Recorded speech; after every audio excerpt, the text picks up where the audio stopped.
Gabriel Oibo. Let me, if I may, ask you a few questions. What would you say is the main problem in the world today that promotes separation, violence, and war? Ignorance. That comes from a lot of directions, including religion. And it's pretty much convoluted with more ignorance. And so, as is indicated on the Gargot of rapid.org, our website, Gargot age of intelligence is heaven, and life, while ignorance is death and hell. It all hinges on the whole basic dynamics of creation, where the Creator created us, the creatures, for just one reason, which is to glorify the Creator. But in the process, God gave us a piece of God in every one of us, which is the mind, a spiritual component. As human beings, we're composed fundamentally on two components. The parts that can be seen and touched and felt, which is the material, and the part that is spiritual, as in waves that are not necessarily visible. So the God part, the concentration of the God part is the wave part.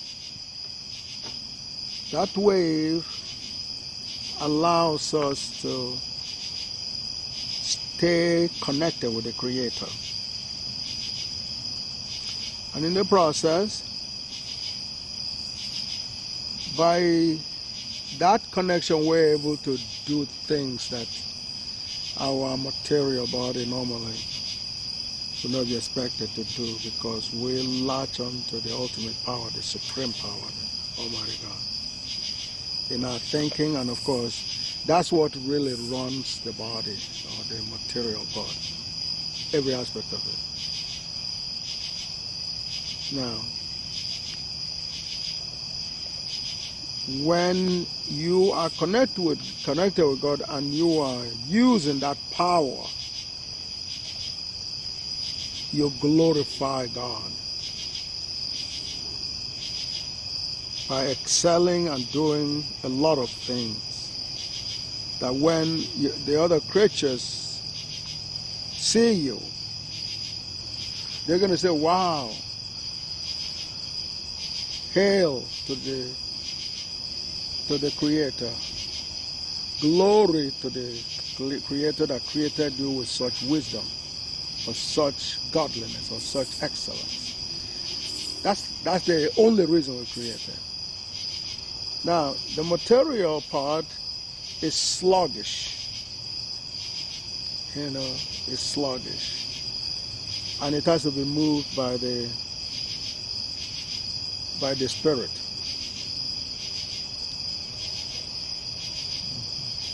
And the more powerful the Spirit, the easier it can actually move, the body, or the material part. So what happens is, when you not latch on properly to the Creator, your spiritual power is highly diminished, and you you will tend to be reflected by your material part, which is slow and it's full of inertia. When you come across a change, it's extremely difficult in that mode to actually, switch gears. And so it is in that kind of mode that ignorance thrives. You're unable to be logical because you're too sluggish. You can't respond quickly and all that. So now, that's the realm of the evil forces. The devil, which is really ignorance. When you're unable to perceive reality, especially with the kind of speed that you could be in charge, then you are at the mercy of the ignorance. If somebody, fire a gunshot at a person, his chances or her chances of surviving it will depend on how fast, how quickly they act. That all comes from the spirit. A human demeanor, in terms of looking at a person,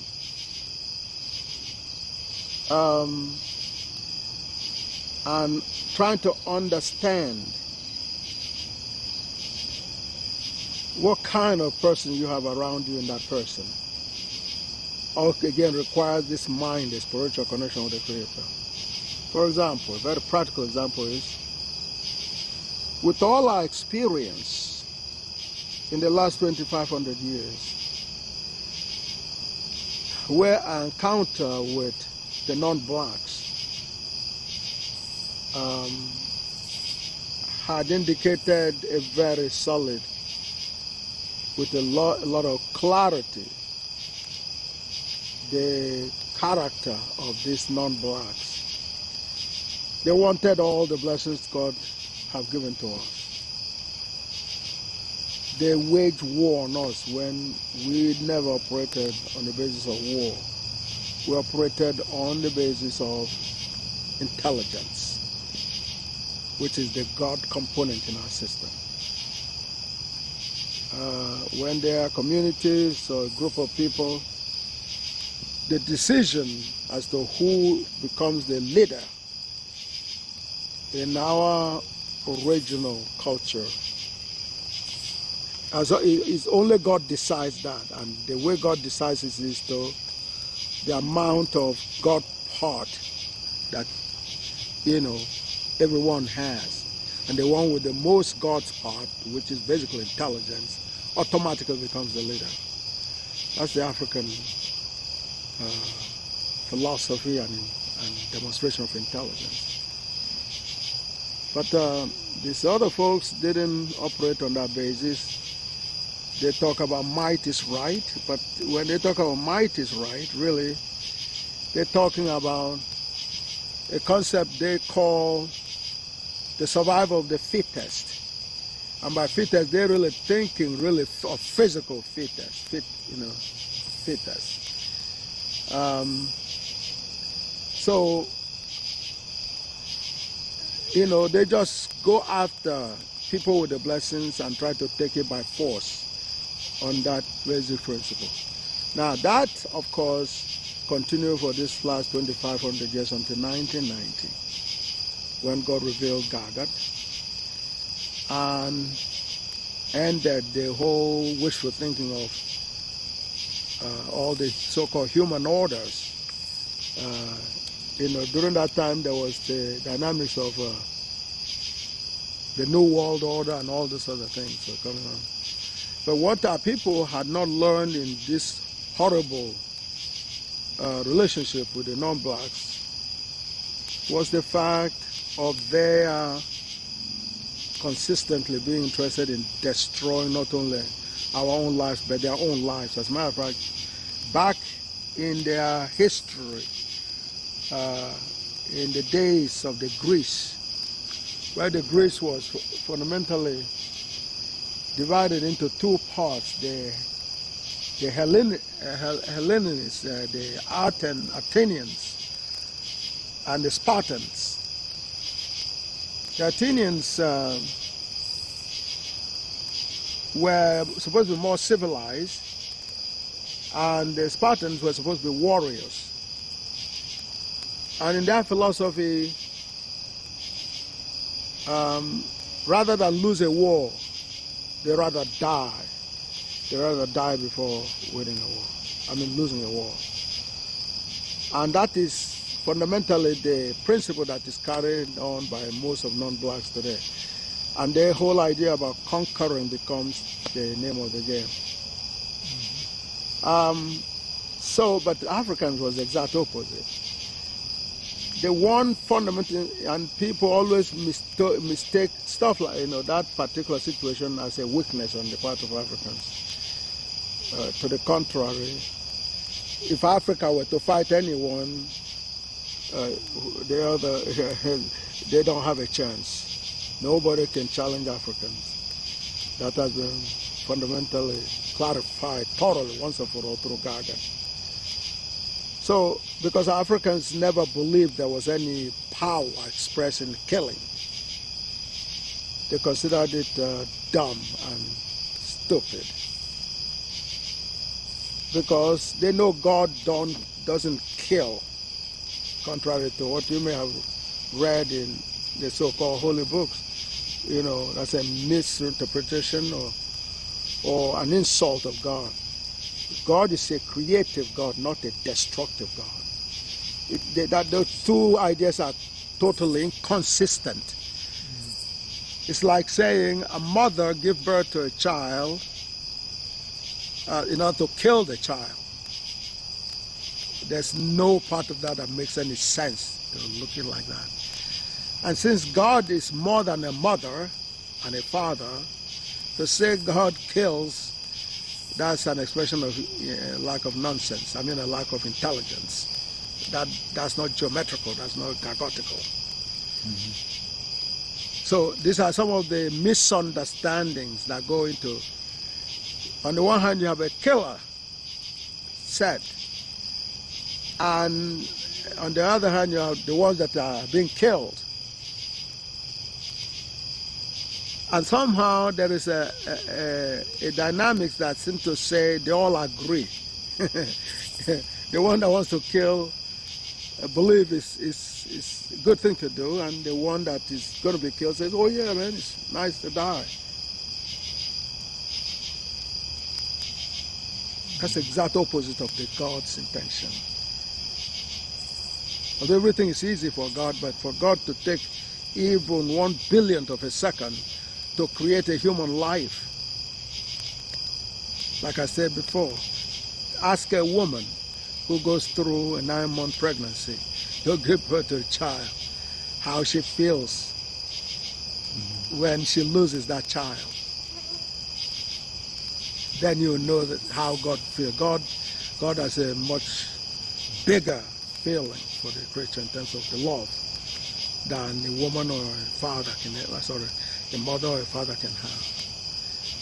But that's compounded, and people are encouraged to die. But what I'm trying to lead to is the whole idea of a misunderstanding on the part of the black people with regards to a lesson or some horrible lessons that we have learned over the 2,500 years in terms of the non-blacks being so ignorant of the realities of creation, the beauty of creation, the incredible love involved in creation.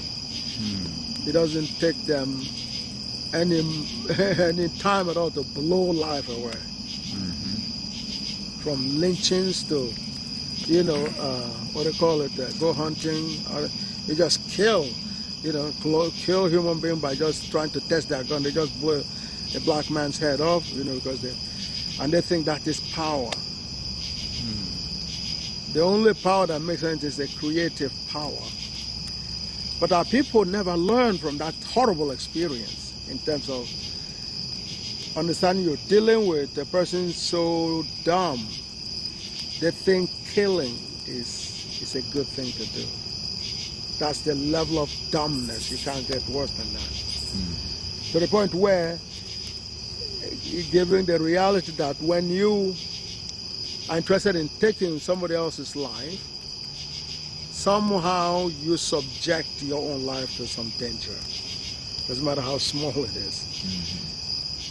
And I remember my father teaching us when we were much younger, and he said, yes, during the Second World War, Jim Crow was all over Africa, you know, trying to conscript black people to go into war on their behalf.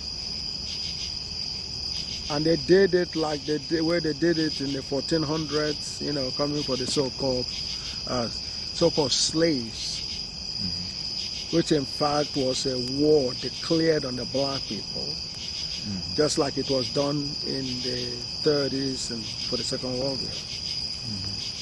So they will come, you know, and wage war on our people, and then capture them and put them on the war front to go and fight a war. It's the same way that our people were, you know. But anyway, so after all that thousands of years, 2,500 years of that kind of experience with these people, it would have been easy for our people to say, when somebody like that who really specializes in killing, for you to put your life in their hands, or for you to believe them when they tell you, come into the so-called hospital. The person that takes delight in killing people and seeing that people die. They have a place they call hospital, and you don't think twice, you go in there. What would you expect? It may have some resemblance of what they describe to be a hospital for their own people, but their interaction with you has been lynchings and all kinds of horrible and spilling of your blood, can only see that realistically as a hospice. Hospice is where you're going to, not a hospital. And sure enough, there's a lot of toll that has been seen. When we talk about, say, the people involved in the Tuskegee experiment,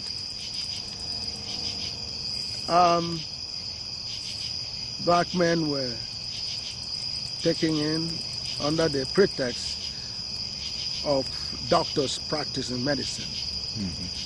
And they took them into the corner and saturated their system with syphilis. And they had to suffer in that syphilis for a long time. Now, if somebody reported that that thing happened to the black men,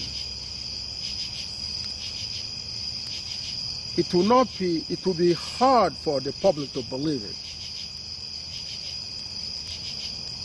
Somebody could say, you know, those black men have been given syphilis, and he tried to explain it to the public.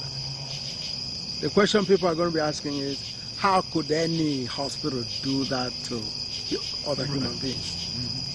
And you've asked me similar questions. That's not possible. I don't believe it. That's a whole lot of assumptions.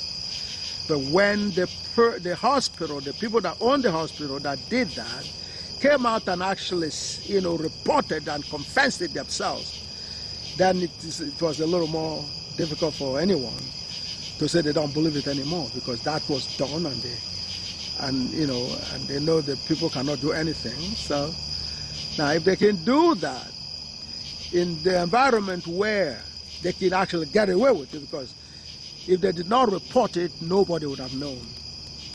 And if somebody had come out, like when Gargot decode things, and it tells you this is the reality, you'll be tempted to say, that sounds like it.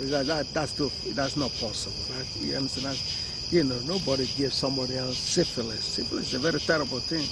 A hospital cannot be part of that process, which is the fundamental source of error. A huge, deadly mistake on the part of our people. So therefore,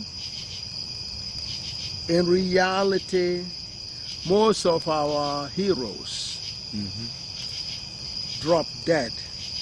First, there's an assassination attempt, and then after the gunshots, whether it be Malcolm or King or any of those, then we're waiting for the same people who are behind the assassination attempt to bring an ambulance to take them to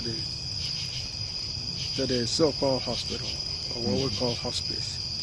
And somehow, the Jim Crow and the KKK that planned the shot in the first place, the attack in the first place, has another uniform now as a doctor.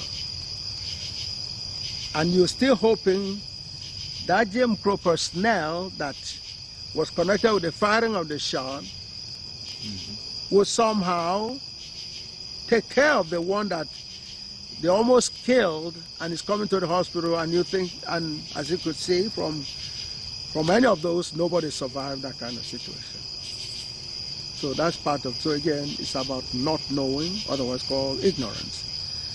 And the medication, the exact opposite of that is Dagat. Dagat is the totality of knowledge. Dagat is also the totality of intelligence, because intelligence is the act of understanding. Yes, go ahead. We were talking about the invasion of Africa by the Europeans.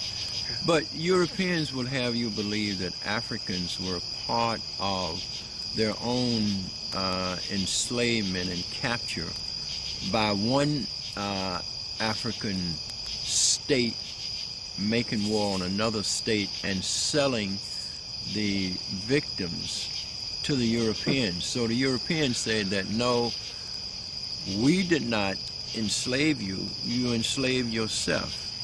Well, how can you clarify so that people will understand that Africans were not as involved in these wars against one another and selling one another as Europeans would have you believe? The proof, first of all, okay, first you have to know that there's no truth that can hide from God. That's number one. But through the God order, which is God Almighty's going for us, no truth can hide from Gaga. Because there's a GIJ for every reality, past, present, and future. And within that context, you can identify a lie or absence of the truth very easily. Very, very easy. I must have told you in the last week or so about one of the most dynamic proof of that. Because see, what you just said, is being pushed in the heads of the black people and everybody else.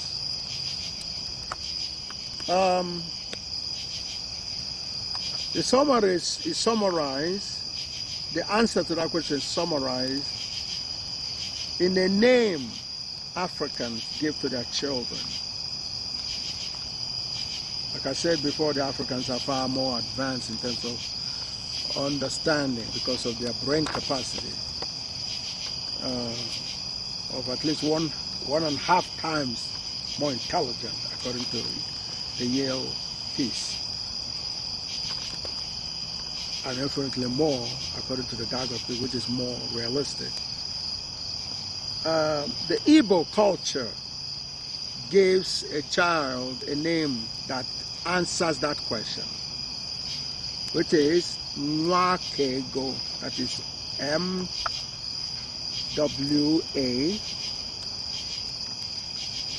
K-E is another word, Nwa Ego. And then ego means money. That's E-G-O. Not it will call, you call in English you call it ego, but in Igbo it's called ego. Ego means money. And so what happens is, an African through the Igbo culture calls a child Nwa Ego, as in Nwa means child, Ke means more than, and then ego means money. Means a child is worth more than any amount of money. That's the answer to the question, did black people sell their children? The answer is capital no. The Nwa Ego clearly expresses how black people feel about children. And children is not just a child for one family, it's a child for the whole humanity. Because you're a child of the family, you're a child of the neighborhood, you're a child of the county, the child of the town, the child of the country, the town, the child of the world. So, because your value is so well understood that there's no amount of money that can buy or that you could give for a child. Africans can never sell their children. What happens in the process of a fraud, kind of like what I have been telling black people for the longest time, and one day after he got out of office as president of Ghana, Jerry Rawlings agreed with what I've been presenting for the longest time. With regards to the subject of corruption, supposedly corruption in Africa. And they blame the black people and say, oh no, black people are bad guys, they're very corrupt, and they steal the money and everything else. What I told them is, number one, when you come into the so-called colonial Africa, the highest paid person in the government barely is paid enough to feed themselves, let alone their own families. And since you've been disengaged from what you normally do to feed yourself and your family in terms of your agriculture and all that, you're forced into a situation where you must steal. So it was a setup by the Europeans to make sure that that's the only way you could survive. As a matter of fact, the whole thing about lack of technological progress, okay, since we did the pyramid, and since the coming of these foreigners, they have diverted our attention so badly that we haven't been able to capitalize on our most important strength, which is intelligence. So what happened then is they pull you off from your survival techniques and put you in a situation where you're literally starving, but you're still serving the enemies. So therefore, and then give you a few dollars that would really should be your pay. But they say, well, you have to use that to serve the community because they stole everything. So what happens is you have no choice but to actually dip into that, that part of money because it's so little. That's number one. Number two, when they're getting you that money, they had no intentions of you using that money for the good of the society. So therefore, what is their goal really is that you hand the money back to them. That's their goal. So therefore, they help you set account in their countries. That's how you know who is really the one that is corrupt. Most of the monies that are stolen from the black countries go into Europe, into England, France, Germany, Switzerland, all those places. And when they put in those banks, especially in Switzerland, they conduit, the black man that was used. In other words, the Europeans, just like they use the black people to attack other people, which is the question I'm trying to answer. The black people are just fronting for them. Black people have no control over their money. So, but they give them, deceive them by saying, oh yeah, well, hey, if you steal that money, which is wrong to begin with, we have a bank for you in Switzerland. You could put your money there, and you have to worry about your folks in your country coming after, because we will never allow them in there. So it's secure over there. So then you fall for that and say, okay, so it's secure, so I don't have to worry, and some of us can run away from my country and then go over there and sit down and enjoy that money. You were set up to do that. And so when you end up, you go there, first of all, they tack onto it. Instead of giving you interest for that money, you are paying them interest for keeping, that money they stole and have your name on it. That's one of the ways they siphon the money off. And God forbid, if you should drop dead, whereas people save money so that whatever they are unable to use, their family can continue using after that. In this case, when you put monies in those other accounts in the European land, as soon as you drop dead, as a matter of fact, even before you dead, they just take the money away from you. Okay? But if you die, nobody else can inherit that money from your family or anywhere else. So what happens is, in the what is called corruption, and Buhari, for example, of Nigeria, is trying to deal with corruption. But for him to deal with corruption, he has to engage Jim Crow, which is to say it is not going to be an easy task, is an understatement. So it is the same, in other words, Jim Crow comes to steal not only your resources, but your money that supposedly is your fair share. They supposedly bought your oil, so-called bought your oil, and gave you some kind of money. It's not bad enough that that money will be returned back to them again by you buying some kind of manufactured products from them that are inferior, but are sold to you at an incredible exorbitant prices. They have that avenue as a fundamental route of taking the money they supposedly pay you for the oil, from you. Now, if that's not bad enough, then they order their agents, the black agents, on the ground in the country to help them take whatever money is left after the one they've stolen through exorbitant inferior goods, expensive goods they sell to you. Whatever is left, they encourage those to steal that and bring it into their banks. That is so therefore you have your enemy sitting down using your own people to do their bidding in order to make sure that you are poor. It's exactly the same way with the so-called slavery. What happens is they come to your shores, and usually they come in with their own military. They come with the gunboats and gunships.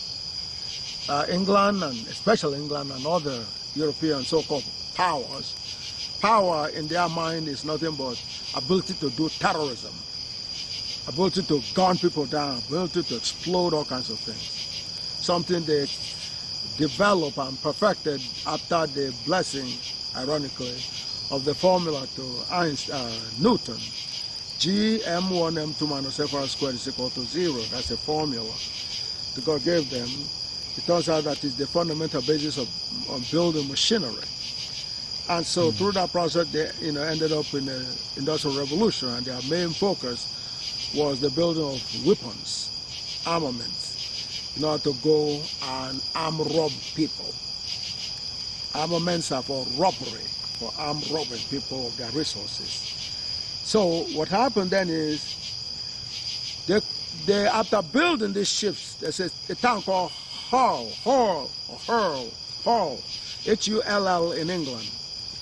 It's one of the biggest shipbuilding centers in the world at some point. And most of their ships that are built are, so-called trading, but most of it, even in the trading, they have guns on it. They are military and navy ships for the most part. So any port they come in, okay, any port in Africa and all that, they have enough people. Of course, usually it's easy for you to tell if they come by themselves. So what they do is a camouflage. They will recruit the black people and dose them up with some liquor or something like this, and then I tell them they will be paid. They will hire them, okay, to join them in what is called expedition, or basically that's war against our people. So, and in many cases, they will send these black mercenaries. But it's not really mercenaries. They were not getting much money. They would just get liquor and some simple-minded stuff, which they will return. If they gave them any cash, again, sharecropping, they return the money back to the Europeans or the Jim Crow folks at an exorbitant price. So they stay in this service, and part of what they do is to go as mercenaries, okay, into the hinterland, and to attack people, okay. That's what my father was telling us a story for. In there, as late as the Second World War, they were doing that because they had to come and conscript the black people who had no business with the war into the European armies to go and terrorize other people and so on and so forth. They know that if they come voluntarily, they will kick their behinds. People would have kicked their behinds, but they come in with gunboats, okay? And whatever few of them they could land in a place, they will recruit the black people, okay? And many times it's not like a friendly recruit, it's a conscription. They seize them at gunpoint. And that's what my father was telling us in terms of how they dealt with it in the Igala Kingdom. Okay, so when they will arrive, our folks carried guns. And in case when you don't have a gun, they use their spirit in terms of they conduct themselves, to make sure anybody that approached them understand they were ready for them. And in many cases, very few situations, you actually see the European. The European reaches some kind of, what do you call it, a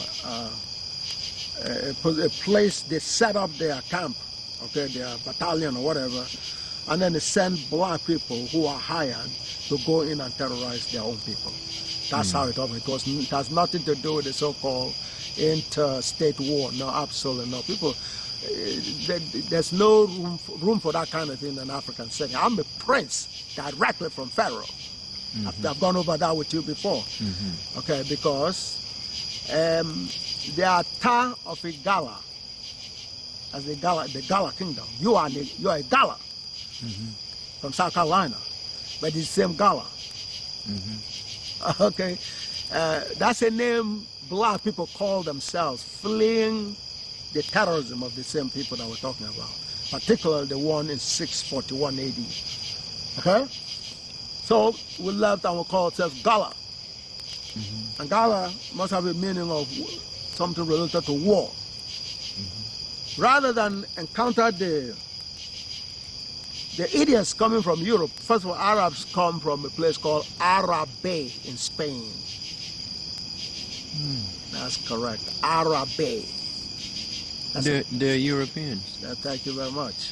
From southern Spain, Arabe. The Arabs are Europeans. They're not mixtures of white and black. Later on, when the original, they came from Spain. Later on, they will mix in with other Asians and all the other stuff. But originally, they are from Arabe, Spain. Now, so when the Arabs came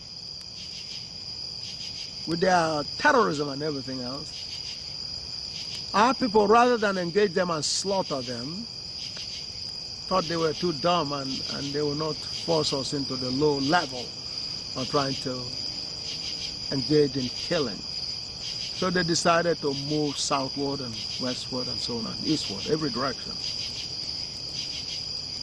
and wait until Gagot arrived before they returned again. That's important for you to remember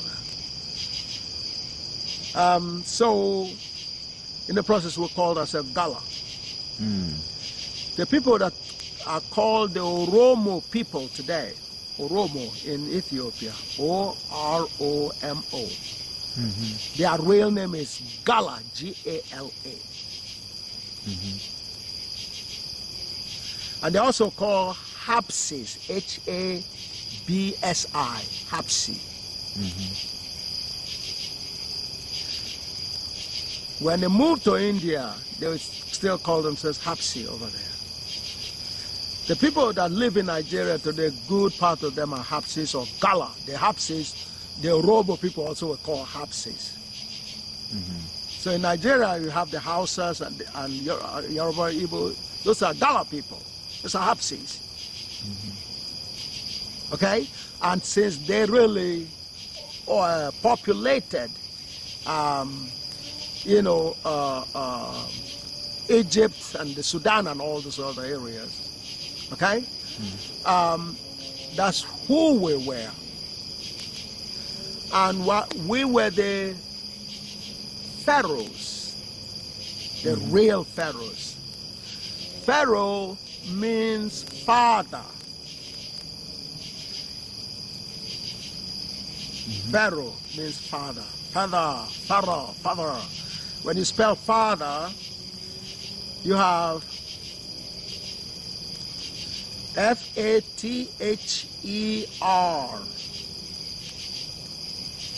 Feather. So when you pronounce a feather, you could minimize the T and H, E, and the R could be emphasized. Feather. That's where the thing came from. The meaning is, however, father. It's also called, in the original African language, the letters F and P are interchangeable. That's what, and so in order to connect the P and F, they sometimes put, after the P, they put H in it. Pharaoh. So H, P-H begin to sound like an F. Okay? Now, you could take out the H part of it, and you call it Pharaoh. That's where Papa comes from. Papa.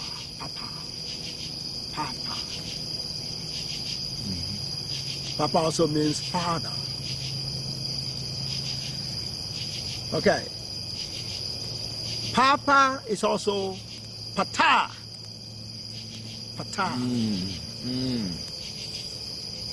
The P is left there, and instead of the T-H-E-R, the H in the T's is dropped. Pata. Instead of P-A-T-H-E-R, the H is dropped and become Pata. And when you have T-E-R become Pata, you could change the E-R into A. Pata. Means father. In either the same word Pharaoh means father, or Ptah means father. And the P of the Ptah could be silenced or dropped out altogether. It's called Atah. Atah means father, just like Ptah means father, just like Pharaoh means father, Pope means father.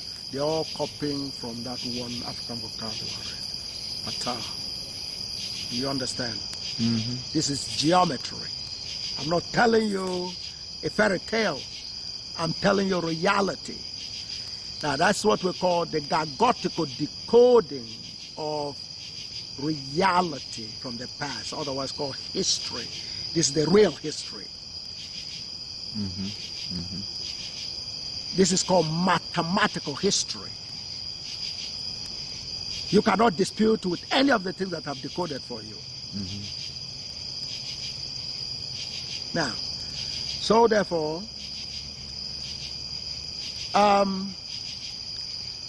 when we arrived in the Gala Kingdom, we were running from this terrorism up north in our original land, okay, the north of Africa. So when we settled there, we brought in, not everything, of course, we couldn't bring in the pyramid, okay? We left all those behind. But we brought in some of our cultures, like embalming. My great-grandparents were embalmed. That's how you know, which is exactly not just a culture from Kemet, but exactly the way it was done in Kemet, including the days, the 90 days is still observed today with my grandparents. Anybody that sat on the throne as the Ptah will be embalmed. You met an individual that has been embalmed in the person of Atta Ali Obaje. That's my cousin. You met him, and he awarded me a title. And if you remember, the title that he awarded me is called Amo Kidojo, Ama Kidojo, Ama. And you heard Ambassador, who speaks Igala, translated the word Ama for you earlier during the day. You remember that? Knowing. Okay, yeah. The knower knows. The knower knows. The knower knows, or the genius knows. Or the prophet knows. That's what Ama means. And the actual word sentence is Ama, Ama. And the Ama, meaning the knower is Ama. Then Ma means knows. So a genius knows. It's the same name. Now, so if you stand out with intelligence, in terms of being very intelligent, from the Pharaoh days to the present in either setting, you are giving a title, Ama.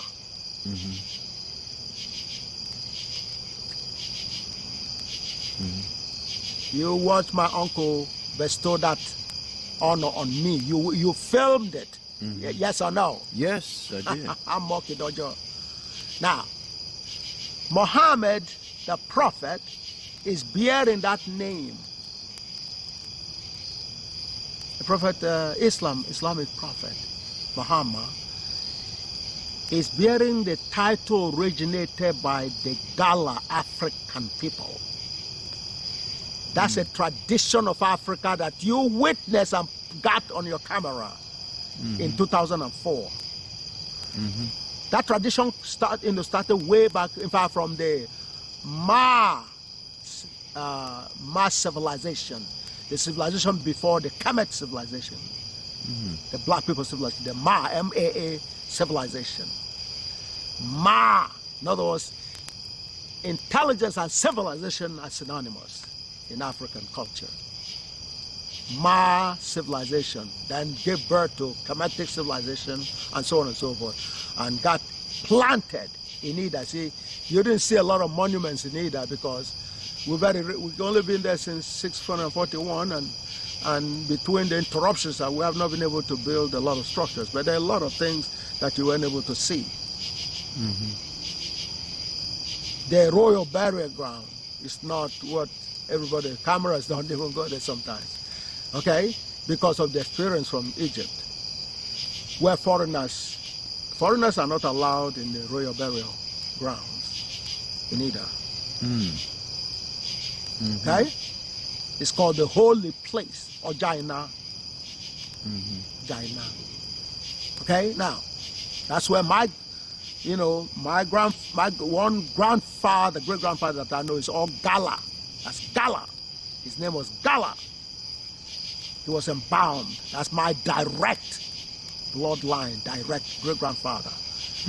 Was embalmed. So was Akogu, so was Ayegba, so was, I mean, do you understand me? So I have personal direct relatives that were embalmed. Do you hear me?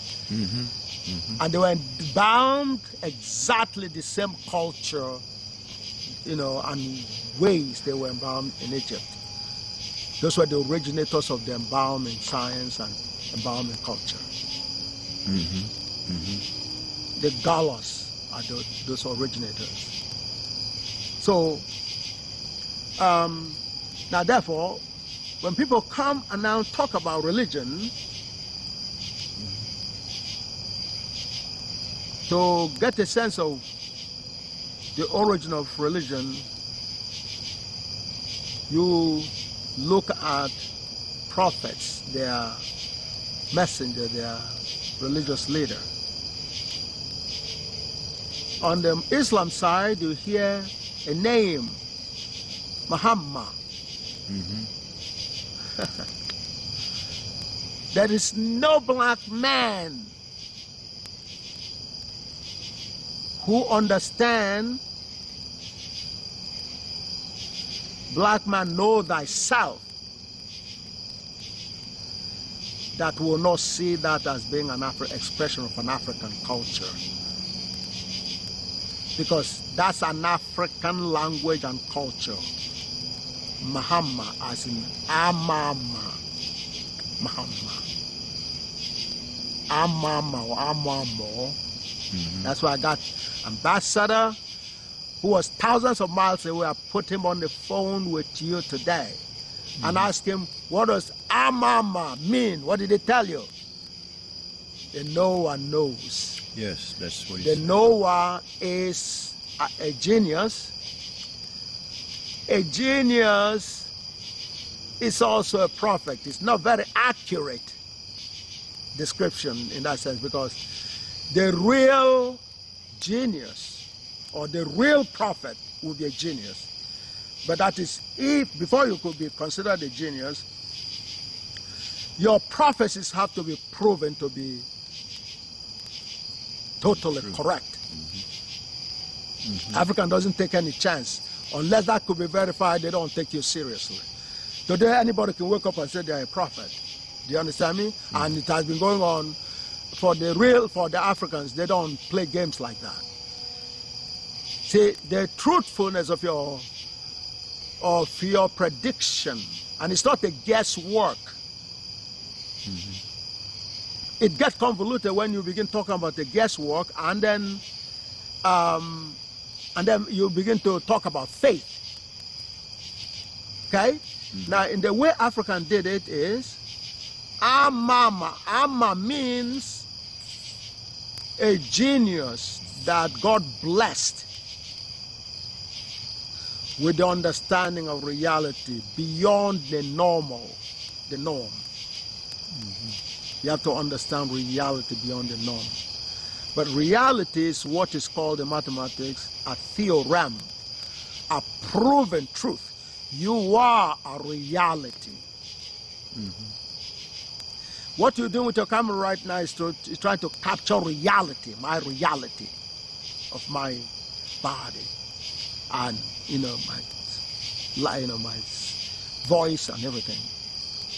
You're trying to capture reality. I'm a reality. Therefore, the knowledge of reality is what that is beyond the norm.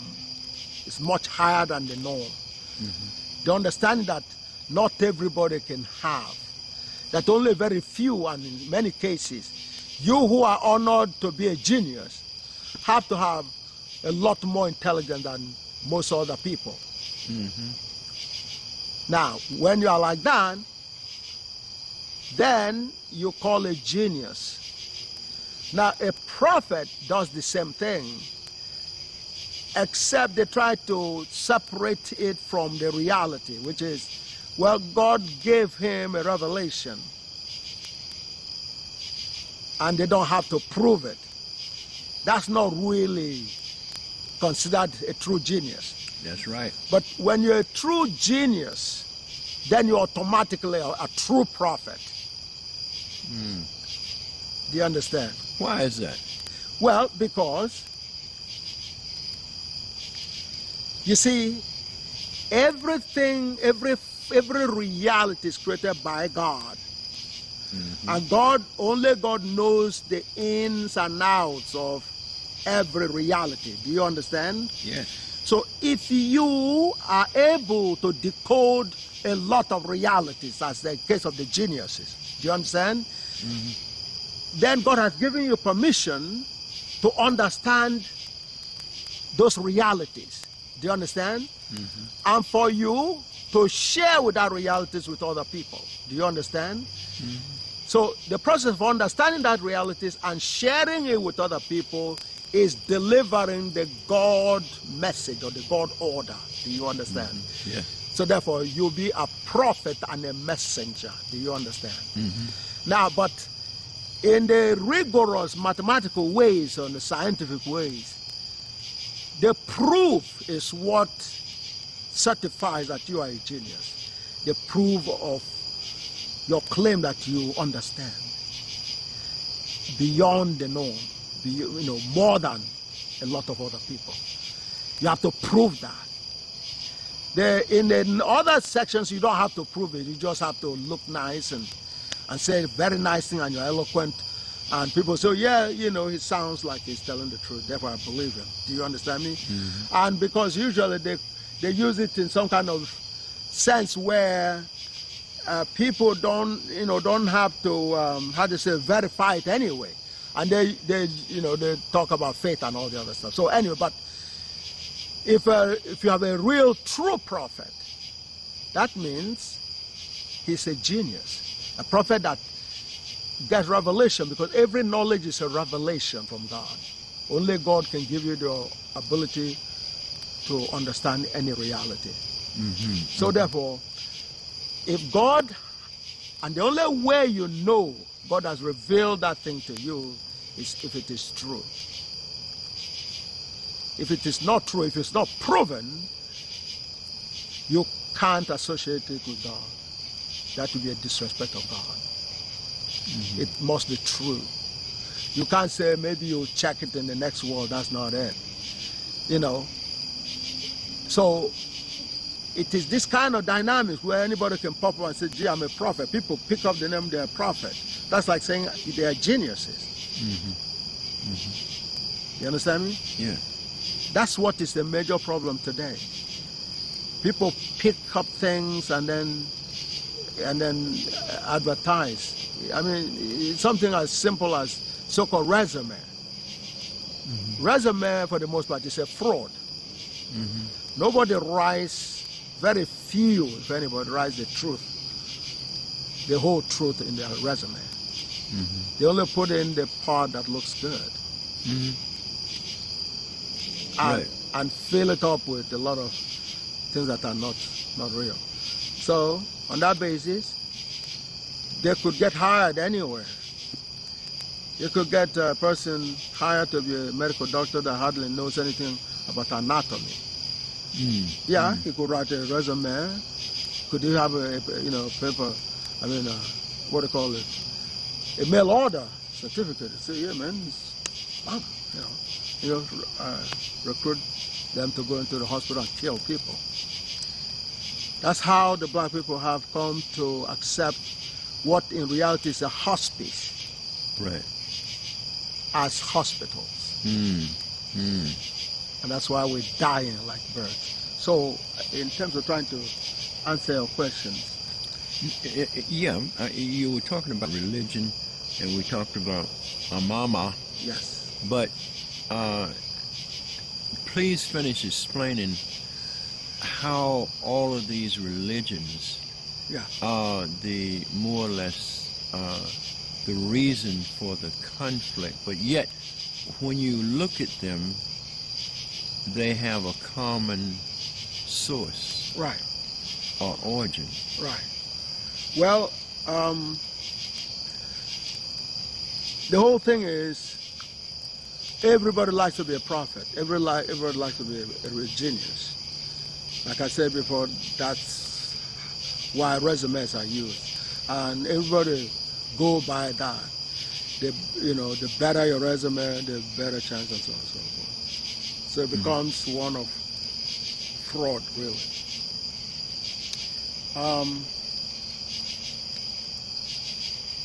In terms of religion, first of all, religion is part of a process to search for the truth. As human beings, as God's creatures, we come into this world as babies, and we begin a learning process, the struggle to understand the realities around you, among other things, for your own survival. That is correct. And because God gave us those skills to search and find out the dynamics of survival and so on, to do the one thing you created to do, which is to glorify the Almighty God. But so in the process, because it sounds good to be a genius and a prophet, everybody wants it to be that, like that. And so religion is a science, a search for knowledge. A search for knowledge of the truth. And what happens is, because knowledge is revealed by only once, the true knowledge is revealed only by God. So whatever, people go and sleep in the night, and then they will dream, and they will say God came to them and revealed something to them. Sometimes the revelation makes some sense, other times it doesn't. And many times people actually lie about it. Yes. And they get attention. Do you understand? Nobody can go in your mind as you sleep. So whatever you tell, you cannot get.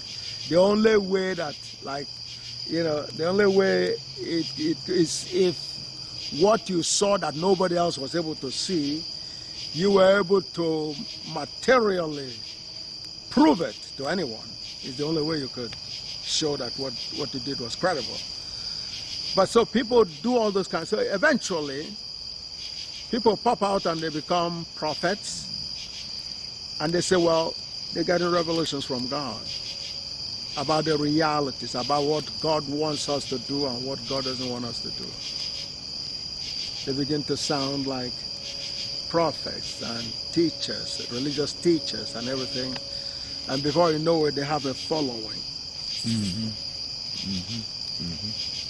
They become the so-called teacher, and the congregation become their students, and so on and so forth. Right. It's a process of searching for knowledge of reality, which is God. Every part of reality is God. So, but somebody comes and make a claim. 99% of those claims are not real. They just subject people to indoctrination and all kinds of things. So then, you can call it all starts with what is called metaphysics. Metaphysics, a guess. And the guess can be refined or left in the original form and used as a tool to work people. The bottom line in the process is that everybody likes to do minimum work in terms of the survival dynamics. They want to have people do their work, their hard work for them, okay? So if you declare yourself a leader, then your followers will have to serve you. Do you understand? So that that is part of the dynamics of being a prophet, because if you're a prophet, you own a church, well, you have all these servants, they're going to do things for you. Do you understand? Now, there are people who step that up and go into what is called the traditional science, okay? And the science is based on guesswork, just like religion is based on guesswork. They're all guesswork, okay? Some aspect of the guess can be refined, and they do think, but their thinking, there's nothing that guarantees that the thinking of a so-called prophet is more extraordinary than any other person per se. You know, usually it is a self-design that really puts them, and before you know it, they begin to get attention of you know, the masses and so on, and they get followed. That's how religion begins. So what happens is, in the African experience, that dynamics was more rigorous and more realistic. What do you mean, more realistic? Yes, more rigorous. When Papa Akhenaten came around, you know, because you come in, like I said, you look to your right, look to the left, look backwards, look up and down, and you say, wow, it's all this empty space. Then you see the sun, then you see other things, and you say, well, through all that observation, you're beginning to analyze, you begin to observe, you begin to reach some conclusions. You begin to see periods. You begin to see night and day. Do you understand me? You begin to see any number of things that you could begin to use and see the repetition of it and so on, and begin to predict yourself. Say, okay, it took 24 hours before, you know, this particular phase of the sun and so on. So you watch the next day, you can predict when again you're going to see the sun. Do you understand me? Right. So you begin to accumulate that kind of knowledge, okay? Now, there are some aspects that are not so practical, that goes beyond the regular day-to-day observation and so on and so forth. And based on what you just saw, you could delve into that dynamics as well. So again, eventually, mythologies and all these kind of things come up. Do you understand me? And they're put together, and like I said, some of them are called metaphysics, and then you have astrology, because astrology is a big part of that process, because you know, the stars have their own dynamics, again, something we observe and all that. So people can look within those periods of the sun, you know, being seen and unseen and so on and so forth, and not only determine what's happening directly with those stars, but other things that happen that coincide with the movement of the stars. Do you understand? Right. Okay. And eventually, those connectivities are kind of, you know, brought nicely together, and people just make predictions on all kinds of things with that process. But in the case of the Africans, when Akhenaten came and looked around,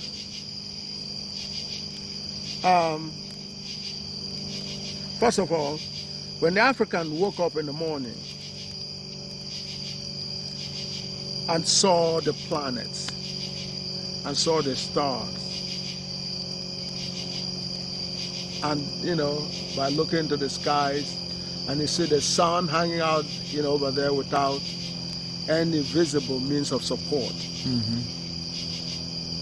And their own experience says they have to be supported by the ground. So how is it the sun is over there, doesn't have any apparent ground, and yet they're hanging out over there?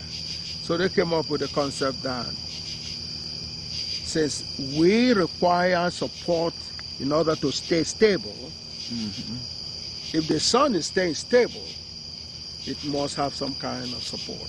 Right. And the support that will support the sun that support is what is called God, really. That's God.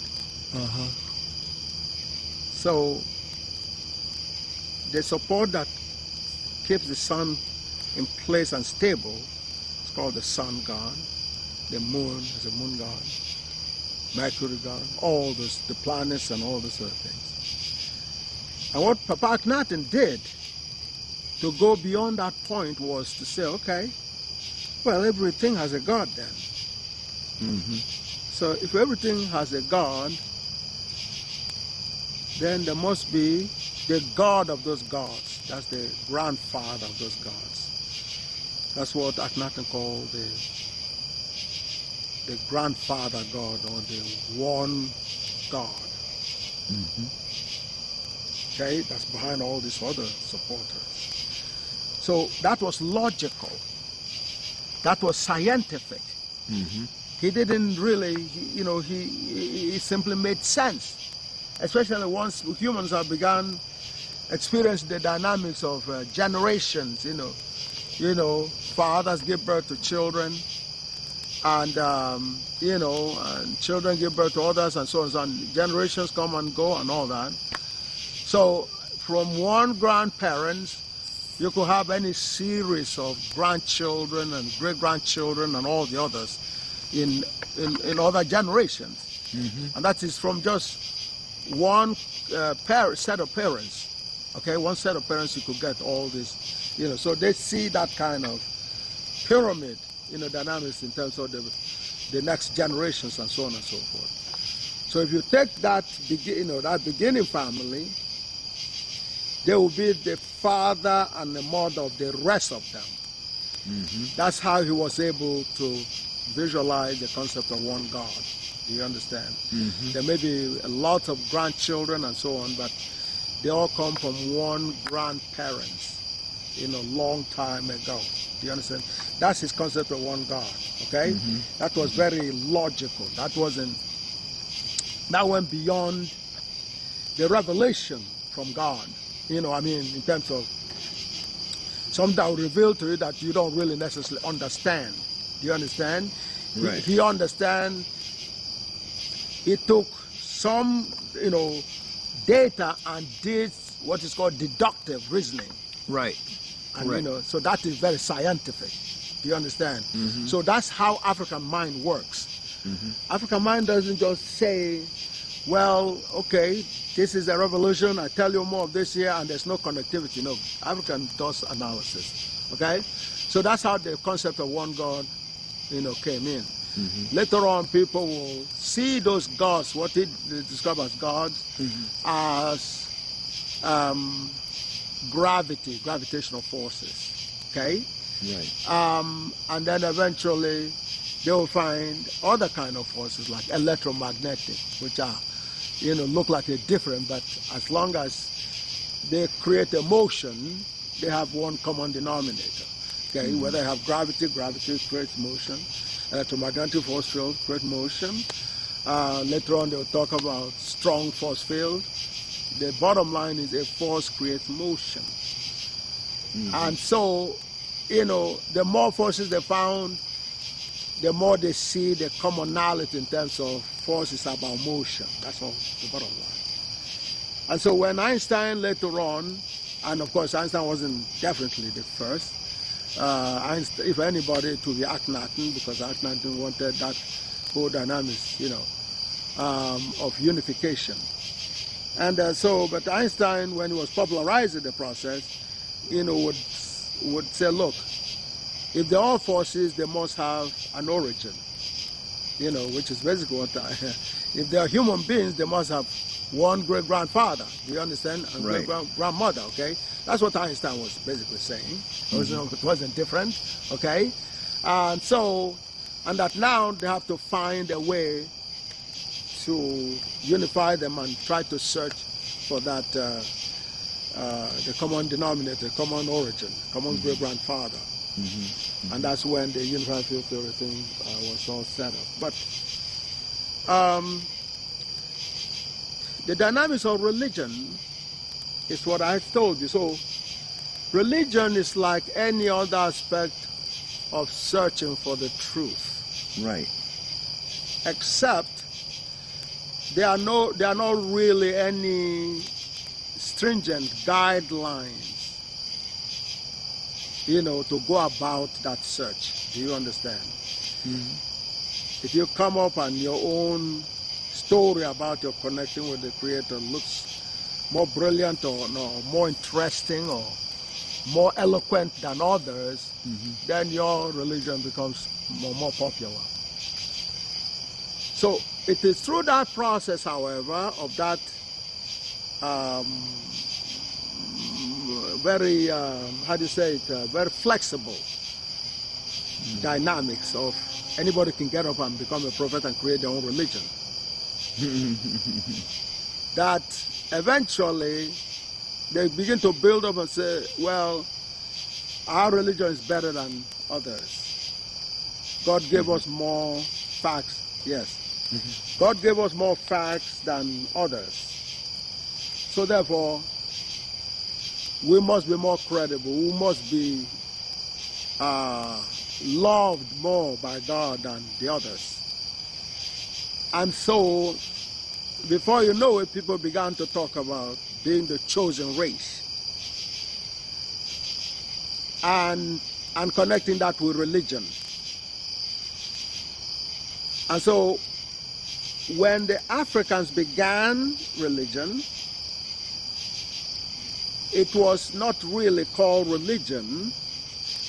It was called more or less like a search for reality, a search for the truth, mm-hmm. a search for God.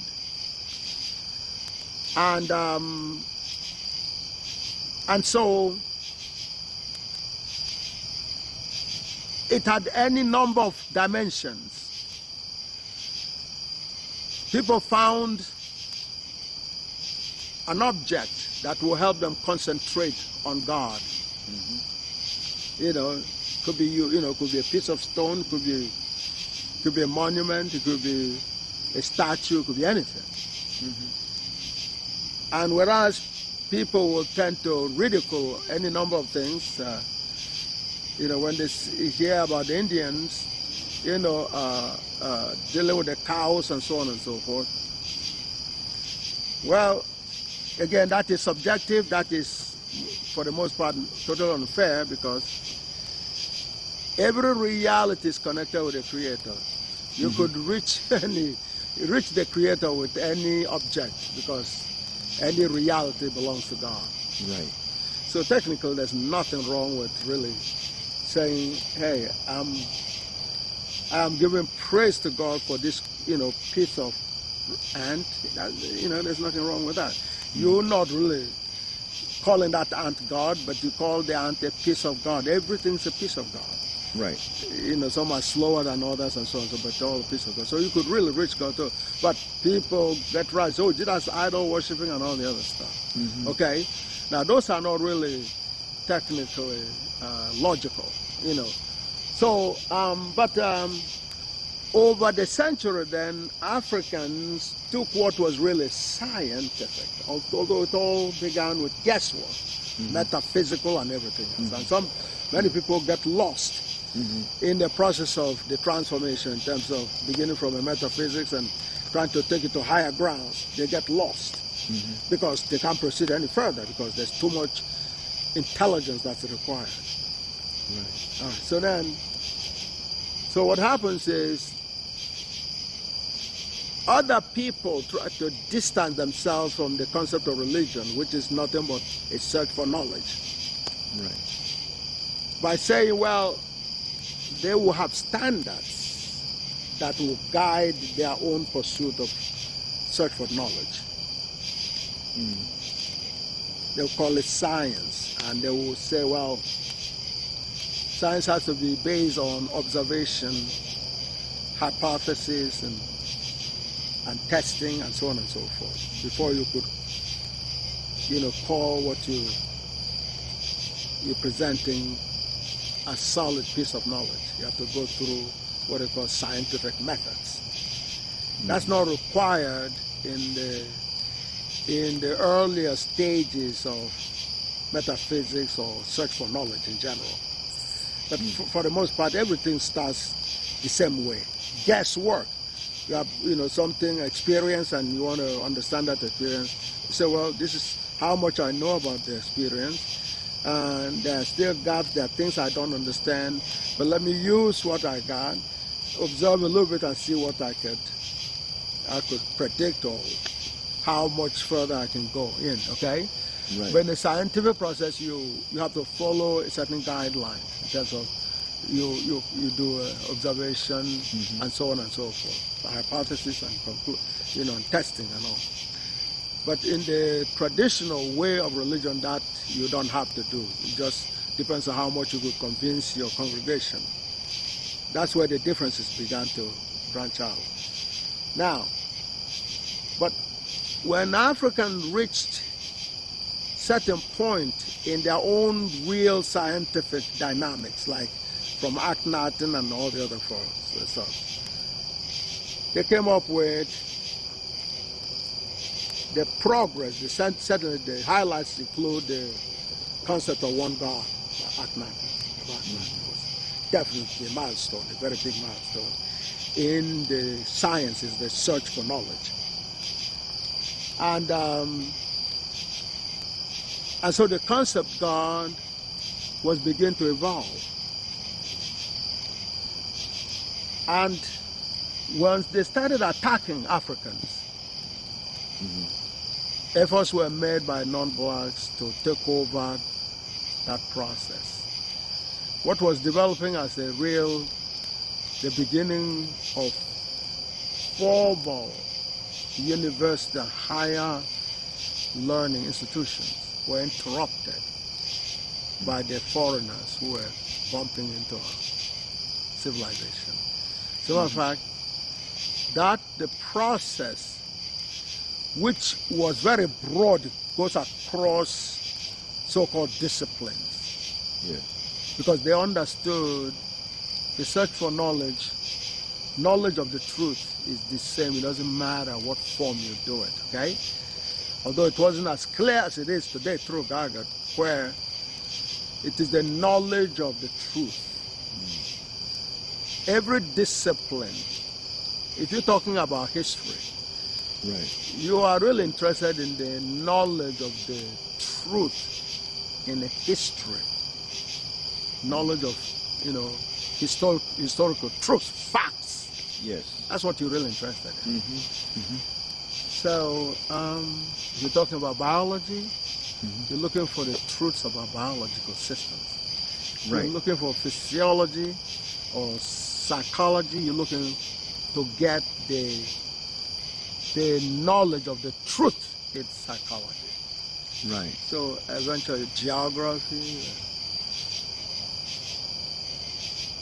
What God did with Gaga was to reveal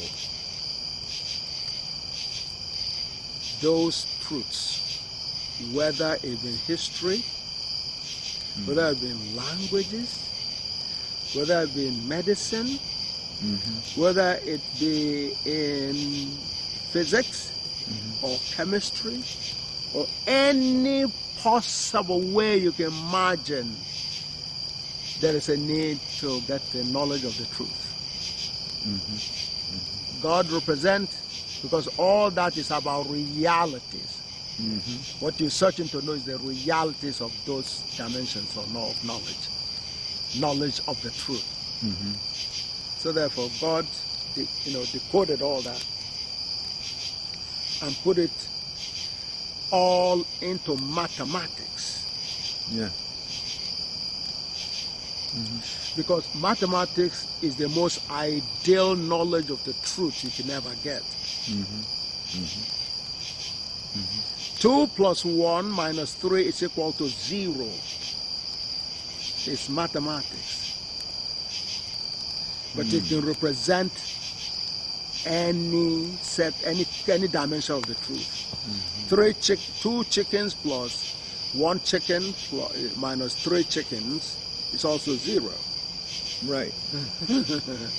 So it's not just 2 pennies from 1 penny plus 1 penny minus 3 pennies is equal to 0. Chickens can obey that. the same dynamics goes into history.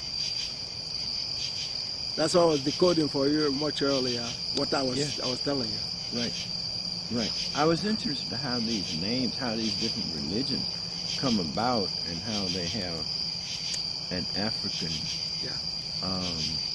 They're all pulled out of an African origin. You know, you looked at, we were talking about Muhammad as a prophet, we talked about Christianity and so forth. So I would like for you to go over those again. Right, right. Well,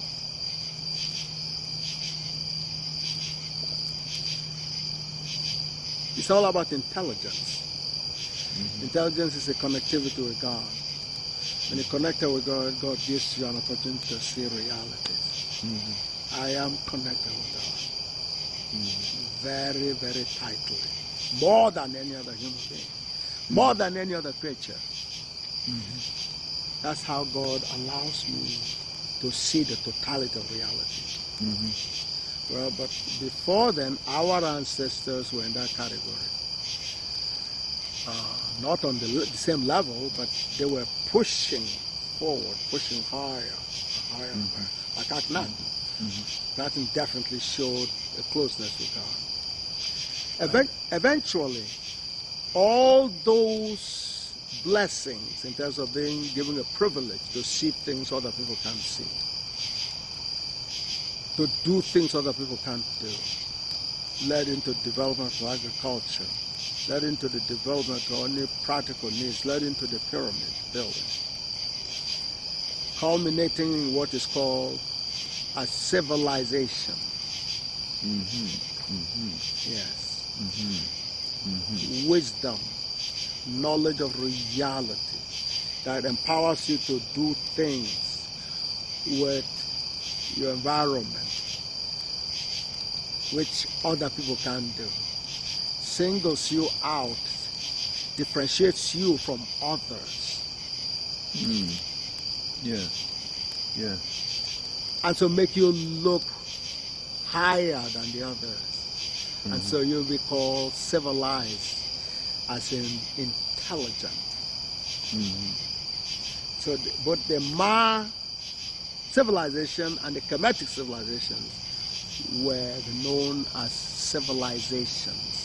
Civilization, in other words, whereas people are struggling in the caves and you were having elaborate agriculture and, you know, navigating the rivers and, you know, building the pyramids and doing all kinds of teaching and, you know, good sophistication, that other people will come and listen to you and they're flabbergasted. They say, what the hell is this? You have, you know, textiles industries.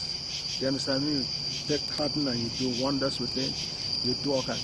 You teach geometry. You do all this incredibly mind-blowing kind of dynamics.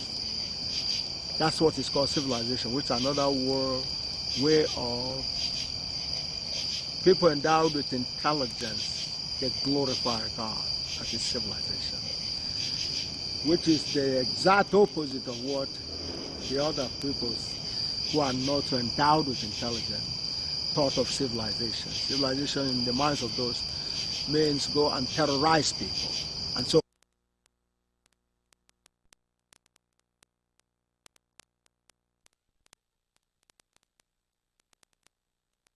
or conquer. No, in the African philosophy, the conquering is done by your mind. Your brains is how you conquer people. It does not require any physical manipulations. Within the present-day Igala kingdom, for example, there are other kingdoms surrounding Igala kingdom. Some of them eventually got into see what you saw of Igala kingdom. That's a lot of, how do you say it, a lot of, it's a terminology they use, Jim Crow uses after wars. After I've gone through a lot of, you know, terroristic wars from enemies, okay, and they ransack, you know, your land has been overrun and all the other stuff, and things are stolen, and all the other stuff, you know. So you understand, wreckage is what you really see after you. You understand? But in our glorious days, you know, it just happens that the pyramid was way too powerful for these enemies. Otherwise, they would have bombed it down. You understand me? To erase your legacy, you know.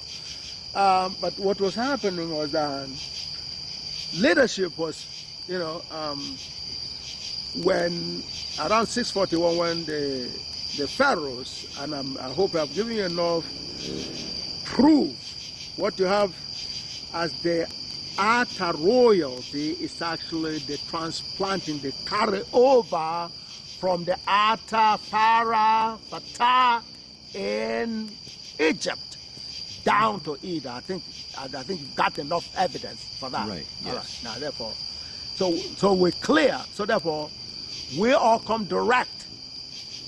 Do you understand? All I need is to trace my lineage to the Pharaoh, and you are covered automatically because you're a Gala.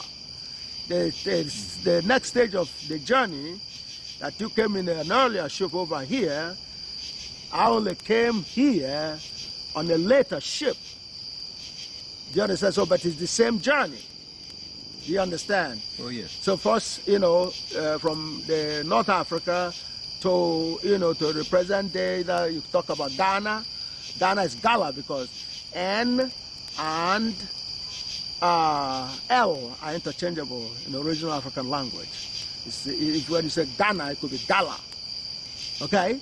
And F and P are also interchangeable, as I explained earlier. Okay? Okay? So Papa, you know, I suppose father. Okay, you know, so they're the same word. So, now, so therefore, the civilization, once we got attacked by the enemies, we scattered all over the place. We scattered all over the place. But we continue to do many of the things that we were doing before. Although when you're running in a war situation, it's extremely hard to rebuild again. And many times, the amount of time, because we spent a lot of time in the Kemetic era, okay, you know, doing all those monuments and, you know, sphinxes and all the other stuff. It took a lot of peace of mind. Now, and as I was saying, in terms of the way unifications are done, or amalgamations, or people bond together in terms of forming an empire, there is no room for guns, there's no room for terrorism of any kind, there's no room for any of those violence. There were two kingdoms, or a few kingdoms around the Gala kingdom at one point. There was the Idoma kingdom. They're smaller in size. They watched the progress in the Gala kingdom. And one day, their king, their Ptah, had a talk with his subjects and said, listen, you see what's going on in the Gala kingdom? That's far advanced, more advanced than what we have here. So it is wise for us to join their empire. If nothing else, for a temporary period where we learn before, if we prefer, we could disengage again. Otherwise, we'll bind together and build bigger. So their king led a delegation to the palace in Ida and said, well, that's our proposal, that's our intention. We'd like to join the kingdom and become a bigger empire. They, you know, they annexed them. That's how it was done. It was a wish of the other party, which is another way, do you understand me? They saw the progress in Igala, and you better believe that they would have never thought they were coming to beg to be enslaved. They were coming to learn. Yes. They were coming in as a student. Right. To learn the secrets of what it is the Gala kingdom was doing that is giving them so much progress. They want to come into the situation and learn and acquire the learning, which is how our people were saying the Greeks when they were coming in. But the Greeks were nasty. Do you understand? They expected the Greeks to come in and learn, and they were ready to give them free knowledge, and if they want to stay on, stay on. Otherwise, they want to go back to their caves, we'll give them some knowledge to go and, you know, continue surviving over there. But of course, they didn't go around. The Edomites, however, when they came, they stayed. They stayed part of the Igala kingdom. The same thing with the Nupe people. The Nupe people were another adjacent, you know, kingdom. As a matter of fact, they didn't even really have a real kingdom. A princess from the Igala kingdom went and built their own royalty for them. Yes, you know, and they're bigger. Their population was you know, it's bigger actually than the Igala kingdom. But there's something about the Gala people. Okay, just like you see them, South Carolina, they're very stubborn. They're very proud people. Do you understand me?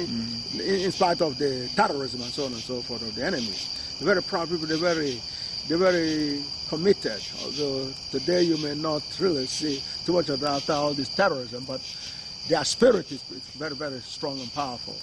And so, you know, when the European came on our shores, you know, in the present-day Igala kingdom, they had no chance. They cannot really say they won any war against the Igala kingdom. That's why the Ata, they begged the Ata to, you know, to receive a medal, one of the highest medals the King of England can give anyone, or the royalty in England can. That is the commander of the British Empire was awarded to the Ata that you know. The picture that you took is on internet, where he's wearing a medal. That medal is one of the highest award the royalty of England can give anyone. It's called the Commander of the British Empire. Yes. No. I don't know of any other royalty outside England that has anything more than that from England. Ronald Reagan got this OBE, Order of the British Empire. That's far inferior to what they gave Atta. Did you know that? The President of America got something lower than what the Atta got. The commander is far more superior. Colin Powell got order also. And yet you don't know who the Atta is. No, I know who. No, I don't mean you. I'm talking about most people don't they don't understand, okay? The queen, I mean the royalty right from the 1700s had been trying to invite an Atta to visit England, and they were consistently told they were not qualified to receive the Atta. They can only come and visit the Atta. And it sounded like, gee, that's unbelievable. I mean, the President of America gets invitation to England. Wow, you know, to go over there, Ronald. What's going on? No, everything is okay. I just want to put this up. Oh, I was getting a little chilly. Oh, okay. I'm sorry. You know. No, it's cool. Yeah, but so what we're talking about is therefore the way people unify or come together is one where the one that has better vision leads the other. I think the more intelligent is the ruler. That's true. That's the African philosophy. Right. Okay. Which is consistent with God's order. If that wasn't God's order, then God would be reporting to we the creatures. Can you see that, right? Oh, yeah. That's geometry. Yes. So therefore, when people say, well, we'll conquer, that's stupid. Well, what can you conquer? See, first of all, Africans believe in letting their opponents witness their victory. African has a philosophy that what's the use of warring with somebody and killing them? Then where is the victory? Where is the victory? The people are not there. You've killed them, so they don't see your victory anymore. So you really haven't won anything. Do you understand me? Or you terrorize to the point where they lost their minds. They can't recognize you really as a winner. Africans, on the other hand, like to see their opponents be alive and well to watch them being the victors or the winners. That's how Africans see it. And that's how Gargot came around. They were hoping that Gargot would be won on a battlefield physically. Wow, they have a D-Day here and they wiped out, this whole planet or this whole continent was wiped out. Wow, And so by the time they arrive at what is called history, they're lucky if they have equivalent of one country left. So where is the victory? Who is there to celebrate with the victory? I thought about it that way. So it doesn't make any sense. So but the way God won Gargot was to use literally one single human being, representing not only his people, but not only humanity, but the rest of the universe, really. And God handed, ironically, 1 year after Gargot has arrived, in 1991, Stephen Hawking, who was searching for the unified field theory and became famous, as Donald Griffith would say, said some people became famous just, declaring they're searching for the unified field theory. And what he couldn't get over is how somebody who have actually not only found it, but found the totality of it, is being ignored. He said, that sounds ridiculous. But so he declared, it is not possible for God to actually allow any creature, not just humans, to see what's going on in God's mind. That's the conclusion he came to. Yes, Stephen Hawking came to that conclusion. Oh yeah, because he says it's impossible for God to allow an ordinary mortal creature to go into God's mind. So the person can see what was going on in God's mind while God was creating the universe. He said that's impossible. So he said, he was, giving up the search. And, 1 year earlier, the search was already finished. And he wasn't aware of it. And then, but the intelligence, the real core, knew what had happened.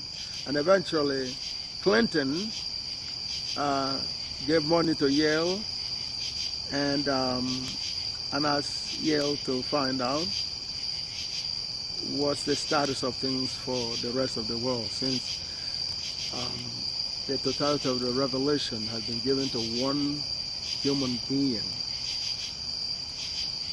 And unbelievably, to be a black man. That shock is, they will never get over that. Yeah, because that is astounding. It's way beyond their possible imagination. So many times it comes out in their really lamenting. There's a Glock Talk discussion at one point where they were saying, well, is this Gargot a joke? And somebody says, I sure hope so. Another one says, but I'm afraid it is not a joke. And then another person, well, if it's not a joke, then what Jefferson said, what do we do with what Jefferson said in terms of, if God were a just God, then all the horrors will push on black people. The just God is going to retaliate someday. And they realize they've done so much that even a little piece of that retaliation could wipe all of them out. You understand? And so they began to really get worried. And they're still extremely worried up to now, because washing my hands is so huge. It's not hard. It's not, I don't know how many people are going to understand in any given century in terms of what's in my hand. Everything's in my hand. So now, therefore, with that I can see history. I can see errors. I can see fraud. Nothing hides from Gargot. Nothing. So that's where our mama came from. Our mama. Mm-hmm. Mm-hmm. A couple of years ago, you had no idea where that Our is. mama. Yes, our mama. The knowledge within. Yeah. One who knows. Knows. The genius. Our mama. Yes. And no Arab can even translate it better than that, because that's not the original. That's our original language. See, Arabic? well, Arabs. When you ask them what's the meaning of Muhammad, they said something about the glorious one or something like that. It's very vague, not as geometrical like I do it. That's what I was asking Ambassador. Today, today was a great day in terms of the encounter with the Ambassador. That's the next generation. He's a powerful brother, and when he turned around and he said, I apologize, we got him. You understand me? But you saw the struggle. Yeah, but go over that. What turned him around? How did you explain that turned him around? Yeah, what turned him around? Because he was so against using, absolutely, bringing up religion, because he said religion is what separates the people of Nigeria. Now, he is right in that. Religion does separate them. Yeah, but what did you explain to him that got him to see that you can't leave religion out? That's right. Well, just like what happened in ABU. See, the suffering is because the enemy is preventing me from exchanging the spirituality with you. Mm-hmm. Passing what God has given to me on the behalf of all God's creatures, but especially black people, to share it with you. That's what is in between you and God. Let's explain that again. That's what. No, in other words, that's what's blocking you from God, the blessing of God, the Jim Crow, in effect. Okay? Mm-hmm. Jim Crow sets you up so that nothing comes from another black person supposed to be considered, anything useful. Because now, what he was expressing, like I say again, nobody thought I could, what happened in ABU on the video could happen during that particular period of time. My sister was almost killed. During the, in other words, there was a religious war before we arrived in Nigeria. Mm-hmm. Religious war was going on there. Mm-hmm. Okay? Ochala Chimugu's wife and my sister were friends. Mm-hmm. And they were going on evangelization, and they encountered the Muslims, and my sister and her were almost killed just before I arrived in Nigeria. So the religious war was raging very heavily. And that's why when the Hausa professor, when I asked him a question, what does the word Ubangiji mean, he picked it up. However, when I asked him the real reason, and you saw what happened. The same thing happened to Ambassador But today. go over that so that people can... Okay. I'm going to pull it from the original tape. Yes, I can go it over again. Yeah. Africans were created by God to be the chosen people, as in the most beloved, as the bottom line. The most endowed with intelligence, with melanin and everything else, and the constitution of blackness and all that. That kind of really resemblance of God, to whatever extent. So that intelligence that God bless us with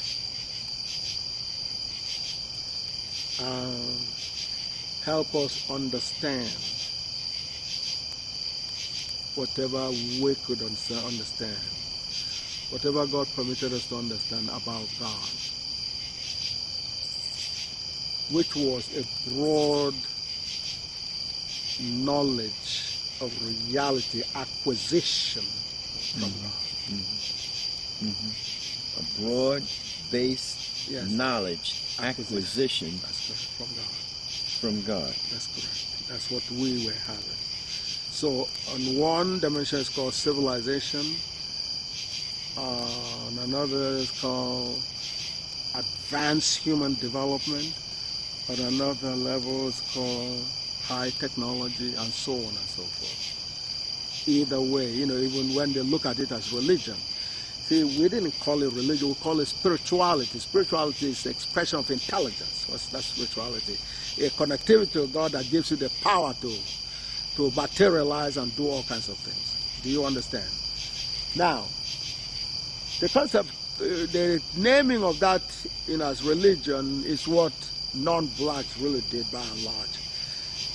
Because they were so limited in terms of what they could conceptualize and realize, in contrast with our situation. That beyond certain limits, they call it magic, as in it can't be real. Do you understand? Magical, meaning it's an illusion, it's not real. Do you understand? Right. So when they call our science black magic, they were totally confused, because on the one hand it's too magical to be believed, and yet they were seeing gold come out of it. You take a piece and then you boom, and then it's gold. So that was intelligence. That's what God got decoded in terms of how our people were doing it. You understand? Okay. Now, so part of the dynamics they couldn't understand and fit, where they could just combine whatever rudimentary forms they have of their own, like, mythologies, and in other words, myths. The people believe in myths and, illusions and magic and all the other stuff. They begin to build that up and carve out a little bit. For us, it's a broad-based, like I said, acquisition of knowledge from God. And but it was knowledge, things that are knowledge of the proven truth. Pyramid is was the epitome of that process. Okay, you can conceptualize and materialize such an incredibly sophisticated structure in terms of precise structure. Okay, and so when they dismantled Timbuktu, and before that the papyri were all stolen and so on and so forth, they couldn't really do much with those. Okay, and eventually, when they dismantled Timbuktu and called it any number of names, from Torino in Italy, some in France, and Oxbridge in England, and all that, do you understand? They couldn't understand any significant level of our sciences and mathematics. So people like Newton became an alchemist. But an alchemy was viewed as a magical thing. It wasn't, because they could not understand it to believe it was real. Do you understand? So they could only visualize it as a magic or some illusion, whereas it was real. Up until today, they have no idea about how we built the pyramid. But the building of the pyramid is in Dagon. So it is through that process that this idea of religion came on. And their level of understanding of mythology and connecting with God, because everything, people will say, well, that is God, go and sleep, and they come, well, God saw, came in a dream to talk to them, they begin to talk about angels and all this other stuff. But they're all modeled after human beings, which was an evidence of how simple-minded their whole, which is a measure of their own level of intelligence. They were nowhere near our level. So when they're picking up, say, like the 42 or so confessions, they talk about commandments and all this other stuff and all that. So eventually they began to write up a few things. And but they took our base work, our fundamental concepts, and began to,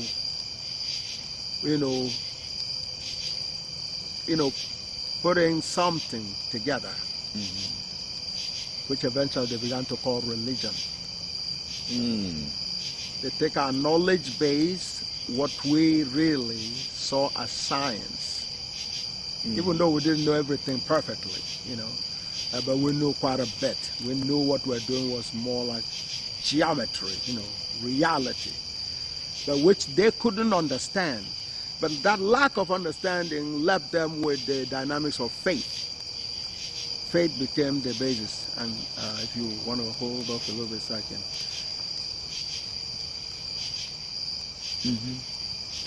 That's 1 second. What we were talking about was how to deal with people who have difficulty understanding facts and theorems. The young man we were talking to was,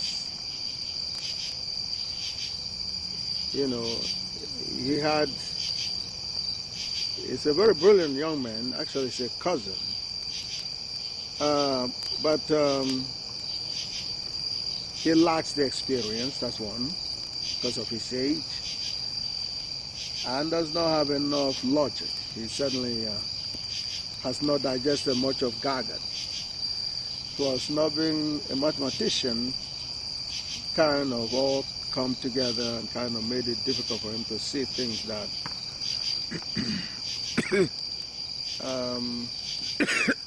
bless you.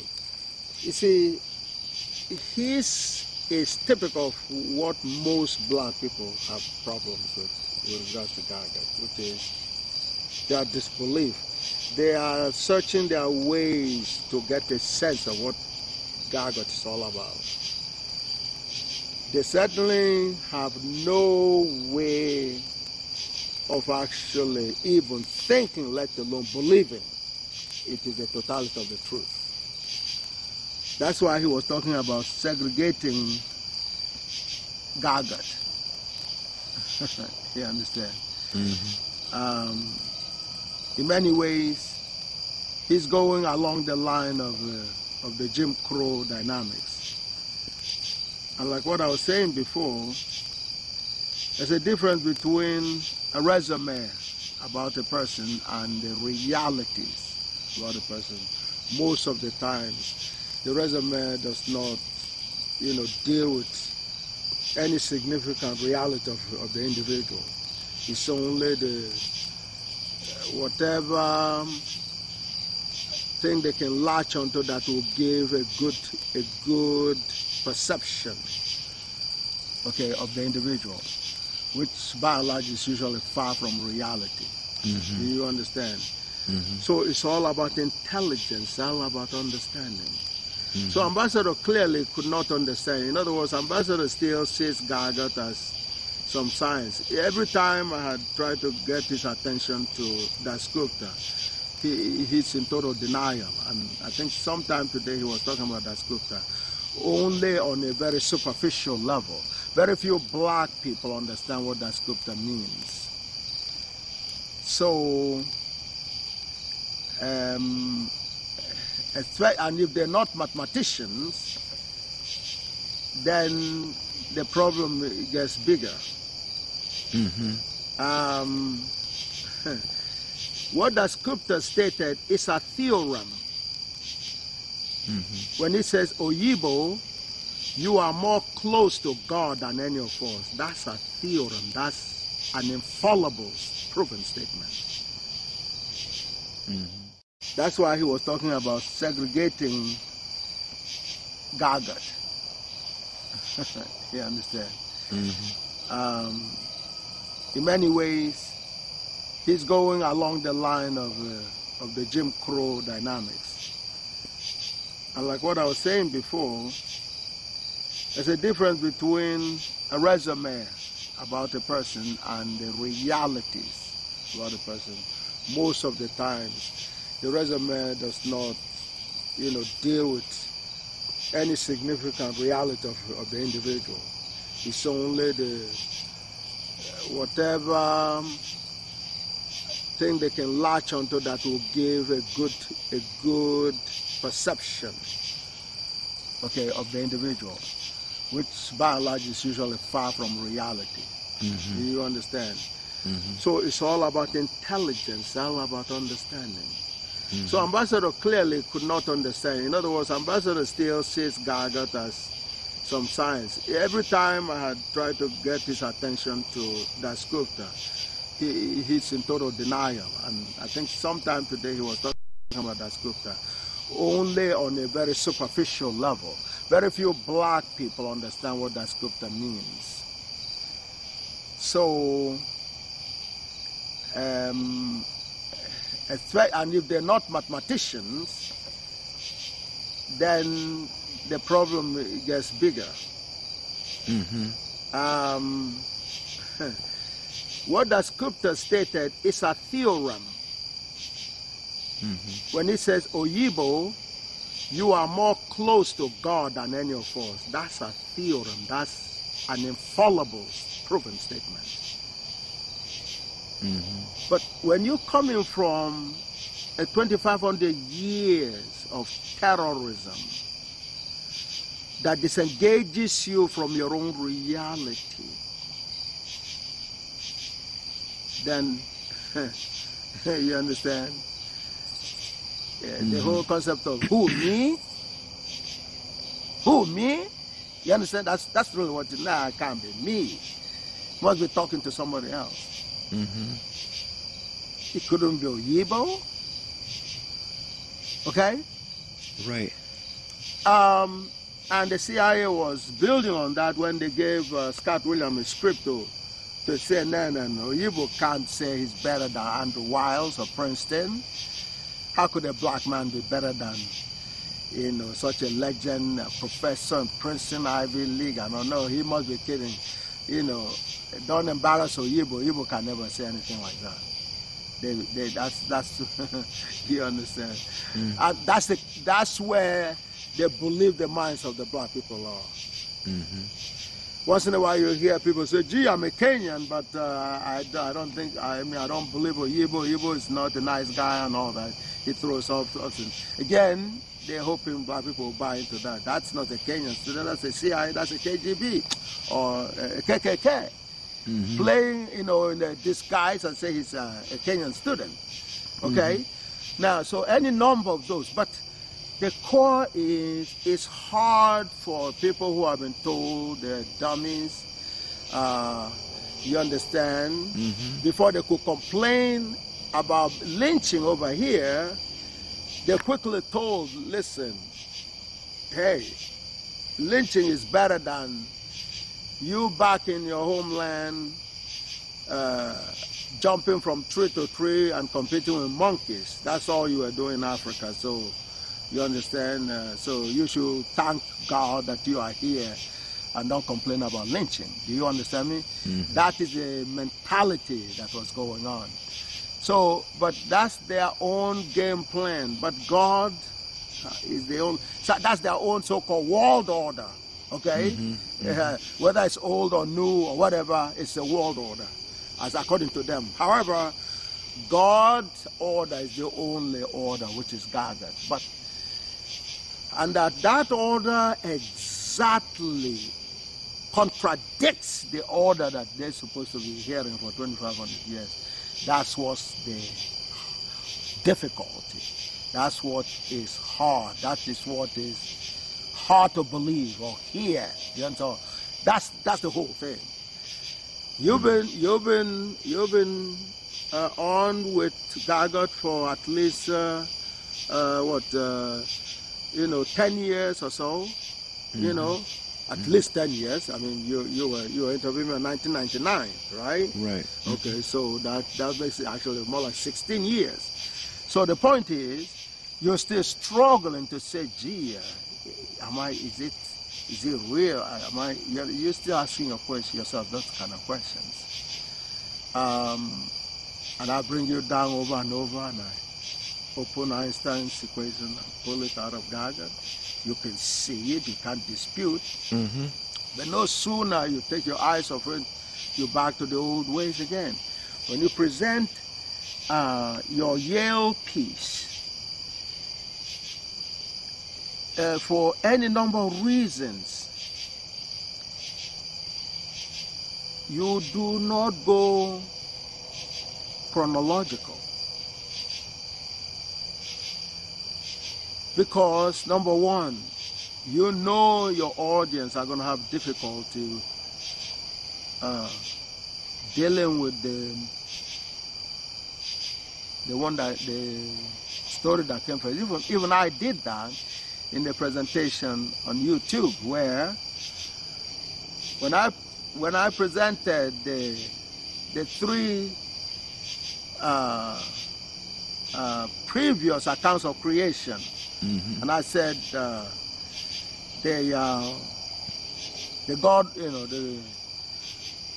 the Word of God, okay, Mm-hmm. which is what God got decoded for the holy books, because people didn't really realize that's what they were saying, okay, because they said, well, God said. They didn't know that saying is a transformation process that the word materializes. They didn't see it like that. They just said God said, as if God is sitting on a stool somewhere and said, and somehow, we were doing magic and things were happening like that. No, but it's geometrically a transformation. Do you understand? Mm-hmm. A transformation of a materialization of a wave into a material, reality. And the first one, God said, let there be light. Well, the sound turned into the light waves. Do you understand? So the point is, so even I had to go with the Word of God first, and then go to the Big Bang second, and bring the one that was supposed to be first, and put it in the last, which is the roaring water waves of none. Mm-hmm. Mm-hmm. Mm-hmm. Because you save the best for last, and I've seen a few brothers or sisters say, well, see, he understands what's going on, that he had to put the very first one in the last position. Mm-hmm. Do you understand? Mm-hmm. Many times we force into that kind of dynamics because of the environment, because of the audience, because of our own dynamics. Do you understand? Mm-hmm. One of the things in terms of, if you come up with something that you're not really very solid about first, you can be stuck there. So on another level, it's safer to go along with something that you can sell. Right. That's what I mean.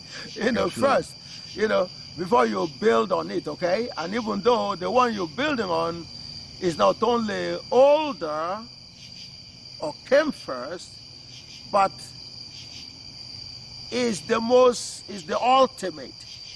You still want to warm people up. That could be part of a strategy, and that could be. But sometimes it could do damage to the other part, because then when you mix the chronology, it takes away from people's abilities to actually see a story very clearly.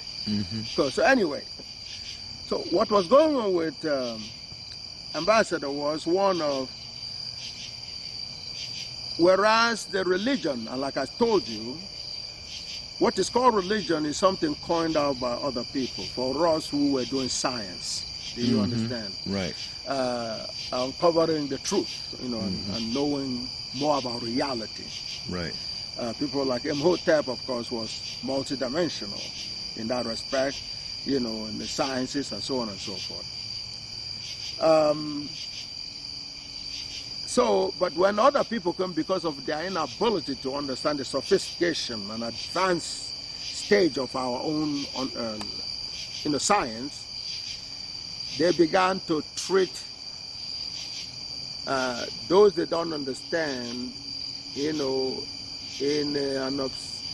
in a different manner, in an unusual manner, in terms of, for example, they either abandon them or call them all kinds of names like pseudoscience or myth or magic, or any number of ways they characterize it, you know,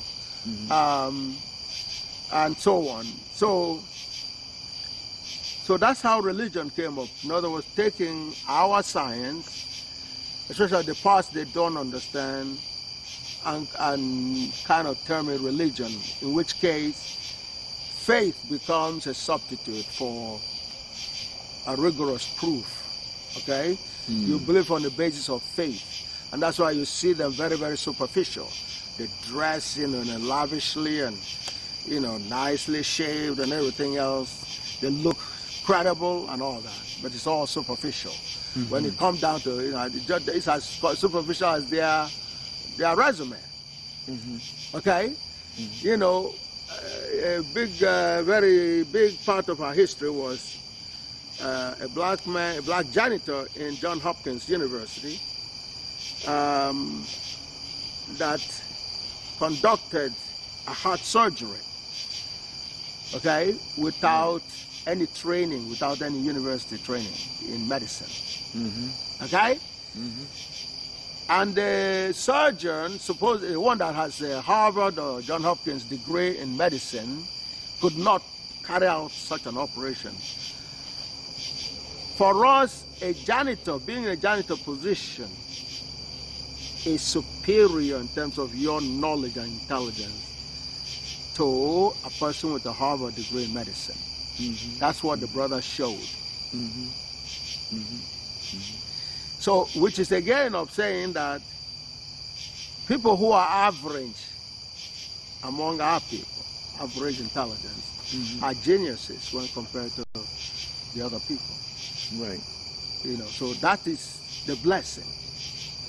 So an attempt was made to cover those up through not only taking our religion, but what they did with our religion is, after terrorizing us,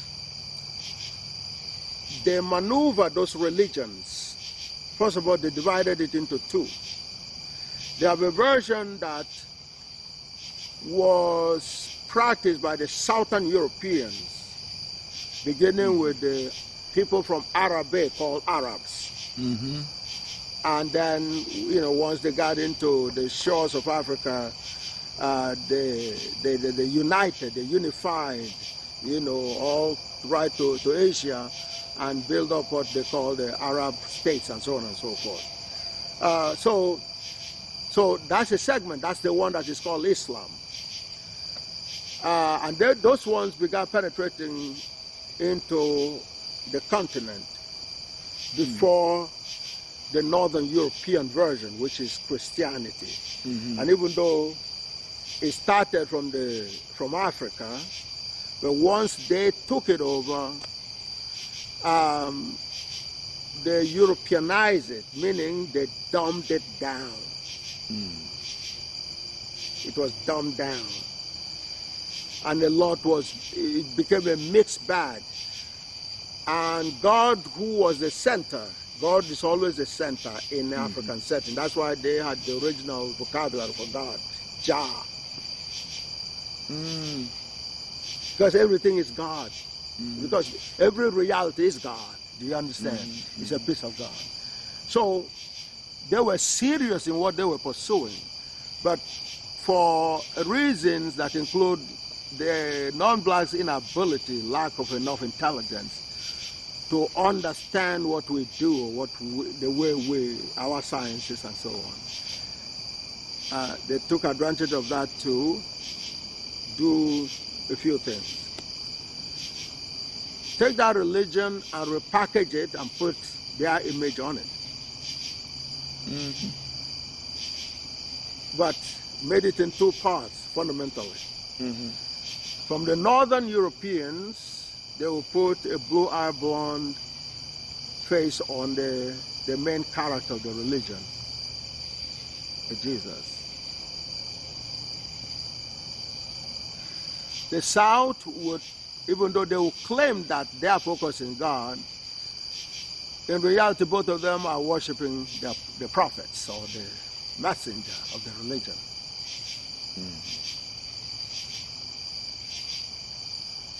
That explains why, or that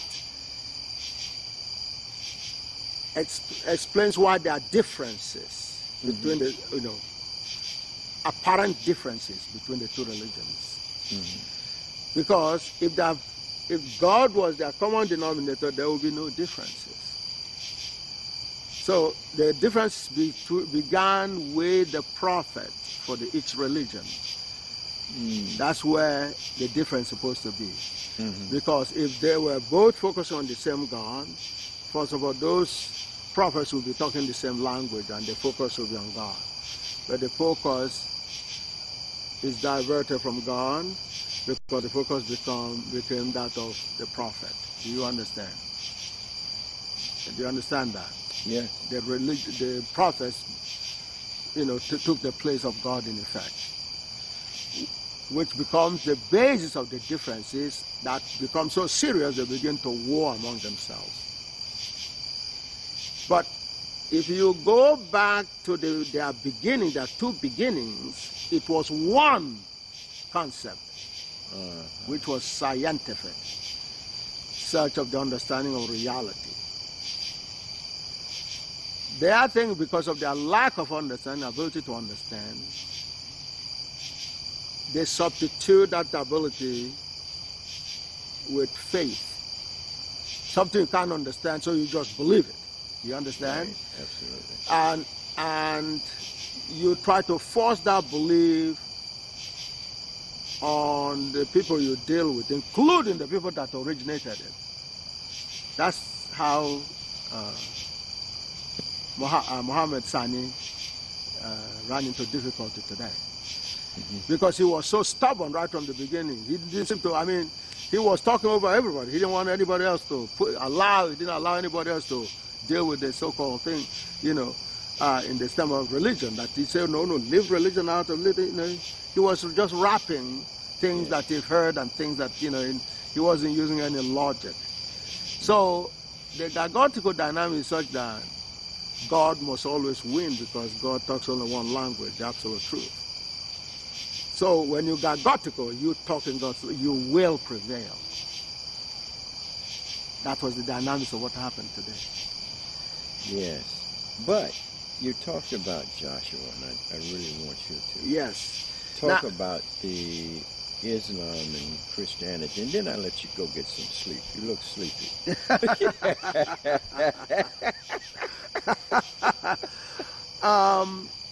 You see, once our science has been, attempt at trying to steal it and people still trying to put their names on it and yet did not understand it. So they brought in what is called a mixed bag of truth, half-truths, and outright lies.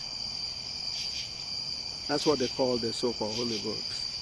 Right. Truth, half-truth, and lies. And lies. They're all a combination. That's what makes it very dangerous. Yeah. Because, see, one of the things they do in legal practice is a technique where they ask you questions. A lawyer is cross-examining you or deposing you, and they keep on asking you simple questions. Your name is, so and so Clemson Brown. You say yes.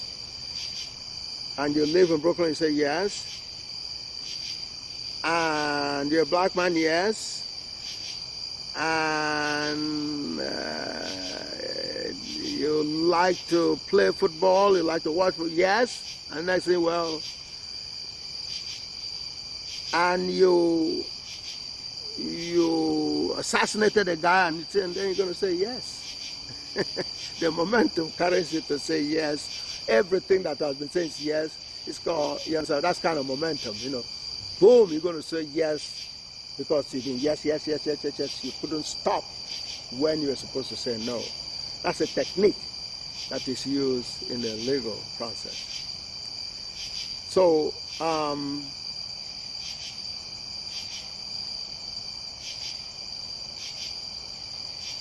once our science was taken and labeled religion, and they say, well, it comes from God. One of the things in Genesis, for example, is, in the beginning God created the universe and so on. And then they would,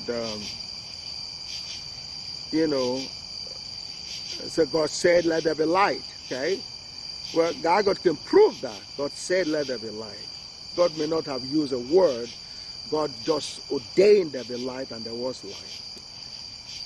Now, but then down the same chapter and the same page, they would say, well, God created two sources of light.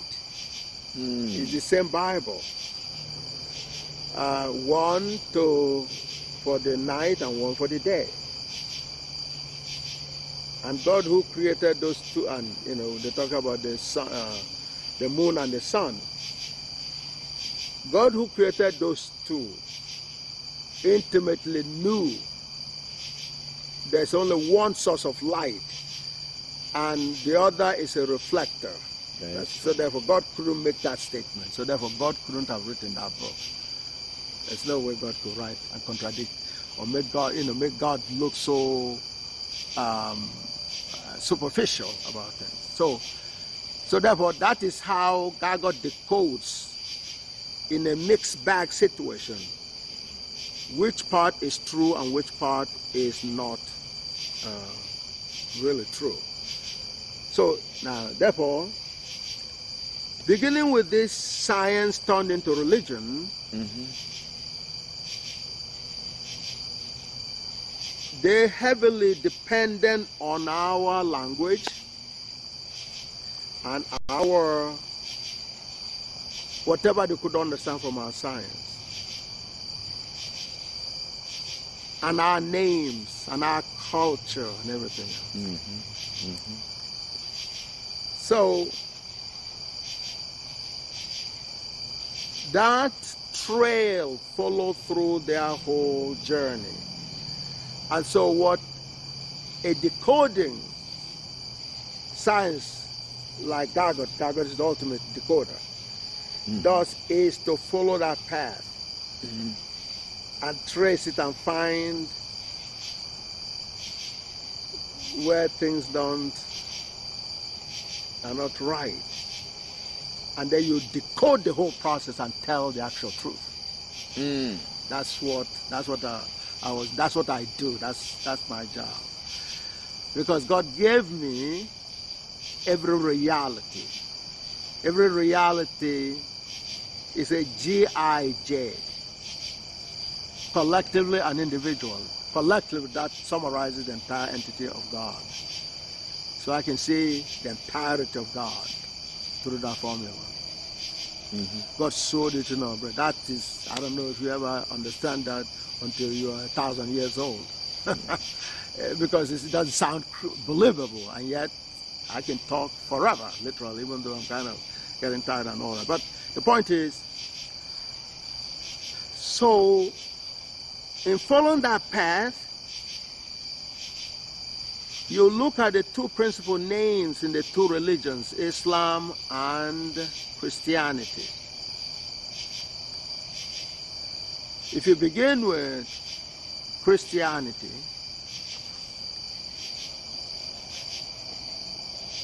the principal name in Christianity is Jesus, which is a mispronunciation of the original word and name, Joshua.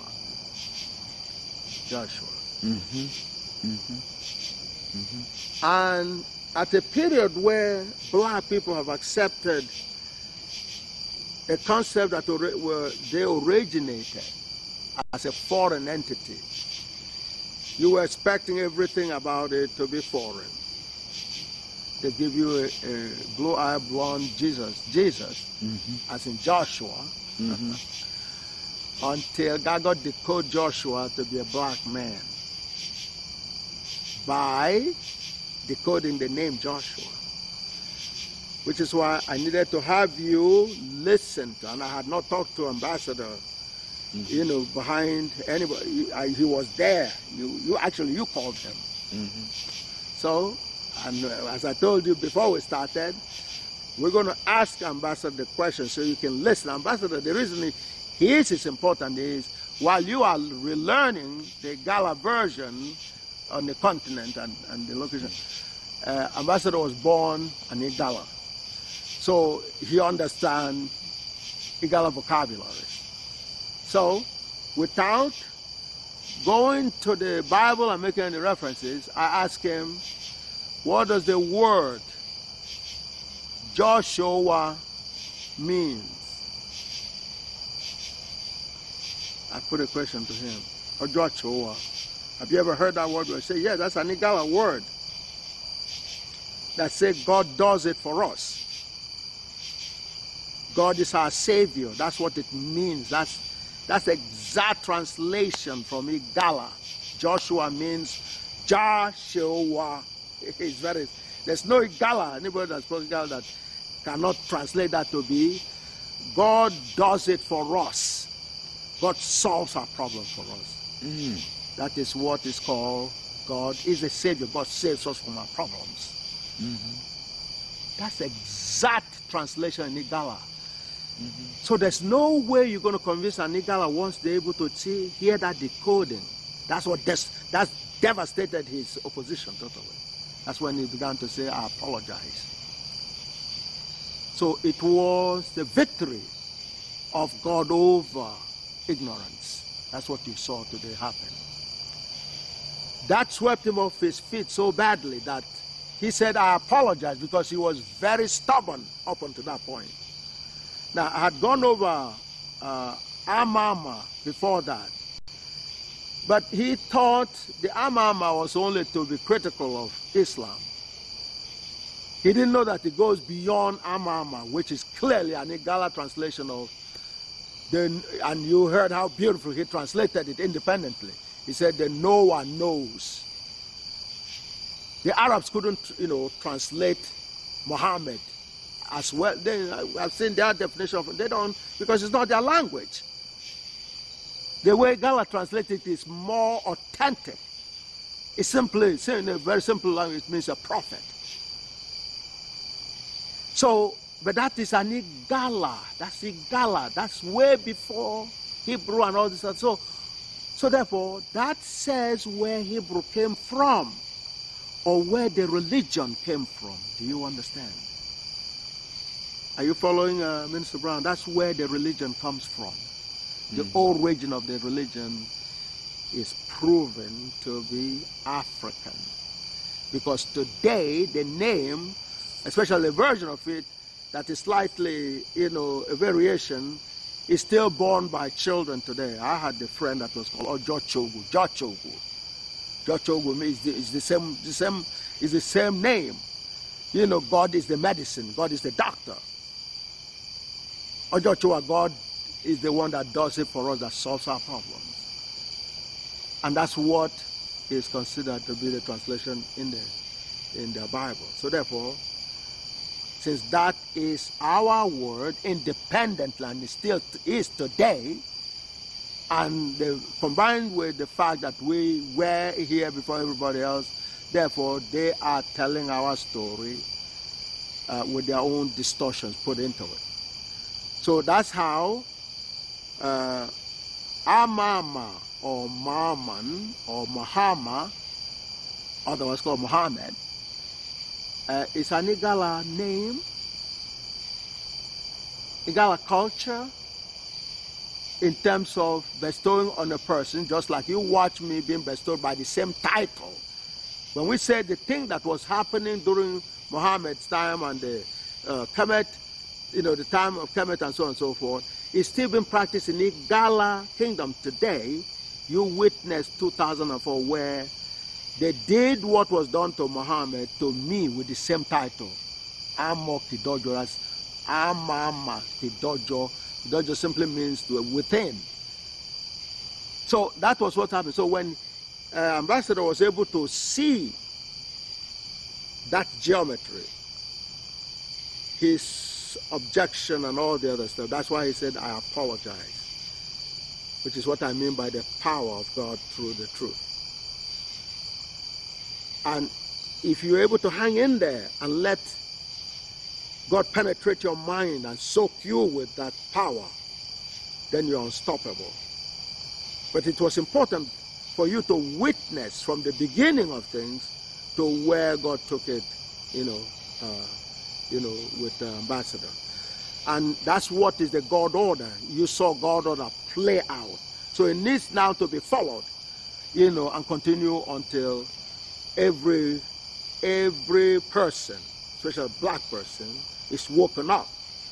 And what he did with Ambassador can be done with every black person. That's basically what we did today and what God ordered for us to do today, and begin reaching out to every one of our race, every member of our race, and the rest of the world. The rest of the world is very seriously waiting for us to make some very serious progress.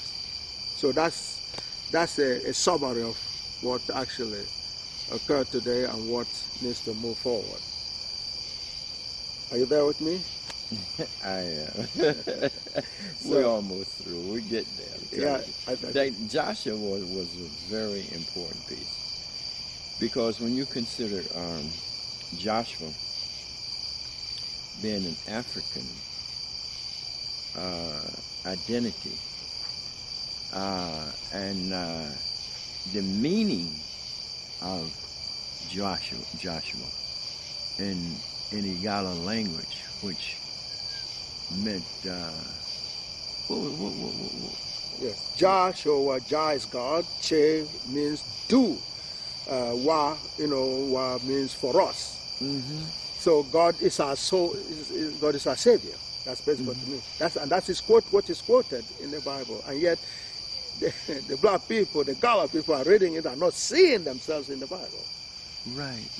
But of course, part of the reason they don't see themselves is because it's distorted. Mm-hmm. So the truth is hidden within that distortion, however, which on the one hand, it makes it extremely dangerous in terms of, with that one truth, there's a lot of fraud surrounding it that, it's like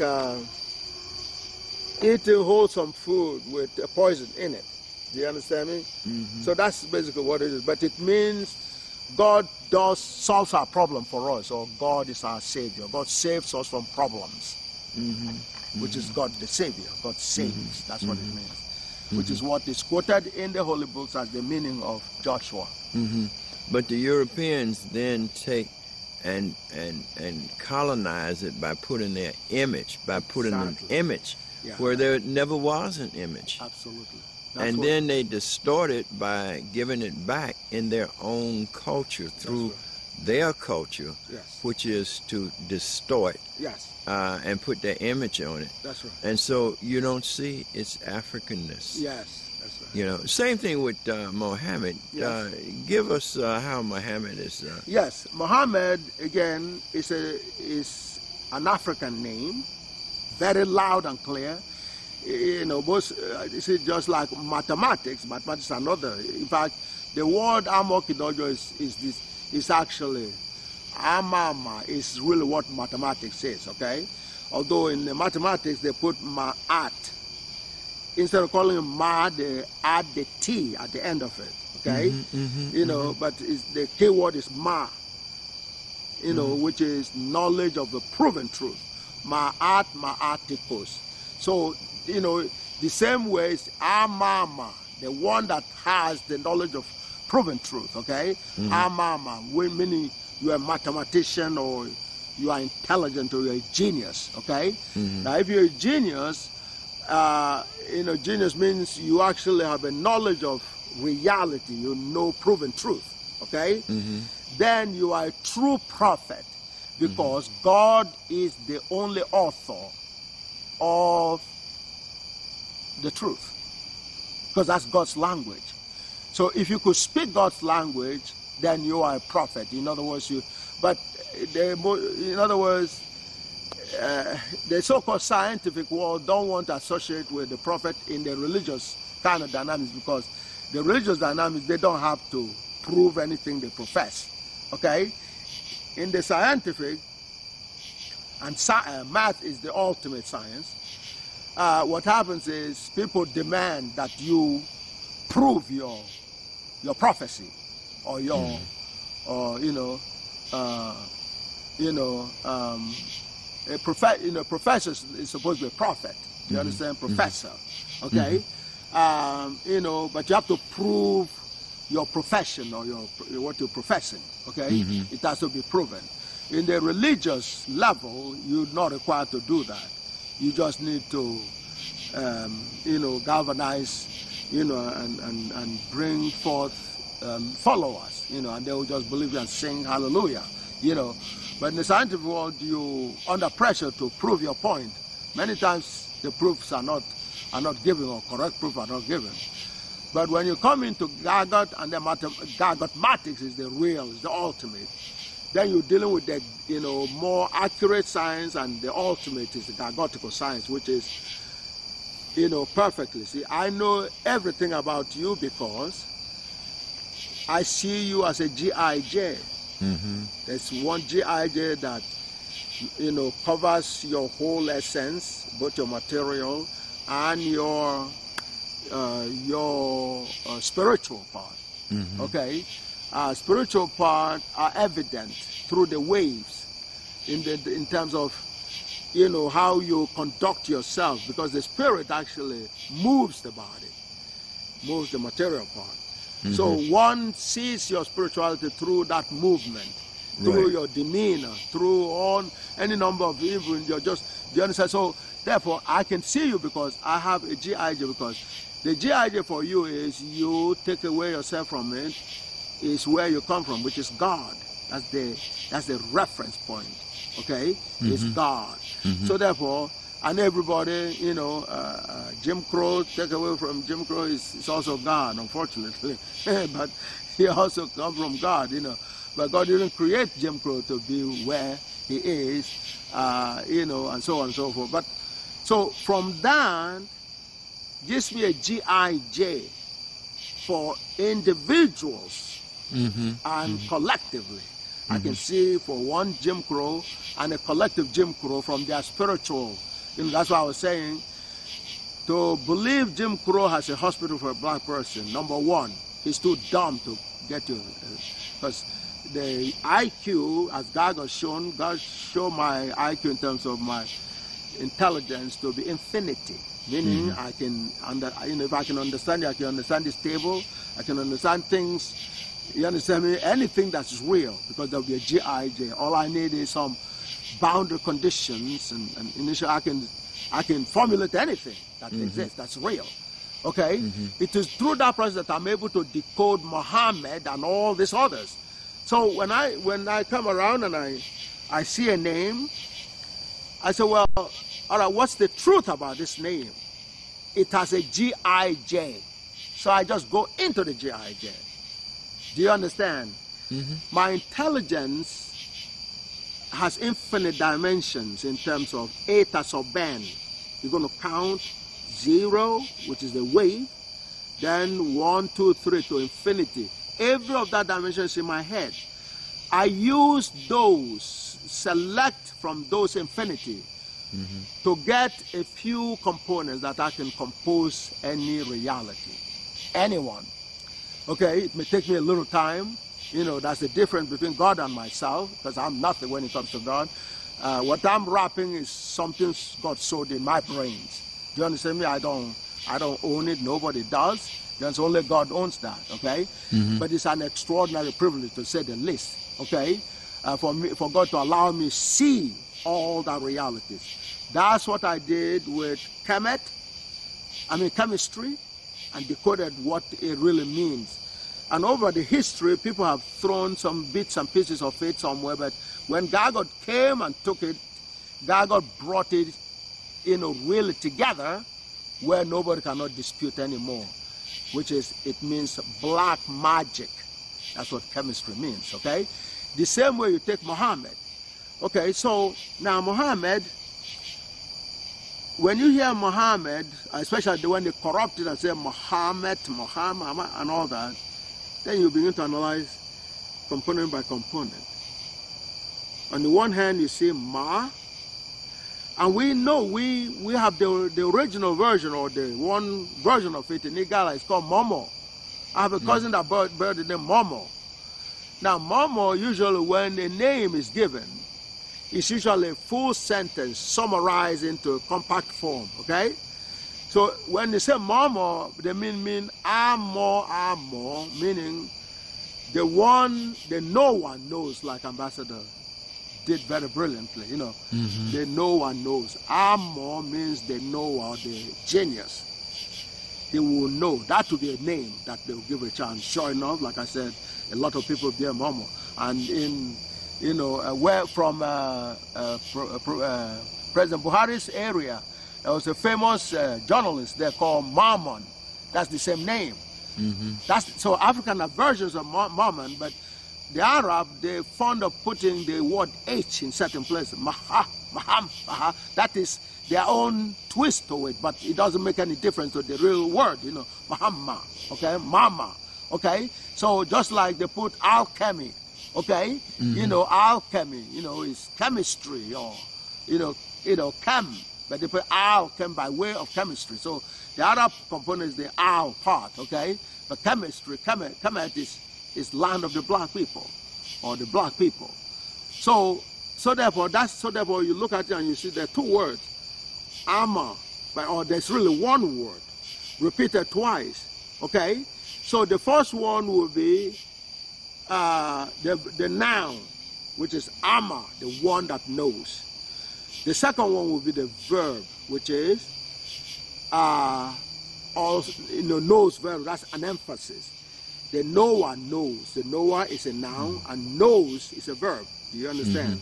Okay, so now, so therefore one can see that very clearly. It jumps at you geometrical. But that is gargotical decoding and gargotical decoding of history. Right. With it, the entire history of the world can be decoded precisely in a matter, because what I just showed you is mathematics, that is geometry. Do you understand? You know, because Amma, how did I know that? It's geometrical. Okay, it's geometrical because Amma means the knower, or the genius. So the genius knows. That's a typical name they will give anybody.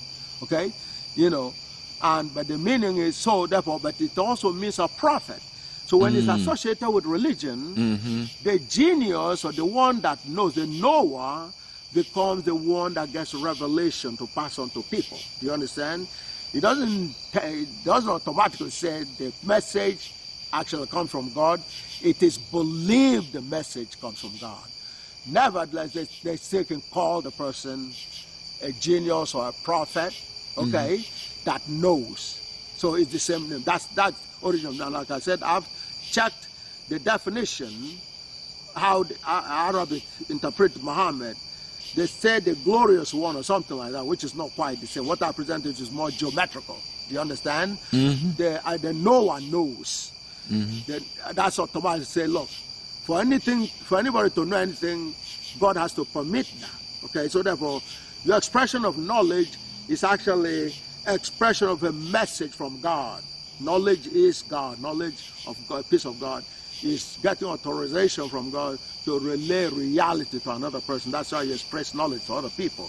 So therefore, it's more geometrical, more concrete than to say one, you know, something about one that is glorified or something like that. Glorified might show privilege, but it's not specific enough. Do you understand me? You know, like I presented to you, because I was awarded the same title that Muhammad was awarded before yourself and your camera in 2004.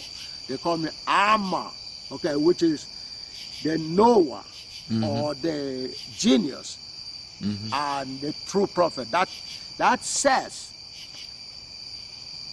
by attack crowning me like our ancestors did in Egypt or in the Middle East, where they crowned the people that set the pace for people to crown Muhammad with the same title.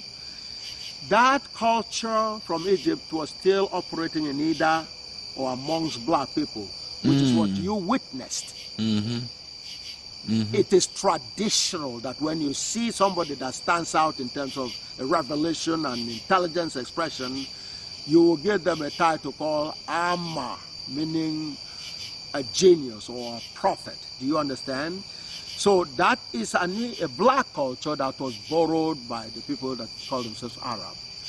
And the name is our name, the culture is our culture.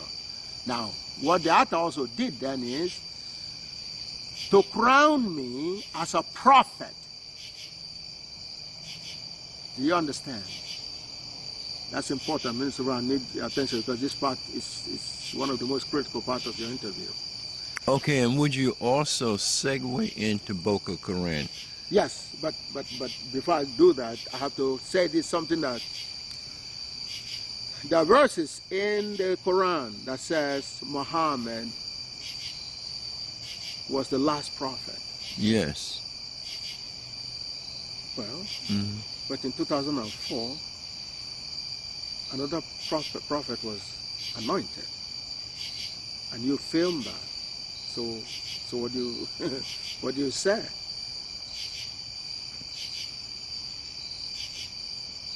Do you understand what I said? In 2004, you witnessed a crowning of another prophet. Was called the same name as Muhammad. Yes. Oh my. Amma, the same name, Amma or Amamo. Right. I got the footage. Exactly. Yes. So that has. But before you, yeah. But the Atar, who would have been the Pharaoh. Yes. Who recognized the genius within you. Yes. And who crown you. Yes. Does that make you a pharaoh? Of course. Okay. Do you understand? Ata is the pharaoh.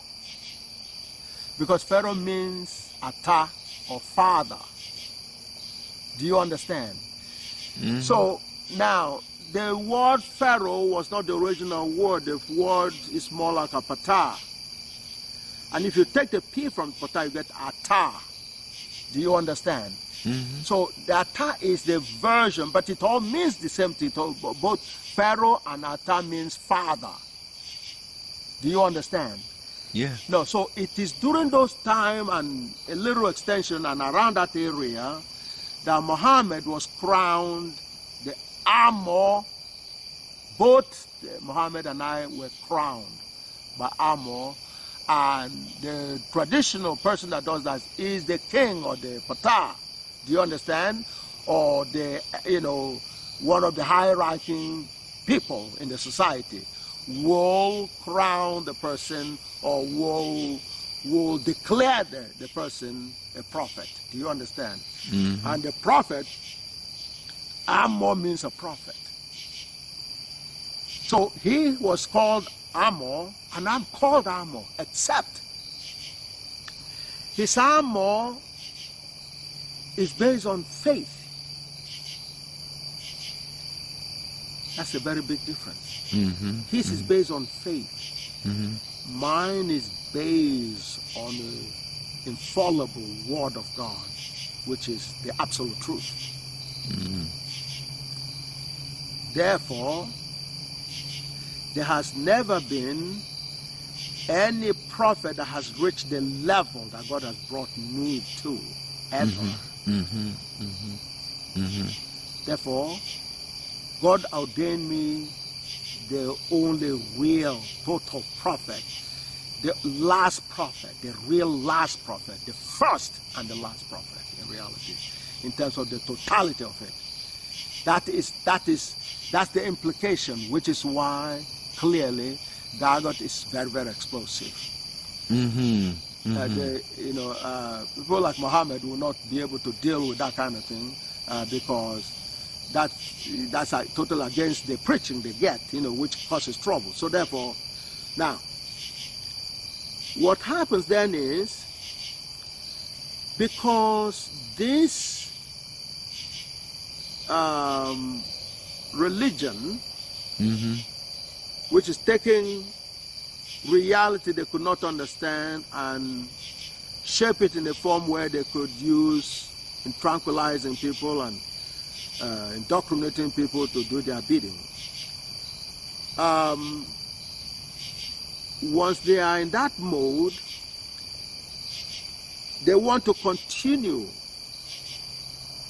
operating on people with this religion. When you're operating on people with the religion, you make them forget they have a mind. They become more or less like a robot. And when they are robots, you could use them to be slaves. They do dirty things for you in the name of Allah and in the name of Jesus and so on and so forth. They go on a plantation and work and do all this in the name of God and all the other stuff. Some of them are told, some of our people are told they were created to serve the Europeans and so on and so forth. All that came through this kind of dynamics of religion and indoctrination process. So what God has done now is to say all those claiming to be prophets have very little that qualify them to be prophets. So the real prophet will now be given, will be ordained and brought out. And people are going to recognize such a prophet by the deeds, by the results. It won't be by propaganda or any faith anymore. It will be through a proven reality. And that is, what you see happening. Anytime, engage a real situation, you will see the proof of that kind of dynamic. So now, that has contradicted the whole position before Gagat in terms of, well, there are so many prophets and so on and so forth and all this, and claim they were doing the kind of thing that God has now finally revealed in totality. So that's why it brings, we're back again to where we started, which is, not only are we back into the real search of reality, but that reality has been revealed through a formula, very precise formula. This takes the precision in the pyramid to the ultimate level, because the pyramid itself and its precision is buried in it as a band, in Dagon. I'm sorry, listen, I think he's ready. I think you also joined me in terms of it's tired. This is right on the ear. So, but we gotta do yeah. We gotta do Boko Haram. Boko Haram. All right. Okay. Yeah. Okay. So the Boko Haram. Well, the issue with Boko Haram, first of all, Boko Haram says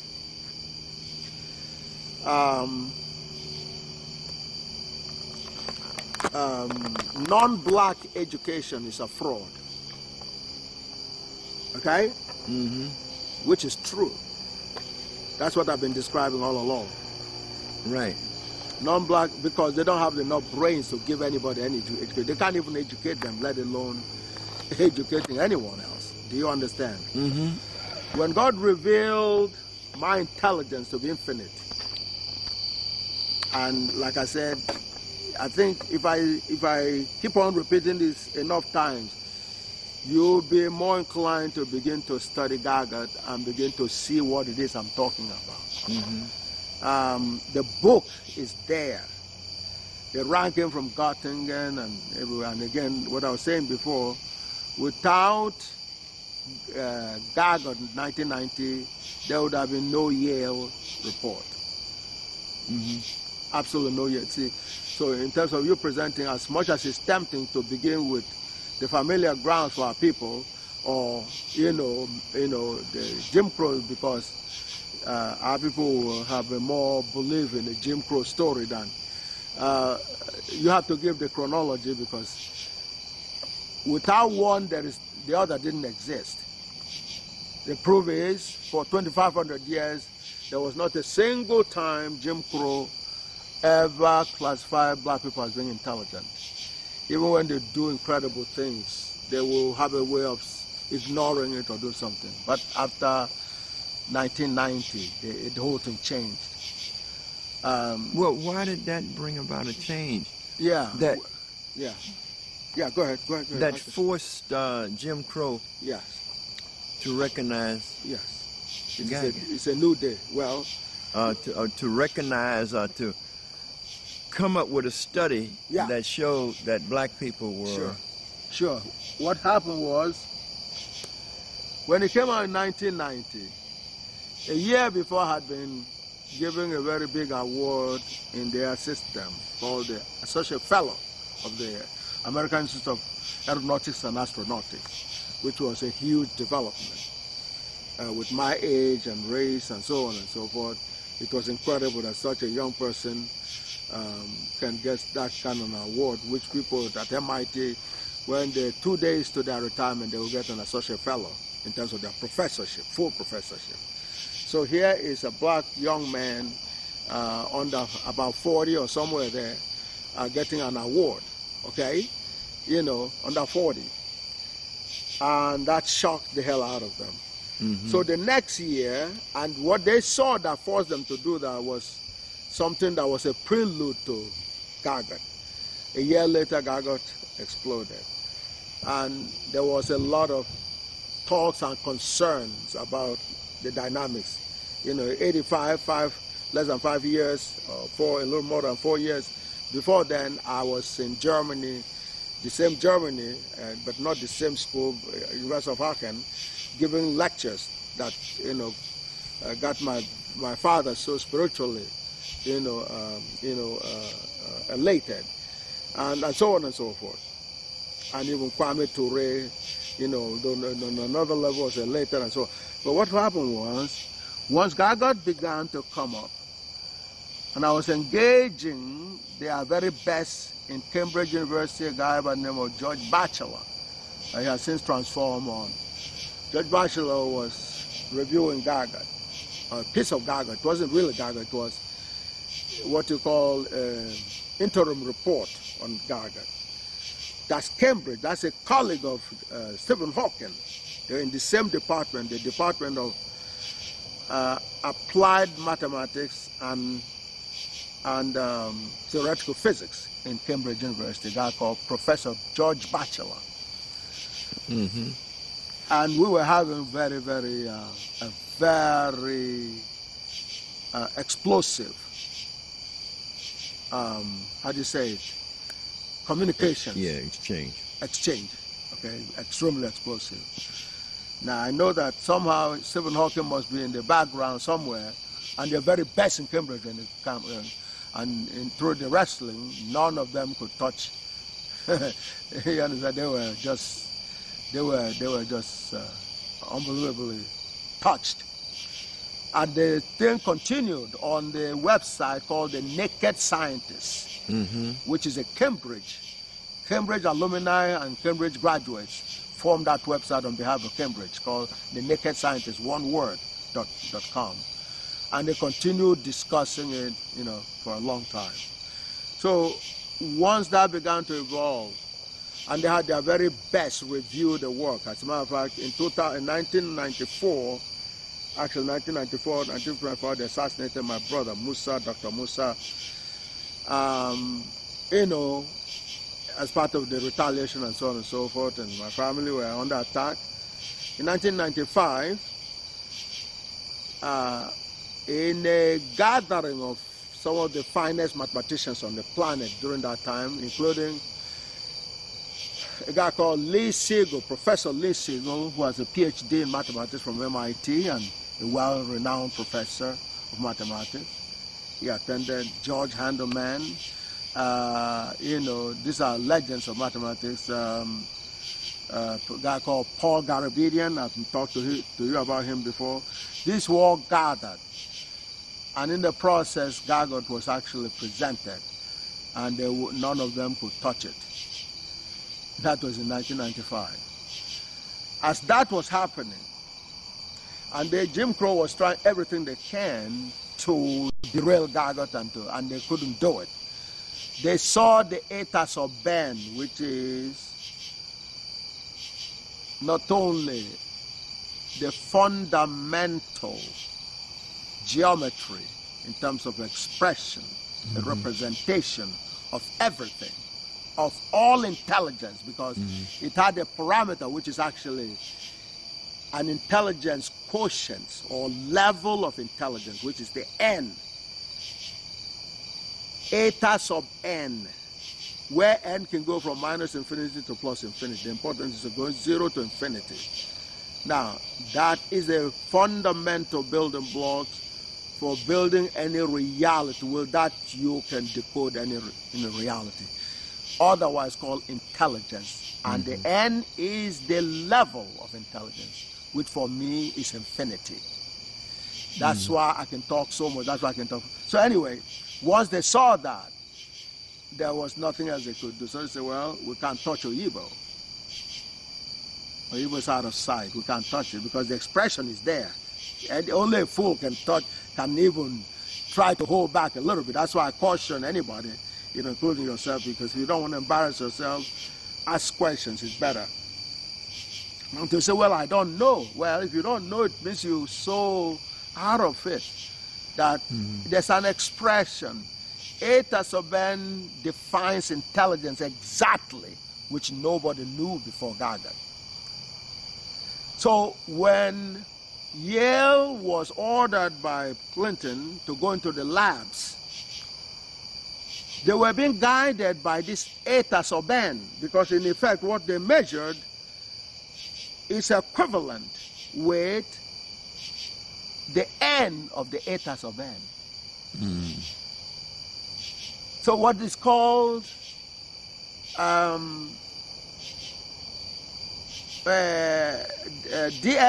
DNA, genetic, that is geometrically the level of intelligence. So, which is why when I decode it, when I read that paper and interpret it for people, I give them the raw data. Okay, the raw data is equivalent to take eta sub n and measure the n. I have the exact relationship, exact formula, exact decoding, exact expression for that intelligence, and I can tell you what eta sub 19 means. That's what the rest of the world have. The non-blacks have eta sub 19. Eta sub 19 defines their own intelligence. I know what level that is. The black people, on the other hand, have much higher, which is eta sub 28. I can show you the geometry. No human being else knows that except myself. So they're using DNA to really test it, because they've seen that with my situation, nobody can argue with it. I'm saying, and no mathematician or any real scientist can touch it. So that's when they arrived. Okay, let's check what the other black people and how those black people compare with the non-blacks. And that's how they came and said, well, the black people as a whole have eta sub 28, while the non-blacks have eta sub 19. And forever changed the whole perception of black people as being less intelligent. We're the most intelligent people, which the God order that could only have been ushered in by God, this case through Gaga, through revealing the totality of intelligence into the brains of one black person on behalf of not only the black people, but the entire human race and every other creature. Okay? So once God has done that, they had no choice, because, they give their best to fight. But once the fight is over and they've seen the defeat, what usually is done by Jim Crow is to actually gather the pieces and try to move on from there. That's basically what was being done. So, and then while they were doing that, it was gaining grounds. And eventually, Göttingen will pick it up, and instead of celebrating Einstein in 2005, they celebrated Gauss. But in celebrating Gauss, they actually celebrated the reign of Gauss and the return of the baton back to the black race through Gaga. So that was a huge. So now, where did Boko Haram come in? Boko Haram comes in the sense that what was taken from us and distorted, but still has our legacies written in on those things in terms of our names. See, it shocks everybody when you see Joshua being decoded to be, it can only be an Igala name because that is so real. That's the name will bear on the street. But because people were not, do you understand me? Like, people didn't know that until God got really came around. Muhammad, they read, Sani, that's his name. He didn't know that. And this is a man, Muhammad Sani, you know, my cousin. He didn't know that until I broke it down for him. God decodes the truth. Even when it's sitting on your nose because of Jim Crow, you know, indoctrinating you and you could not see it. So you need the kind of vision aid that's what God got. That's what is called intelligence. So they couldn't hide that from me. I can see it. And when I decode it for you, you can see that you know it, what I'm saying is perfectly correct. Can't you? That's right. But because you didn't have the kind of command of the Igala, you know, where that was originally written, I took you on to ambassador, and right in front of you, I questioned ambassador to translate the word for you. And you heard with your own ears what he was saying. Now you're going to call Jacob independently. I'm going to do the same thing with him, and you're going to listen also. Do you understand? So in this way, when you go to meet the diasporan brothers and sisters, you are that much empowered to deliver the story to them so they could become free. Do you understand? So now you've been taken back to where things were before the enemy took over, you know, our science, which they called it religion because of their own lack of understanding of it. Do you understand? For us, it's a knowledge that we are acquiring, okay, about reality, but which they turned into a myth and a belief and all the other stuff. In the process, confused, you know, took their own lack of understanding to confuse our people and got us into trouble. And that's why Ambassador was apologizing today, and we hope that, you know, he keeps on moving on the higher ground along with the other people. So Boko Haram then says that non-blacks do not have enough brains to teach black people anything because black people are superior in intelligence. So if a non-black tries to come and pretend he's teaching you something, it is a fraud. That, in essence, what Boko Haram says. Do you understand? That is the truth. However, what comes out of that is a contradiction. But it's used as a tool to brew trouble. It's like a person that says, I'm a Kenyan student, and then is attacking every issue that is black or is supposed to help Kenya. Do you understand? That is not all the time. That's how you know it is the source of it. Do you understand? So they know that people who have some level of consciousness would go along with that saying, but it's very superficial.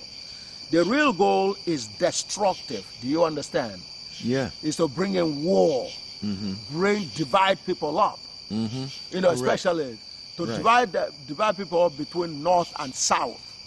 Because when it comes out in the house of language, okay, number one, it will say, well, that's a north issue, okay?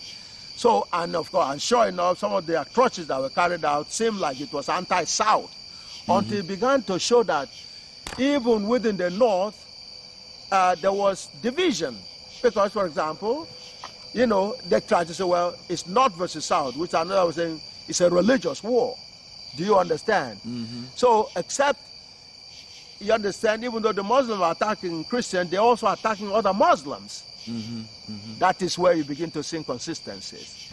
If this is supposed to be a Muslim issue, why is a Muslim killing other Muslims? Most of the casualties are Muslims. In Maiduguri area, they are almost all Muslims. And that's where most of the casualties were coming from. Do you understand?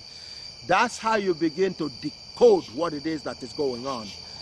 The terminology would have been something that every black person, it's like saying special ed is a fraud. Every right-thinking black person will support such an idea. Do you understand? Mm-hmm. It is unfair to put black kids in a special ed because they come from the most intelligent race. Do you understand? Mm-hmm. Now, but people can use that as a starting point for them to brew trouble and cause atrocities. That's what happened in Boko Haram. So then what Gargot had to do was, all right, so you trying to portray this as a religious war, okay? Muslim versus Christian, and even Muslim versus Muslim. So then when you reach such a point, that's when you need Gargot. Gargot will then analyze what it is that is the basis of differences. Because if everything is Gargotical, there will be no differences and there will be no war. Do you understand? So then you ask a simple question. Say, okay, first of all, the religion that you've not acquired are foreign religion now because they've been taken over and distorted, which is why there's a difference. When you had it, there was one religion, there was one God. Jah was all you had. You didn't have Muhammad or some other dynamics that convoluted things, or Jesus or anything like that. You had Jah. That was a common ground.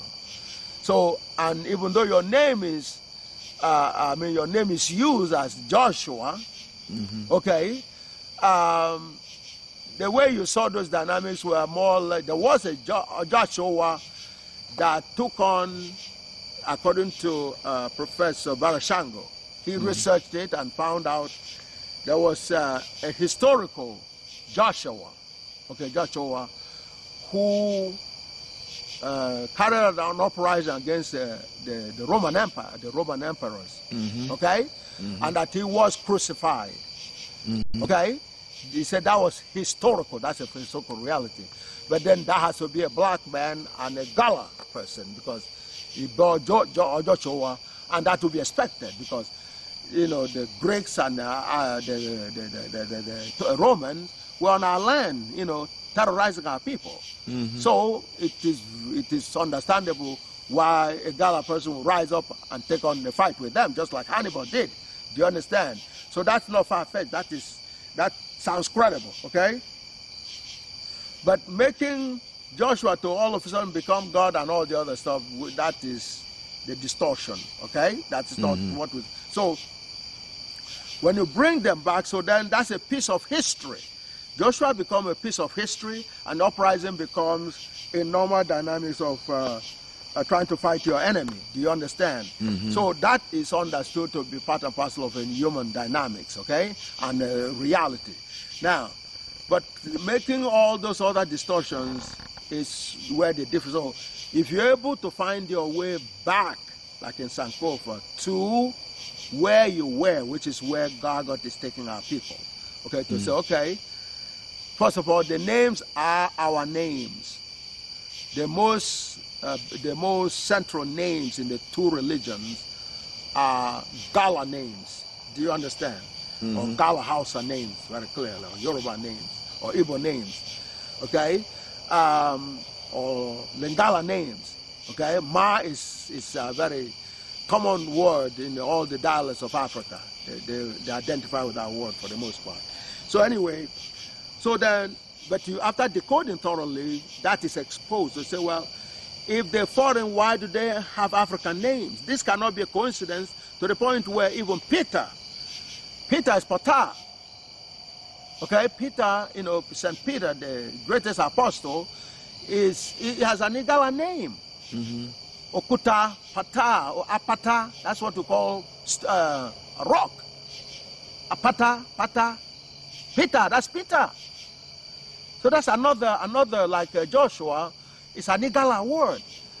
So in one dialect of black language, you could get all these major vocabularies that come directly from that. That is not a coincidence. That's a reality.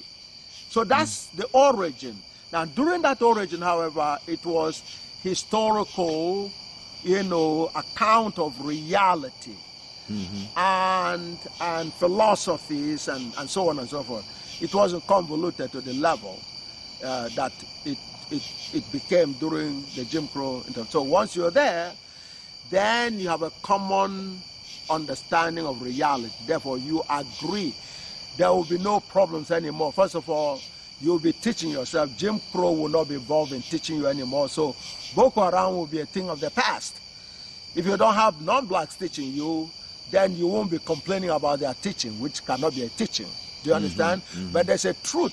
See, you have a use of a true statement to foment a lot of trouble. Do you understand? Yes, they're fraud.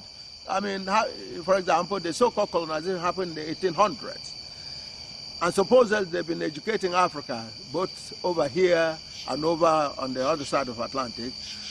And somehow they've been supposedly teaching black people how to, engineering and how to build cars. And up until today, no black country, after paying all kinds of money to Cambridge and Oxford and Sorbonne and Göttingen and all that, they've been paying all this money to teach them how to build cars, and not a single car has been built by black people anywhere on the planet in terms of them owning a car manufacturing company. That is what Boko Haram is also saying.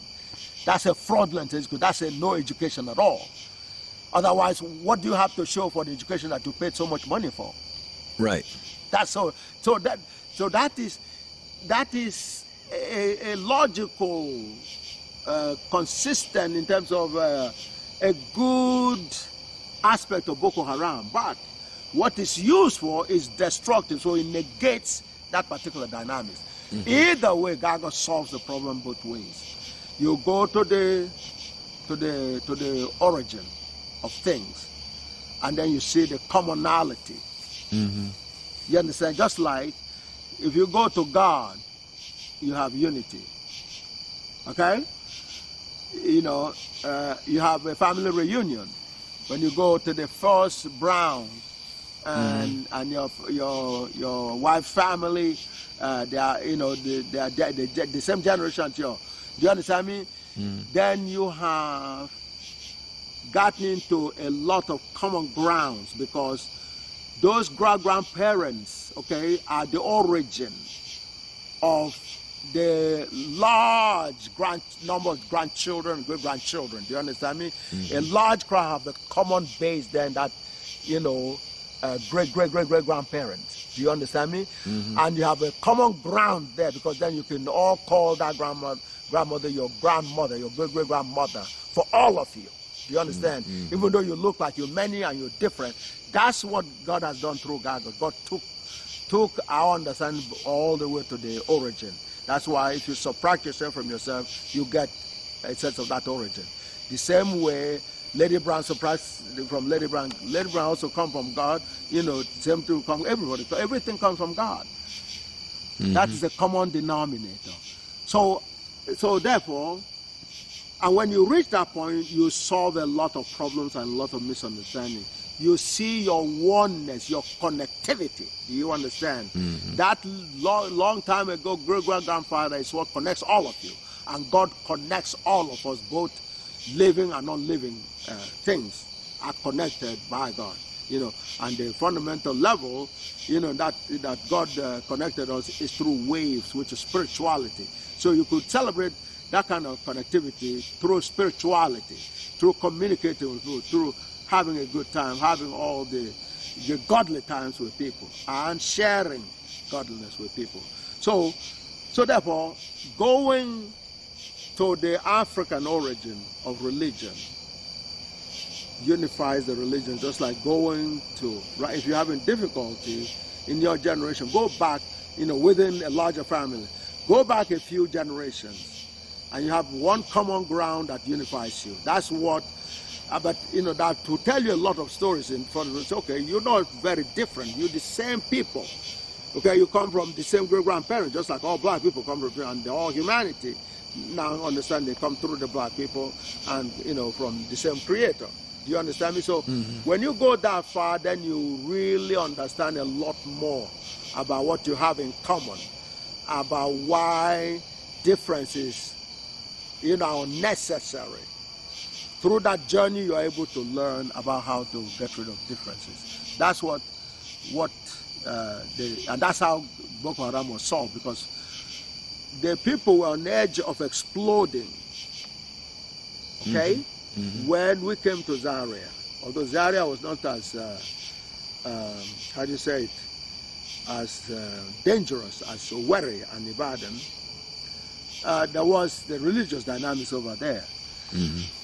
And so, and especially when unsuspecting, and to their shock, I brought in the very thing that everybody was afraid was going to cause trouble. Do you understand? They thought I was going to shy away from it. They didn't know I was sent by God to end the problem. Okay? So I said, wow. All right, we're all silent, and I alluded to it a few parts of my presentation, and then eventually I honed in on it, and I said, well, you all think the religions are foreign to you. I mean, first, there's a distortion that is foreign, all right, but you don't know, you don't believe you have anything to do with that religion. Let me explain things. Let me ask you a few questions, and then I asked them, what does the word Ubangiji mean? So even to get a person to respond took quite a bit of time for anybody to get courage to volunteer to actually define it, because they're afraid, that could lead to an explosion of bombs. So nobody, you understand, nobody was prepared to even answer the first part of it.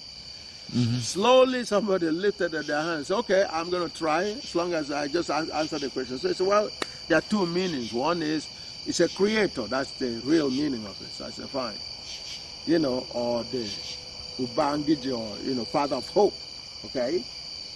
So I said, very good. And then when I turned around, I said, well, which one did we know first in Africa that is taking him back to the origin? Okay? And then he said, then all of a sudden he couldn't answer it. That was a giveaway. Everybody was so scared as we were gathering to listen to Gaga. Gaga that was the biggest symbolism of the solution to the Boko Haram. Because then when I answered that, everybody knows the answer. And they all knew they were, how can I say, acting. They were following a script from Jim Crow by claiming it's Allah. The European taught them Allah and taught them about God. Do you understand me? That was what I had to bust. God ordered me to bust it. And so when I said, okay, what's the real answer? He couldn't answer. Because he had to take a fifth, because if either way he answered, he's going to have problems. If he answered it correctly, he was afraid there was going to be a bomb explosion. If he answered incorrectly, then he would look stupid. Everybody knew the answer. It had to be Ubangiji first. Therefore, like I told the ambassador, and he concurred, what is it that a foreigner taught you about God? There's nobody, no black person that can actually point at any one thing that somebody else taught them about God. To the contrary, you taught the world, taught everybody in the world about God. And that's why God gave it in such a very precise. If you think about the pyramid being precise, Gaga is the ultimate precision. You can't go, the pyramid precision comes out of Gaga. Do you understand? And some of that I've given in some of the lectures already that you have recorded. Do you understand? So now, therefore, we have solutions to every problem. Solutions to religion, solution to, and there are a few things that I cannot even announce, because announcing some of those things will turn the world is upside down already. But there are some announcements that I can't get into because it will, it can cause some. if you think about earthquake, this one can cause more than the worst earthquake you can get in terms of the confusion that could come into the world. But anyway, but there's a lot people need to learn and turn around and so on and so forth. So This one needs to go into the minds of our people. This needs to go up on the radio, on the television, and then also part of the decoding of what's going on right now, which is what God sent God. It's also that everybody pretends that they're concerned about the killing of the black youth and the black people in general, lynchings and so on and so forth. And yet, the people who claim they are concerned are the biggest facilitators of the crime. Okay? In terms of, for example, if CNN was presenting Gaga, it would have been more difficult for Trayvon Martin to be slaughtered or Sandra Bland to be slaughtered, because the image will have, or Michael Brown to be slaughtered, because the image they will have of those people will be a more realistic image. The image they will have of all these young people, black people, will be different from looking at them as criminals and all the other stuff, because they will see them in light of Gaga. And on the same token, black people need to wear the Gaga shirt so as to take, to dismantle. If you don't wear the Gaga shirt or a concrete African attire, unless your mind or your demeanor speaks for you, then otherwise you'll be wearing a uniform or a dumb person uniform. But when you wear Gaga, then they know that you are enlightened about who you are. And so those are the dynamics. For self-protection and preservation of one's life, if nothing else, that becomes a very critical thing for us to do. But we need this word to actually resonate with people's minds and spirituality ASAP. All right? Professor, I want to thank you. And this is the first of many. I think you should talk to our people all over the world every day. Thank you. You're welcome. Welcome.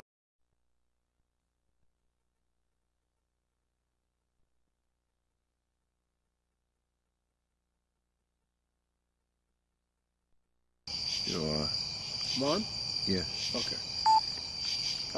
What we were talking about was how to deal with people who have difficulty understanding facts and theorems. The young man we were talking to was,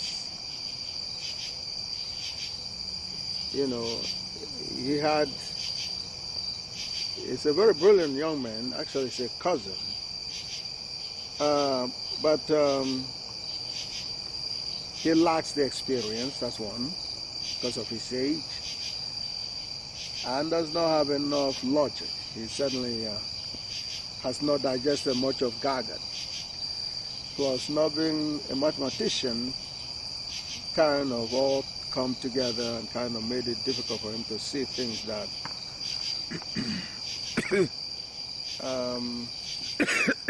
bless you. You see, his is typical of what most black people have problems with regards to Gaga, which is their disbelief. They are searching their ways to get a sense of what Gaga is all about. They certainly have no way of actually even thinking, let alone believing it is the totality of the truth. That's why he was talking about segregating Gaga. You understand? In many ways, he's going along the line of the Jim Crow dynamics. And like what I was saying before, there's a difference between a resume about a person and the realities about a person. Most of the times, the resume does not deal with any significant reality of the individual. It's only the whatever thing they can latch onto that will give a good perception, okay, of the individual, which by and large is usually far from reality. Do you understand? So it's all about intelligence, all about understanding. So Ambassador clearly could not understand. In other words, Ambassador still sees Gargot as some science. Every time I had tried to get his attention to Dasgupta, he's in total denial. And I think sometime today he was talking about Dasgupta only on a very superficial level. Very few black people understand what Dasgupta means.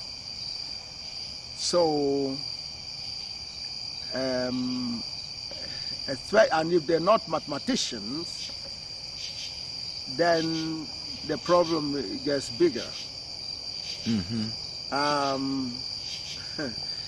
What Dasgupta stated is a theorem. When he says, Oyibo, you are more close to God than any of us. That's a theorem. That's an infallible, proven statement. But when you're coming from 2,500 years of terrorism that disengages you from your own reality, then you understand the whole concept of who, me? Who, me? You understand? That's really what it is. Nah, it can't be me. Must be talking to somebody else. It couldn't be Oyibo. Okay? Right. And the CIA was building on that when they gave Scott Williams a script to say, no, Oyibo can't say he's better than Andrew Wiles or Princeton. How could a black man be better than, such a legend, a professor in Princeton, Ivy League? I don't know. He must be kidding. Don't embarrass Oyibo. Oyibo can never say anything like that. That's you understand? And that's where they believe the minds of the black people are. Once in a while you hear people say, gee, I'm a Kenyan, but I don't believe Oyibo. Oyibo is not a nice guy and all that. He throws off us. Again, they're hoping black people will buy into that. That's not a Kenyan student, that's a CIA, that's a KGB or a KKK. Playing, in a disguise and say he's a Kenyan student. Okay? Now, so any number of those, but the core is it's hard for people who have been told they're dummies, you understand, before they could complain about lynching over here, they're quickly told, listen, hey, lynching is better than you back in your homeland jumping from tree to tree and competing with monkeys. That's all you are doing in Africa. So you understand? So you should thank God that you are here and don't complain about lynching. Do you understand me? That is the mentality that was going on. So, but that's their own game plan. But God is the only, so that's their own so-called world order. Okay? Whether it's old or new or whatever, it's a world order, as according to them. However, God's order is the only order which is gathered. But, and that order exactly contradicts the order that they're supposed to be hearing for 2,500 years. That's what's the difficulty. That's what is hard. That is what is hard to believe or hear. You understand? That's the whole thing. You've been on with Gargot for at least 10 years or so. At least 10 years. I mean, you were interviewing me in 1999, right? Right. Okay, so that makes it actually more like 16 years. So the point is, you're still struggling to say, gee, is it real? You're still asking yourself those kind of questions. And I bring you down over and over, and open Einstein's equation and pull it out of diagram. You can see it, you can't dispute. Mm-hmm. But no sooner you take your eyes off it, you're back to the old ways again. When you present your Yale piece, for any number of reasons, you do not go chronological. Because, number one, you know your audience are going to have difficulty dealing with the story that came first. Even I did that in the presentation on YouTube, where when I presented the three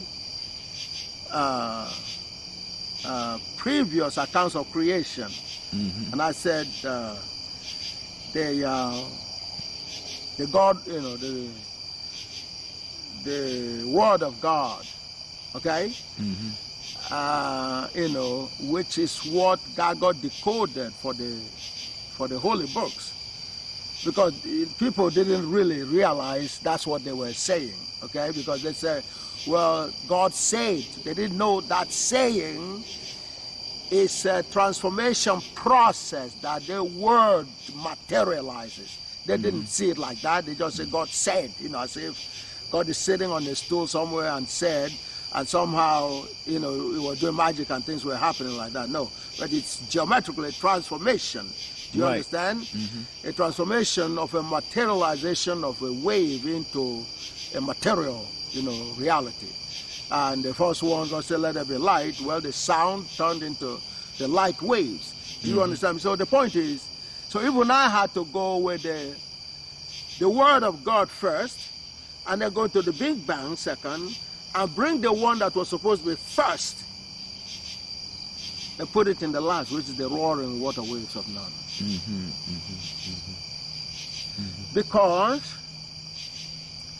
you save the best for last, and I've seen a few brothers or sisters say, well, see, he understands what's going on, that he had to put the very first one in the last position. Mm-hmm. You understand? Mm-hmm. Many times we force into that kind of dynamics because of the environment, because of the audience, because of our own dynamics. Do you understand? Mm-hmm. One of the things in terms of, if you come up with something that you're not really very solid about first, you can be stuck there. So on another level, it's safer to go along with something that you can sell. Right. That's first, before you build on it, okay? And even though the one you're building on is not only older or came first, but is the ultimate. You still want to warm people up. That could be part of a strategy, and that could be. But sometimes it could do damage to the other part, because then when you mix the chronology, it takes away from people's abilities to actually see a story very clearly. So anyway, so what was going on with Ambassador was one of, whereas the religion, and like I told you, what is called religion is something coined out by other people for us who were doing science. Do you understand? Right. Uncovering the truth, and knowing more about reality. Right. People like Imhotep, of course, was multidimensional in that respect, in the sciences and so on and so forth. But when other people come, because of their inability to understand the sophistication and advanced stage of our own science, they began to treat those that don't understand, in a different manner, in an unusual manner, in terms of, for example, they either abandon them or call them all kinds of names like pseudoscience or myth or magic, or any number of ways they characterize it, and so on. So that's how religion came up. In other words, taking our science, especially the parts they don't understand, and kind of term it religion, in which case faith becomes a substitute for a rigorous proof, okay? You believe on the basis of faith, and that's why you see them very, very superficial. They dress, lavishly and, nicely shaved and everything else. They look credible and all that, but it's all superficial. When it comes down to, it's as superficial as their resume. Okay? A very big part of our history was a black janitor in Johns Hopkins University that conducted a heart surgery, okay, without any training, without any university training in medicine. Okay? And the surgeon, supposedly one that has a Harvard or Johns Hopkins degree in medicine, could not carry out such an operation. For us, a janitor, being in a janitor position, is superior in terms of your knowledge and intelligence to a person with a Harvard degree in medicine. That's what the brother showed. So, which is again of saying that people who are average among our people, average intelligence, are geniuses when compared to the other people. Right. So that is the blessing. So an attempt was made to cover those up through not only taking our religion, but what they did with our religion is, after terrorizing us, they maneuvered those religions. First of all, they divided it into two. They have a version that was practiced by the Southern Europeans, beginning with the people from Arabic called Arabs. And then, once they got into the shores of Africa, they united, they unified, all right to Asia, and build up what they call the Arab states and so on and so forth. So that's a segment, that's the one that is called Islam. And those ones began penetrating into the continent before the Northern European version, which is Christianity. And even though it started from Africa, but once they took it over, they Europeanized it, meaning they dumbed it down. It was dumbed down. And it became a mixed bag. And God, who was the center, God is always the center in the African setting. That's why they had the original vocabulary for God, Jah. Because everything is God. Because every reality is God. Do you understand? It's a piece of God. So they were serious in what they were pursuing. But for reasons that include the non-blacks' inability, lack of enough intelligence to understand what we do, the way our sciences and so on. They took advantage of that to do a few things. Take that religion and repackage it and put their image on it. But made it in two parts, fundamentally. From the Northern Europeans, they will put a blue-eyed blonde face on the main character of the religion, Jesus. The South would, even though they will claim that they are focusing God, in reality both of them are worshiping the prophets or messenger of the religion.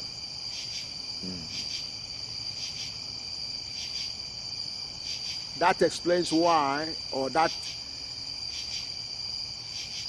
explains why there are differences between the, apparent differences between the two religions. Because if God was their common denominator, there would be no differences. So the difference began with the prophet for each religion. That's where the difference is supposed to be. Because if they were both focusing on the same God, first of all, those prophets will be talking the same language and the focus will be on God. But the focus is diverted from God because the focus became that of the prophet. Do you understand? Do you understand that? Yeah. The prophets, took the place of God in effect, which becomes the basis of the differences that become so serious they begin to war among themselves. But if you go back to their beginning, their two beginnings, it was one concept, which was scientific, search of the understanding of reality. Their thing, because of their lack of understanding, ability to understand, they substitute that ability with faith. Something you can't understand, so you just believe it. You understand? Right. Absolutely. And you try to force that belief on the people you deal with, including the people that originated it. That's how Muhammad Sani ran into difficulty today. Because he was so stubborn right from the beginning. He didn't seem to, he was talking over everybody. He didn't want anybody else to he didn't allow anybody else to deal with the so-called thing, in the stem of religion. That he said, no, leave religion out of it. He was just wrapping things that he heard and things that, he wasn't using any logic. So the diagontical dynamic is such that God must always win because God talks only one language, the absolute truth. So when you got gotical, you talk in gospel, you will prevail. That was the dynamics of what happened today. Yes. But you talked about Joshua, and I really want you to talk about the Islam and Christianity, and then I'll let you go get some sleep. You look sleepy.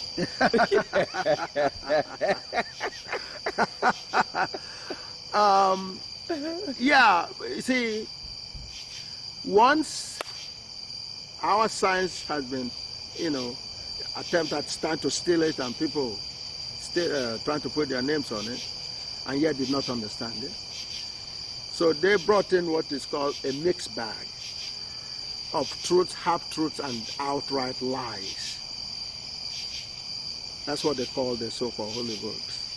Right. Truth, half-truth, and lies. And lies. They're all a combination.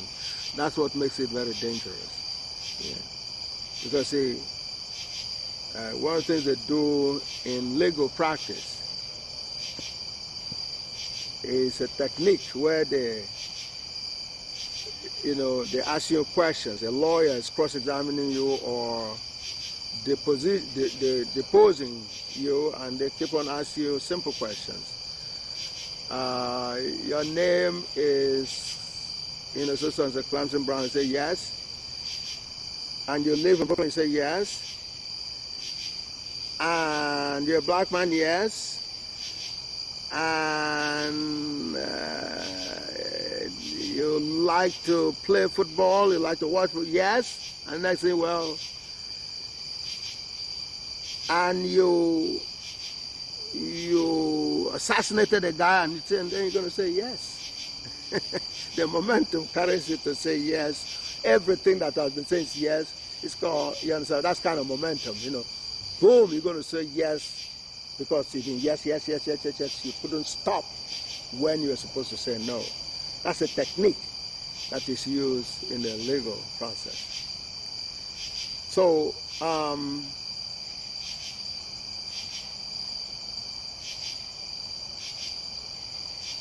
once our science was taken and labeled religion, and they say, well, it comes from God.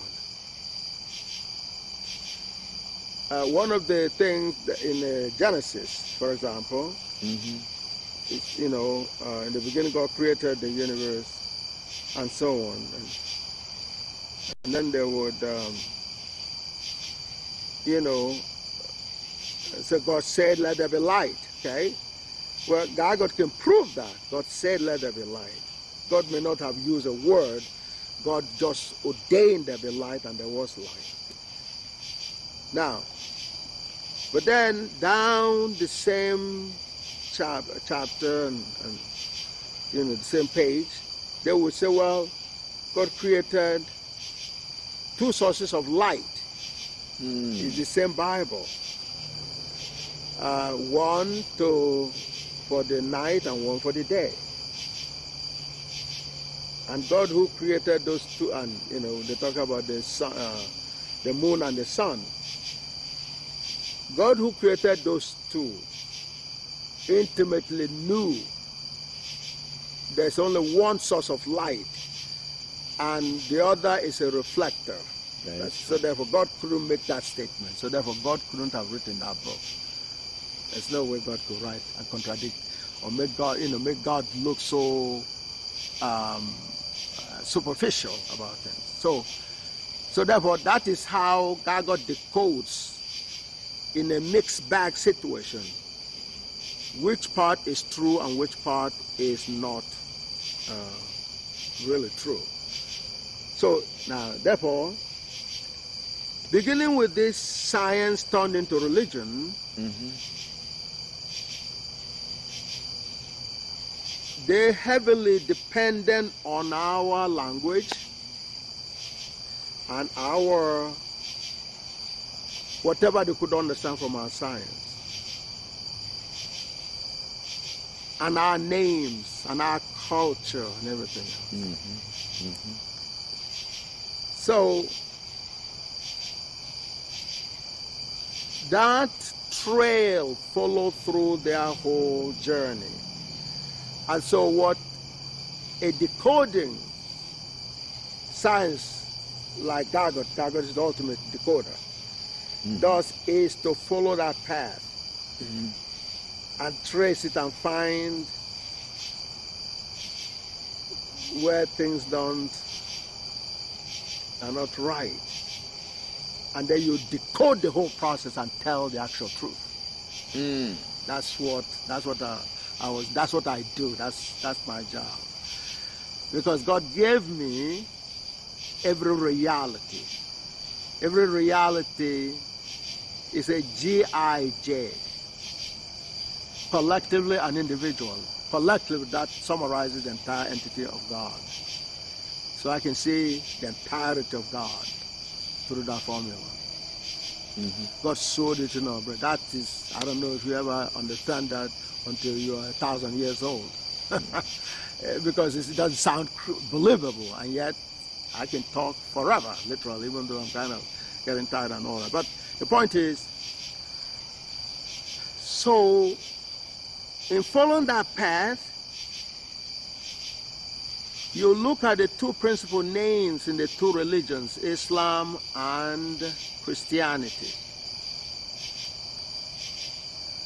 If you begin with Christianity,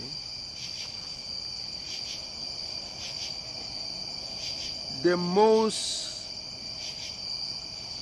principal name in Christianity is Jesus, which is a mispronunciation of the original word and name, Joshua.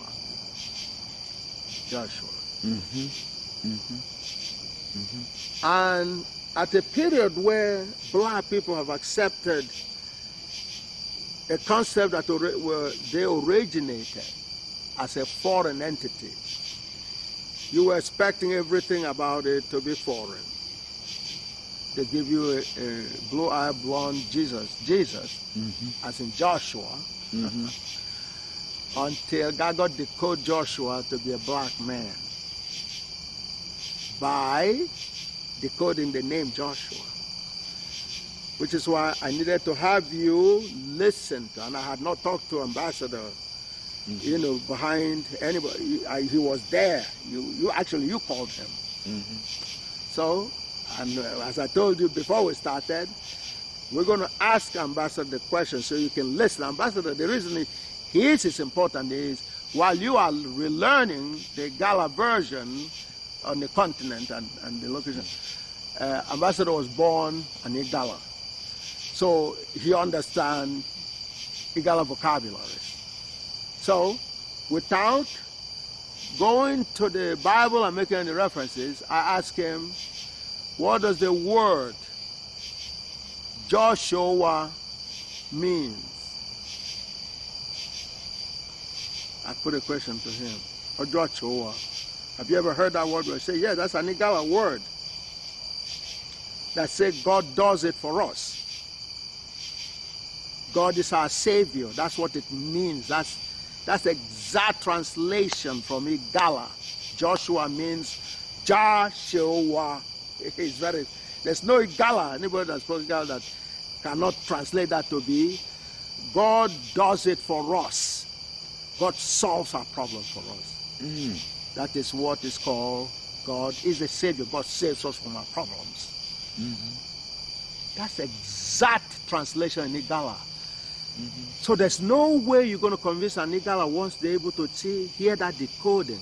That's devastated his opposition totally. That's when he began to say, I apologize.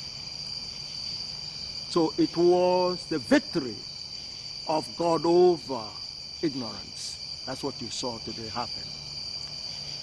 That swept him off his feet so badly that he said, I apologize, because he was very stubborn up until that point. Now, I had gone over Amama before that. But he thought the Amama was only to be critical of Islam. He didn't know that it goes beyond Amama, which is clearly an Igala translation of and you heard how beautiful he translated it independently. He said, the knower knows. The Arabs couldn't, translate Muhammad as well. I've seen their definition of it. They don't, because it's not their language. The way Gala translated it is more authentic. It's simply, in a very simple language, it means a prophet.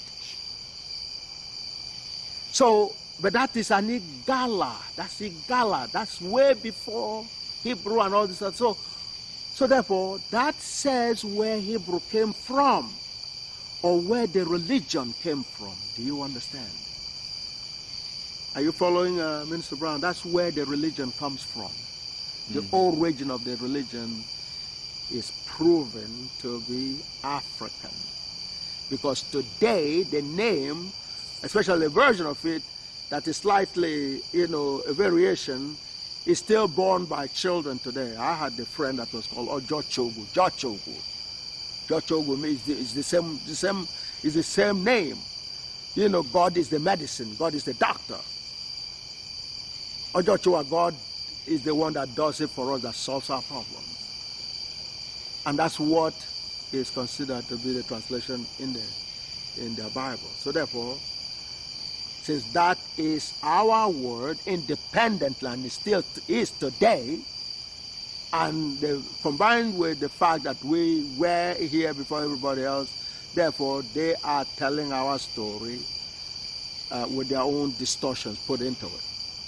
So that's how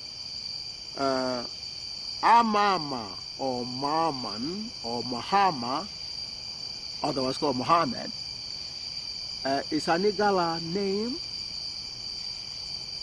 Igala culture, in terms of bestowing on a person, just like you watch me being bestowed by the same title. When we say the thing that was happening during Muhammad's time and the Kemet, the time of Kemet and so on and so forth, is still being practiced in the Igala kingdom today. You witnessed 2004 where they did what was done to Muhammad to me with the same title. Amo Kidojo, as Amama Kidojo. Kidojo simply means to within. So that was what happened. So when Ambassador was able to see that geometry, his objection and all the other stuff. That's why he said, I apologize, which is what I mean by the power of God through the truth. And if you're able to hang in there and let God penetrate your mind and soak you with that power, then you're unstoppable. But it was important for you to witness from the beginning of things to where God took it, with the ambassador. And that's what is the God order. You saw God order play out. So it needs now to be followed, and continue until every person, especially a black person, is woken up. And what he did with ambassador can be done with every black person. That's basically what we did today and what God ordered for us to do today, and beginning reaching out to every one of our race, every member of our race, and the rest of the world. The rest of the world is very seriously waiting for us to make some very serious progress. So that's a summary of what actually occurred today and what needs to move forward. Are you there with me? I am. We're almost through. We're getting there. Yeah, Joshua was a very important piece, because when you consider Joshua being an African identity, and the meaning of Joshua in Igala language, which meant yes, Joshua, Jah is God, Che means do, Wa means for us. Mm-hmm. So God is our soul. God is our savior. That's basically what it means. That is what is quoted in the Bible, and yet the black people, the Gala people, are reading it and not seeing themselves in the Bible. Right. But of course, part of the reason they don't see themselves is because it's distorted. Mm-hmm. So the truth is hidden within that distortion, however, which on the one hand, it makes it extremely dangerous in terms of with that one truth, there's a lot of fraud surrounding it that, it's like eating wholesome food with a poison in it. Do you understand me? Mm-hmm. So that's basically what it is. But it means God solves our problem for us, or God is our savior. God saves us from problems, which is God the savior. God saves. That's what it means. Which is what is quoted in the holy books as the meaning of Joshua. But the Europeans then take and colonize it by putting their image, an image where there never was an image. Absolutely. And then they distort it by giving it back in their own culture through their culture, which is to distort and put their image on it. That's right. And so you don't see its Africanness. Yes, that's right. Same thing with Mohammed. Yes. Give us how Mohammed is. Yes, Mohammed again is an African name, very loud and clear. Most this is just like mathematics. Mathematics is another. In fact, the word Amokidojo is actually Amama is really what mathematics is. Okay, although in the mathematics they put Ma'at instead of calling it Ma, they add the T at the end of it. Okay, but the key word is Ma. Which is knowledge of the proven truth. Ma'at ma'atikos. So the same way is Amama, the one that has the knowledge of proven truth, okay? Amama, meaning you are a mathematician or you are intelligent or you're a genius, okay? Now, if you're a genius, genius means you actually have a knowledge of reality, you know proven truth, okay? Then you are a true prophet because God is the only author of the truth, because that's God's language. So if you could speak God's language, then you are a prophet. In other words, the so-called scientific world don't want to associate with the prophet in the religious kind of dynamics because The religious dynamics, they don't have to prove anything they profess. Okay? In the scientific, and math is the ultimate science, what happens is people demand that you prove your prophecy or your, or a professor is supposed to be a prophet. You understand? Professor. Okay? But you have to prove your profession or what you're professing. Okay? It has to be proven. In the religious level, you're not required to do that. You just need to, galvanize, and bring forth followers, and they will just believe you and sing hallelujah, But in the scientific world, you're under pressure to prove your point. Many times the proofs are not given, or correct proofs are not given.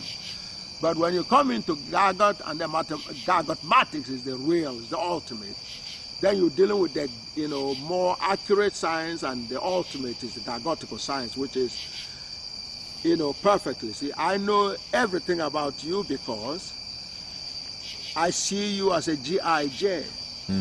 There's one GIJ that covers your whole essence, both your material and your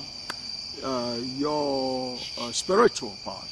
Okay, spiritual part are evident through the waves in terms of how you conduct yourself, because the spirit actually moves the body, moves the material part. So one sees your spirituality through that movement, through your demeanor, through any number of even you understand? So therefore I can see you because I have a GIJ, because the GIJ for you is you take away yourself from it, is where you come from, which is God. That's the reference point. Okay? It's God. So therefore, and everybody, Jim Crow, take away from Jim Crow is also God, unfortunately. But he also comes from God, But God didn't create Jim Crow to be where he is, and so on and so forth. But so from that, gives me a GIJ for individuals and collectively. I can see for one Jim Crow and a collective Jim Crow from their spiritual. That's why I was saying, to believe Jim Crow has a hospital for a black person, number one, he's too dumb to get to, because the IQ, as God has shown, God showed my IQ in terms of my intelligence to be infinity. Meaning I can, if I can understand it, I can understand this table, I can understand things, you understand me? Anything that's real, because there'll be a GIJ. All I need is some boundary conditions, and initially I can formulate anything that exists, that's real. Okay? It is through that process that I'm able to decode Muhammad and all these others. So when I come around and I see a name, I say, well, all right, what's the truth about this name? It has a GIJ. So I just go into the GIJ. Do you understand? My intelligence has infinite dimensions in terms of eta sub n. You're going to count 0, which is the wave, then 1, 2, 3 to infinity. Every of that dimension is in my head. I use those, select from those infinity to get a few components that I can compose any reality, anyone. Okay, it may take me a little time. That's the difference between God and myself, because I'm nothing when it comes to God. What I'm rapping is something God sowed in my brains. Do you understand me? I don't own it. Nobody does. There's only God owns that. Okay, but it's an extraordinary privilege, to say the least. Okay, for God to allow me see all that reality. That's what I did with chemistry, and decoded what it really means. And over the history, people have thrown some bits and pieces of it somewhere, but when Gargot came and took it, Gargot brought it, really together, where nobody cannot dispute anymore, which is, it means black magic. That's what chemistry means, okay? The same way you take Muhammad. Okay, so now Muhammad, when you hear Muhammad, especially when they corrupt it and say Muhammad, Muhammad, and all that, then you begin to analyze component by component. On the one hand, you see Ma, and we know we have the original version, or the one version of it in Igala. It's called Momo. I have a cousin that bear the name Momo. Now, Momo, usually when a name is given, it's usually a full sentence summarized into a compact form, okay? So when they say Momo, they mean Amo, meaning the one that no one knows, like Ambassador did very brilliantly, you know. The no one knows. Amo means the knower, the genius. He will know. That will be a name that they will give a chance. Sure enough, like I said, a lot of people bear Momo. And in, you know, where from President Buhari's area, there was a famous journalist there called Mammon. That's the same name. So African have versions of Mammon, but the Arab, they're fond of putting the word H in certain places. Maham. That is their own twist to it, but it doesn't make any difference to the real word, you know. Mahamma, okay, Mama, okay. So just like they put alchemy, okay, you know, alchemy, you know, is chemistry, or you know, chem, but they put alchem by way of chemistry. So the Arab component is the al part, okay, but chemistry, Kemet is land of the black people, or the black people. So therefore you look at it and you see there are two words, Ama, or there's really one word, repeated twice, okay? So the first one will be the noun, which is Ama, the one that knows. The second one will be the verb, which is also, you know, knows verb, that's an emphasis. The knower knows. The knower is a noun and knows is a verb. Do you understand? Okay, so now, so therefore one can see that very clearly. It jumps at you geometrical. But that is gargotical decoding and gargotical decoding of history. Right. With it, the entire history of the world can be decoded precisely in a matter, because what I just showed you is mathematics, that is geometry. Do you understand? You know, because Amma, how did I know that? It's geometrical. Okay, it's geometrical because Amma means the knower, or the genius. So the genius knows. That's a typical name they will give anybody. Okay, you know, but the meaning is so therefore, but it also means a prophet. So when it's associated with religion, the genius, or the one that knows, the knower, becomes the one that gets revelation to pass on to people. Do you understand? It doesn't automatically say the message actually comes from God. It is believed the message comes from God. Nevertheless, they still can call the person a genius or a prophet, okay, that knows. So it's the same name. That's original. Now, like I said, I've checked the definition, how the Arabic interpret Muhammad.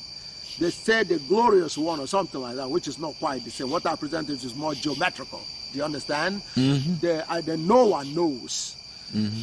That's automatically say, look, for anybody to know anything, God has to permit that. Okay, so therefore, your expression of knowledge is actually expression of a message from God. Knowledge is God. Knowledge of God, peace of God, is getting authorization from God to relay reality to another person. That's why you express knowledge to other people. So therefore, it's more geometrical, more concrete than to say one, you know, something about one that is glorified or something like that. Glorified might show privilege, but it's not specific enough. Do you understand me? You know, like I presented to you, because I was awarded the same title that Muhammad was awarded before yourself and your camera in 2004. They call me Amma, okay, which is the knower or the genius and the true prophet. That says, by attack crowning me like our ancestors did in Egypt or in the Middle East, where they crowned the people that set the pace for people to crown Muhammad with the same title. That culture from Egypt was still operating in Ida or amongst black people, which is what you witnessed. It is traditional that when you see somebody that stands out in terms of a revelation and intelligence expression, you will give them a title called Amma, meaning a genius or a prophet. Do you understand? So that is a black culture that was borrowed by the people that call themselves Arab. And the name is our name, the culture is our culture. Now, what the author also did then is to crown me as a prophet. Do you understand? That's important, Minister Ron. I need your attention because this part is one of the most critical parts of your interview. Okay, and would you also segue into Boko Quran? Yes, but before I do that, I have to say this something that there are verses in the Quran that says Muhammad was the last prophet. Yes. Well, but in 2004, another prophet was anointed, and you filmed that. So what do you what do you say?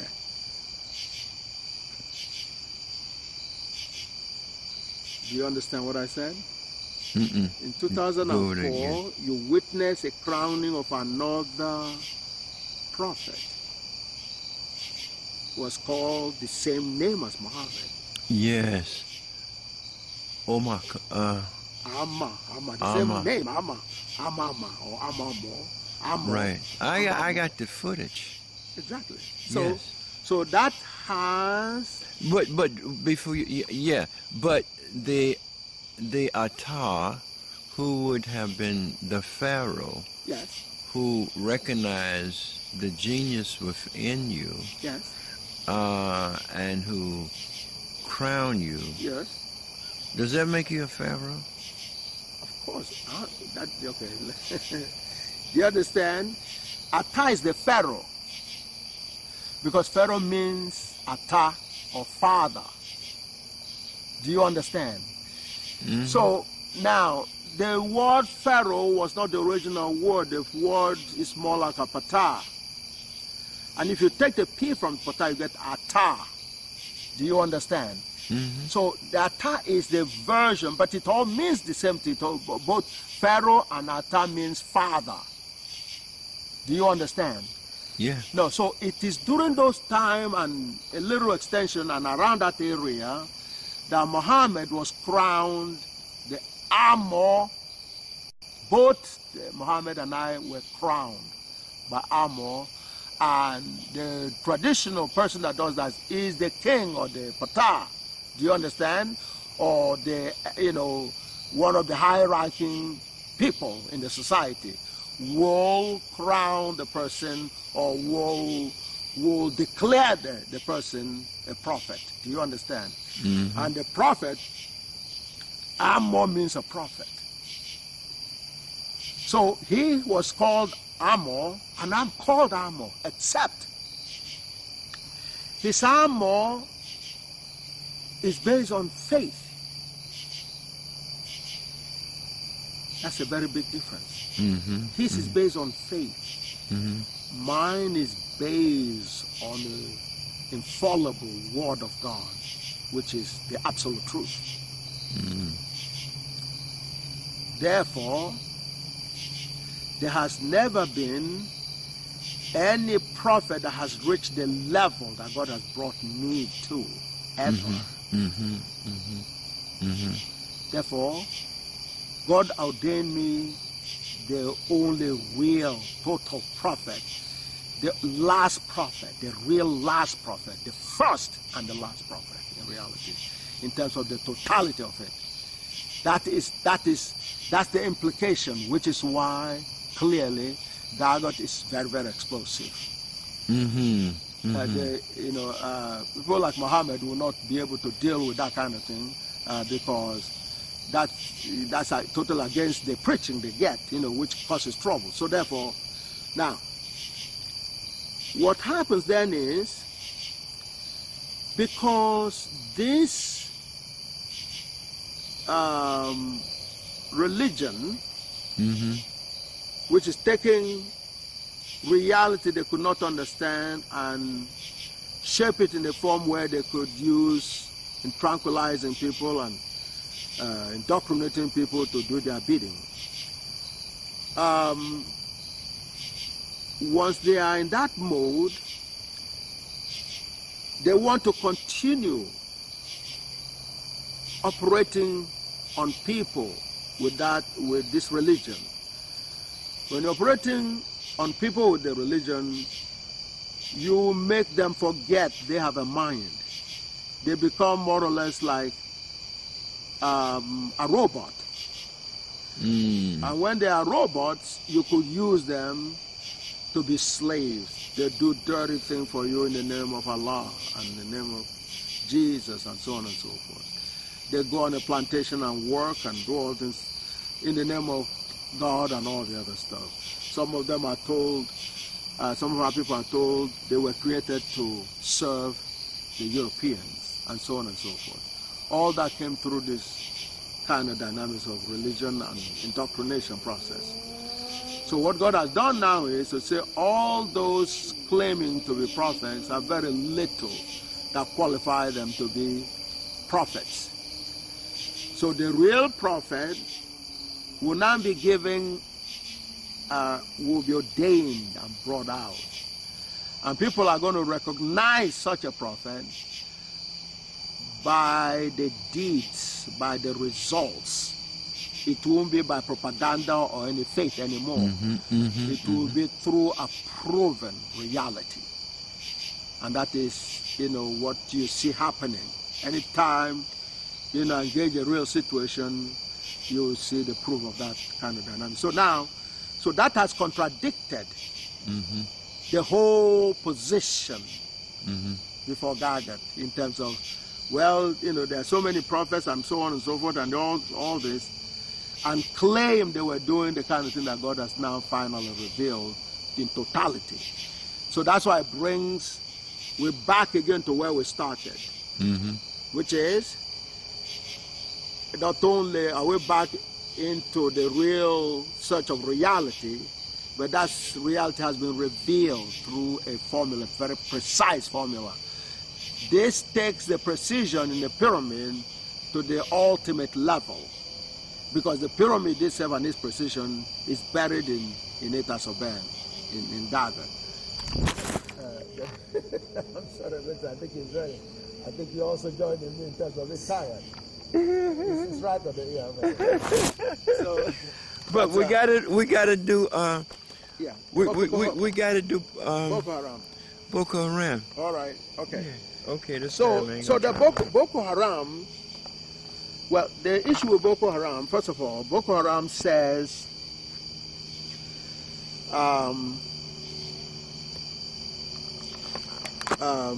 non-black education is a fraud. Okay? Which is true. That's what I've been describing all along. Right. Non-black, because they don't have enough brains to give anybody any education. They can't even educate them, let alone educating anyone else. Do you understand? When God revealed my intelligence to be infinite, and like I said, I think if I keep on repeating this enough times, you'll be more inclined to begin to study Gagat and begin to see what it is I'm talking about. The book is there. The ranking from Göttingen and everywhere. And again, what I was saying before, without Gagat in 1990, there would have been no Yale report. Absolutely no Yale. See, so in terms of you presenting, as much as it's tempting to begin with the familiar grounds for our people, or the Jim Crow, because our people will have a more belief in the Jim Crow story than you have to give the chronology, because without one, the other didn't exist. The proof is, for 2,500 years, there was not a single time Jim Crow ever classified black people as being intelligent. Even when they do incredible things, they will have a way of ignoring it or do something. But after, 1990, the whole thing changed. Well, why did that bring about a change? Yeah. That Go ahead. that forced Jim Crow Yes. to recognize Yes. the guy. It's a new day. Well, to recognize or to come up with a study that showed that black people were... Sure. What happened was, when it came out in 1990, a year before I had been given a very big award in their system called the Associate Fellow of the American Institute of Aeronautics and Astronautics, which was a huge development. With my age and race and so on and so forth, it was incredible that such a young person can get that kind of an award, which people at MIT, when they're 2 days to their retirement, they will get an associate fellow in terms of their professorship, full professorship. So here is a black young man under about 40 or somewhere there, getting an award, okay? You know, under 40. And that shocked the hell out of them. Mm-hmm. So the next year, and what they saw that forced them to do that was something that was a prelude to Gargot. A year later, Gargot exploded. And there was a lot of thoughts and concerns about the dynamics. You know, 85, less than 5 years, or a little more than 4 years. Before then, I was in Germany, the same Germany, but not the same school, University of Aachen, giving lectures that, you know, got my father so spiritually, elated, and so on and so forth. And even Kwame Ture, you know, on another level was elated and so on. But what happened was, once Gargot began to come up, and I was engaging their very best in Cambridge University, a guy by the name of George Batchelor. He has since transformed on. George Batchelor was reviewing Gargot, a piece of Gargot. It wasn't really Gargot, it was what you call interim report on Gargot. That's Cambridge, that's a colleague of Stephen Hawking. They're in the same department, the Department of Applied Mathematics and Theoretical Physics in Cambridge University, a guy called Professor George Batchelor. Mm-hmm. And we were having very explosive, how do you say it, communications. Yeah, exchange. Okay, extremely explosive. Now I know that somehow Stephen Hawking must be in the background somewhere, and the very best in Cambridge when it came, and through the wrestling, none of them could touch. You understand? They were just unbelievably touched. And the thing continued on the website called The Naked Scientist, mm-hmm. which is a Cambridge alumni and Cambridge graduates formed that website on behalf of Cambridge called The Naked Scientist, .com. And they continued discussing it, you know, for a long time. So once that began to evolve, and they had their very best review the work. As a matter of fact, in 1994, they assassinated my brother, Dr. Musa, you know, as part of the retaliation and so on and so forth, and my family were under attack. In 1995, in a gathering of some of the finest mathematicians on the planet during that time, including a guy called Lee Siegel, Professor Lee Siegel, who has a PhD in mathematics from MIT and a well-renowned professor of mathematics. He attended George Handelman. You know, these are legends of mathematics. A guy called Paul Garabedian, I've talked to you about him before. These were all gathered. And in the process, Gargot was actually presented, and none of them could touch it. That was in 1995. As that was happening, and Jim Crow was trying everything they can to derail Gargot, and they couldn't do it. They saw the ATAS of Ben, which is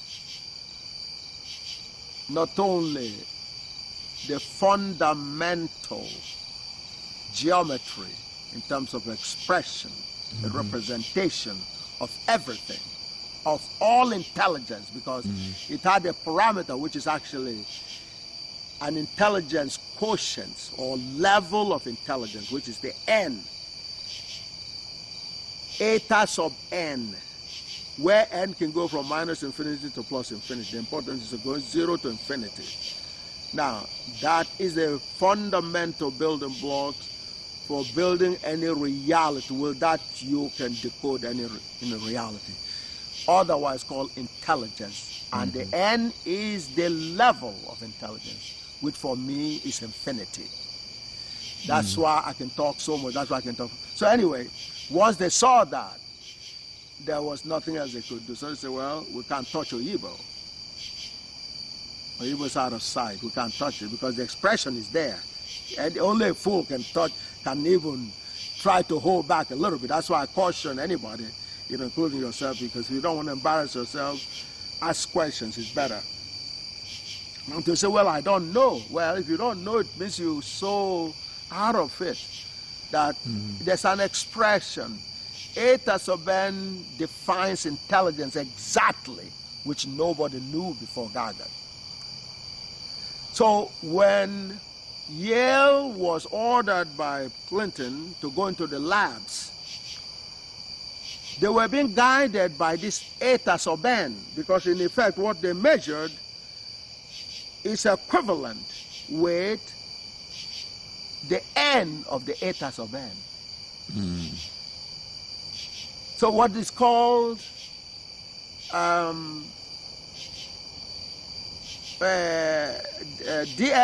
DNA, genetic, that is geometrically the level of intelligence. So, which is why when I decode it, when I read that paper and interpret it for people, I give them the raw data. Okay, the raw data is equivalent to take eta sub n and measure the n. I have the exact relationship, exact formula, exact decoding, exact expression for that intelligence, and I can tell you what eta sub 19 means. That's what the rest of the world have. The non-blacks have eta sub 19. Eta sub 19 defines their own intelligence. I know what level that is. The black people, on the other hand, have much higher, which is eta sub 28. I can show you the geometry. No human being else knows that except myself. So they're using DNA to really test it, because they've seen that with my situation, nobody can argue with it. I'm saying, and no mathematician or any real scientist can touch it. So that's when they arrived. Okay, let's check what the other black people and how those black people compare with the non-blacks. And that's how they came and said, well, the black people as a whole have eta sub 28, while the non-blacks have eta sub 19. And forever changed the whole perception of black people as being less intelligent. We're the most intelligent people, which the God order that could only have been ushered in by God, this case through Gaga, through revealing the totality of intelligence into the brains of one black person on behalf of not only the black people, but the entire human race and every other creature. Okay? So once God has done that, they had no choice, because, they give their best to fight. But once the fight is over and they've seen the defeat, what usually is done by Jim Crow is to actually gather the pieces and try to move on from there. That's basically what was being done. So, and then while they were doing that, it was gaining grounds. And eventually, Göttingen will pick it up, and instead of celebrating Einstein in 2005, they celebrated Gauss. But in celebrating Gauss, they actually celebrated the reign of Gauss and the return of the baton back to the black race through Gaga. So that was a huge. So now, so where did Boko Haram come in? Boko Haram comes in the sense that what was taken from us and distorted, but still has our legacies written in on those things in terms of our names. See, it shocks everybody when you see Joshua being decoded to be, it can only be an Igala name because that is so real. That's the name will bear on the street. But because people were not, do you understand me? Like, people didn't know that until God got really came around. Muhammad, they read, Sani, that's his name. He didn't know that. And they say, Igala man, Muhammad Sani, you know, my cousin, he didn't know that until I broke it down for him. God decodes the truth, even when it's sitting on your nose because of Jim Crow, you know, indoctrinating you, and you cannot see it. So you need the kind of vision aid that's what God got. That's what is called intelligence. So they couldn't hide that from me. I can see it, and when I decode it for you, you can see that you know it, what I'm saying is perfectly correct, can't you? That's right. But because you didn't have the kind of command of the Igala, you know, where that was originally written, I took you on to ambassador, and right in front of you, I questioned ambassador to translate the word for you, and you heard with your own ears what he was saying. Now you're going to call Jacob independently, and we're going to do the same thing with him, and you're going to listen also. Do you understand? So in this way, when you go to meet the diasporan brothers and sisters, you are that much empowered to deliver the story to them so they could become free. Do you understand? So now you've been taken back to where things were before the enemy took over, you know, our science, which they called it religion because of their own lack of understanding of it. Do you understand? For us, it's a knowledge that we are acquiring, okay, about reality, but which they turned into a myth and a belief and all the other stuff. In the process, confused, you know, took their own lack of understanding to confuse our people and got us into trouble. And that's why Ambassador was apologizing today, and we hope that, you know, he keeps on moving on the higher ground along with the other people. So Boko Haram then says that non-blacks do not have enough brains to teach black people anything because black people are superior in intelligence. So if a non-black tries to come and pretend he's teaching you something, it is a fraud. That, in essence, what Boko Haram says. Do you understand? That is the truth. However, what comes out of that is a contradiction. But it's used as a tool to brew trouble. It's like a person that says, I'm a Kenyan student, and then is attacking every issue that is black or is supposed to help Kenya. Do you understand? That is not all the time. That's how you know it is the source of it. Do you understand? So they know that people who have some level of consciousness would go along with that saying, but it's very superficial. The real goal is destructive. Do you understand? Yeah. Is to bring in war, divide people up. You know, especially to divide people up between north and south. Because when it comes out in a house of language, okay, number one, it will say, well, that's a north issue, okay? So, and of course, and sure enough, some of the atrocities that were carried out seemed like it was anti-South, until it began to show that even within the North, there was division. Because, for example, you know, they tried to say, well, it's North versus South, which I know I was saying it's a religious war. Do you understand? So, except, you understand, even though the Muslims are attacking Christians, they're also attacking other Muslims. That is where you begin to see inconsistencies. It is supposed to be a Muslim issue. Why is a Muslim killing other Muslims?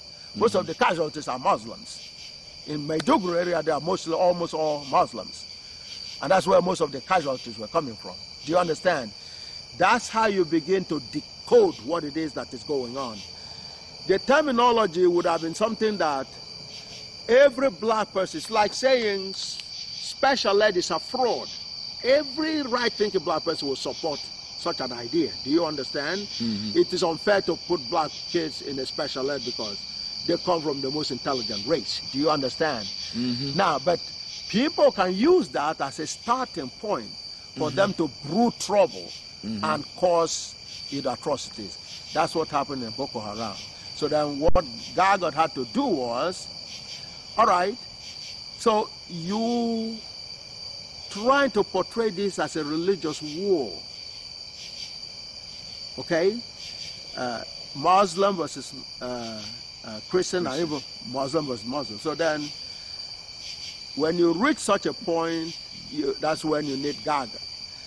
Gargot will then analyze what it is that is the basis of differences. Because if everything is Gargotical, there will be no differences and there will be no war. Do you understand? Mm-hmm. So then you ask a simple question. Say, okay, first of all, the religion that you've not acquired are foreign religion now because they've been taken over and distorted, which is why there's a difference. When you had it, there was one religion, there was one God. Jah was all you had.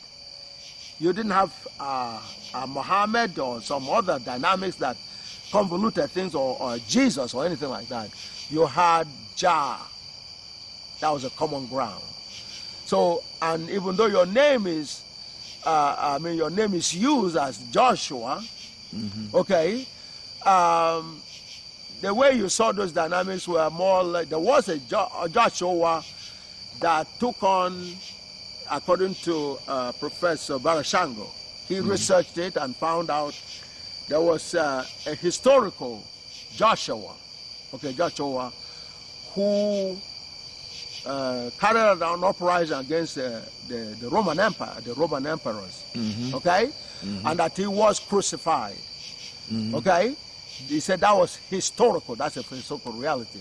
But then that has to be a black man and a Gala person because he bore Joshua, and that would be expected because, you know, the Greeks and the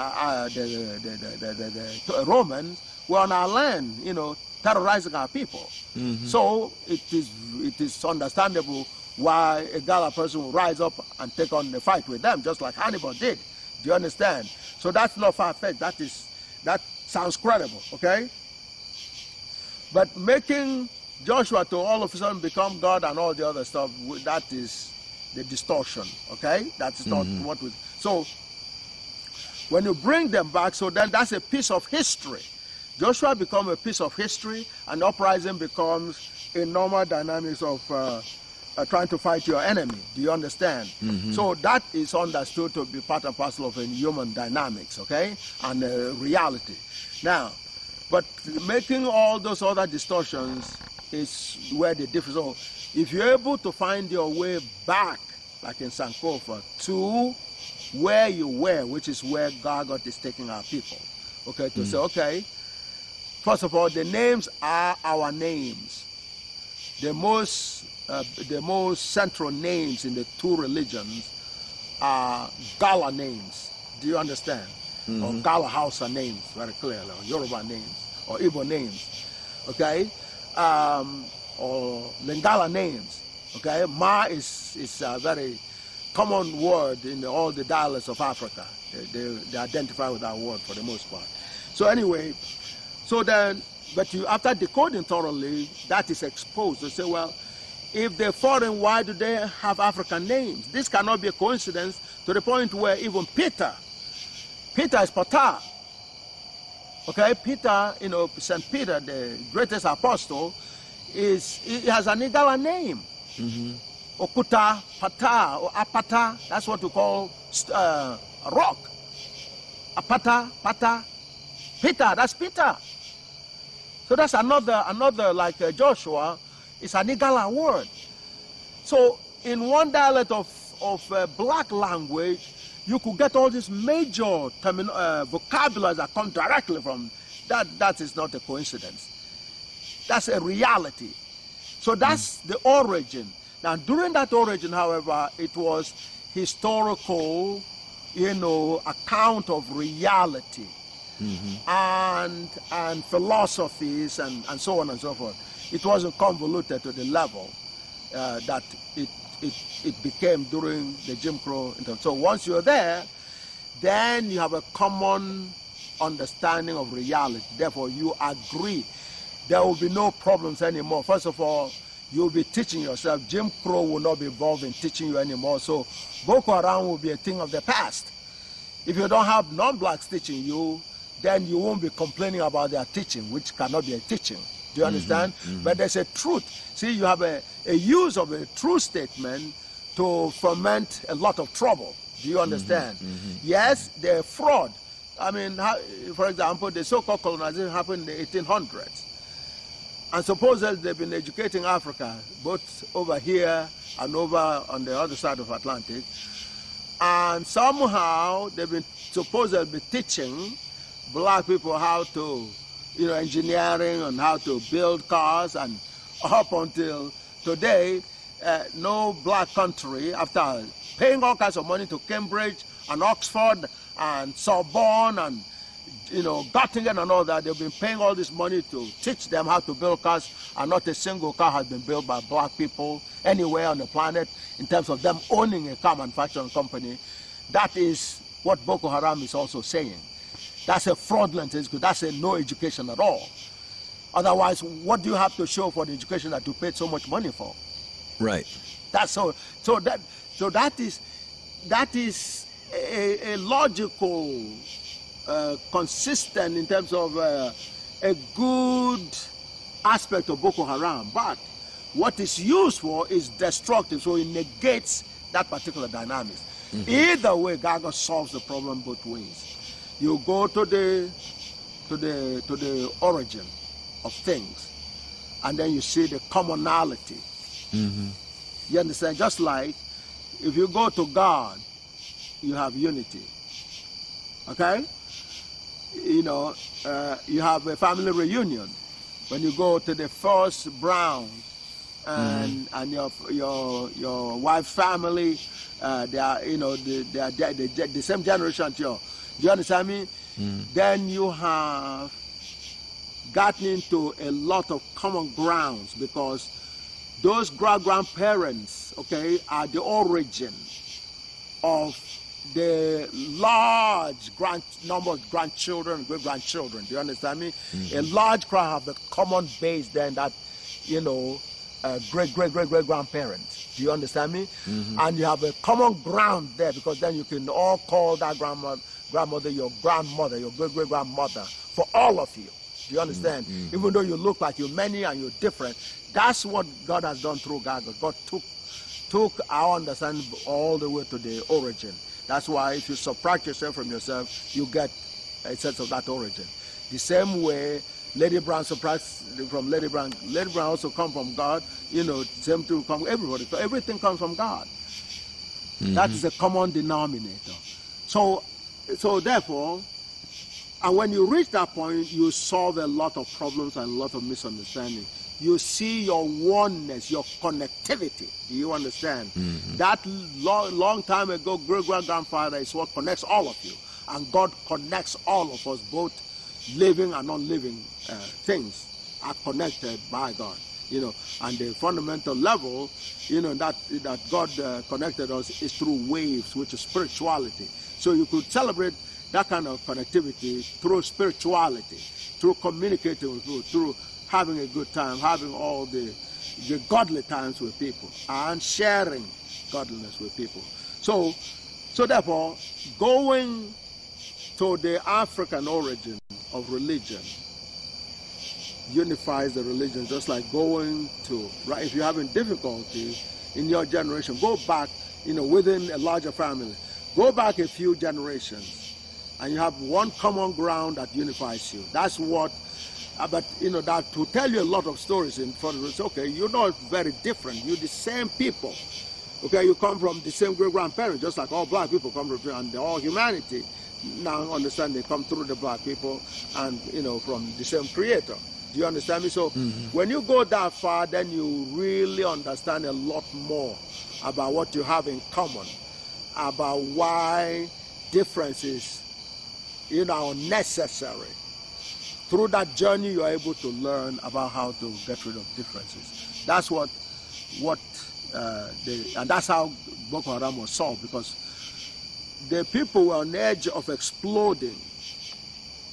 Okay, when we came to Zaria, although Zaria was not as how do you say it, as dangerous as Owerri and Ibadan, there was the religious dynamics over there.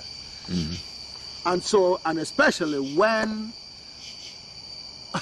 unsuspecting, and to their shock, I brought in the very thing that everybody was afraid was going to cause trouble. Do you understand? They thought I was going to shy away from it. They didn't know I was sent by God to end the problem. Okay? So I said, wow. All right, we're all silent, and I alluded to it a few parts of my presentation, and then eventually I honed in on it, and I said, well, you all think the religions are foreign to you. I mean, but there's a distortion that is foreign, all right. But you don't know, you don't believe you have anything to do with that religion. Let me explain things. Let me ask you a few questions, and then I asked them, what does the word Ubangiji mean? So even to get a person to respond took quite a bit of time for anybody to get courage to volunteer to actually define it, because they're afraid, that could lead to an explosion of bombs. So nobody, you understand, nobody was prepared to even answer the first part of it. Slowly somebody lifted their hands. Okay, I'm going to try, as long as I just answer the question. So I said, well, there are two meanings. One is, it's a creator. That's the real meaning of it. So I said, fine. Or the Ubangiji, or, Father of Hope. Okay? So I said, very good. And then when I turned around and said, well, which one did we know first in Africa that is taking him back to the origin? Okay? And then he said, then all of a sudden he couldn't answer it. That was a giveaway. Everybody was so scared as we were gathering to listen to Gaga. That was the biggest symbolism of the solution to Boko Haram. Because then when I answered that, everybody knows the answer. And they all knew they were, how can I say, acting. They were following a script from Jim Crow by claiming it's Allah. The European taught them Allah and taught them about God. Do you understand me? That was what I had to bust. What I mean to bust it. And so when I said, okay, what's the real answer? He couldn't answer. Because he had to take a fifth, because if either way he answered, he's going to have problems. If he answered it correctly, he was afraid there was going to be a bomb explosion. If he answered incorrectly, then he would look stupid. Everybody knew the answer. It had to be Ubangiji first. Therefore, like I told the ambassador, and he concurred, what is it that a foreigner taught you about God? There's nobody, no black person that can actually, point at any one thing that somebody else taught them about God. To the contrary, you taught the world, taught everybody in the world about God. And that's why God gave it in such a very precise. If you think about the pyramid being precise, Gaga is the ultimate precision. You can't go. The pyramid precision comes out of Gaga. Do you understand? And some of that I've given in some of the lectures already that you have recorded. Do you understand? So now, therefore, we have solutions to every problem. Solutions to religion, solution to, and there are a few things that I cannot even announce, because announcing some of those things will turn the world is upside down already. But there are some announcements that I can't get into because it will, it can cause someone. if you think about earthquake, this one could cause more than the worst earthquake you can get in terms of the confusion that could come into the world. But anyway, but there's a lot people need to learn and turn around and so on and so forth. So This one needs to go into the minds of our people. This needs to go up on the radio, on the television, and then also part of the decoding of what's going on right now, which is what Gygot St. Gygot is also that everybody pretends that they're concerned about the killing of the black youth and the black people in general, lynchings and so on and so forth. And yet, the people who claim they are concerned are the biggest facilitators of the crime. Okay? In terms of, for example, if CNN was presenting Gygot, it would have been more difficult for Trayvon Martin to be slaughtered or Sandra Bland to be slaughtered, because the image will have, or Michael Brown to be slaughtered, because the image they will have of those people will be a more realistic image. The image they will have of all these young people, black people, will be different from looking at them as criminals and all the other stuff, because they will see them in light of Gygot. And on the same token, black people need to wear the Gygot shirt so as to take, to dismantle. If you don't wear the Gygot shirt or a concrete African attire, unless your mind or your demeanor speaks for you, then otherwise you'll be wearing a uniform, or a dumb person uniform. But when you wear Gygot, then they know that you are enlightened about who you are. And so those are the dynamics. For self-protection and preservation of one's life, if nothing else, that becomes a very critical thing for us to do. But we need this word to actually resonate with people's minds and spirituality ASAP. All right? Professor, I want to thank you. And this is the first of many. I think you should talk to our people all over the world every day. Thank you. You're welcome.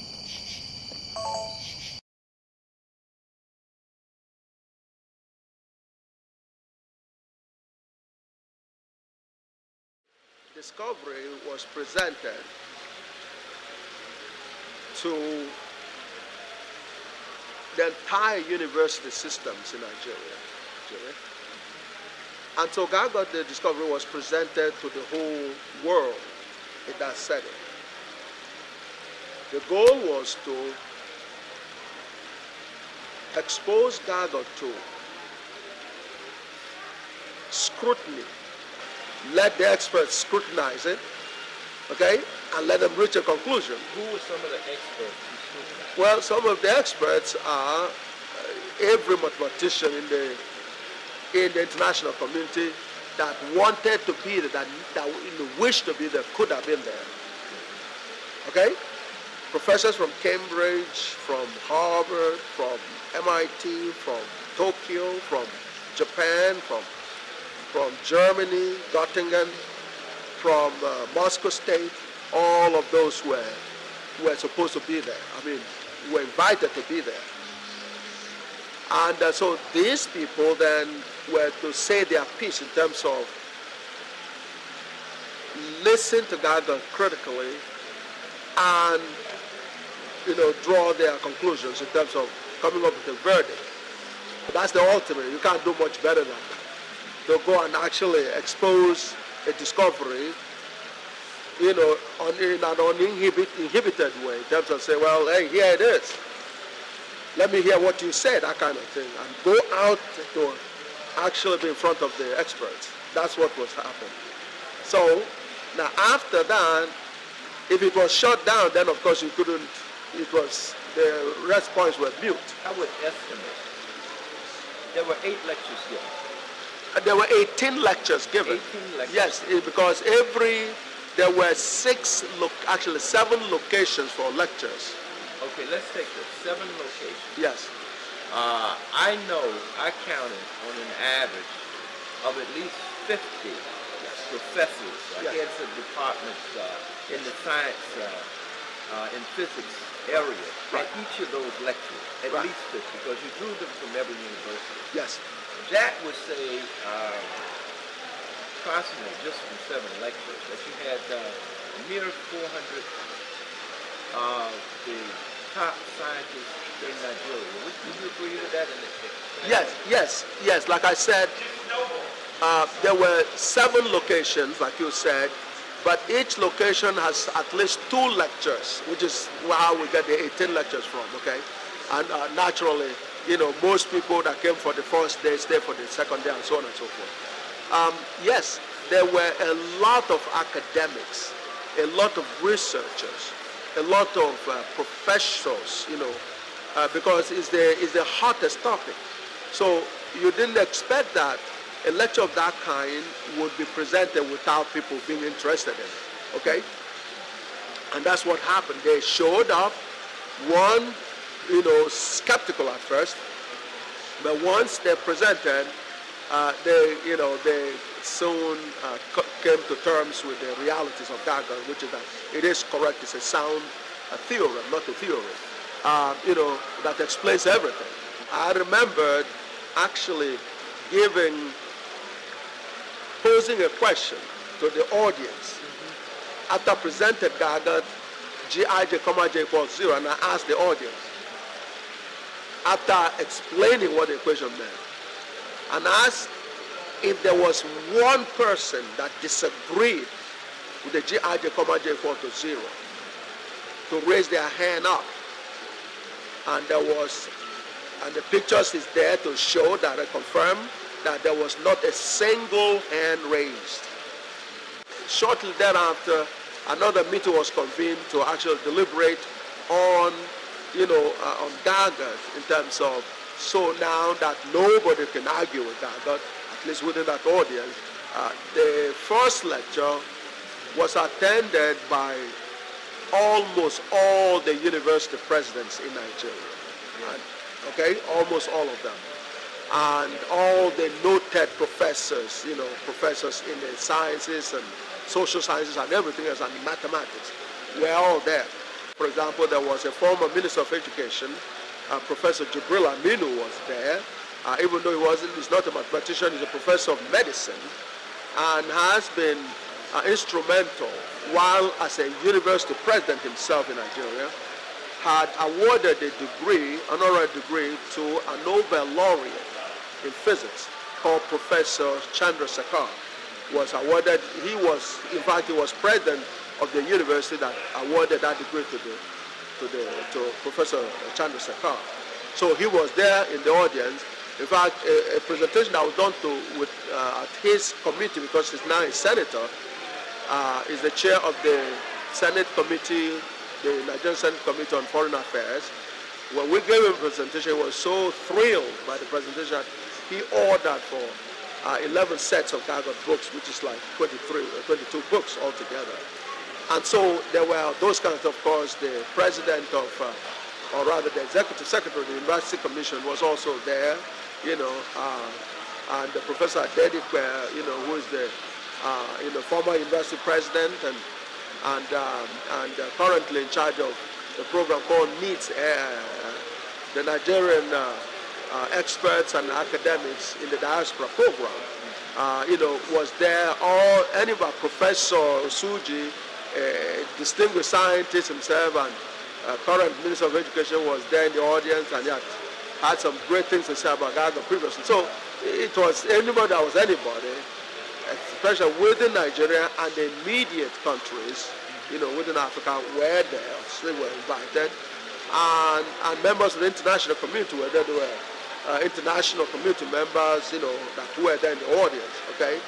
We don't, except for the Canadian ambassador to Nigeria, who was there, and the United Nations head of the UNESCO, who was also there. I mean, so it was very international in that respect. Another person that was present is, Alex Animalu, okay, who again has a background, was trained in Cambridge University. Degrees from Cambridge University, research in Cambridge University, has a classic, a research classic in Cambridge University, where he wrote a paper, his doctoral thesis in effect, has been cited as one of the most cited papers to come out of Cambridge's Cavendish laboratory for, since 1930s. His paper has been cited, from what we hear, 729 times, which makes his paper a classic from Cambridge, a citation classic. Now, not only did he make it to the top 12 of that classic, but his paper is number 1. Now, 4 of his colleagues who made it to that 12 top papers list have been awarded Nobel Prizes in physics, 4 of them. But his paper is number 1. His paper is not number 2. At least at the time we looked at it, it was number 1. So that's the kind of guy who was in the audience as well, who himself had earlier reviewed Gargot and verified Gargot and saw that Gargot is correct. I was always able to derive his result from physical insight and geometry. So this is what satisfied me. I've tried to derive, use gauge theory, and use theory of quantum field theory to derive some of his major conclusions. But of course, these are sophisticated mathematics, and they're just that. If you look at the review that I've written, which I've given me a copy, then you'll be able to see what I'm talking about. I also know about this demonstration, which I'm carrying about all these years, of going. The important point was he has a methodology for going beyond Einstein. And that the methodology he used was not empty, in that he did actually find solutions of the field equation. I've shown that in my review. Yes. Are you saying that there is a unification? Of course. So some people need to hear it directly. You want me to say, I've said so, that there is a unification. So Iya Abubakar, a person with an undergraduate degrees in mathematics from Caltech, California Institute of Technology, recognized as top 5 universities in the world. And then also the same person, Professor Iya Abubakar, also has a PhD from Cambridge University in England. Again, another top 3 university school in mathematics. And he himself has actually done some very fine work on wave theory, the mathematics of wave theory, while in Cambridge, and has published some seminal papers on the topic. And so he was in the audience. Now, it takes a lot of guts to take a new discovery before such people. And after listening to that presentation, he was interviewed by the news media, particularly the National Television Authority in Nigeria. And when he came out and he was interviewed, the first question is, well, what do you think of this discovery specifically? What do you think of the Gij, J equals 0? And he went on and he says that the equation is perfectly correct. That's almost, if I remember that exactly, almost exact words. It is equation, Gargot equation Gij, J equals 0 is perfectly correct. And he also said that, yes, you could actually interpret it as a change in God is 0, as in God was the same yesterday, today, and forever, as is already known to believers. So he confirmed that as well. Then he went on further to say that the mere fact that a legendary or some legendary mathematicians have reviewed it, like Gregory Sagas, who has been known to have made about 205 contributions, significant contributions in mathematics, topping the list of all mathematicians that I know. He says the mere fact that that guy reviewed Geiger and had no problem with it automatically confirms what he has said, that Geiger is perfectly correct, not approximately correct, but perfectly correct. Those are his words. And given that he holds the finest paper qualification in mathematics, the finest paper qualifications in mathematics, which is a degree, a PhD degree from Cambridge University, that summarizes, everything else. For you to go against that kind of conclusion, you have to have a lot of guts. Distinguished Senator, I know you to be a world authority in mathematics. Have you seen the publications, listened to the lecture? What is your view on it? How correct mathematically is it? And his assumptions and his the mathematical symbols he used and what they denote, and literally G-I-J, comma J, all that really come to zero. Yes. When you have something like G-I-J, comma J coming to zero, it means that it's constant. Because if you differentiate a constant, you get zero. So that's the basic of it. And that is why he's saying that it even describes God in a way, because God doesn't change. So the change in God is zero, so God doesn't change. So mathematically it's perfectly all right. And as I said earlier on, the mere fact that it has been reviewed by world-renowned mathematical physicists shows that mathematically it's correct. And so we can rely on it. Thank you, sir. Yeah, thank you.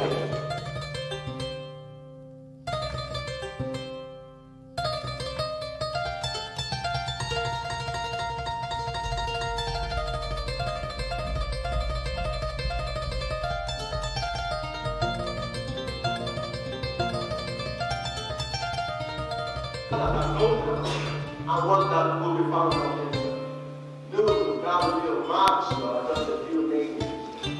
Stephen Hawking is one that you probably familiar with, the one that is sitting on the Newton chair in Cambridge, called but his experience with this search was so overwhelming and frustrating to him that he made action of everything. The stars, the planets, the earth, and so on. That the earth had not been hit by any other body for so many years. There is such a law. And he predicted that if you have such a law with electricity, with magnetism, with gravity, with weak force, with strong force, it's equal a solution. But Einstein was not able to put in a concrete mathematical formula whether I is equal to AB squared or something. Let's explain it. Professor Gawan Oyibo has done that. In fact, he's waited 3 times for Nobel Award. We believe one day he will make it there. And then this country will give him a prestigious national honor. So I'm waiting for that one to materialize. So for us, it's a pleasure. One of our graduates, a Nigerian, hailing from Kogi State and from ABU, an African, he has developed such expertise which has been recognized and accepted by the most advanced of nations. President of America, the American Union, and Republic of Russia. And that the university, through the Vice Chancellor, is arranged for this interactive session whereby experts who are familiar in the profession will be able to interact with the outcast, knowledgeable, experienced, well-known, renowned scholar, Professor Audu Gabriel Oyibo.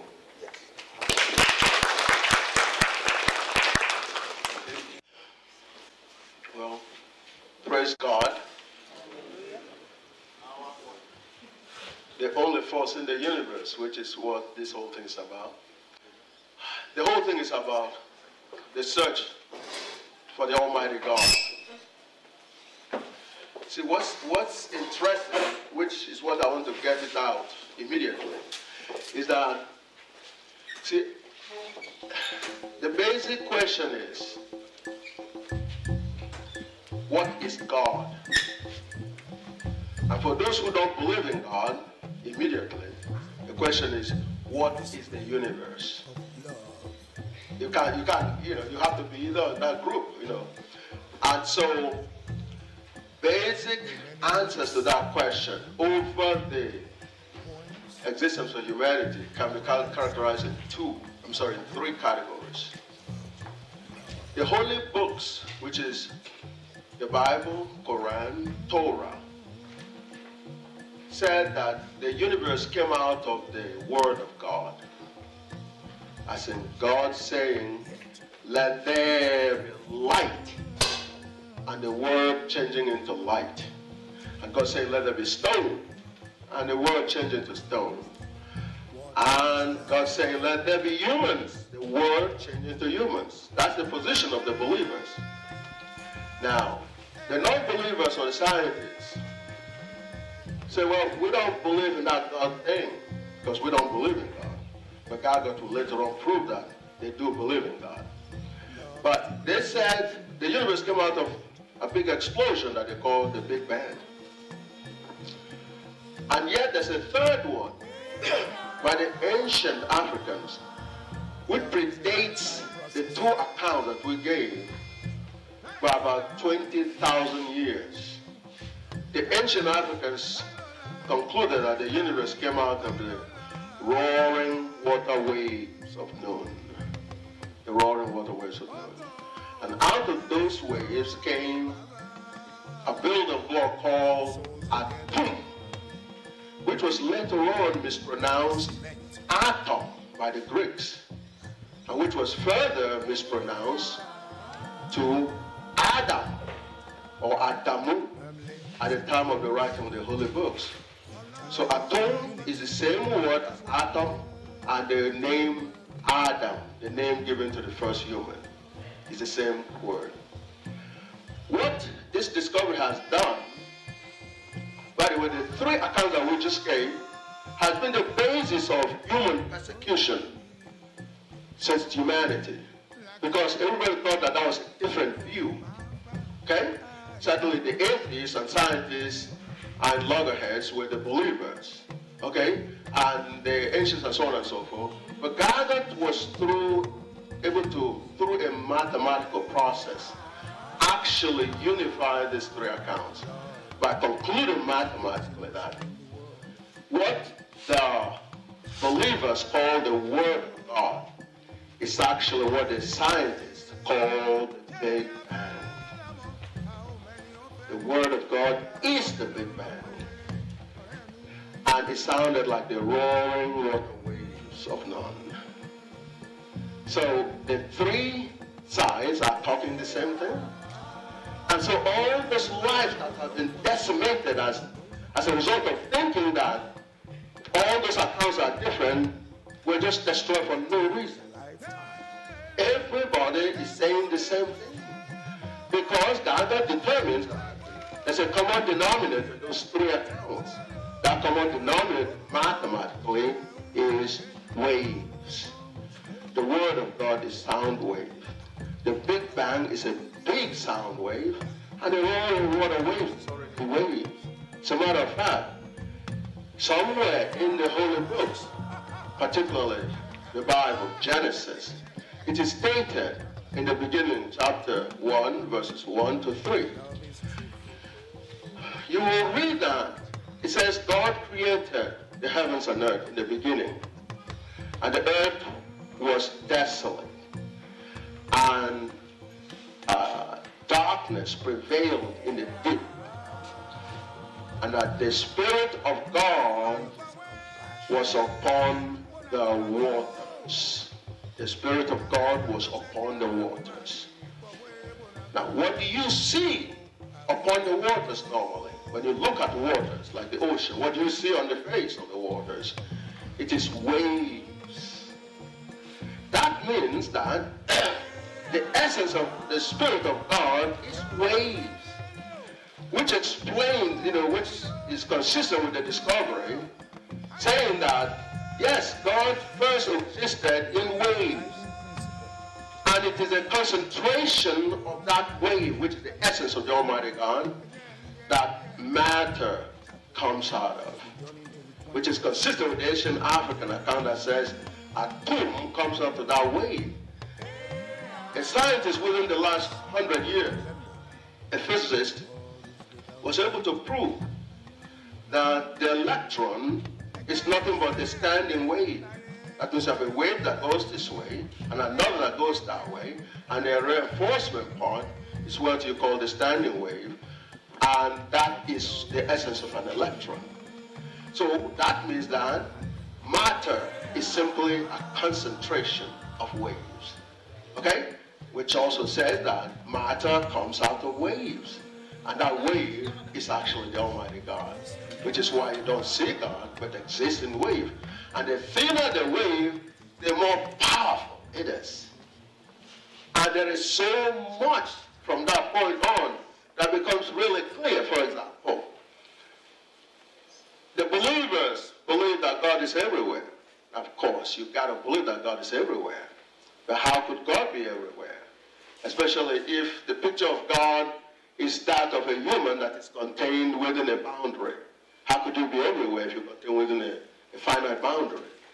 Well, God is everywhere, much like the sun can be everywhere, kind of. When the light waves starts from the sun, it gets here approximately 7 minutes. That's because the speed is very fast. It gets here, that's 93 million miles in 7 minutes. So if you can imagine the waves representing the Almighty God as being about a zillion times faster than that of light waves, then you can imagine how God can be everywhere instantaneously. And that's the way God is. Well, about the concept of God. Well, those days, humans came out of their shelters and they looked at the skies. What did they see? They saw stars, particularly the sun, like a balloon. But they saw this heavy object sitting down there without a visible support. But their experience as humans says that you have to be supported in order to be able to stay stable. You stand on Mother Earth in order to be stable. And if you try to jump up, you will find that you cannot stay up for any length of time. So it was surprising to them that such a massive object could be sitting out there without a visible means of support. So they concluded that there must be a support there, an invisible support that is able to hold them up there. That invisible support is what they define as God. So the support that is holding the sun is called the sun God. The one that holds the moon is called the moon God. The one that holds Mercury is called the Mercury God. So the African ancestor called Baba Akhenaten came around and said, gee, if there are these individual gods out there, they must have a grandfather or a grandmother. And that grandmother or grandfather is what you call the Almighty God. And so he basically unified all the gods. The search for the unified field theory is basically an attempt to refine what Baba Akhenaten has done. But the scientists will not admit that to you. And that's why I feel great that I'm here today to tell you that that is the story. Because what Akhenaten called God is what the scientists call gravity today. It is gravity that keeps the planets and the stars hanging out there. That's what Akhenaten called God. So, later on, Maxwell would discover another kind of force called electromagnetic. So, that's an additional God. And the strong and the weak were discovered. These are individual gods, grandfather of those gods or forces. And that's what we were blessed to find. Basically, what we found, which is the way the problem was posed, you were supposed to find a simple formula that basically either represents the essence of God or is able to explain everything in the universe. And what we found was this equation.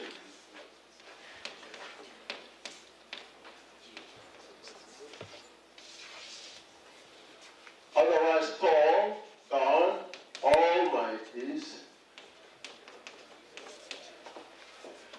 grand, unified theorem. God, thank you. God. That's what we found. Gij, comma j equals 0. Most of you who are into mathematics realize that that's a tensor equation. But the essence of that is basically that the believers see this as God. If you like, G-O-D, the grandfather or grandmother of all the gods. The non-believers see this as the force, okay, that produces power that runs the universe. Okay, they see power in Gij. And so God that looks at this and says, gee, the essence of God is power. That's why the word might is used to describe God. Almighty. If you take the word almighty away from God, God doesn't mean anything anymore. Therefore, it is clear then that this is saying. What does that say? The believers and non-believers believe in the same God. They just called it by different names. And this has been a basis of interhuman persecution since the beginning of time. The fact that the believers are angry at the non-believers that they don't believe in God, and therefore ungrateful for the entity that created them. And that the non-believers think the believers are dumb heads. You know, that they happen to believe in some cloning stuff. In reality, they all believe in the same God. That simply says that not only is it true that there are no atheists in a foxhole, but there's simply no atheist at all or anywhere. That is God. And what this means is, the equation, the comma in your tensor basically represents change, an indication of change. So, the equation can be read. The change in God is 0. Every believer knows that God was the same yesterday, today, and forever. No change in God. Therefore, this satisfies the believer's belief. But you know something? If there's a choice between faith and a theorem, the theorem is superior. Absolutely correct. The only reason we go with faith is because there's no theorem. If you have a theorem, that's far superior to faith. Faith is like, if you have a well-preserved presented Harvard professor, by the way, Harvard is supposed to be the best university in the world currently by Financial Times of London. If you found a male professor from Harvard and he comes around and you ask him 2 + 1 and it says 5 because of his credentials, you're going to develop a faith.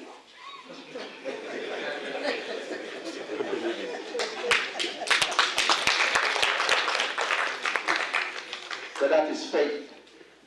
That's faith. You're going to be misled on that faith until you're able to get a Messiah that comes to relieve you of that problem. On the other hand, a theorem about this is, what's the definition of applause?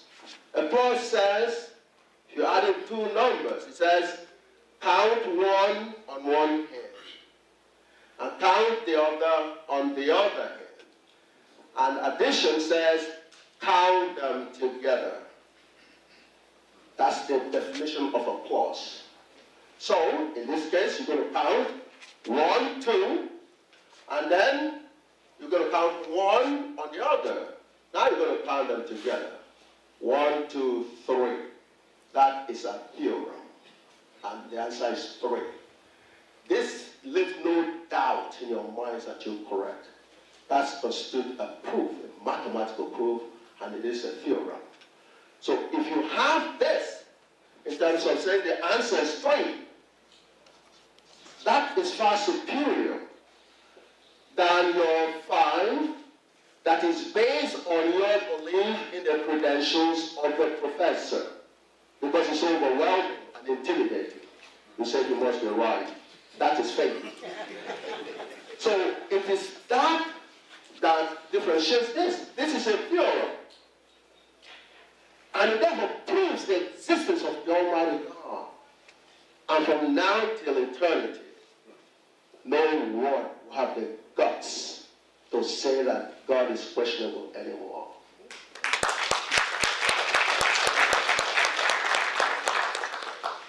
Albert Einstein was looking for this equation, this one, and what he got was E is equal to mc squared.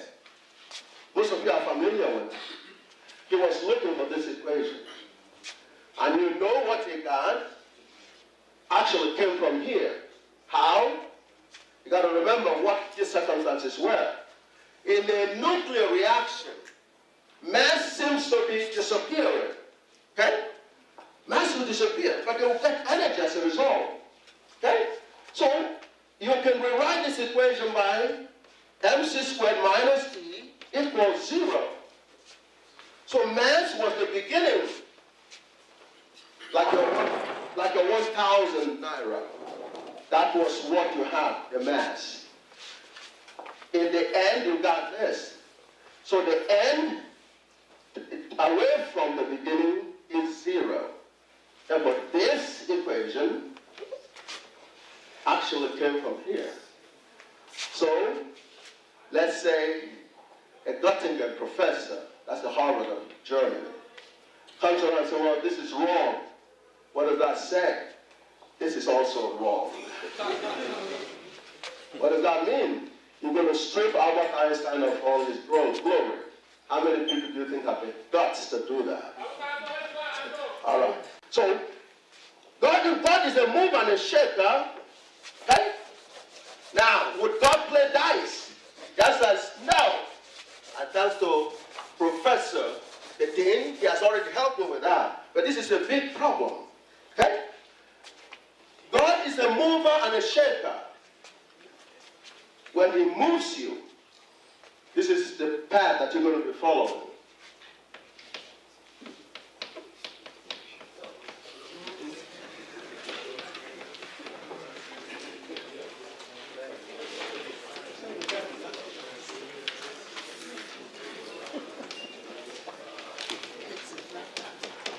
It's not black magic. That's right. This is the age of black magic, ladies and gentlemen. This is the equation, and all mathematics equations all come from here. Did I say some of them? All, as in A-L-L in caps. If you don't believe it, just try me with one. Therefore, all that you study is embedded in there. Now, God is the mover and the shaker. When God moves or shakes you, you're going to go on this path. You're going to be on this path. The question, in terms of trying to go through the dynamics, in terms of what is the universe? Well, the universe that is the question that's supposed to be answered.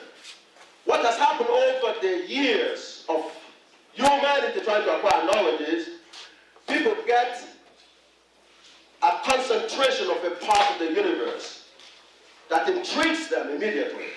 Okay? For example, Newton will come around and say, well, the stars are beautiful. Okay? The planets and their motions. Okay? Hey, I want to look at this. So he comes up and says, well, gravity, okay, gravitational force, okay, would be m1, m2, g over r squared. The force between two objects, okay, is the product of their masses times a constant over the distance squared. Okay? Now, nobody knew where he got this equation from. But remember, he was an alchemist. He did it the old-fashioned way. It was through the African science.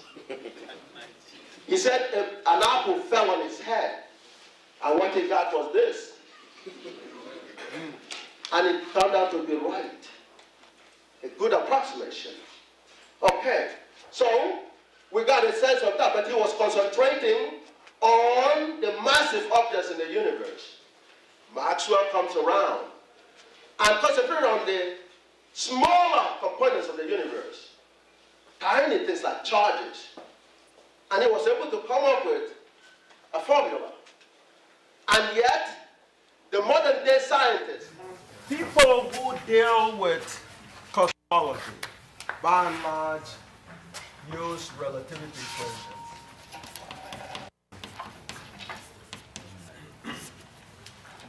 Relativity equation. In reality, relativity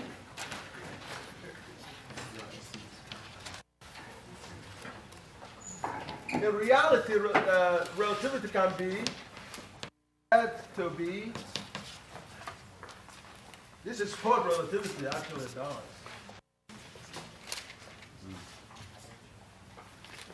Which is a very special solution or set to this equation here. This is what relativity does. So therefore, it is limited, very, very limited. Now, they also went through Riemannian geometry, Riemann.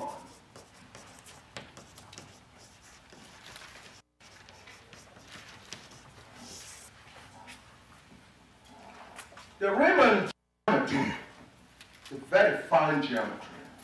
As a matter of fact, I got to learn that Riemann's physics was supervised by Friedrich Gauss in Göttingen. And so that makes, Gauss the grandfather of relativity in some ways.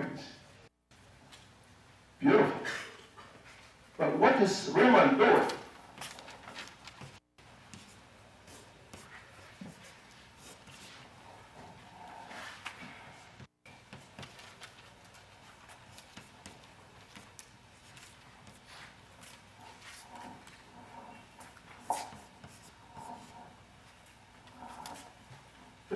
Relate two coordinate systems, or more than one geometric systems, where they have a constraint in terms of going from one space to the other. And that constraint is the S squared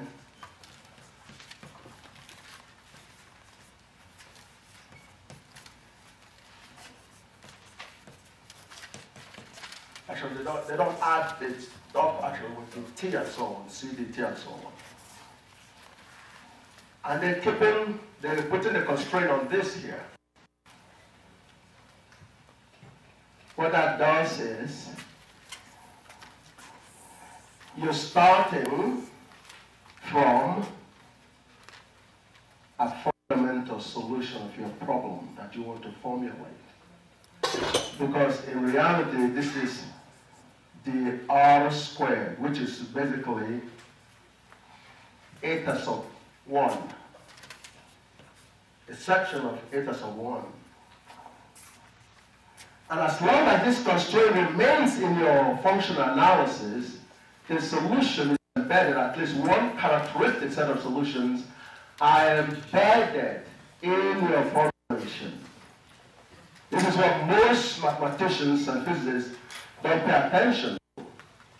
They get caught up with the tensor analysis that they don't see the role of, this is where you get the metrics from, this thing here. This is what produces the metric tensors. But geometrically, that's in a local circle or sphere or whatever, okay, which is a characteristic solution to the problem. Because the motions on the gravity, the planets all go around this here. So it's almost like starting to formulate, and you embedded in your process the solution. The solution is hidden here. A characteristic is hidden in the analysis. So therefore, when after you got the equations, and you come up and you reproduce the answer again, hey, it's expected. There's nothing miraculous there because the answer has been buried in the solution all the time. So, having said that, this in the relativity analysis then constrains the Gardner equation to one characteristic, which is eta sub 1. The general solution of Gardner will be G0 eta sub 0, and in fact, at eta sub 0 you can go in another dimension, you can add all the eta sub 0s, which are the waves, because they're linear equations, you can superpose them.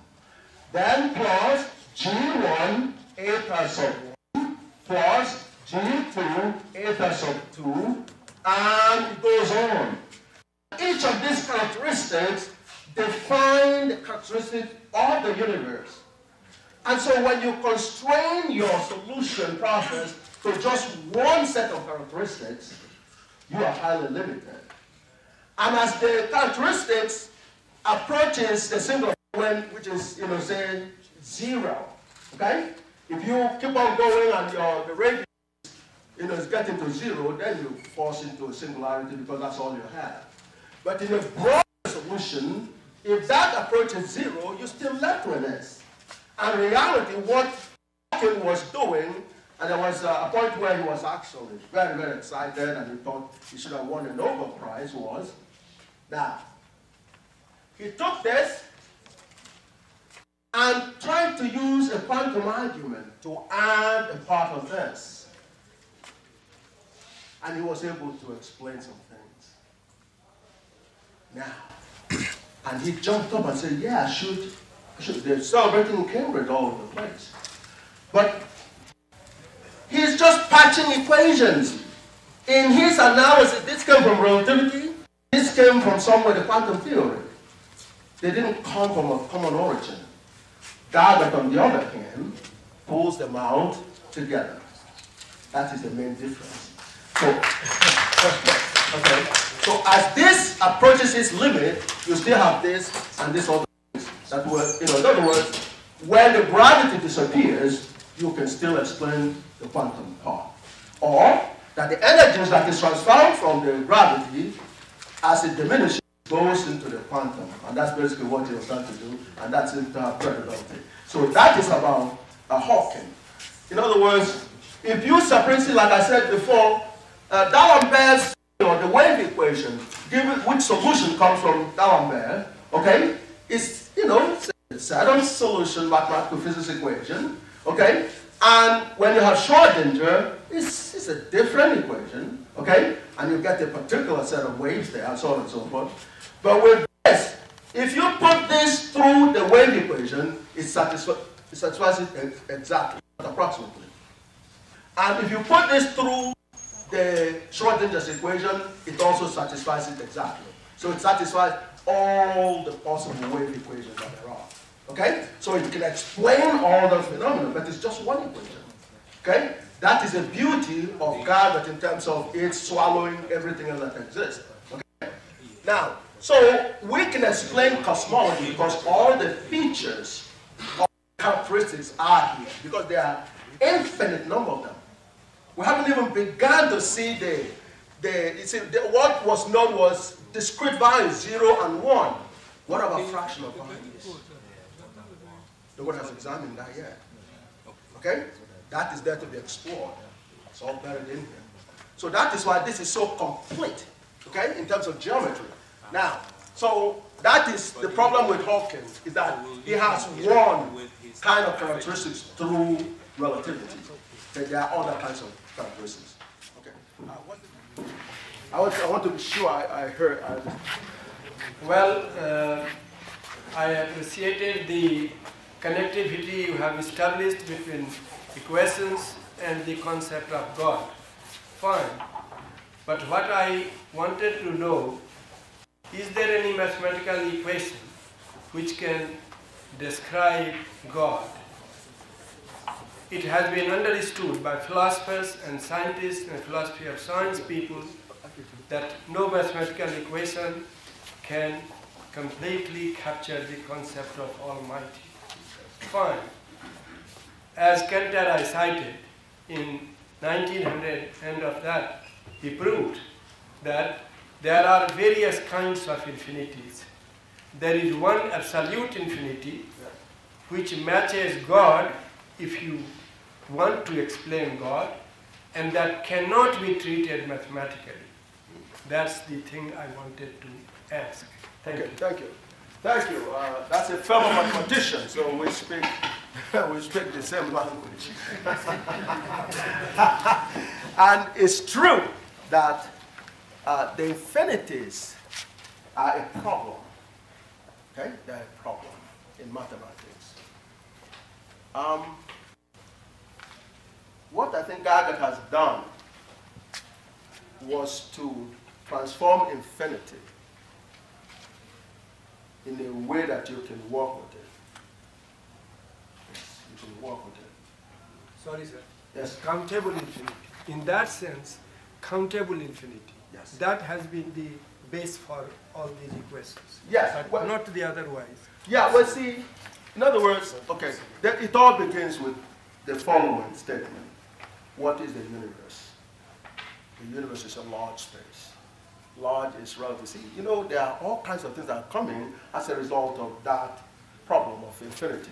Okay, for example, the whole concept of expanding universe. When I explain it to an average person sitting down here, they can see clearly that there's no such a thing as an expanding universe. Okay? So it's all ears. Let me tell you why. You said, and that is Newton, the big guys now. I mean, talking about Einstein, he died. Talking about, I mean, Caltech has been studying heavily, expanding it. You understand? All right. You want to talk about the expansion. First of all, you talk about the boundary. Okay? So let's say this is where your boundary is. And now you say that it is expanding.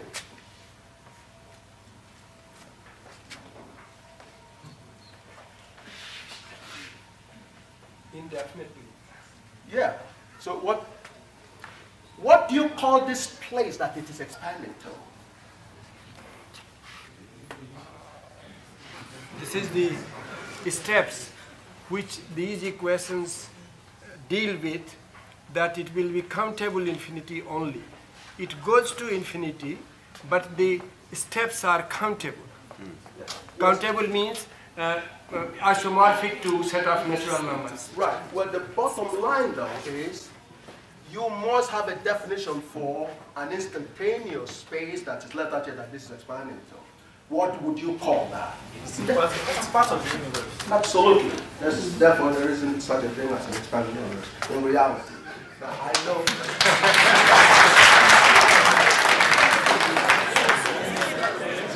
The concept of expanding universe came from eta sub 1.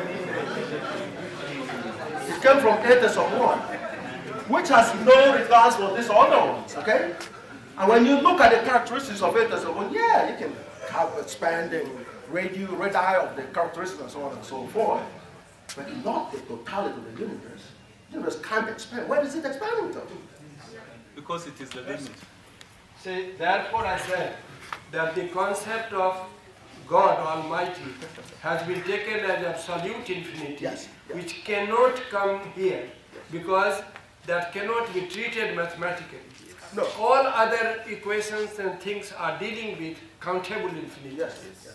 Well, no, well, see, all right, but this does not lend itself to what you say, okay? No, this already says it's a large space. That does not leave out any portion of that space. And of course, by definition, it's got to be infinite. See, because Absolute infinity. absolute, it's got to be. Yes, But absolute. not this infinity.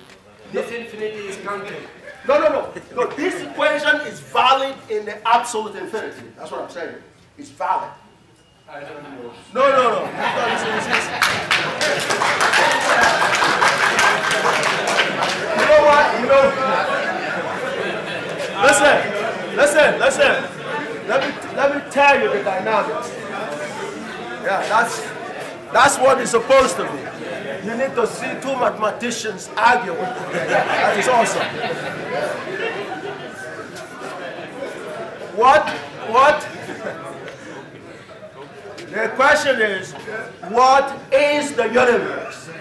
The universe is a large space. Okay. That is full of motion. He didn't say that it has to be finite. That's number one. If you pick a point anywhere in that infinite space, absolute infinite space, you pick a point. It's an arbitrary point. It can be anywhere. It can be inside the electron. It can be inside the sun. It can be the furthest distance ever that you can possibly imagine. Any point, you will see the flow of the force field.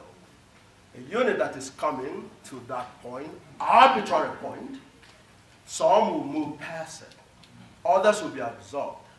Others will be swirling around it.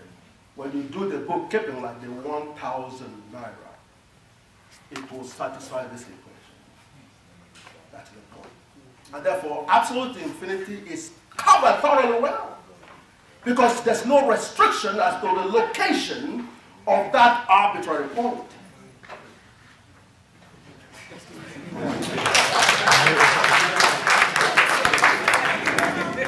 Sorry, has your question been answered?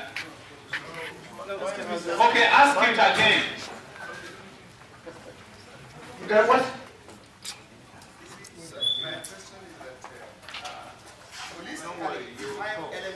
Yes.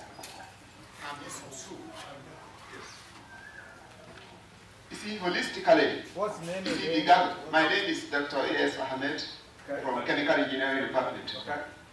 Yes. I want you to expatiate on the time element. Okay. Holistically, we agree God is ever same, not changing, everlasting. Yes. But the smaller components of the universe, for instance, we agree that the earth, the believers believe that the earth will one day be disturbed by the relative motion in our position. So please, can you explain how this gadget can be? Yes. Now you got to broaden your view. See, this is the absolute time in reality actually gives you a sense of the Almighty God. And that's basically what the believers deal with. But, you know, I want to caution us also to not become so scared, okay, about the hugeness of the Almighty God that you freeze. That doesn't do God any good. You want to get a sense as clear as possible of what the Almighty God is. You know that it's infinite, okay? In fact, when you talk about infinite, which is kind of similar to what he was talking about, I'm sorry. But you see, this is a reference point here, okay? You say 1, 2, and so on, down the number line, okay? Do you realize that between 0 and 1, that's, if you count the real numbers there, that's also infinite? Yeah. Okay? Larger infinite. Absolutely. So that is infinite, this is infinite, this is infinite. Number of points between 0, 1 is infinity 2. Absolutely, absolutely. So you can get that kind of thing. But when you reduce it to space, and now you're talking about an arbitrary space, you've covered everything. There's no space that's left out. Because you didn't say, oh yeah, it's got to be within the solar system. No, that is not stated. So there's no point that is left out. Okay? That's what makes it cover. Yes, sir. Yeah, Prof, just 1 minute. It's a big question.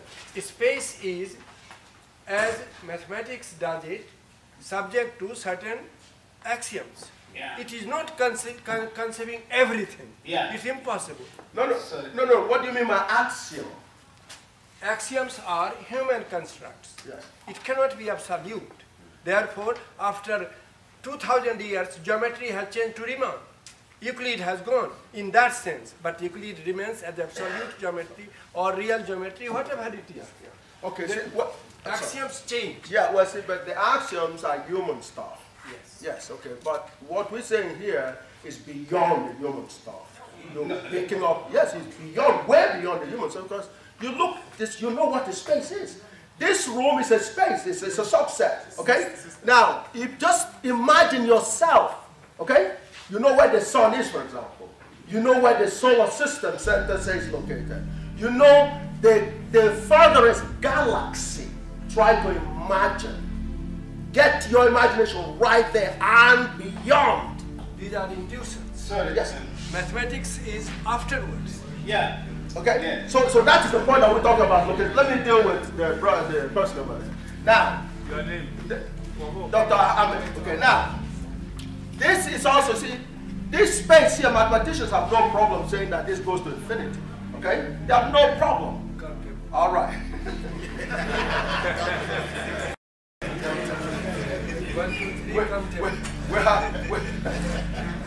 We have to deal with the realities that something that we can't count, we can imagine.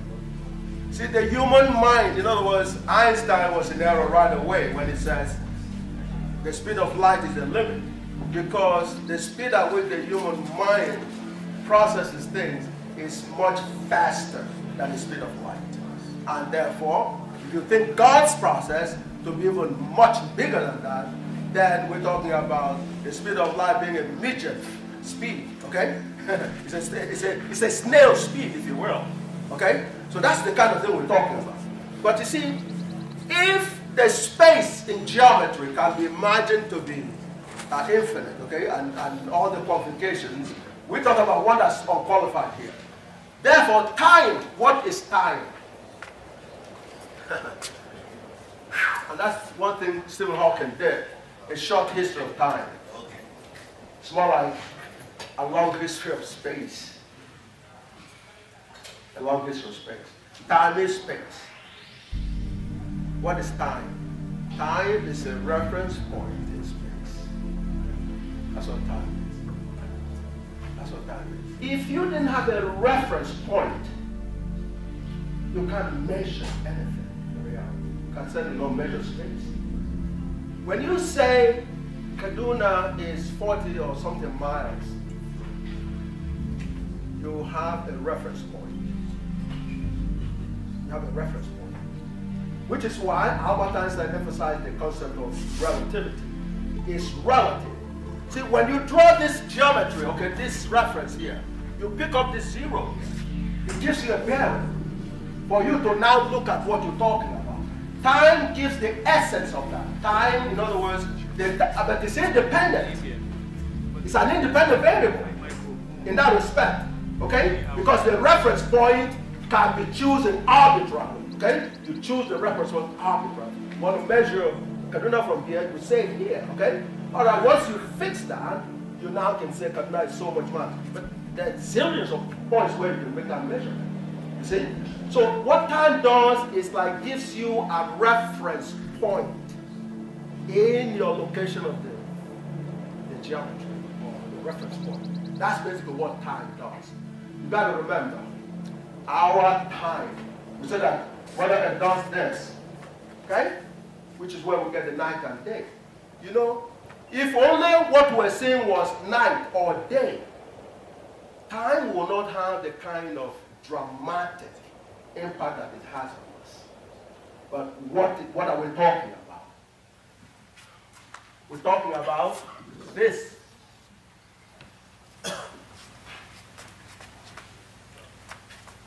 The oscillation, the rotation. That's what we call time, is we divide this into components. We divide it into 24, and we call one of those an hour.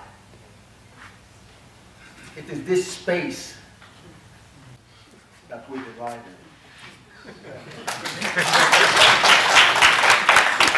Yes, Lord. Thank you. Please, somebody has the microphone. Yes. Go on. It's me. Yes, sir. Please, let's get back to your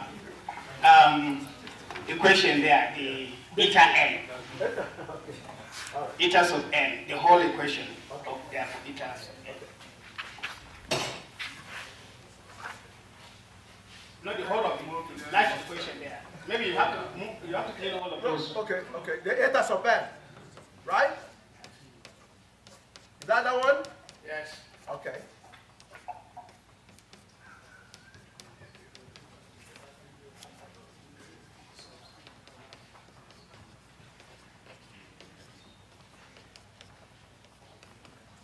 Now, the reason I put a dot is I'm sorry, my name is Dr. Tijani. I'm a mathematician, functional analyst, okay. quantum statistical mechanics, a follower of Hawkins, whom I met many times at Cambridge. Cambridge is my second home. Okay. Finished from Imperial College. Okay. Graduate of Imperial College, London.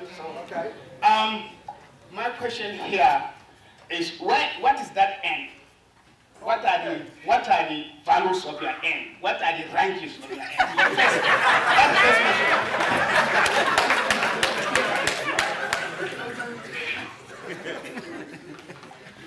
Did Professor Hawkins send you on this? That's the beginning. We will gradually go to what I really want to say. Well, just let's know what the n is first. Mathematical n is a parameter. It's a parameter that describes the differences in the characteristics of the solution of the equations.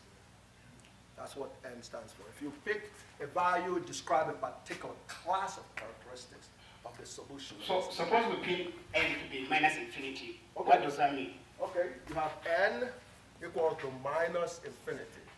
Okay, what does that mean? Yeah. Well, the same thing that your infinity means on the normal line. Oh, this one. What does that mean when you go to minus infinity? No, but in the equation, can you fit in the minus infinity and then describe something physically? We are now talking of quantum mechanics now. Well, see, if n is infinity, then what is n plus 1? Tn plus 1? That's it. That's what No. Okay, well, we are coming from mathematical background. No, fine, that's all right. But you see, I want you to tell me what minus infinity is here on this number line. What the minus infinity is saying that on the left of 0, yes, wherever you pick a point, yes, there's something beyond that. That's what it's saying. Okay. That's all. That's exactly what this is saying too. sorry, I cannot see from the equation. That's what I'm trying to say. Because you see, the problem here is that your G's, your T's, and X and Y's explain something there. Yes. Now, those apart from functional analysis, we want to know, because whether you are talking of variables, operators, if you are talking of variables, are they random? Yes. Not random, operators, bounded, unbounded, linear, non-linear. You see, all these things are very important in those equations. Now, and then those equations, you must have made some assumptions. Now, are those assumptions? No. Yes. The n is from your number line. So, since that's accepted, n is automatically accepted. Now, it may turn out that when you actually do the analysis in terms of when you're looking at the limit of as n approaches infinity, plus it's an open, it's this kind of, we're talking about, say, n is this, not that. Okay? I didn't say that per se. It's this. Okay? Minus infinity to plus infinity, which is consistent with this here. So in that case, in as much as you agree with this, you agree with them on that basis. Now it may turn out that when you draw the geometry, you might be reaching some kind of limited situation. Okay. So it's limited. It's limited. No. Because then you have to take the n, including that's what I want to say. But excuse me, I didn't say that, that automatically is real. I didn't say that it's limited. I didn't say that. I said if you take a limit, a limit of this as n approaches infinity, you might get something, okay? Yeah. But that is already done within your, within the number line, okay? You do that. What about when x approaches infinity? So that is not introducing anything new in that respect. But the generality of this equation is the fact that the point in the large space that you call the universe is arbitrary. That is the bottom line. That means it can be anywhere, including inside you, including inside your mind, including the farthest star. There's nothing that excludes any of that point. Correct. I get it. But what I'm saying is those who are X, T's, and G's are either operators or variables. Now, they explain something and you base on assumption, because there must be some underlying assumptions. No. Okay. What are those assumptions? Wait. You see, these are very important crucial points there. We want to know the behavior of your G's and T's as they operators, bounded, unbounded, linear, non-linear, random variable. These are very important factors arriving at those, so that we know, because you are n, as you are now saying, you are n, this mod n must include minus and plus, so that minus infinity will be less than or equal to n, and n must be less than or equal to plus. Yes. Then there we don't have problem there. Okay, that one is clear. Now we come back to the variables that are in there in the theta sub n. Yes. You see, this are the questions. Yes. The variables, according to relativity, are time, x, okay, the Minkowski's variable. Yeah. Now, Ladies and gentlemen. Just 1 second. Yes, no, I'll give you 1 second. I'm just trying to make an announcement. Sir, point is the dimensionless. Huh? And with this dimensionless, No, he's not going anywhere. He will remain here. you are talking, space is very large.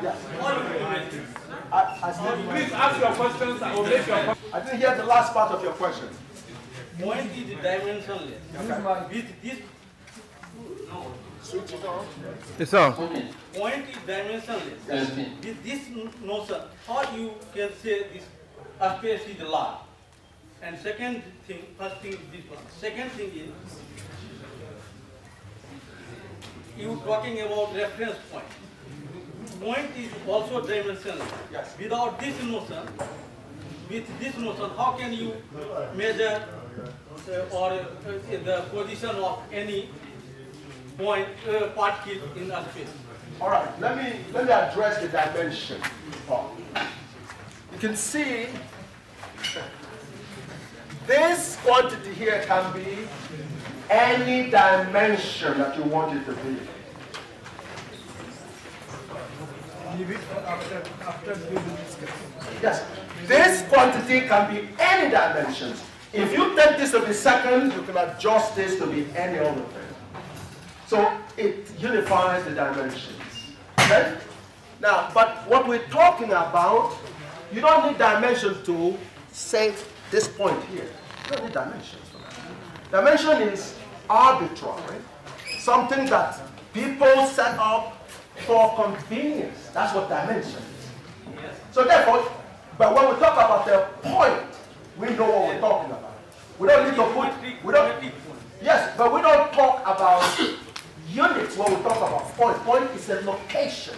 You are there, and of course, we know that point has a problem in terms of, being and limiting and all the other stuff, but we're talking about a location within geometry. If you draw this here, you can say this here, without talking about dimensions.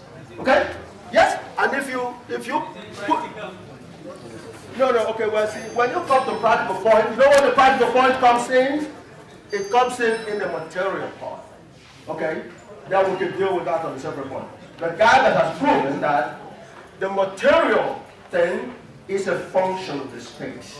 That is, very clear from the concept of matter. What is matter? Something that explains occupies space. That's what we're talking about.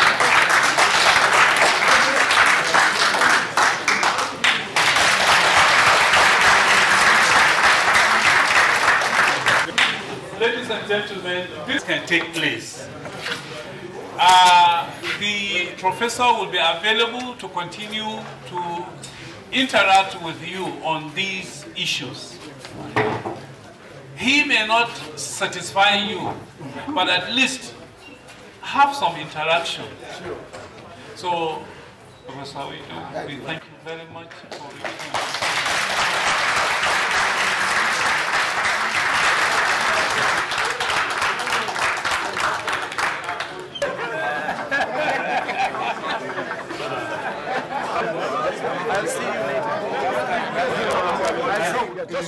Part of it, which Max Born introduced.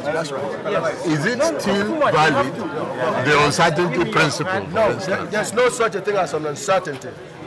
What appears like uncertainty is our inability. I'm Dr. S.K. Musa, the Director of University Health Services, Ahmadu Bello University, Zaria. I am very much impressed, and I have gotten good knowledge, now so far so good, on what I am aware of about atom, about the miracles in atom, and the whole concept now has brought light into the subject matter. He had produced mother of all equations that explain most of the theories in various dimensions. So to me it's very enlightening, and I think he should be given optimal support towards his ambition about the Nobel Prize. Africa, all Africans should put hands together to see that this mission is achieved. That's my sincere opinion in this issue. Thank you very much. Yeah. What about you? Can you identify yourself and give us your opinion? Okay, my name is Dr. P.F. Taylor. I'm Associate Professor of Electrical Engineering and at the moment ICT Coordinator of the university. I was very impressed with Dr. Oyibo's lecture. And in fact, I think he was robbed of the Nobel Prize. So his lectures should be supported, and we should pressurize for him to be given a Nobel Prize that is merited. So what his theory is well-founded and is based on facts that maybe Einstein was not able to realize. So I wish him all the best. Thank you very much. Can you first identify yourself for me? I am Adejo Ruben, Department of Political Science. I'm at Bello University, Zaria. Yes. And what impact did Professor's lecture make on you? How would you assess it? It's wonderful, and the idea is very unique, and he has tried over time. I feel he should be encouraged. He should be encouraged, and he should be given a Nobel Prize. Oh, my name is Mohammed Abakar Gulma, Faculty of Engineering, Ahmadu Bello University, Zaria. And this is Barrister Ogu. the faculty officer, ABU Zaria. Yes. He's the Dean of Engineering. And how has this lecture impacted you? Please don't go. Give me a minute. How has this lecture impacted upon you? No, I think that this coming has widened the horizon of the university and the faculty. You can see from today's interaction, there's a lot of interest. And how you know a lecture is interesting, it depends on the response. Almost everybody, including myself, wanted to ask a question, but the time just wasn't sufficient and it wasn't adequate. Let me ask you this question. What does the formulation of the unified field theory propose to Africa if in fact this equation is valid? Wow. What would it mean to Africa? What it means to Africa? Yeah. In terms it's a big achievement for Africans because it came from an African. It's now going to motivate the scientists in the Africa to wake up if they are sleeping, to do researches, to be first-class scientists in Africa, in the world. Yes. Yeah. Go ahead. In the world. Yes. It's only now, before now, the Africans have this kind of inferiority complex that whatever good they do may not be heard from the other side of the wall. But now this theory has brought us a goodie, a confidence that we Africans can achieve what the white man has achieved. And we can now wake up and do a first-class research and be equal to any white man in the world. Yes. Yes. Thank you. Your comment so far as to the impact that this session has had on you. Identify yourself.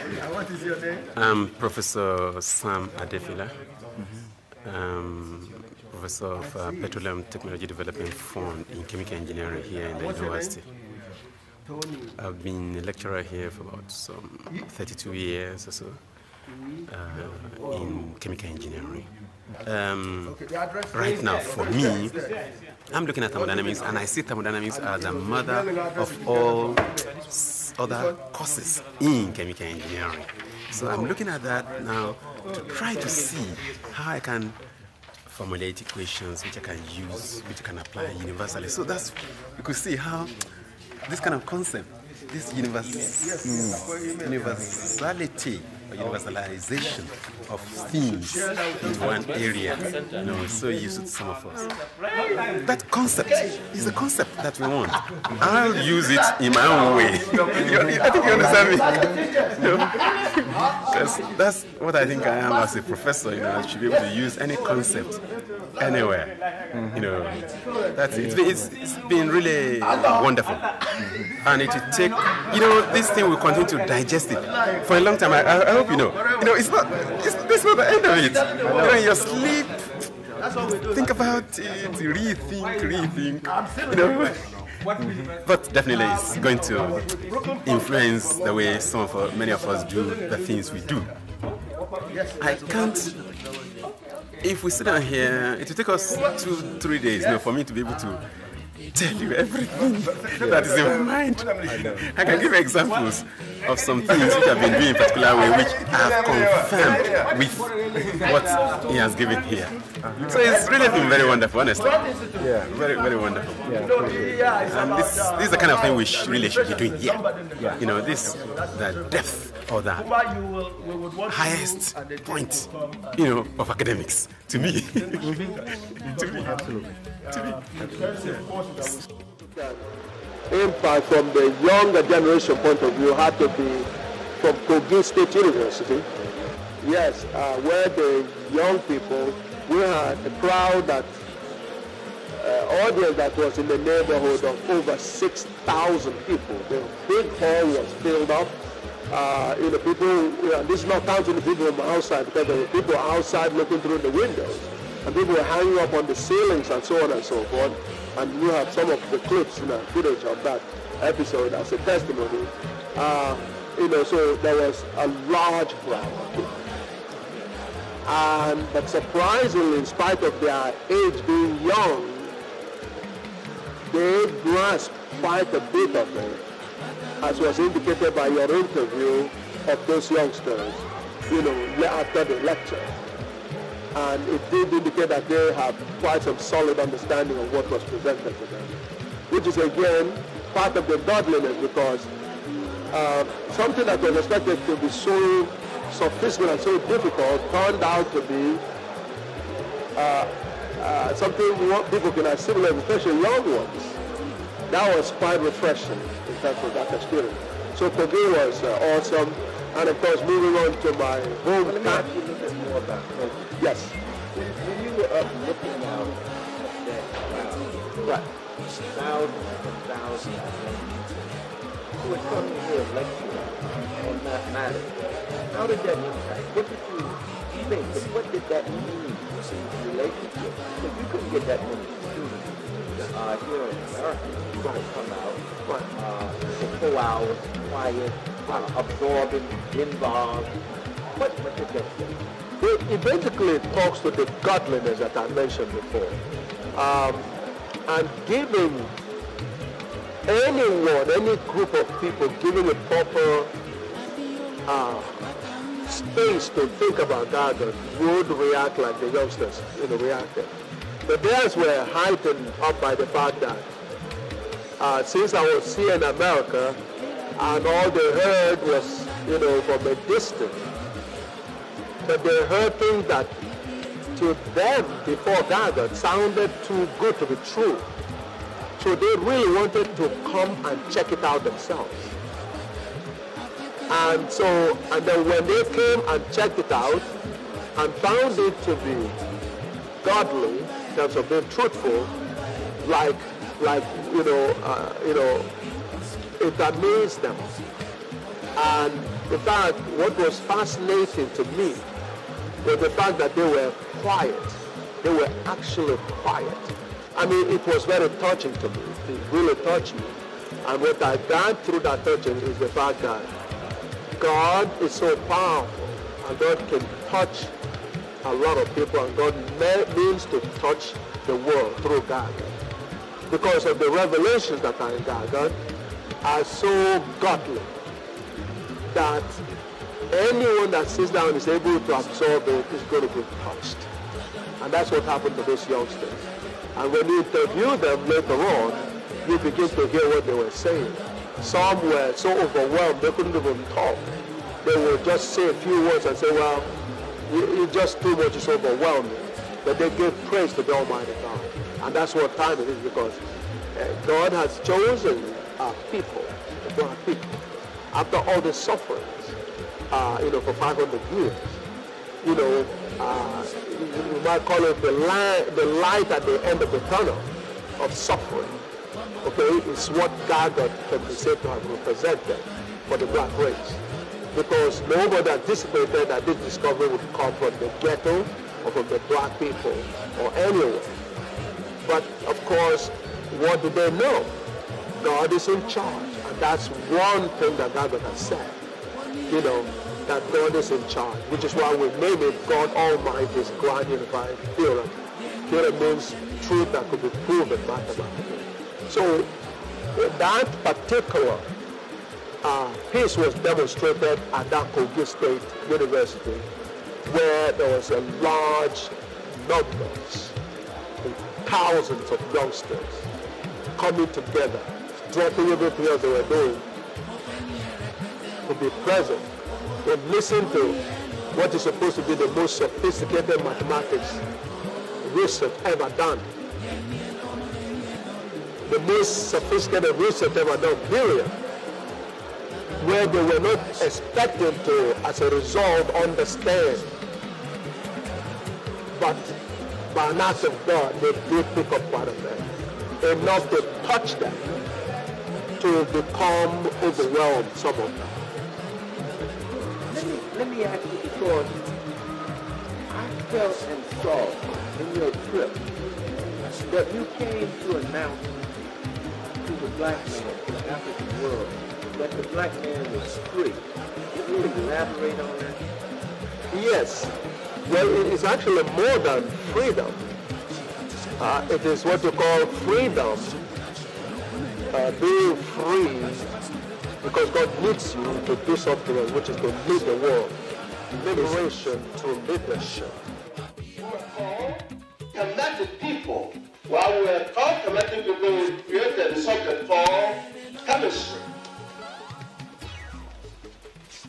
You never seen that subject written that way before. You always have C here. It's 2 words created by the Europeans. They coined this word up. Chem and mystery. Chem, dictionary definition of chem is black, as in black people. And of course, mystery is mystery. This was coined in Europe. The Arabs call it al-Tab. Again, the key word is chem. Arab translates this as the art of the ancient Africans. Now, why was it called the mystery of the ancient Africans? Because of black magic. That's where you got the term black magic from. Okay? The most sophisticated magic is called black magic. Because if you give the ancient African a piece of scrap like this, they will turn it into gold. They would take a piece of thing from the floor, they change it into gold. And so the Arabs were fascinated. They took the story to Europe. And of course, the Europeans were flabbergasted. They want to know that science.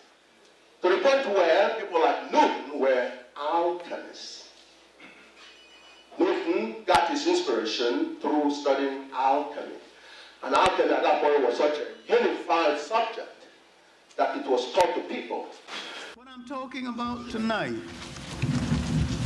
is not only the missing pages of African history, but some of the missing pages of the history of the world. After the decline of the Roman Empire,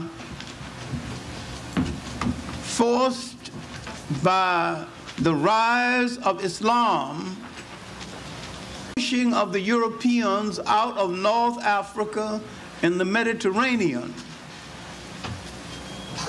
more than 1,000 years of history got neglected from the history of the world. When African genius in state building began to decline in the Nile Valley, African genius in state building was reborn in the Niger River.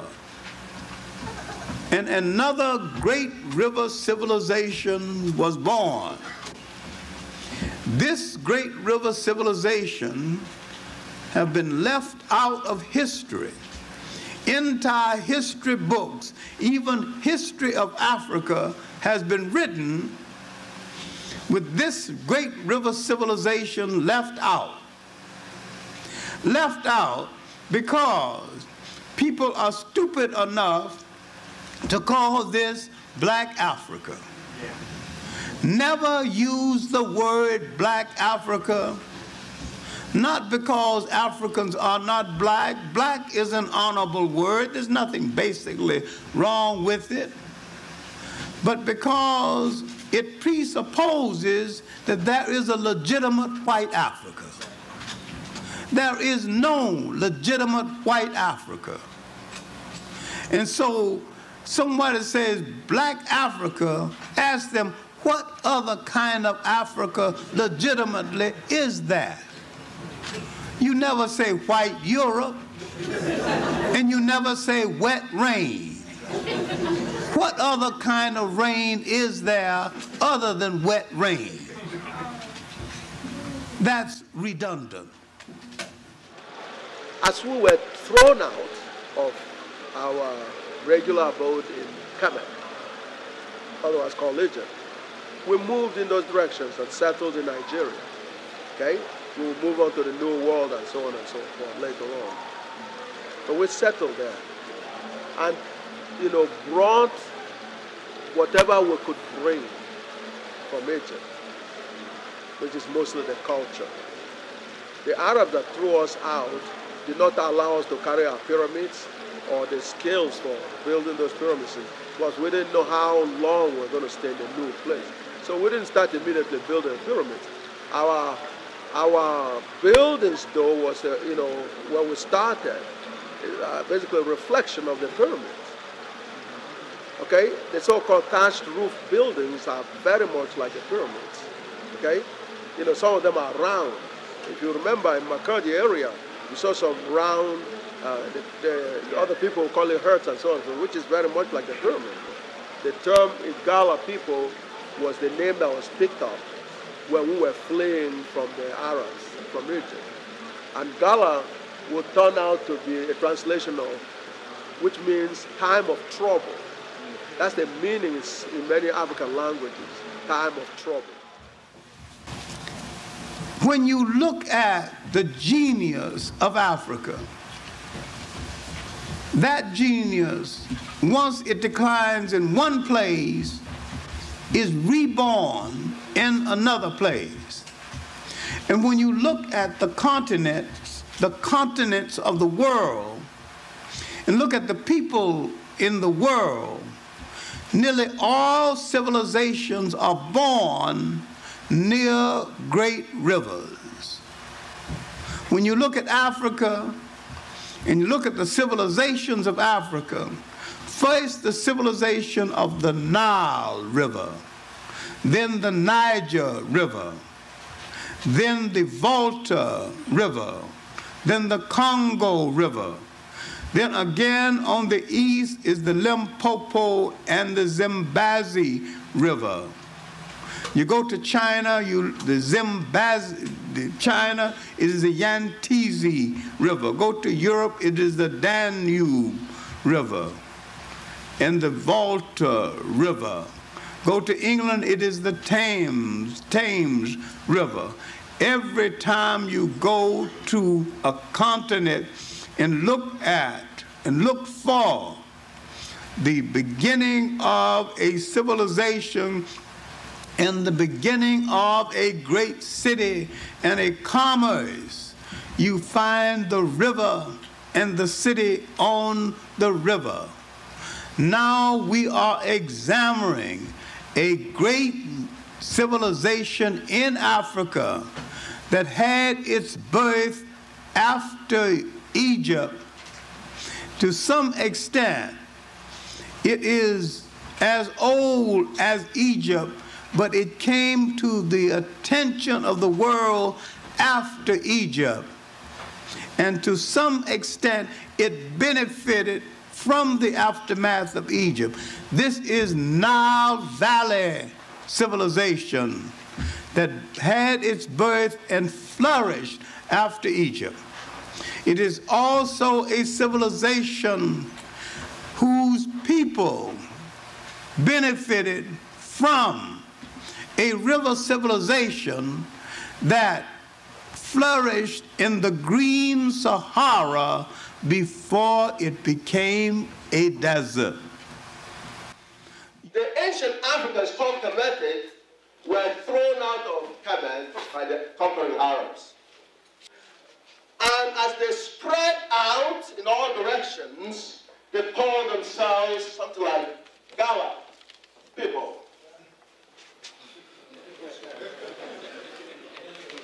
That's right, they call themselves Gala people. The current population of Ethiopia, 75% of themselves call themselves Gala people. Okay? In Nigeria, they are actually, in Angola, is the land of the Gala people. Okay? Nigeria, of course, has the Galas.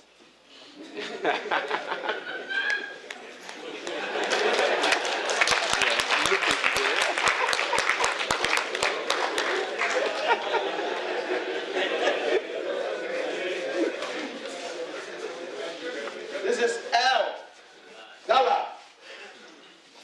The two Gala republics are nothing but an expression of Gawa. The language of the Congolese is called Lingala.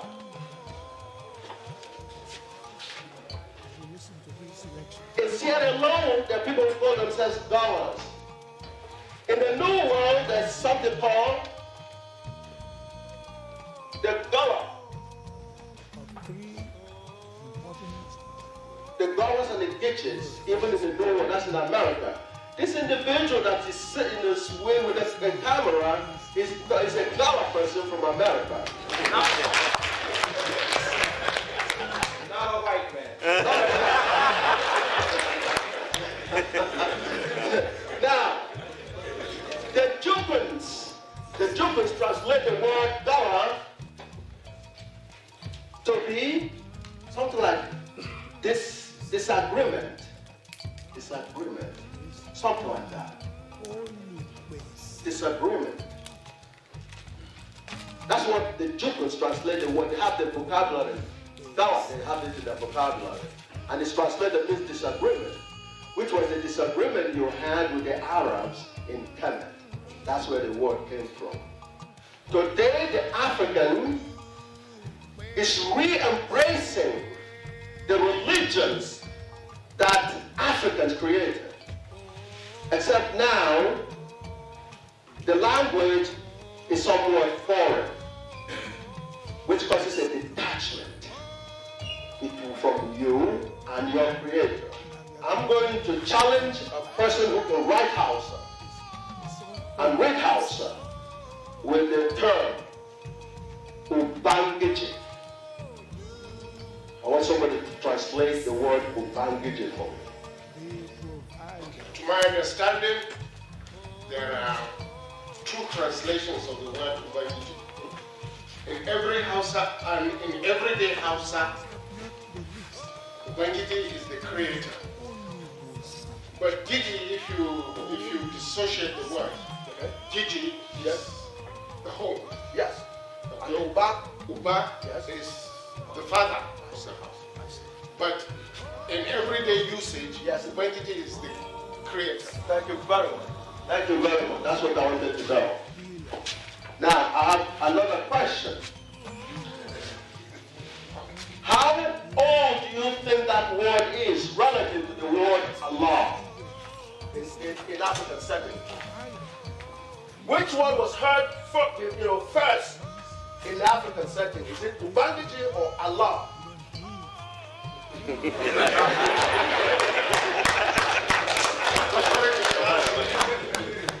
It's very difficult, so I need help.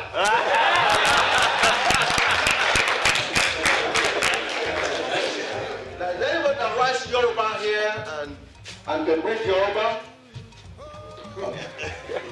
I want you to translate for me the word Oloduma. It's a sentence. Olu Odumare. Olu is the head. Olu is the head. Okay.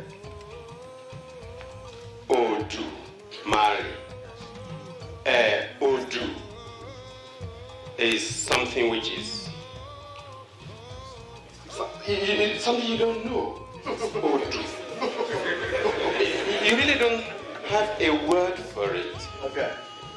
It's too big. It's something. Thank you. It's too big. Yeah. Big. All right. Then Mari. Okay. All right. Now, is anybody here that speaks Igbo or writes Igbo? Now, Chineke or Chiuku, what does that mean?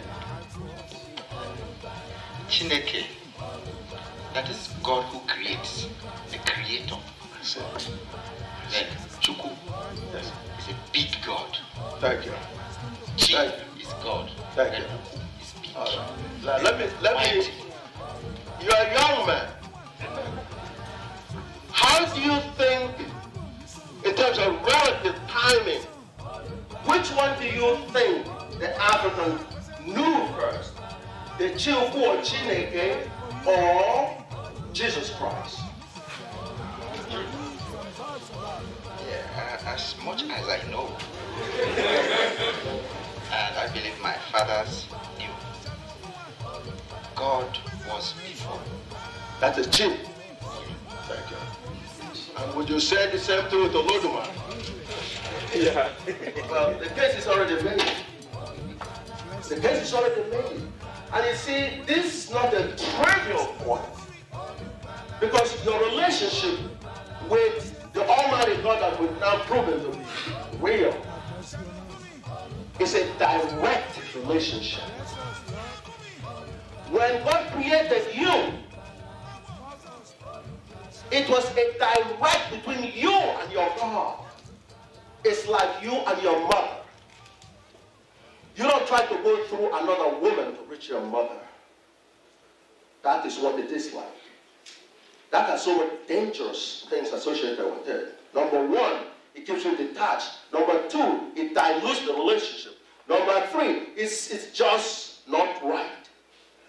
Because when you say Allah or Jesus or all that, you have to go back again and translate it into the Olodumare or Ubangiji or Chineke before you actually comprehend it. And that is the danger of the state of inferiority complex. And that is what God sent this to bust, so that the world can actually relate directly with your Almighty God and put the human intermediaries in their proper place. Because God is so mighty, He's so big, He's so huge, that the attempt to personalize God is a disservice. But it has a good thing in terms of getting you to relate to God easy, in terms of a father figure. But the fact that it's put in that term so you can understand it should not in any way minimize the infinite nature of the Almighty God. God is so infinite that God cannot be contained in a boundary. This is what I am, is a boundary. I am limited in every which way. My thinking, what I can do, and my abilities, I'm limited.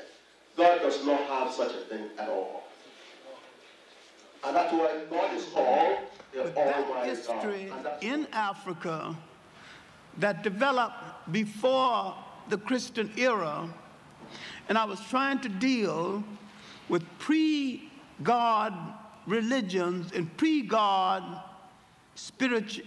When I say pre-God religions, and I am not talking about an age of godlessness, and I'm not talking about an age of sinfulness and an age of degradation. This was one of the greatest ages of spirituality known in the history of the world.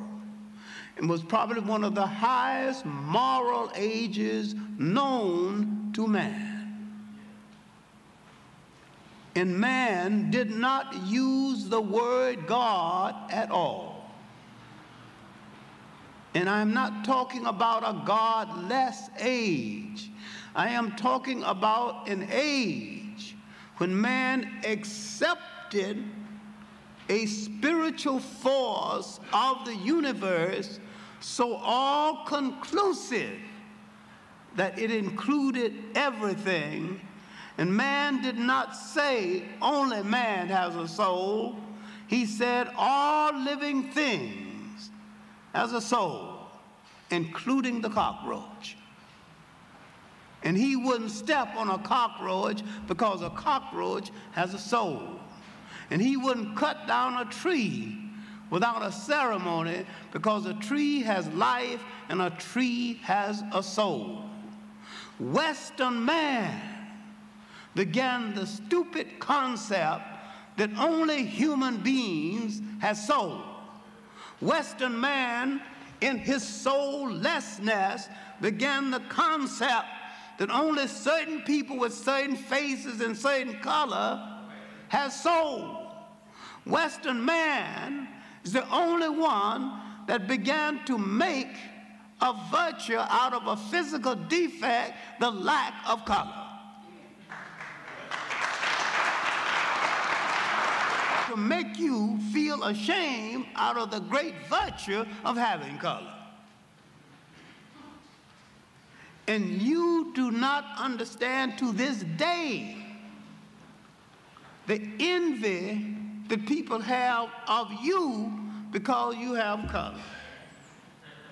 You are the most beautiful people on camera or walking down the street that God ever created.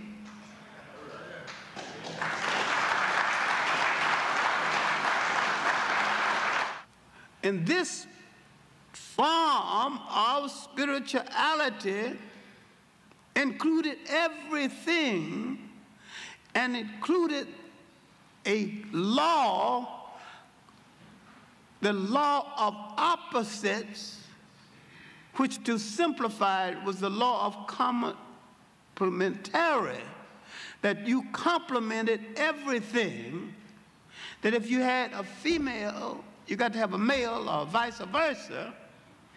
And so you did not ever get into the stupidity of debating the equality of man and woman, because if you couldn't have one without the other. And so Africans never would debate the equality of a man and a woman, because it is almost asking whether your mother was your equal. And how would you debate anything as stupid as that? Because if it wasn't for your mother, you wouldn't be here. The way the society was run was done on such a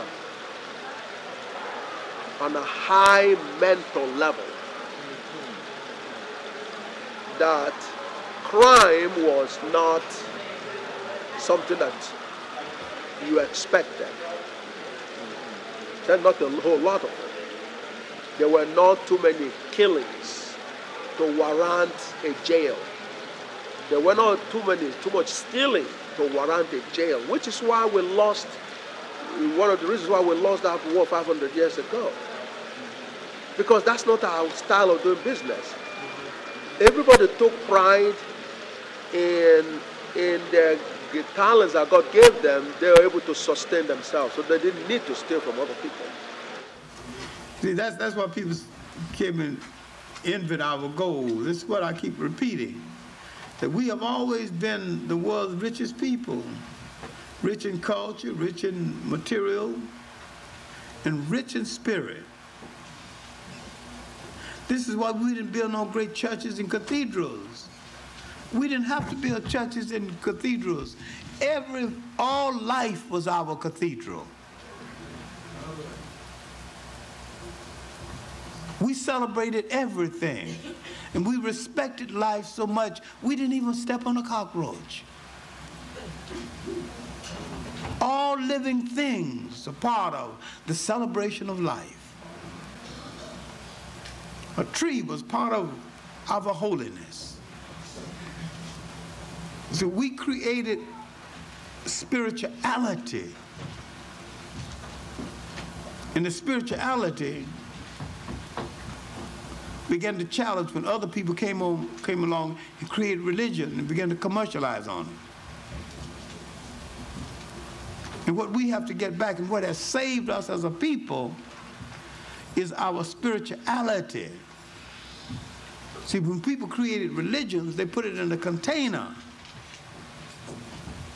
And they put some restrictive rules around it, but we were obeying these rules all along. We never said, I'm my brother's keeper. We just kept him. We didn't say that, brother's died, I got to make sure that his wife is dead. We just did it.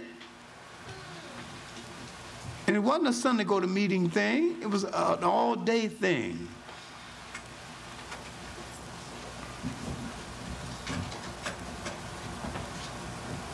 And see, it was the spirituality of this of that society that maintained it, but maintained it all of the time. And this is what the foreigners didn't understand. And this what. Not only is this a commonality for the believers and non-believers, certainly the Muslims and Christians, definitely believe in this God here. Together, it's the same God that they all believe in. If that is the case, then why are they slaughtering themselves? Can you find any logic behind that? God has come to end all that bloodshed. That's why God sent God. Another person believes in God, you're supposed to love that person, irrespective of their little problems. Because frankly, as easy as it is to slaughter another brother or another sister, how about recreating that brother or another sister? Did you ever try to recreate that brother or sister? It's not possible. That's right. Then if it's impossible, why in the world are you doing it? You must go through a reversible process.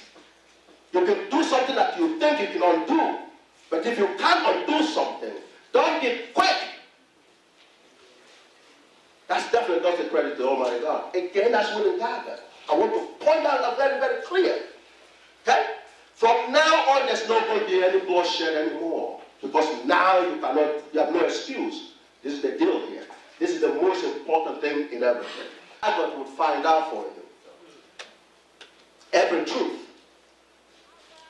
Everything that is true that is in the Holy Book is in here.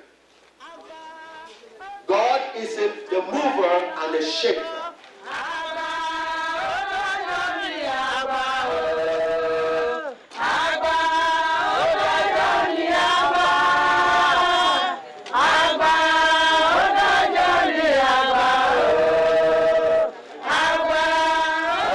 Things that we brought from Egypt also is Ifa, the Ifa oracle and all that was something we did, and you can see that because the language still reminds us of the language we had in Egypt, which the Arabs absorbed into their own language.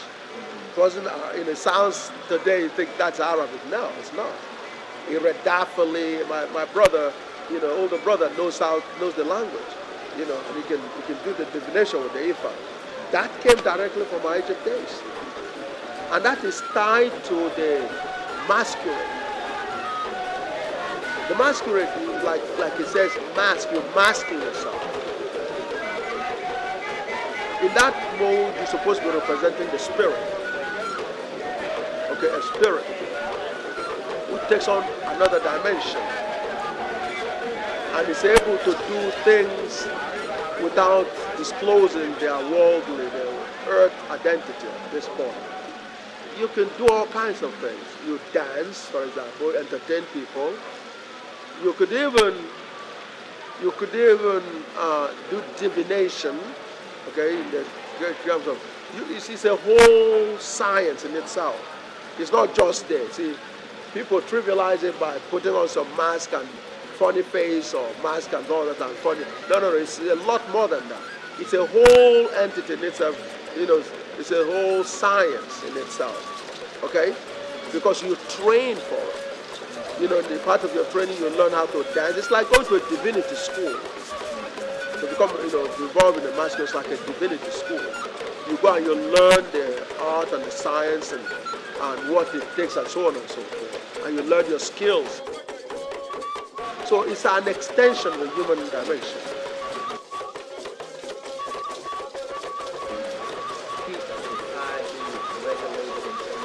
Yes, that's absolutely correct because, for example, like I said, it helped the maturity process, what they call rites of passage. You go through that. The masquerade usually is part of that process. Once they deem you qualified, when you reach the age, what they will do is actually bring you into the masquerade situation and be shown, the process. Because you're not supposed to go out and reveal what you see. You're going to train as an officer, as a priest, as an expert in the area. You got to train. And it's part and parcel of the religion because the masquerade comes from it's associated with the shrine, usually, where worshiping is done. It's a religious process, in other words. It's not something to be disrespected at all. It's a very, even though there's an entertainment component, the main purpose is not just for entertainment. It's a whole religious process. God is not really human. So for you to be a priest, really, you have to take on certain characteristics. You have to be brilliant enough to say you're going to be presenting God to people. The masking can come in that mode at some point, sometimes, in some cases, okay? So it is a religious affair more than anything else. It turns out that, the worshiping process, brings into it the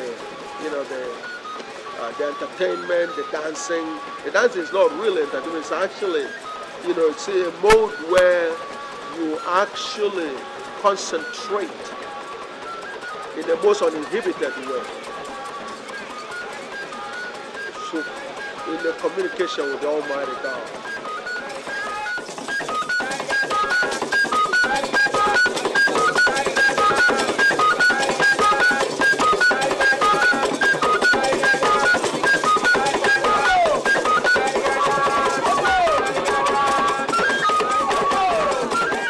Such a point, even during our captivity, we were not afraid of anybody, any other human. We could tell the truth at that point, just for that moment. And that is exhibited by the black folks over here. You see, that's the extension of the masquerade. They were not allowed to. Although, yeah, during the Mardi Gras and all that, there were a little bit of those that were played, okay? But it's a religious process. A very serious religious process.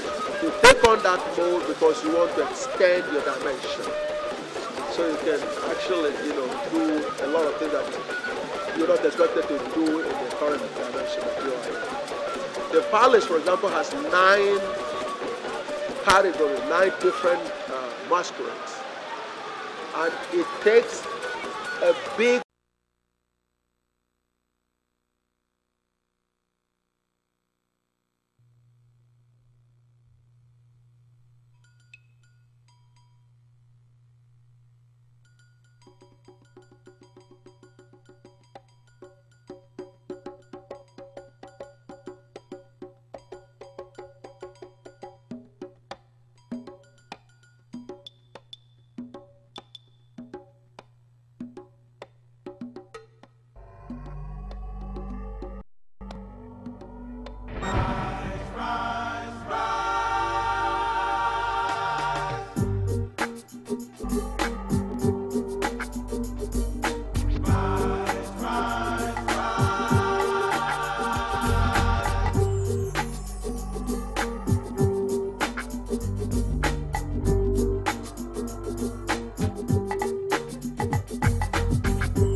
okay? The examples, of what geometry is.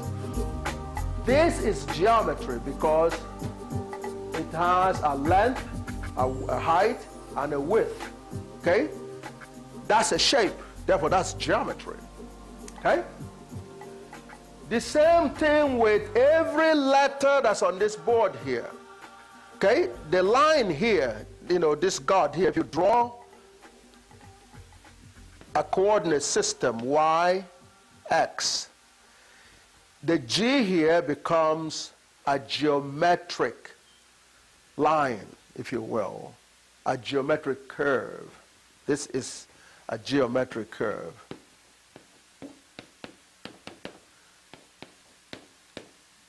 Okay? Or line. That's what G is. Just, so is every letter. So everything is geometry.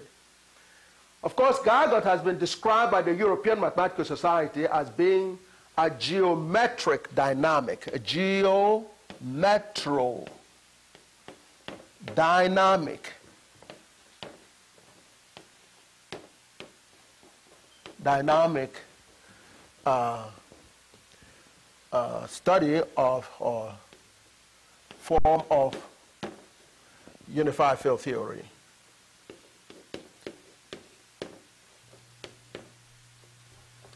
Unified field theory.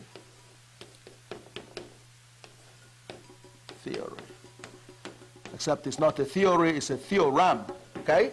But that's a classification by the European Mathematical Society that it's a geometrodynamic, meaning it is a geometry way to view the universe, which is kind of on the surface look like it's different from the kinetic way of viewing the universe or the quantum approach of dealing with the universe, okay?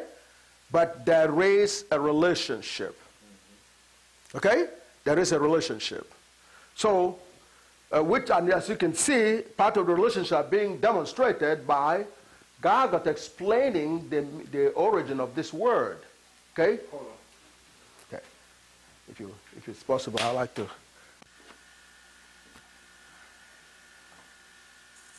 Oh, Mac. Oh, yes.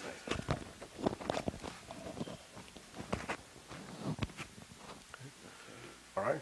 Yes. Okay. Now, do you remember where we were, Professor? Oh, yeah. Well, you were talking about geometry. I'm defining geometry, and I'm giving examples, okay, as a way of defining geometry. Geometry is the science of shapes, okay? It turned out that it is, according to Gargot, that's it. It's about shapes, okay? And that's what all mathematics is. And I'll give you just a little flavor if I can, okay?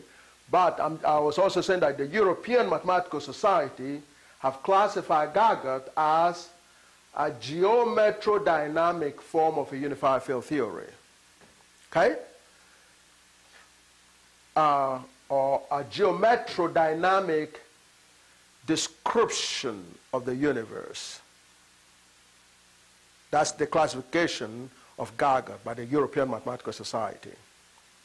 Okay? And that, of course, is going to be explained when I get to the core of Gargot in terms of what is Gargot as such. Okay? What I've told you so far is what has Gargot done, okay? Before you get to know, you know, what really Gargot is. Okay, I hope people are not thinking about, well, you're going around. No, we're not going around. You see what the theorem does first. Okay? Then you see, in effect, you know, what it is in reality. But we're trying to get there, and we're trying to bring along with us the ingredients that basically summarize Gargot, that, you know, made Gargot possible. Okay? It's ancient African origins. Okay? We got to bring that along so we don't, you know, because that forms a basis of comparison for us in terms of, you know, existing theories that you need to verify if you are coming up with a new theory, which in this case we call a theorem. So geometry is very, very important. It came out as a result of an attempt by ancient Africans to glorify the Almighty God for the gift of chemistry. Okay? You know, they wanted to build an edifice. The subject geometry was developed as we know it. The geometry has always been there, you know, shapes and so, because human itself is a shape, it's a geometric shape. Okay? Yes, you have, you know, all these nice curves and all that. That's geometric shape, a curve.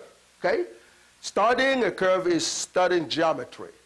Now, to see why there is nothing beside geometry to mathematics, you've been told about. Would I be correct to say that geometry is a system of measuring, defining, determining the boundaries?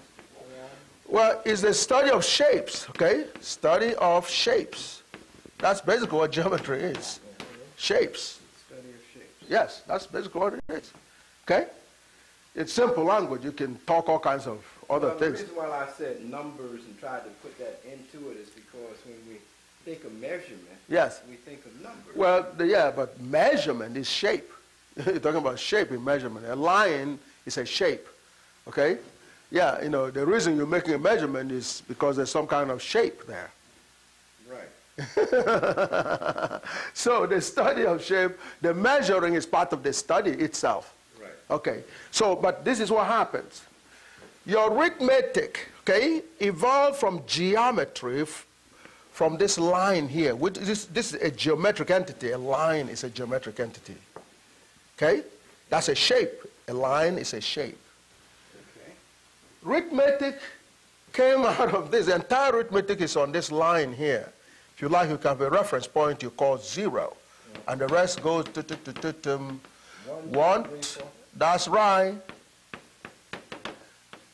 Infinity. And then if you go back this way, because if you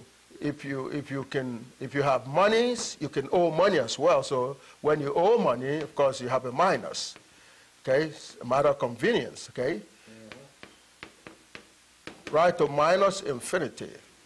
Okay, this line summarizes the entire arithmetic. Arithmetic. Okay. But that's just linear counting. Oh no. Arithmetic.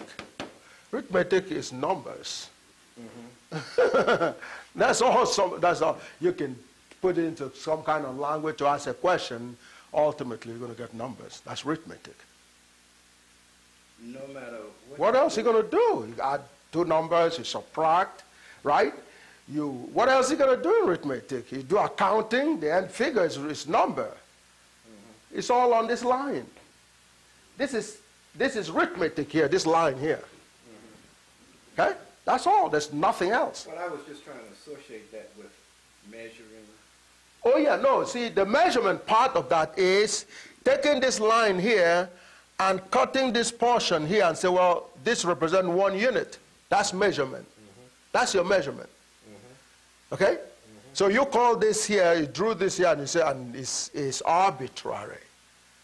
You know, they use human foot to talk about foot, a foot, a measurement, an inch, some other characteristics. All those are arbitrary. There's nothing that was sent directly from God to be that and only that way. Okay? So, but technically you can cut this line into portions, all kinds of portions. Okay? They could represent real numbers, you know, integers, whole numbers, you know, rational numbers, and all kinds of numbers are represented there. Okay?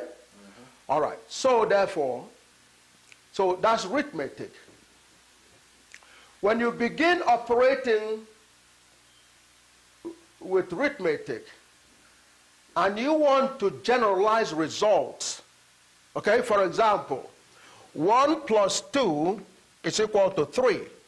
That's still on this line here. In other words, when you add two integers, okay, you get another integer.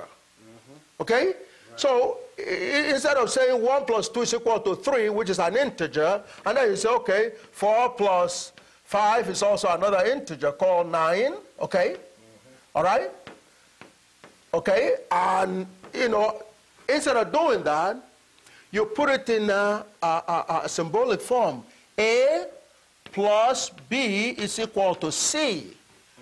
Provided that A and B and C are integers, this sums up all similar operations that you're doing here. Yes, but you only have one line instead of a billion possible lines. This will be called algebra. This is algebra. When you do this, you represent numbers which is on this geometry line as symbols, generic symbols, okay? Then you're doing algebra. So algebra is nothing but arithmetic in symbol with symbols. That's what algebra is. So if arithmetic came from geometry, then algebra automatically came from geometry. So is there anything else? All is geometry. again, it's out there for anybody to take exceptions to, but that's it right there. As long as this is algebra and this is arithmetic, then arithmetic came from this number line here, which is geometry, and algebra, which came out of arithmetic, comes from geometry as well. Case closed. Okay? So that's how we say geometry is indeed the real math, which came into existence as a result of a glorification, a building of edifice by the ancient Africans to glorify the Almighty God for the gift of chemistry. Okay? All right. So how do you know this to be true? Well, you know this to be true on the basis, on the simple basis that when you were in high school studying geometry, what was the most popular shape that you dealt with? Yes? Pyramid.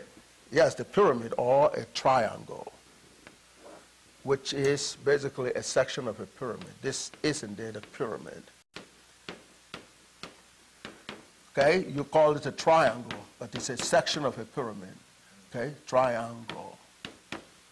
That's the most popular. So it is not accidental that the triangle is a section of a pyramid.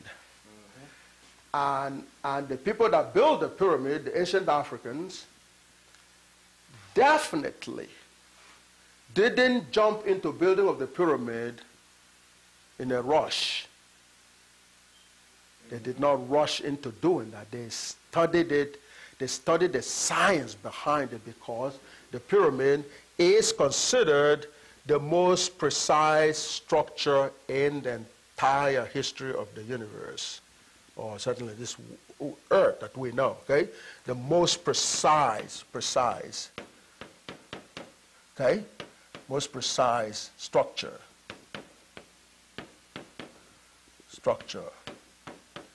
ever built, okay? Ever built, okay? And of course, you know, it's so precise and I mean, nothing in New York or any of the big cities can match the precision of pyramids. And one of such precision is, for example, having a line or a section of a pyramid that would be 90 degrees. How you could build stuff like that, that's a challenge. To put this wall up to be 90 degrees takes a challenge, okay? But with a geometry science fully developed, you can do that, because if you have this side, okay, you want this to be perpendicular, or 90 degrees, right? All right. And this is 20,000 years ago we're talking about. Okay. If you made this side 4, and that side 3 units, okay, and that side 5, this is exactly 90 degrees. And that's the kind of precision that you find in a pyramid. This will be 90 degrees. If this unit, this is 4, and this is 5, and this is 3, this will be 90 degrees. That's right. So you can see this is not approximation. You know, as long as you can have those units together, you will get a 90 degrees, you know, column. Okay? So, and this is typically the kind of precision that, you know, overwhelms anybody that cares to check the pyramid out that it meant. One of the guys that witnessed that and was touched by it was an English author called Graham Hancock. Hancock. Okay? It's an English author who went to examine the pyramid. And what he saw by way of precision was so overwhelming to him that he concluded that the pyramid couldn't possibly have been built by human beings. He believed that the pyramids were built by the gods. So the book that he wrote about that experience was called The Fingerprints of the Gods. Fingerprints of the Gods.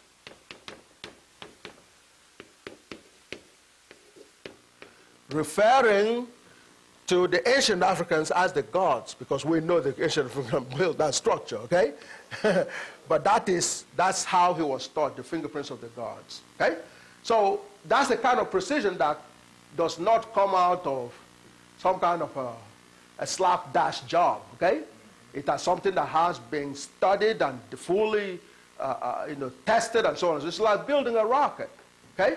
You build a rocket to go to the moon, you don't do that overnight. Rocketry, or what you call rocket science, was, it had to come before building the rocket. The same way that geometry came, as a result of building the pyramid. That's the situation. Okay? So again, so now we know that ancient Africans were used by God Almighty to develop these two subjects called chemistry and geometry. And of course, very quickly as they were being developed, people began to learn from them, okay? For example, Pythagoras was an Egyptian citizen. He was born in Egypt, okay? He was born there, and he's classified among the 3 or 4 greatest mathematicians of all time, primarily because of, of this thing here, okay? The 4-5-3 triangle, which obeys the so-called Pythagoras theorem, okay? Has to have existed before Pythagoras. Because not only did the people know it 20,000 years ago, and Pythagoras was way before, after that, okay? Not only did they know that theorem, but they actually practicalize it. They use it in the construction. They use what is now known as Pythagoras theorem way before Pythagoras ever existed.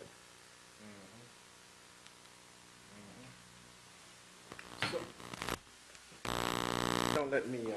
Certainly. Okay? Yes. All right. So therefore, so again, that's the science of geometry. All right. So now we move now to Gargon. What is Gargon? Okay? Well, God Almighty's grand unified theorem is Gargon. Okay? Okay? Well, first of all, before we get to Gargon, the problem that Gargon solved in the modern day language, okay, is called the problem of the unified field theory, okay? But this is OFAPIT, Institute of Technology.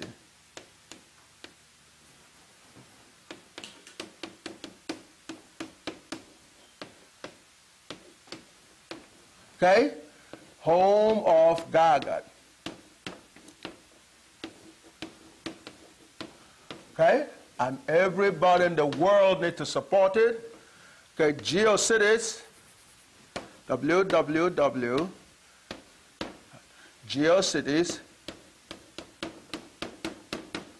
geocities.com, I/IGA LA1 as the number 1. Okay? All right? And of course, the telephone number is 631-242-3069. Okay? Now, visit the website and you can get more truth. Okay? Now, Gargon solved the problem of the unified field theory. Solved unified field theory. Okay? That's the modern definition of the origin of the universe. Okay? All right. So, if the problem is the origin of the finding out the origin of the universe and how to understand the universe, then what's the word field doing there? What does that have to do with the field? Well, in actuality, it is called the unified force. Okay? It's getting crumb here. Force field. Okay? I'm going to force. Okay? unified force field theory. So why should we be considering a force field when all we want to do is understand the universe? Well, that relationship comes out in the following sense. I'm going to ask you a question. When you look around you since you came into existence, what have you observed to be the most fundamental thing about the universe? Movement. Movement, that's correct. Movement. Okay? Or motion. Okay? It would seem that everything in the universe moves. Okay? So therefore, if that is the case, then for a motion to occur, there must be a force behind it. Force causes motion. Motion. So if you want to understand the universe, either you look at motion or the force behind it. So if that is the case, then you want to look at the different kinds of forces that will provide motion. And in the modern study of the unified field theory, 4 forces, different kind of forces, have been identified. Number 1 is the gravity. And when we say motion, okay? When we say motion is a fundamental thing about the universe, well, we're standing here right now, okay? And it will seem as if we're static. We're not moving. But even as we appear static, we are moving. Why? Because the Mother Earth is moving. It's moving. It has, as a matter of fact, 2 different motions. Okay? You have a focus here of this ellipse. Okay? This is an elliptical path. Mother Earth is moving along this. And then in addition, it is also rotating, okay, about its own axis. Okay, it's rotating like that, and so on. I want this to be clear. Okay, it's rotating about its axis. Okay, and then also moving around the sun. So that's 2 motion. In other words, here, Mother Earth is doing like this about its own axis, and we're all moving along with it.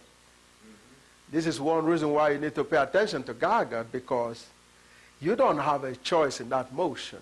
Mother Earth is so much under bigger force influence that you can't stop that. That rotation about its axis is where we get night and day. You've never been able to stop night and day from occurring. Nobody has. So, and we just move along with it. Okay? So that's one kind of motion. The other motion that Mother Earth is about is along this ellipse here, which, from where we get the seasons, winter, summer, autumn and the spring and all that, okay? That's where we get that from this motion around the sun. So we know that there's motion. And everything, on Earth, therefore, is moving. Everything in the solar system is moving. So there is no spot that has no motion. Absolutely none. So that's the basis on which we say that You know, if we're studying, if we want to understand the universe, we better understand that motion. That's where we're going to get an insight to the universe.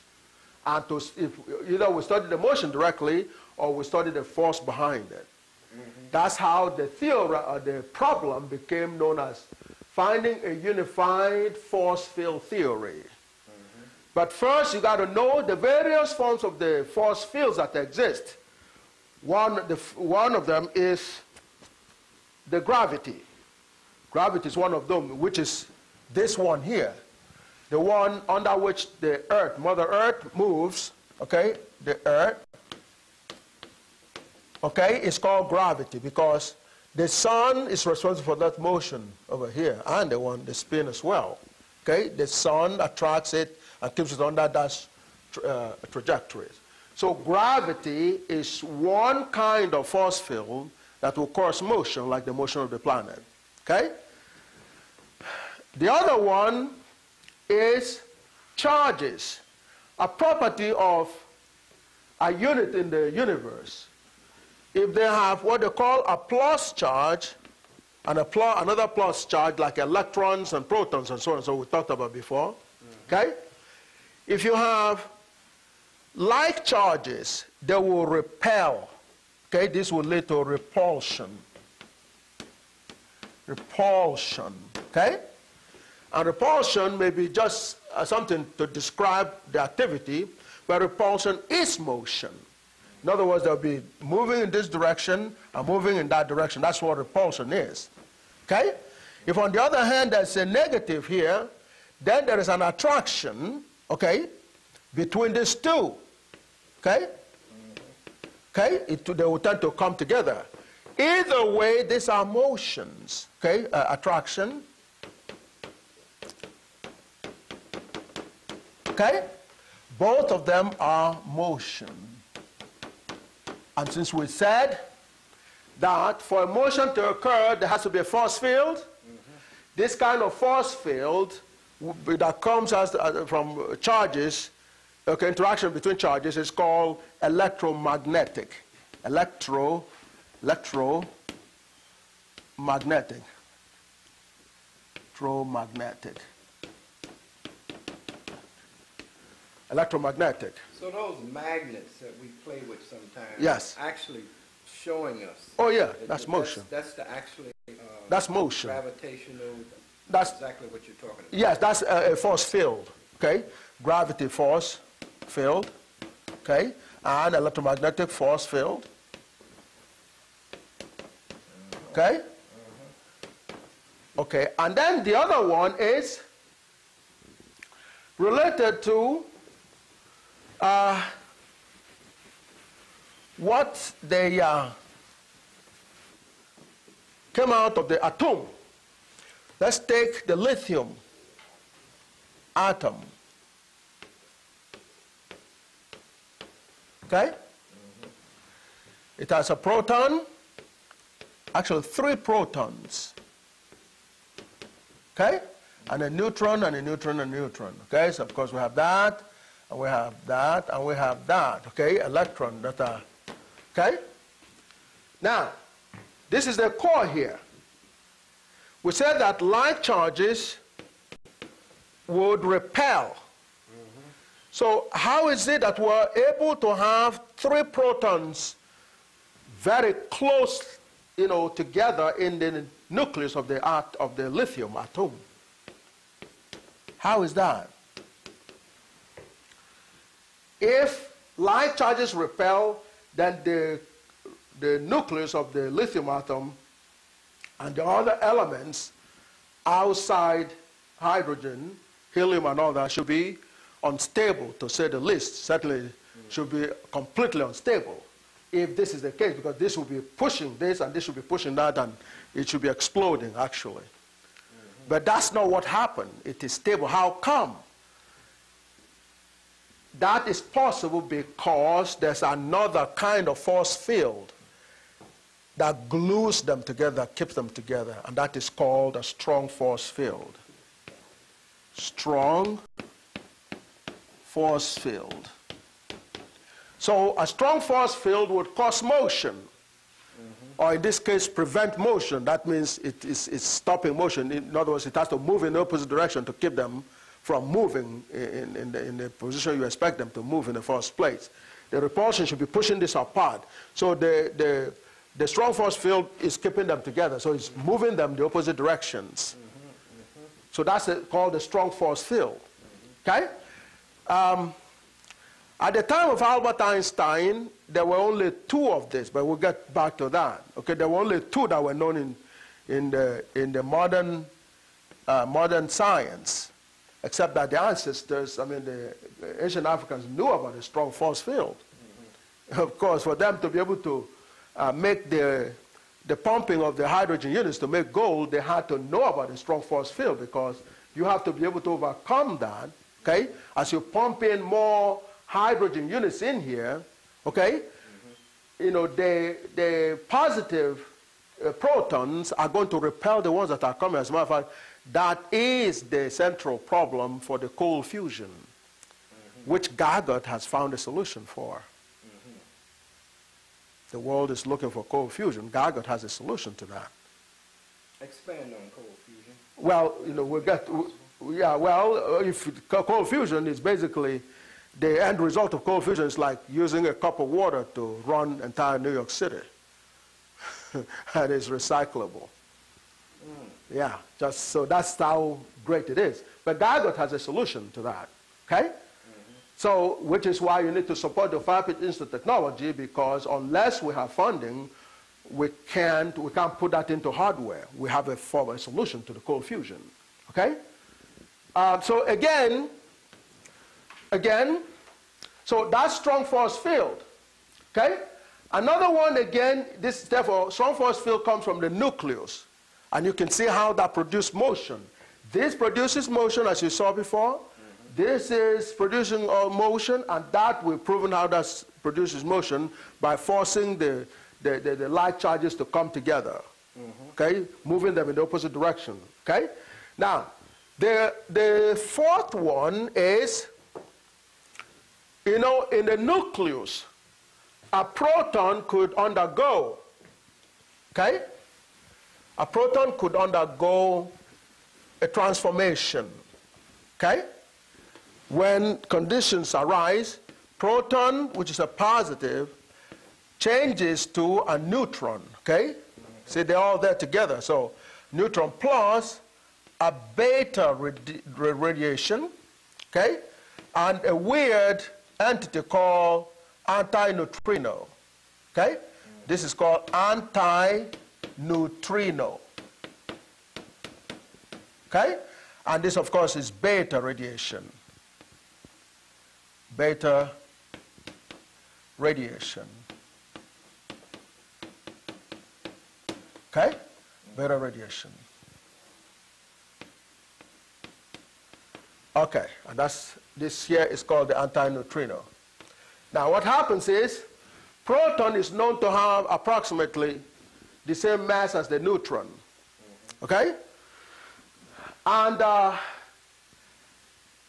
a proton has the same charge, in a positive charge, which is already balanced by the beta radiation. Beta has a positive charge. Electron that has a positive charge, that's what the beta is, okay? So the charges are balanced. You have a positive here and positive, they're balanced on the left-hand side. The mass from the left-hand side is also balanced by the mass on the left-hand side, you know, in terms of the neutron. Neutron balances the proton. So that leaves these two what they call massless, okay? Massless, but massless simply means very small masses, not totally zero. Zero means that it doesn't exist, okay? But it's massless in approximately, because in comparison with these others, it is practically zero, but it's not totally zero. It's very, very significant, okay? So what happens is then that for particularly, and of course, antineutrino has no charge because there's no charge on it. So here you have a unit that has zero charge and zero mass, okay? So First of all, this combination is deadly. This is the basic origin of most of the cancers, where you have anti-neutrino and beta radiation. Okay? But what is more serious is the fact that anti-neutrino is not detectable by ordinary means, simply because it has no mass and no charge. So how are you going to know its presence? So that creates a problem. But the fact that it's elusive, the fact that in reality nothing stops it, because if you have no mass you can pass through anything. And if you have no charge, the charge cannot deter you either. So it does not experience any or much resistance wherever it goes. Or, put another way, if it experiences resistance, the resistance is very weak. It can only experience a weak interaction or weak opposition on this track. Lead will normally provide protection with some of the radiations like the kind that come out of the strong force field, okay? But lead cannot stop neutrino. Neutrino can pass through lead, okay? And because lead and other materials only give neutrino a weak resistance, this force field here, because that's motion, neutrino is moving as a result of this here, okay? So that motion it comes out of a force field called the weak force field. Weak force field. Simply because neutrino cannot be stopped, or you can only impede it in a weak manner. You can't really give it any strong opposition on this track, okay? So this therefore becomes the four force fields that are being studied in the modern day physics, if you will, okay? Now, but there's a common denominator as such, in the sense that all of them, produce what we said before, motion, okay? The end result of this gravity, electromagnetic, strong, and the weak force, is motion. So scientists thought that they all should have a common origin. And if we can find this common origin, it will give us an insight to the universe. So Albert Einstein spent his time, he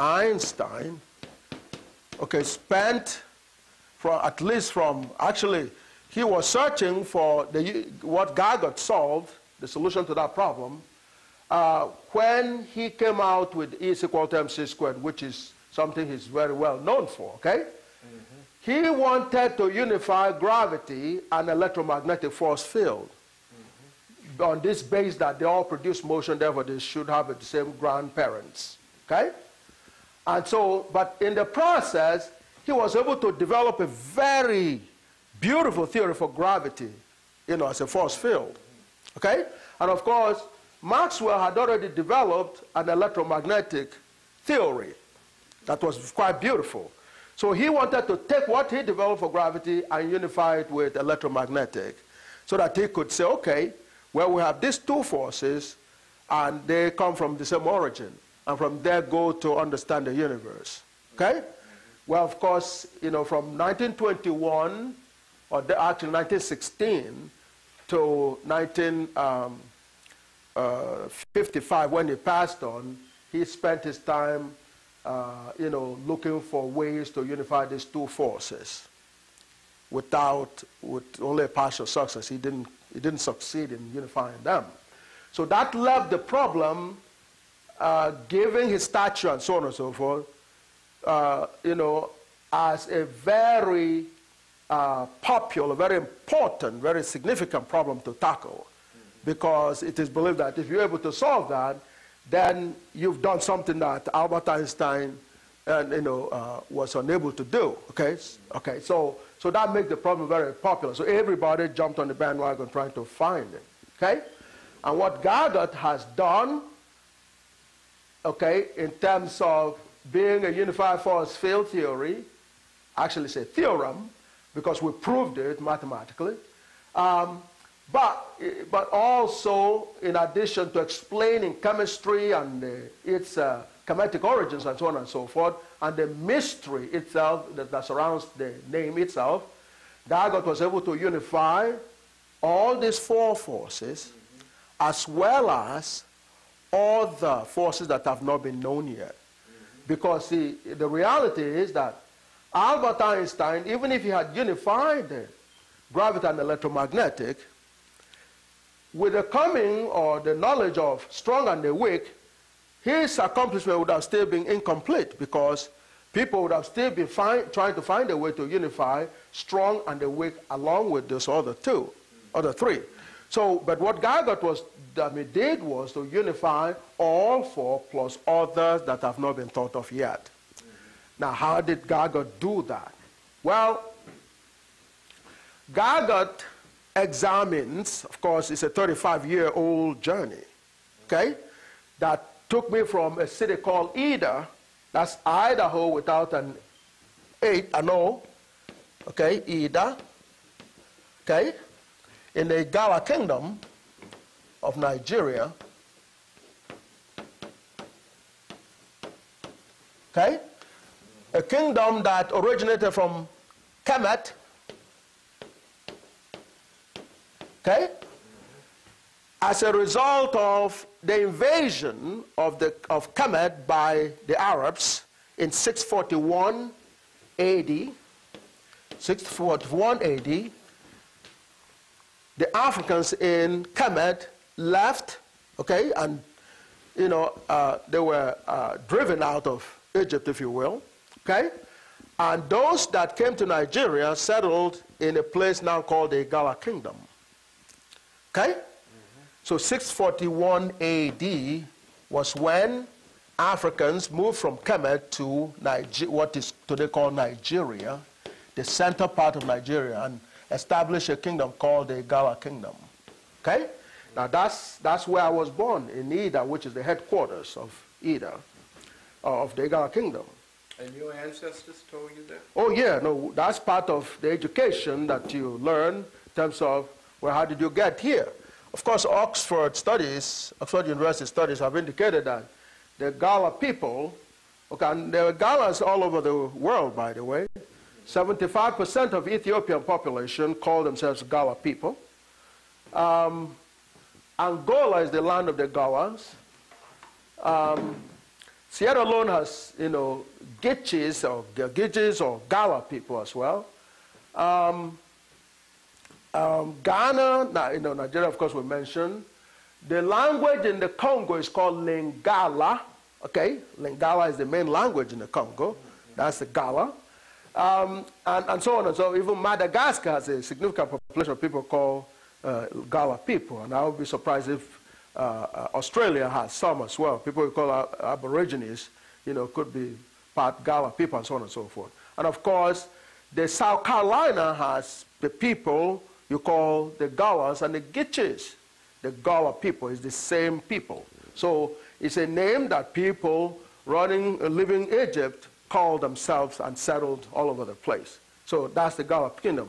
And there's a very serious tie between the Gala Kingdom and Kemet in the present day setting, in the sense that embalming that Egypt has been known for is still practiced in the Gala Kingdom of Nigeria today, especially for the kings. The Ata, which is also a word for Ptah, okay?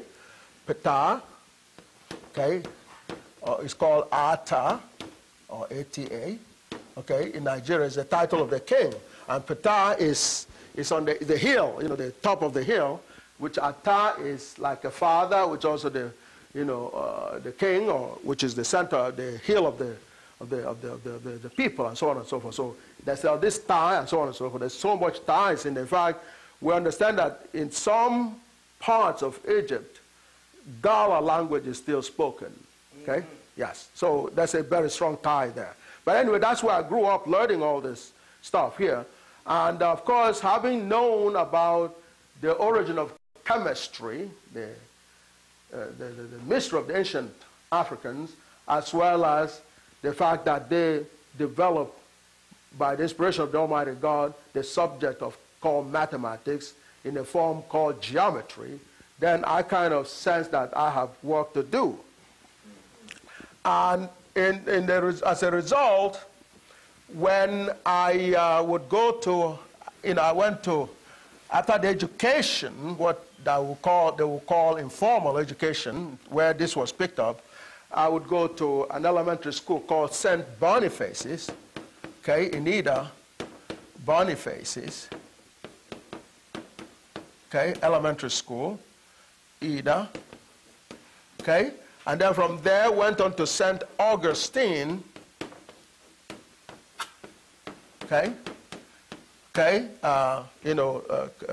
high school in a city called Kaba, okay, and while I was in St. Boniface's, there were some experiences that I don't know if I have time to, but I'll go quickly, in terms of math experiences, okay? In the class, or rather the school, St. Boniface's, the attendance was a big deal in terms of, getting a promotion. So in my 5th grade, it was a practice there where the best math students would be actually, brought together to add the attendance for each student to determine if they're promotable to the next class. So in this case, I think about 5 of us were selected. I happened to be one of the group. I remember a group. I was considered one of the best, okay, in math, okay. However, the teacher didn't really like me that much because I had some other features that the teacher didn't like too much. So anyway, so he grudgingly selected me. On the basis of my grade, I was fine. But the other 4 were giving a form of calculators to add the numbers. And I was not given. I remember vividly sitting on the desk. They were sitting on a chair with their whatever calculator they had on the table. I was sitting on the table with my hands folded. So, and what they would do is to run the numbers of the attendance for the week, okay? And what they would do is, they'll take roll call in the morning, midday, and then closing, and so on and so forth. So that brings to a total for a week, okay? 3 times 5, which is 15. A perfect score would be 15, okay? And they will run this for all the weeks of the school year, okay? To determine if you were 75% present, okay? So I didn't have a calculator. When he ran the first set for the first student, I gave the answer before the people with the calculators. And of course, the teacher basically ignored me and said, yeah, Oyibo, shut up, let me really hear the real answers, okay? And when the real answers came, it was exactly what I had given to him. And of course, he ignored that. So let's move on. Lucky coincidence, he said. So the second time he ran that again, I gave the correct answer again. And of course, it took the calculator people some time to, after I had given the answer. I said, gee, you noisy, please let me hear the right answer. The right answer again turned out to be what I gave. The third time when I gave the correct answer again, he stopped the whole operation and said, listen, Oyibo, I know you are a noisemaker and everything, but I didn't realize that you were also possessed. Could you possibly explain how, without a pen or pencil or a calculator, you could give the answers to these many numbers that I'm reading out, okay, before the calculator? And I said, okay. I thought, okay, I'll tell you. My hands still folded. I said, listen, as you were running the numbers, I made a mental decision that the number 15, 14, 13, 15 again, and so on and so on, I wasn't adding those. Those are big numbers. What I would add was the number of times the people were absent, which is a much smaller number. So when you run 15, I will record nothing. You run 14, that's 1, okay? 1 absentee, okay? And so when you run the first guy, there was only 3 times he was absent.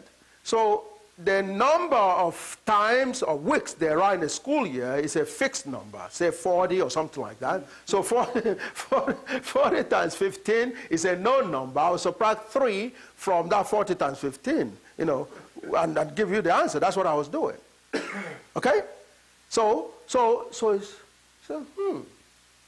yeah. And he looked at it. That's, yeah, most of the 15, 14, all those that they're crunching, those are big numbers. But the 1, 2, 1, 2, 0, 1, 2, 0, 1, that's nothing.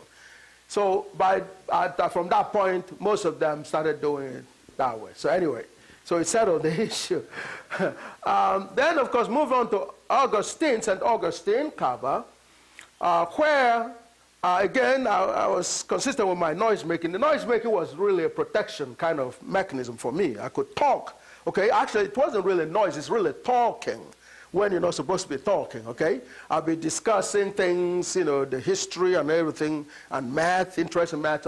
Anyway, I was doing that in the St. Augustine, and what happened was I would be punished, and my punishment was to add number from 1 plus 2 plus 3 plus, okay, to a number, an unknown number ending called n, okay? And the first time I believed the number n was about 900 and something, 970 or something like 900, okay? Or, you know, 930 or something like that, okay? So you add in 1, and you have to do this without a calculator, okay? 900 and something. So I did that and I sweated, okay? The next week, this number rose to something like 3,000 something, okay? Oh boy, it was getting really unbearable, and somehow I couldn't really stop this noise, okay? So finally, the third time, it was in the 500s, okay? Okay? Actually, 900 was, you know, closer to 1,000 actually. But anyway, by the time the third week of the punishment, I found a formula to make that addition possible. And if Sn, okay, was the sum to n, okay, I found that if I divide the last number by 2 and multiply it by n plus 1, I will get the answer exactly. Okay? Later on, I will see that as a geometry, as a matter of fact, a geometric kind of situation, because this is length times breadth, which is geometry, a rectangle. Okay? So anyway, so the teacher was shocked, because not only did I produce this formula and use it in solving the third punishment, but I could prove it mathematically. Yes, I proved it mathematically. Okay? And if you push me right now, you know, I'm going to have to scratch my head a little bit. I can give you the proof. But anyway, so I took the proof to him and I gave it. He said, well, he said, Oyibo, do you realize what you've done? And I said, well, I found a shortcut to your punishment. And of course, he cracked up and said, well, beyond that. And I said, no. He says, does the name Gauss mean anything to you? G-A-U-S-S. And I said, no. And he said, well, there are 3 most famous names in mathematics. Gauss, Euler, in modern times, that is. They will add Archimedes, you know, if you consider what they call antiquity, okay? But, and Newton, okay? The most famous mathematicians. And he told me that Gauss came into that fame by devising the same formula. And of course, I was excited, and of course, you know, and I asked him for a book on Gauss, you know, and eventually found out that what he said was correct. And so I was very excited and moved on to learn more about Gauss, Newton, Euler, and Einstein, you know, and all the others. Then found out that Einstein had developed relativity theory and was searching for this way to unify the gravity. and electromagnetic force fields. So I took interest in that, of course, proceeded, and after 35 years, finally the solution evolved. Okay? I discovered in the process that relativity was an exercise in geometry. Of course, if it is math, it's got to be geometry. But I particularly noted that. And Albert Einstein indeed gave a hint. Okay, even though he didn't solve the problem, he gave a hint. And the hint, which was very helpful to me, was that, yes, even though he was unable to solve it, in his guts he believed that the unification will have to lie in geometry. So, in effect, it helped me narrow my focus. Okay, knowing, of course, that relativity was in an exercise in geometry. I studied that and all that, and what we call Geiger today is as a result of a geometric search, you know, for the way to unify force fields. Okay? What Geiger came up with is the God Almighty's grand unified truth or theorem says that the universe is a geometric space. Okay? Geiger says universe is a geometric space. Geometric space. That is filled up with motions, as we just said before. Just picture a universe, a geometric space, whether it is limitless or unlimitless, that's immaterial. Just space.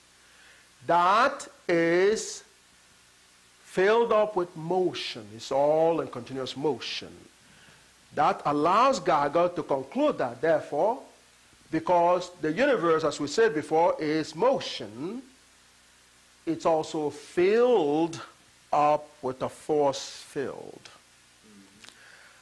And that in this force field, therefore, matter or, you know, solids and things that you can touch and feel are simply concentrations of those force fields.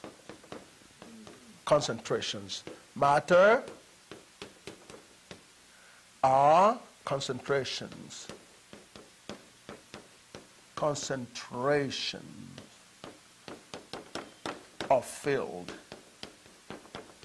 of the force field. Okay? So what that says, in effect, is basically that it's total. The entire universe is motion, therefore it's just picture it as a force field. And that essence of God is that totality. That's what you call God. And so, by taking as part a space-time point in that geometry, the force that comes into that point and the part that is absorbed, either for creating these concentrations or whatever, and the part that goes out, there is a conservation, meaning that there may be transformation and so on and so forth, but it does not disappear. That's what conservation is, which is in another way of saying that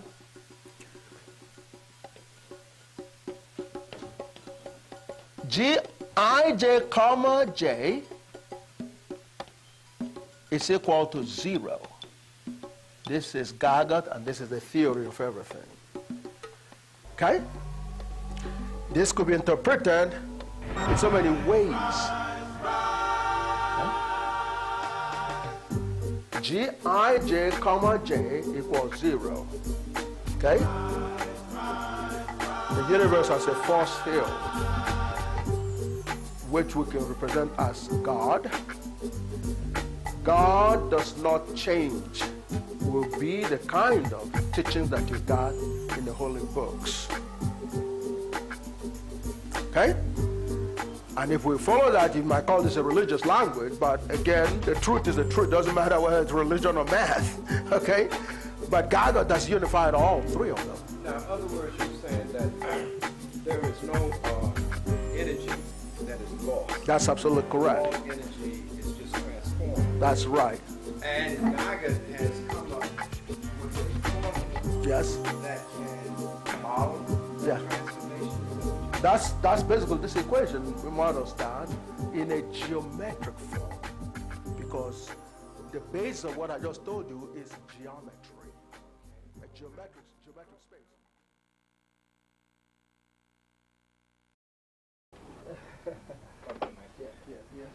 I didn't do it, so you might as well get your hug.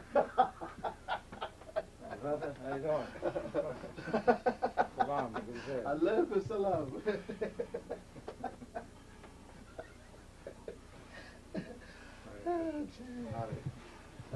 Okay. Boy. Yes. There's a professor, madam? Yeah, well, yes, sir. Okay. Your patience, man. Oh, no problem. I apologize. There's a couple more of us that were scheduled to be here, but because I think we're starting a little late. Oh, call yeah. off on some other things. It's so. quite late. Yeah. For sure. It's quite late. All right. Yeah. Come on in.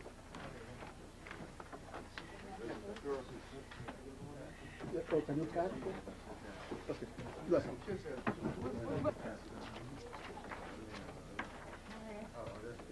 Just want to make sure we're clear. I'll just introduce myself. Okay. And then, okay. My name is Floyd Deschamps, and I work here in the Senate. I'm with the Subcommittee on Science, Technology, and Space, which is part of the Senate Committee on Commerce, Science, and Transportation. The committee is chaired by Senator McCain, and the ranking member is Senator Hollins from South Carolina. So that's who we are, and I don't know if you guys want to introduce yourself. Yes. All right. Everyone here is from the Institute? That's basically it. The board members or workers in the institute and this kind of things. Yes. Okay. Yes. So can I? Right. Yeah. Okay. Go ahead. Well, it's a pleasure to be here. We came to give you a briefing on the new finding from the Faculties of Technology, the Grand Unified Field Theorem, which represents the unified field theory, or the theory of everything, as has been described. Basically, the background is, search for a unifying force has been on the minds of human beings since the creation. In other words, it's a search for Almighty God, basically, because that's the fundamental, the main force in the universe. From Egypt, the earlier civilizations to Newton, Galileo, Maxwell, and quite a few other people. And along the way, what happened was that people, hit various components of that unifying force. Okay.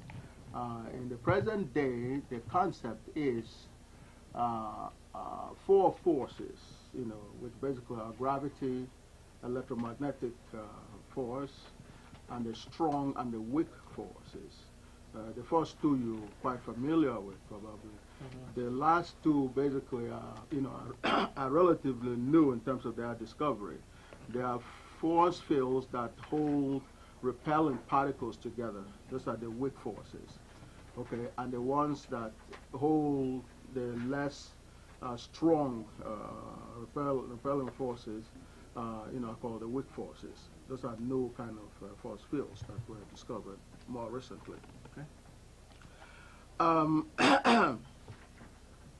The whole idea, of course, progressed to Maxwell. Maxwell actually began what might be called the field theory today. Okay, Maxwell. He tried to use Newton's force laws, the so-called universal law of gravity, and the dynamics that follow it. And he had difficulties. Those couldn't apply to electromagnetic kind of field. So he had to go from scratch to develop what then became electrodynamics. Okay. In the process, he developed a field theory. The first form of field theory was developed by Maxwell, and it is about electromagnetic field. And he formulated the equations, and it had, components that, some resembled the ones that Newton did, some didn't. So that set up the whole, ball rolling in terms of the struggle to deal with the unified forces. The next thing was, of course, Lorentz and Einstein. They were very fascinated with what Maxwell did. And of course, mathematicians are always at the background doing some mathematics. One of the things that Lorentz is credited for is actually providing a geometric transformation that would pave the way for creating the relativity theory, the special relativity theory, E is equal to mc squared. What basically was arrived at is that physical laws can be written in any space. Okay? You could be on Mars, you could write an equation about physical laws. Okay. In other words, you could write physical laws in various coordinate systems, which can be evaluated to be equivalent. So the law of equivalence is very fundamental in relativity. Okay. That it doesn't matter where you are. You can write the equation for a natural event, a natural phenomenon, and it will be valid as anyone else who is elsewhere writing it. Okay. Okay, it wasn't obvious, especially if you consider the sun is part of the solar system rotating around another system. The Earth is rotating and so on and so forth. So if you're on Earth writing an equation, should it be, comparable to the person on the sun or another planet? And what they determined was that indeed coordinate systems are equivalent. Right. Okay. I guess the difference being whether or not there's the presence of gravity. That's absolutely correct. And that's basically the inertia, the inertial system. The inertial system has no acceleration. So it's actually an abstract concept. It doesn't really exist, okay, because there's gravity providing an acceleration, a constant acceleration.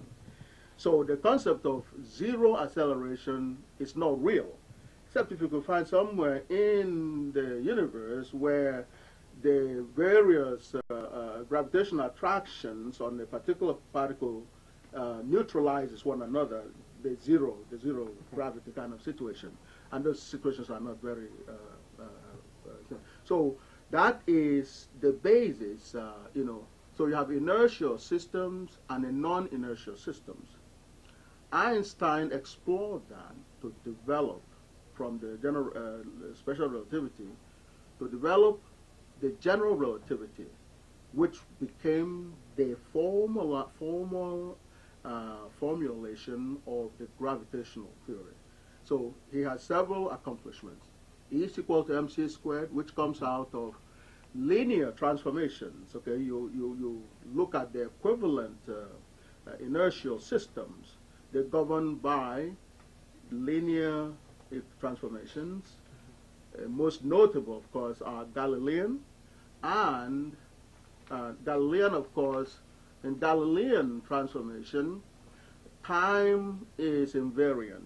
Time does not change. That's the main difference between Galilean and Lorentz.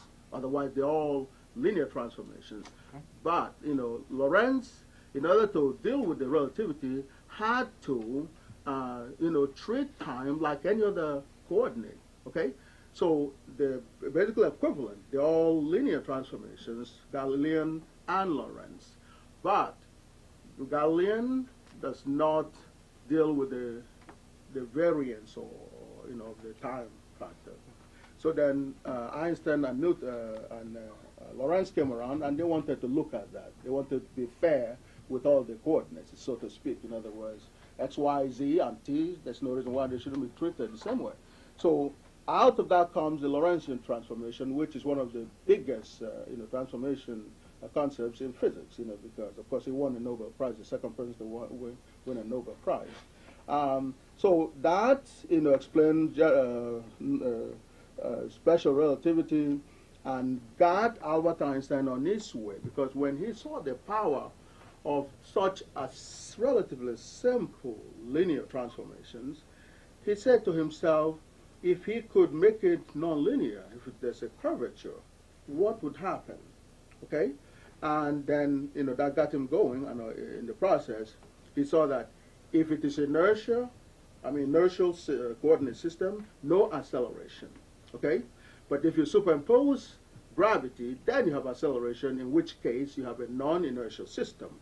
So, therefore, there's a relationship between non-inertial system and gravity. Okay. So non-inertial. That's right. Non-inertial coordinate systems and gravitation. That's really the major hint for him. And he pursued that to the level where he actually formulated the most comprehensive gravitational theory. So, so, in other words, general equivalence, like I said before, allows you to view features of physical phenomena in different equivalent spaces, okay? A human being may be a different object in another planet, that kind of thing. So you could see the various, okay. So Einstein, after the success with the gravity formulation, one of the things that was striking about his formulation about gravity was, unlike Newton, he found the so-called classical component of gravitation. He also found a wave component, that gravitation has also a wave component, which is what actually convinced him that, yes, it ought to be a field, because electromagnetic, field is wave. It's a lot of, radiation and all that. So it is very clear that that's a wave kind of situation. But people couldn't really see gravity as being a wave, or having a wave component. But he found that, okay? So that was one of his major contributions. Of course, it's still controversial up till today. People haven't been able to actually, document it, through astronomical, observations and so on and so forth. But our work, of course, will come to confirm, in fact, that indeed the wave component of gravity is also real. Okay. So that's basically your. That is one of the results that we obtained. So then after this success with gravity, he had now found a comparison, a parallel between gravitational force field and electromagnetic force field. Okay, they both have a classical component, they both have wave components. So he said, gee, these must be relatives, so to speak. They must be related. Okay. If they behave mathematically this way, they should have some kind of common origin. Therefore, he wants to be able to find that origin where he could combine both of them and see how they would interact to effect an activity on a particle or a matter that is subjected to such a combined field. And that was what he kept on working on for the rest of his life, okay? So people picked up on that, Weil, Kaluza, Klein, and, a host of others began to search. He had difficulty. If I may digress, I could tell you why he had difficulties. Now, viewing a physical phenomena in different equivalent spaces, okay, it's beautiful. It's absolutely beautiful. However, there are some limitations or actual challenges that go along with it. What he did was what is called a general coordinate transformation, okay? So that general coordinate transformation means that the equation of physics is now nonlinear as opposed to the linear form that it was in the physical space, okay?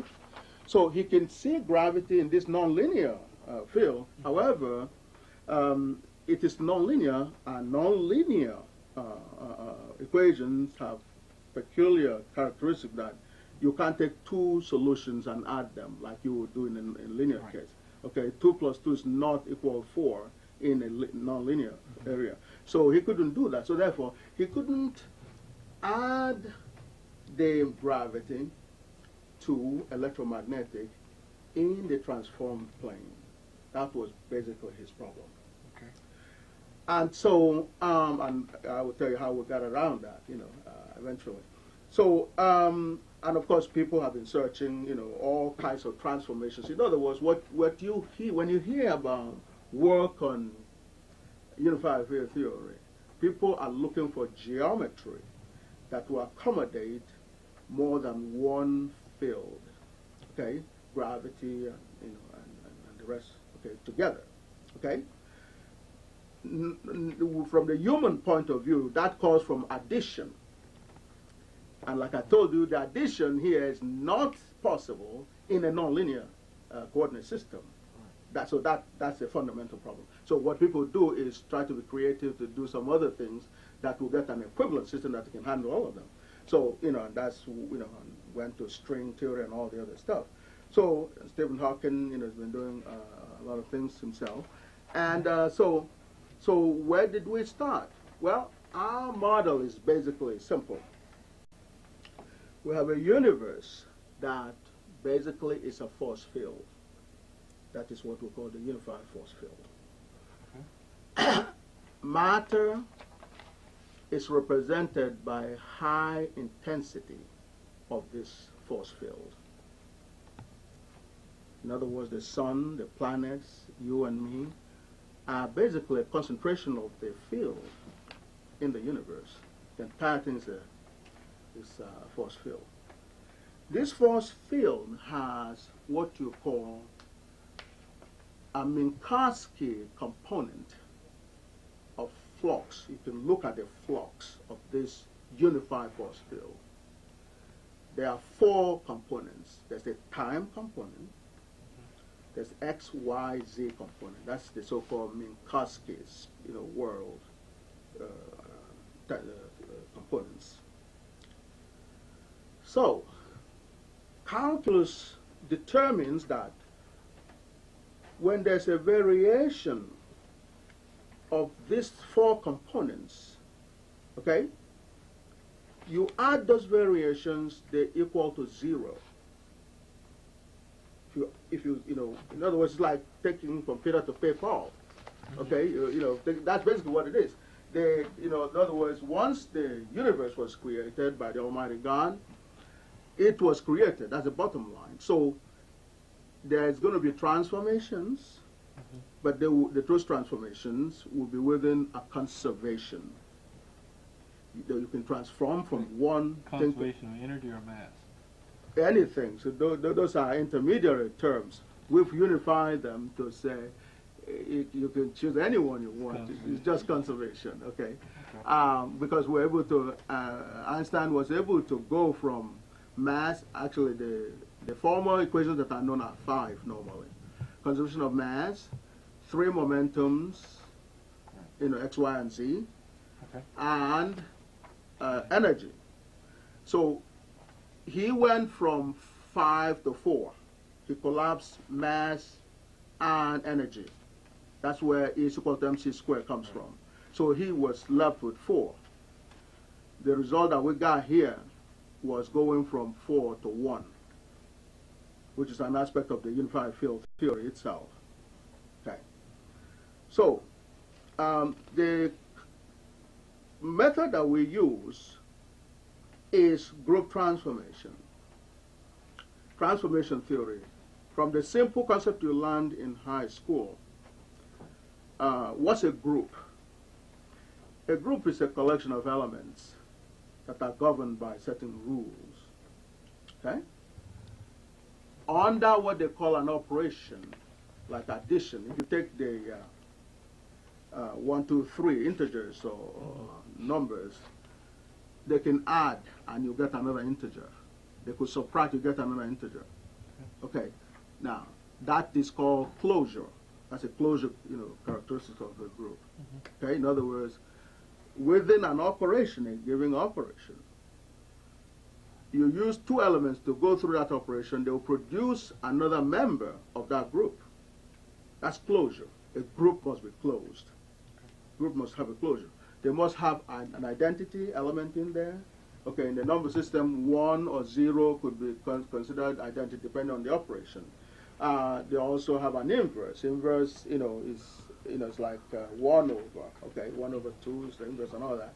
And then, of course, there's associativity. Okay, which is when you carry out the operation, you could reverse certain orders and so on and so forth. Okay, those are the basic elements of the group theory. What the books that have been written so far before my time had done was to start with an operation. They will, for example, say addition. Then they will say, well, let's look for a group around addition. They will say subtraction. Let's look for a group around subtraction, and so on. What we did was, looking at the equations that we had, we proposed the concept of letting the operation be generic. That is the concept that we use. Now, the consequence of Einstein collapsing energy with mass, one should expect that the two equations, the equation for mass and energy, should be equivalent, or should be, conformal invariant of the other. In other words, they're proportional. So they're no longer different equations. Okay, you write one, the other one is automatic. Okay. So, but no one has actually formally proved that until we came on the scene. We had to look for a generic operation that will make it possible to prove that equivalence, that conformal invariance between mass and energy. So we found that, and it's flux transformations. That becomes an operation as opposed to point transformation, which is what is currently used. So we moved aside a little bit, and that's why we call it a new group theory. Okay. All right. So so basically that's that. Now, if you look at the first page that I said, chapter 2 and all that, those are the conservation equations. What people have done in the past is they will not write this equation in this form. They will write it in terms of velocity, and so on, as a guess. They will guess some physics in it, okay? And then they'll put it and then start solving the thing, What we've done here was to allow everything in, Einstein actually wanted to deal with just space and time, which is the Minkowski world. Everything else, like mass and all these other components, are secondary terms, okay? So that's basically what we did here. Because when you look at the equations, the generalized mass will go beyond the regular mass. They go to charges, electric charges, and so on and so forth. So that in effect, those equations there, the generalized mass, momentum, and energy, are as much as you can get by way of equations. You really cannot get anything more. If you put anything more, you're adding a redundant member, okay? And eventually you're going to, So, it's not to rush you through this, but I think... Yeah, okay, I'm going to go. Just to speed up a little bit. But, okay. I'm trying to understand what is the standard, or what's accepted today versus what it is that you said you've proven differently. Okay. The search, in other words, the search for unified field theory involves locating an equation that describes everything. Right. Okay, that's what we found, and that is equation. Okay. Yes, that's it there on 58. The place that says 58. Okay, that's there. Okay. All right. The general summary equation. Yes. That's a unified field equation. That's what we found. That's what everybody's been looking for. Okay? Now, we have G, J0, G, J1, G, J2, G, J3.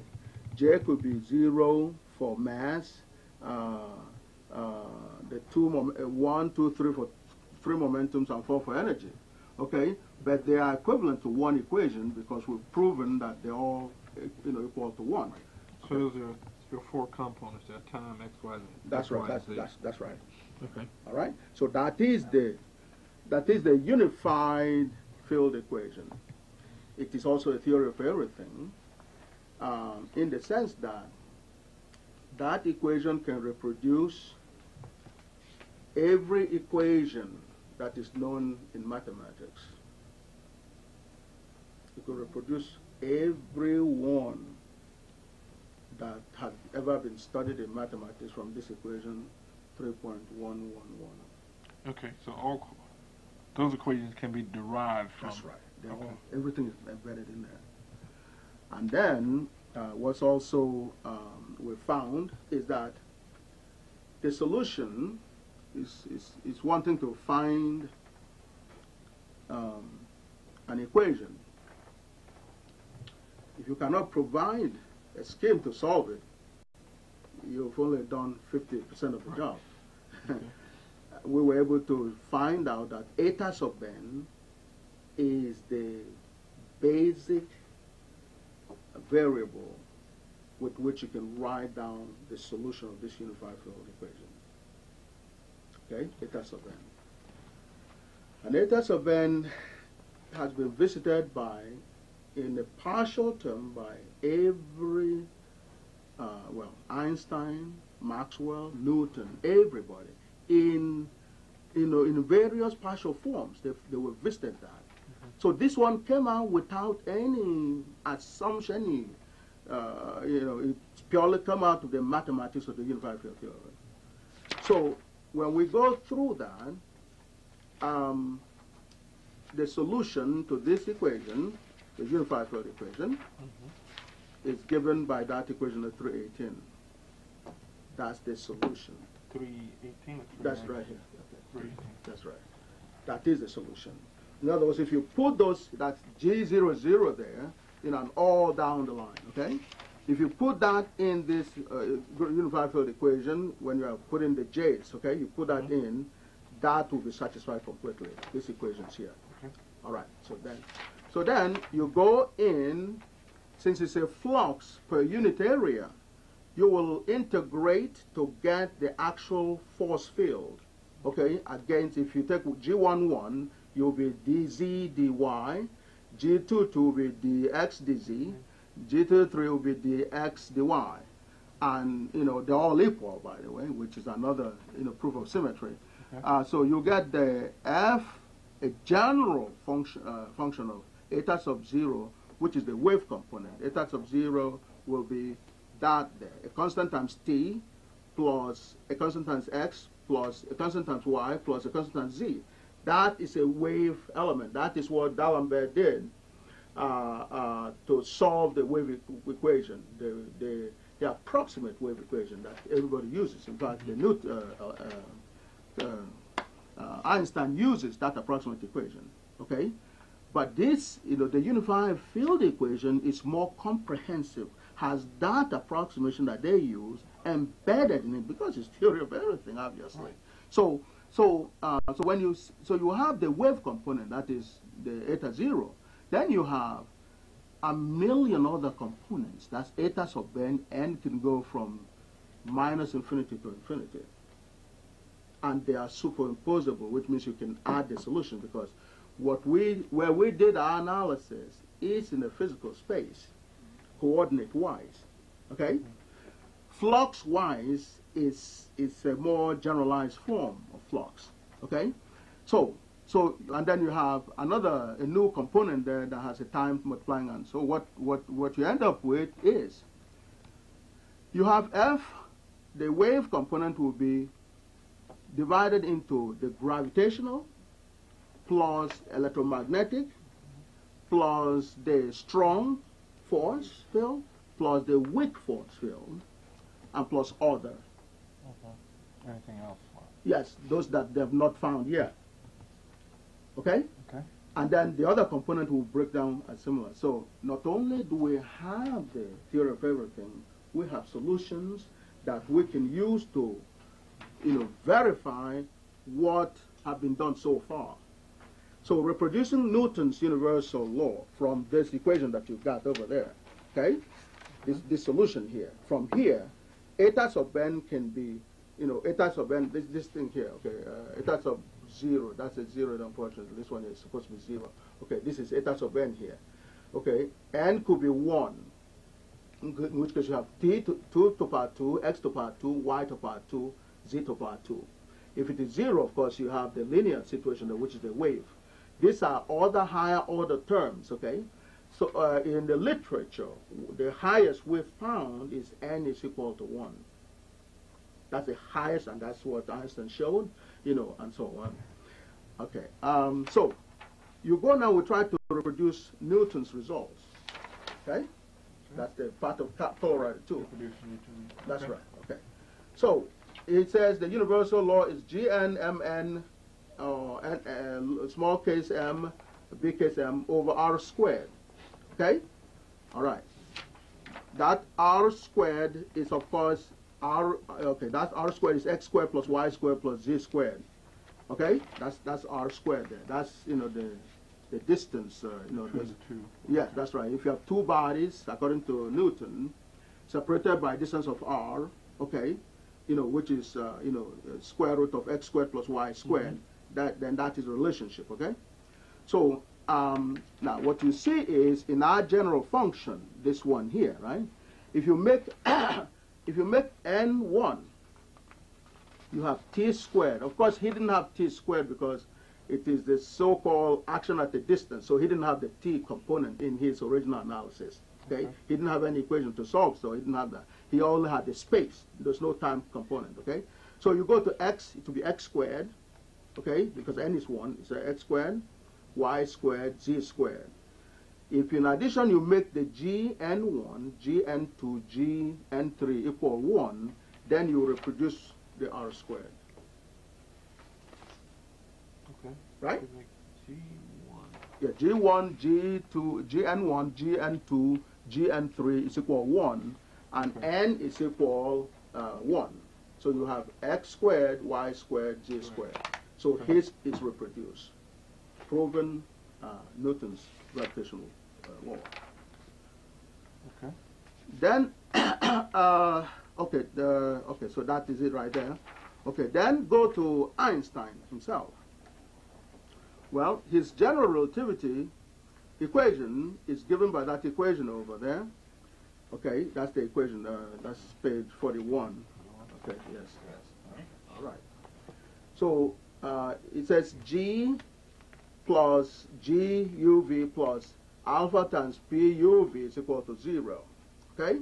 And Z is related to the curvature, the transformation, curvature, you know, curvilinear curvature and all that, which are fairly complicated expressions. But the bottom line is that there's a relationship between G and P.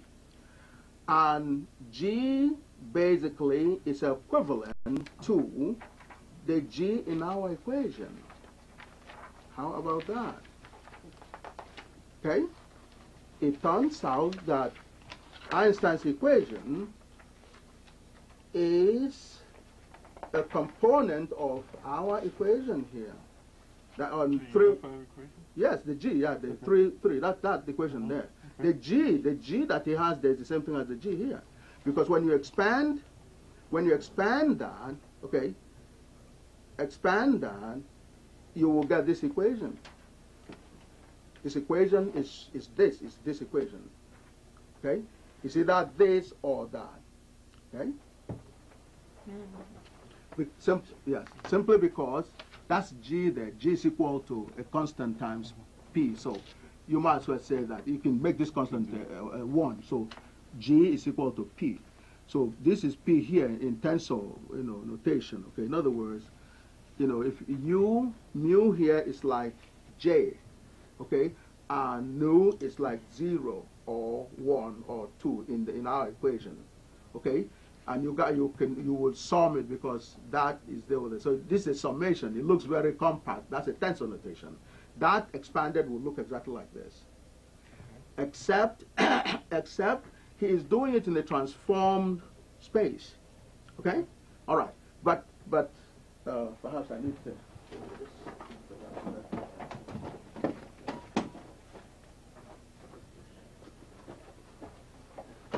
This is gravity. Yes, for about Einstein. General relativity. Okay. That's where it is summarized. Okay. And okay, that's it here. That's P. Okay. And it says The conservation laws of energy and momentum are expressed in this here. Yes, and that is what this says. 311 is conservation equation. This one here, that's a conservation equation in the physical space. Okay. That's what we show. That's it here. Right. Conservation laws. Okay. Conservation laws, right. Okay. So when you expand this, well, no, I'm sorry, the Newton, Einstein's formula. If you expand it and expand this one, you know, I could make it like him. I could live this out if I, instead of the 0, I use another variable, you know, because I expanded mine, you know, and added it out. He didn't do that because he wanted to have it compressed, okay? But it's the same quantity.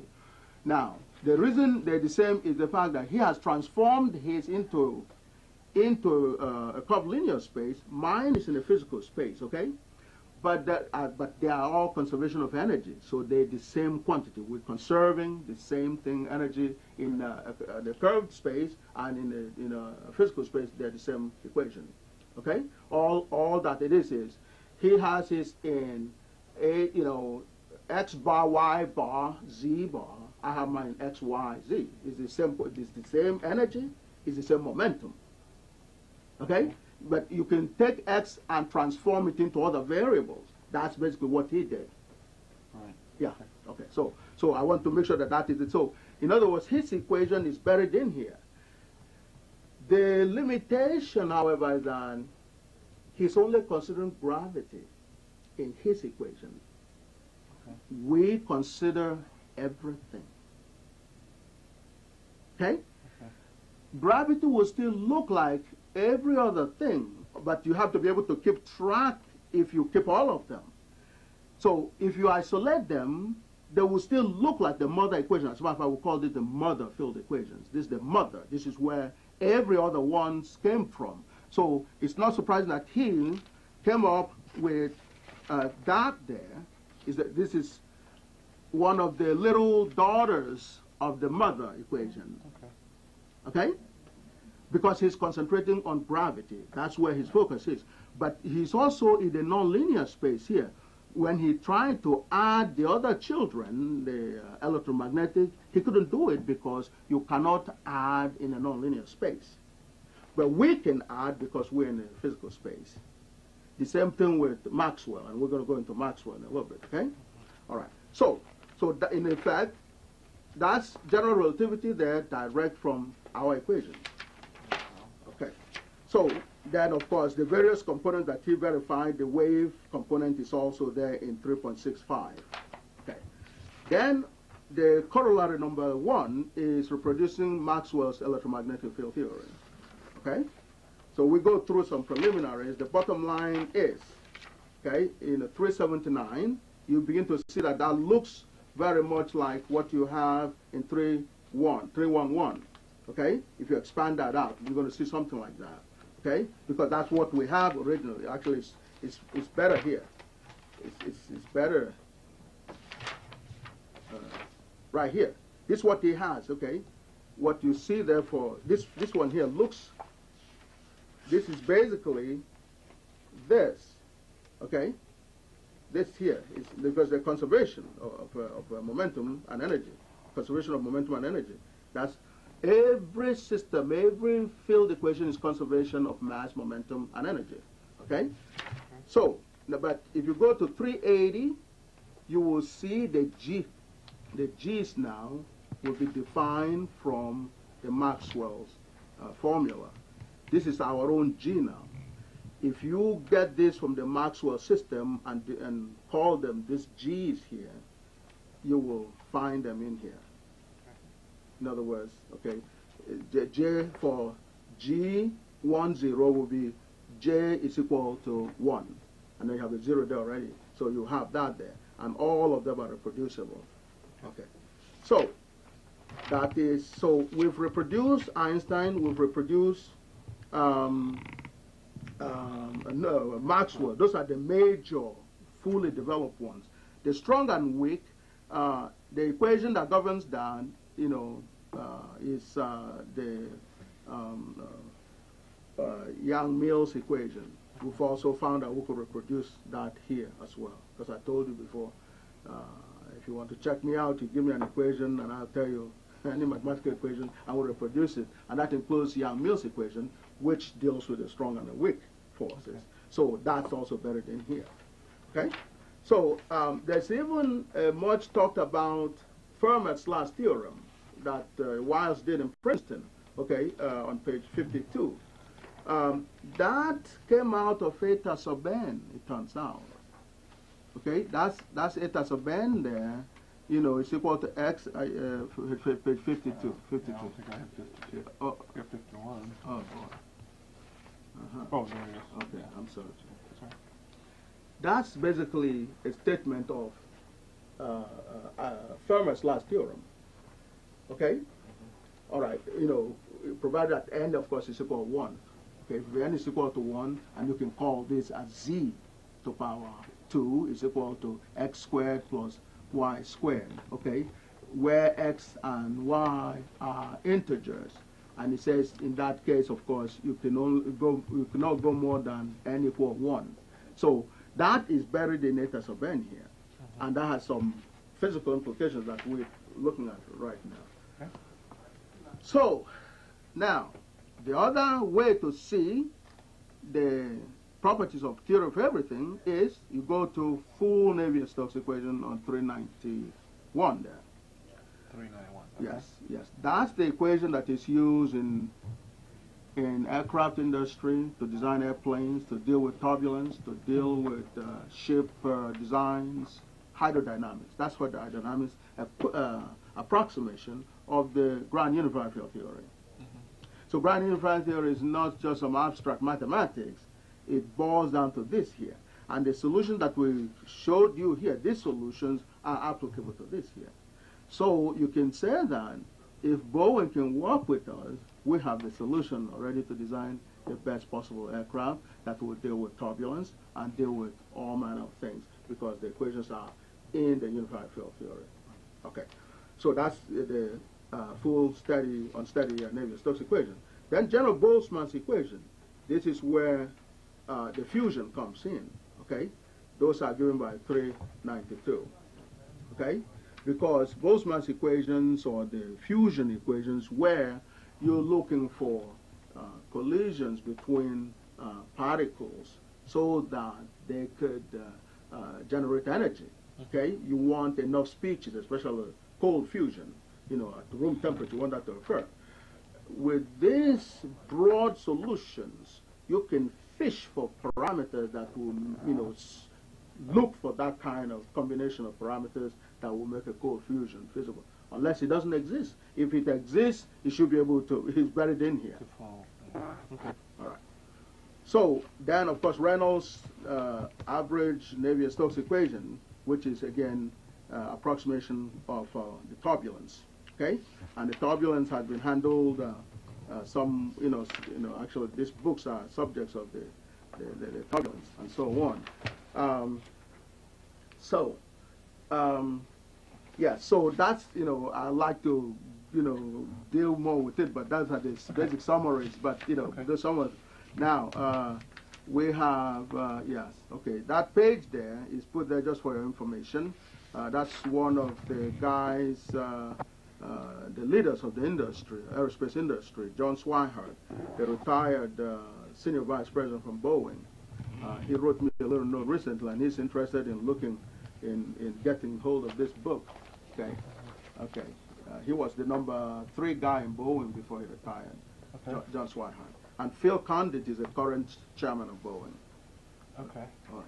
Have you gotten comments back from them? No, not Phil. No, but you know, John Swihart, of course, wants to join the team. Okay. Yeah, yeah. All right. We hope to get together with him, but we feel that you would, you know, could serve as a good catalyst, you know, in that process. Okay. That's basically our teaching staff at the institute. Okay. Next stage over there. Okay. We have basically in the process of trying to get a distant learning started so we could involve more faculty members and so on and so forth. Okay. Of course, that's my little background. space.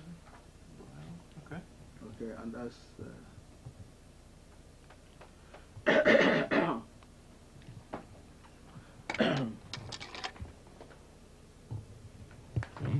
This was published in... about a year ago when the first we announced the finding. Okay. Where was this published? Our Time Press. It's called Our Time Press in New York. Our Time? Yes, Our Time Press. Oh, Our Time. Our Time Press, yes, that's right. Or you were That's right. Yeah, actually, so Our Time. Right. Okay, that's more. Okay, and that's the American Mathematical Review.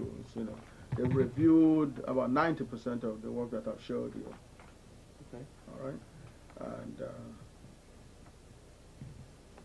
all right. Okay, and so yeah, okay, that's more of the same. That's right. That's right. Okay, those are the formal reviews from the American Mathematical Society. Okay, that's the turbulence. The turbulence was reviewed by a Russian. They went to Russia to get one of their top experts there. And I just wanted to go over it just to, you know, in mathematics, people, obviously, as you know, are not flowery when they review a mathematical material. But this guy blew me away in the sense that I couldn't understand that somebody else that was not in my mind would actually understand the work. To summarize it in 7 lines, that's basically what it did. But then I know of an old person who actually John F. Kennedy used to work for, Lee Arnold, who knows this guy. Lee Arnold is 87-year-old, who is kind of sick right now. He knows Conkin, and when he heard Conkin reviewed my work, he was astonished. But this is what he says here. Approach to equilibrium in multi-component gas. This is like the very complex modeling of turbulence, okay? Maxwell, the same Maxwell that we described before, and nonlinear Boltzmann's equations, okay? Now, nonlinear Boltzmann's equations are as high as you can go normally in most of it. That's where the particle physics is and so on. Now, for this system, the complete Lie group, in math, the word complete is rarely used, okay? Right.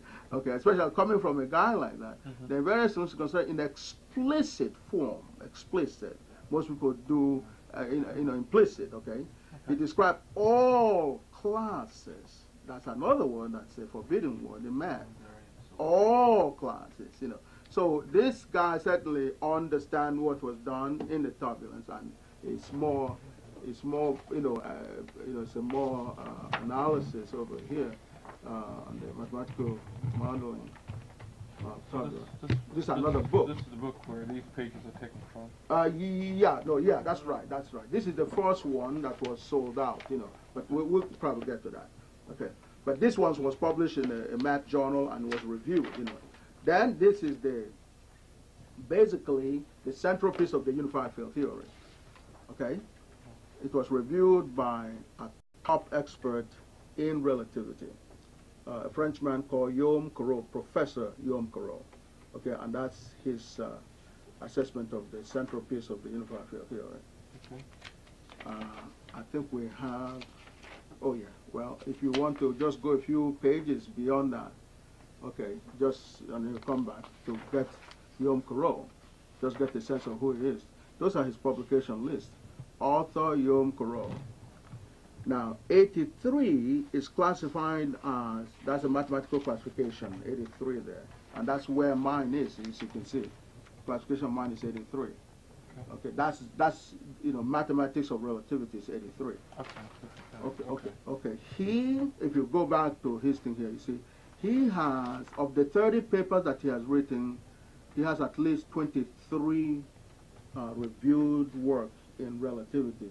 It's therefore not a surprise that American Mathematical Society went all the way to France to select him to review this work. Okay, so this has to be, okay. All right. So the next one, of course, is another problem that, up until we presented this solution was thought to be not solvable. That's the Navier-Stokes equation. And to give you a sense of that reality, just when the relativity thing was going on in 1904, a German professor by the name of Prandtl, from Göttingen, University of Göttingen, Germany, made a major contribution by giving a partial solution to Navier-Stokes equation. And they actually suggested that he should have been given a Nobel Prize. Because before that point, people could not solve this equation. They didn't know what to do with it because it's so complicated. So with the powered flight from North Carolina and all that, people at that particular junction knew that they had to solve this equation in order to design an airplane. So Prandtl came, what it did was to take a full equation and broke it down into two components. One that is close to the body of that is in the fluid, and one that is far away. Near the body, he said what they call the viscosity, which is the friction in the fluid, will be more important near the surface of the aircraft or anybody that's in the air. Away from it, they're not very that important. So he broke it into two. It's called the boundary layer theory. He discovered the boundary layer theory, which is approximation of the Navier-Stokes equation. And it was so significant that they actually suggested that he be given Nobel Prize for that work. But since then, however, this problem has not been solved until, by the grace of Almighty God, we came up with that solution. So this review is significant in that respect. So this is the European Mathematical Society, after it has been published and got through several things, reviewed it and made their statement in this review here. Okay, the key word is full. Okay, people can use all kinds of approximations. The full Navier-Stokes equations are investigated using the concepts of transformation group, which is we approach it from the unified field theory approach. Okay, so in other words, we've gone to so many subfields, from this central theory. Okay, because it covers everything. So it says theory and the fundamental exact closed form solutions to these solutions are formulated. That's his testimony, her testimony. I think it's a woman, Chichoka.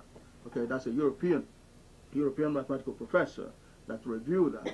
So he did give a testimony that we solved that equation. Okay. That had never been solved before. Okay.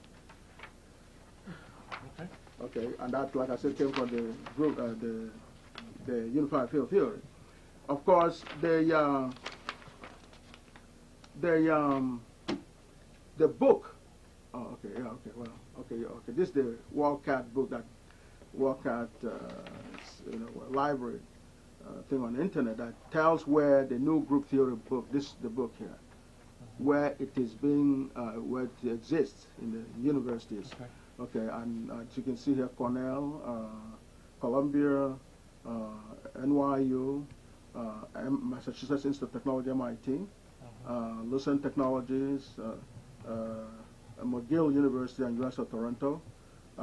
It's been used there since 1993. Okay? That's this book here. Okay. All right. This one is also doing a similar thing.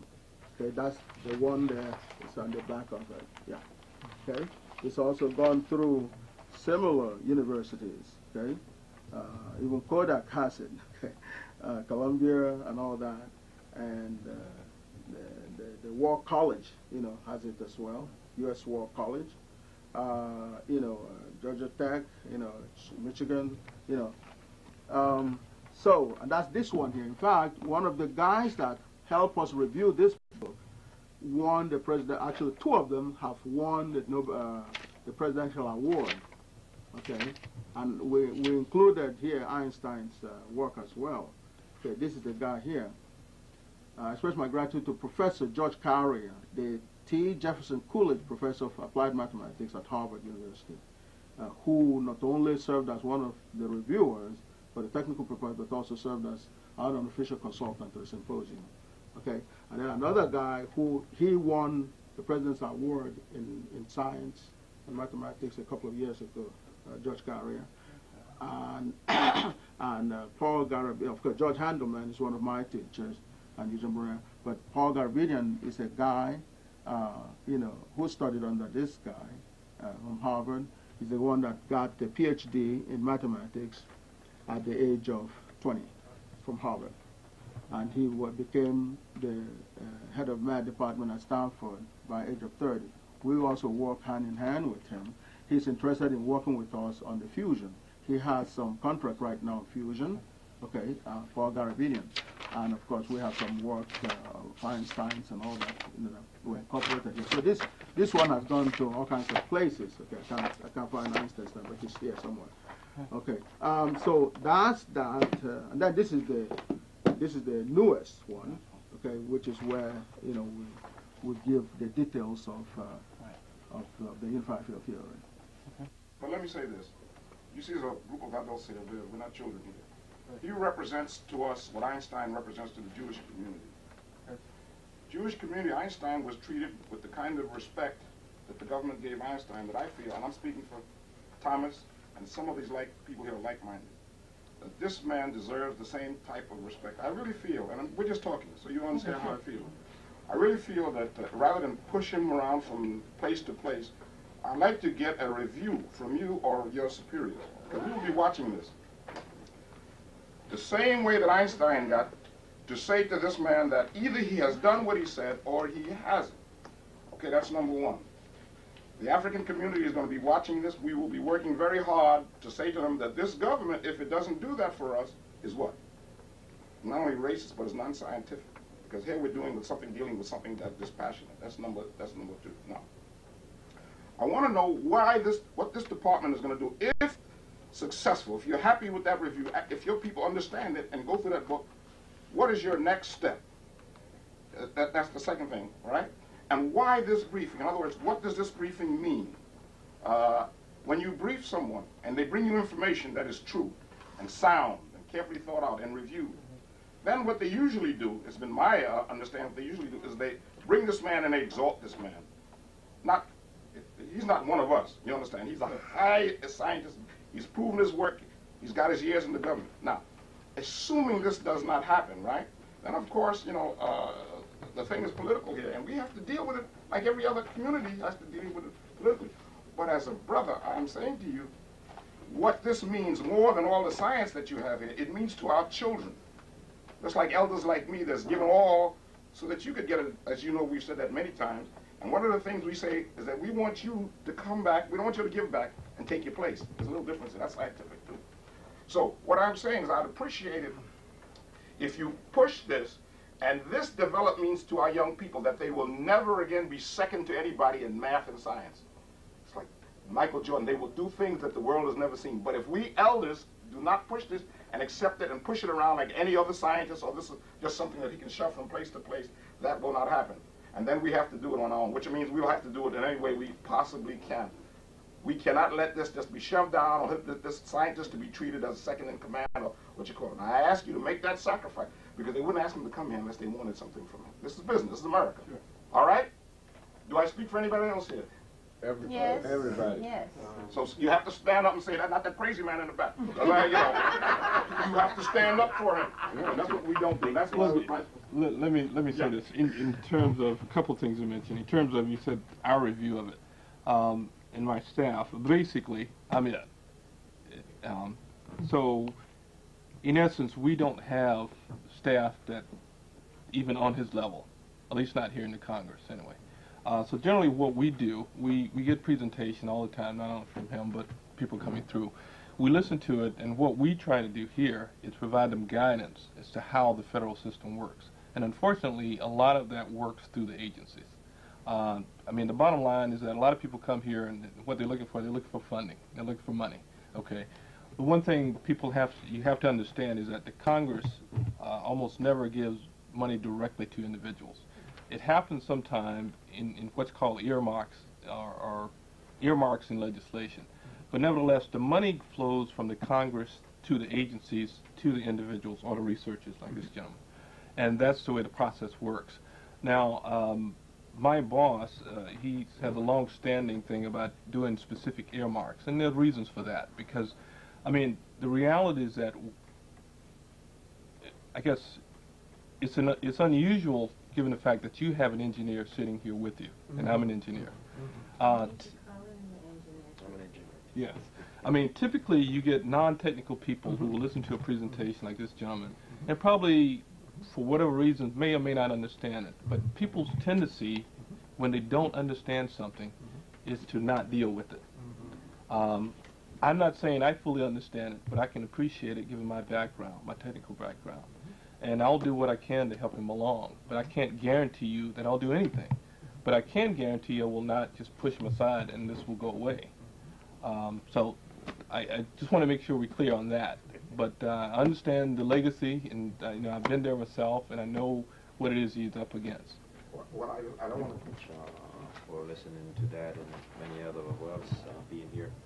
Although we came a long way, we're hoping that everything really goes through in time. It's been a long time trying our best to get things done, and in every way we hope that in some process you get it to the people that really appreciate what they would like to do towards the future of people and also for the government of the city, of the country. So in every way, if you do get a chance, you do get through of some things, or someone, so give us some kind of fax or give us an email. I'm sorry. Give us an email or something. Let us know, basically, if we heard anything or we could feel anything, feel some kind of happiness or sadness in between it. But we are not going to stop, basically. We're going to keep trying. And you just one vehicle, part of many. So thank you very much. And if you have any suggestions of what we can do on our end to help expedite this information, please let us know. We've been working fervently, and we plan to continue. So if there's anything that... Donald has asked me to give this to you. Donald, introduce yourself as well. The reason it occurred to me that it might be appropriate to hand that to you now because Senator Dodd received a proposal which promotes his finding, his historic finding, in Dr. Hoyibo's historic finding in the unified field theorem that everyone's been seeking. And it also relates to the issue of turbulence that he has solved as well. It ties into the Boeing John Swihart reference. And in fact, I called Senator Dodd's office yesterday because they had earlier on received the same proposal for a promotional event that Brother back here was just referring to.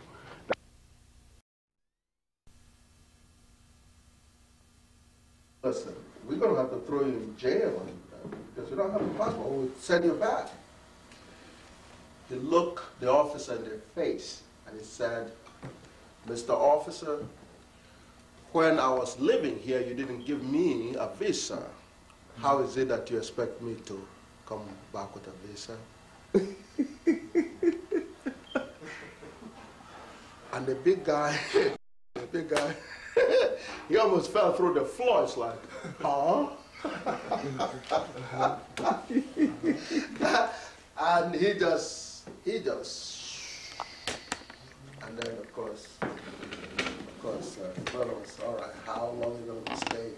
Don't ask me. This was, I think it was carried by some papers. It was a classic.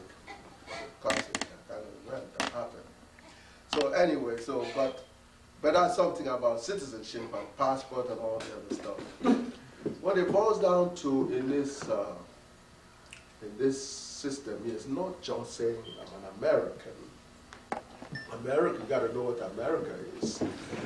America is a marriage between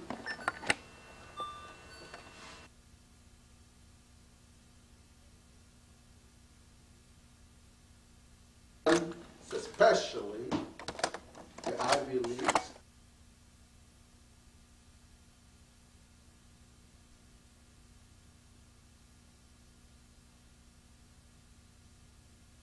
But would you begin from the top as to what the education system is? Yes, well, the America as a country, okay, is a marriage, okay? between the universities, which includes all the educational systems, because you got to go from the lowest level to get to the university. On the one hand, okay, that means we're talking specifically, particularly about the Ivy Leagues, your Harvards, your Cornell, your Princetons, and on the West Coast, you don't call them Ivy League, but the Caltechs and Stanfords and Berkeleys. Okay, and in the Midwest, you have the Purdue's and the University of Michigan on the one hand. And then the Fortune 500 on the other side.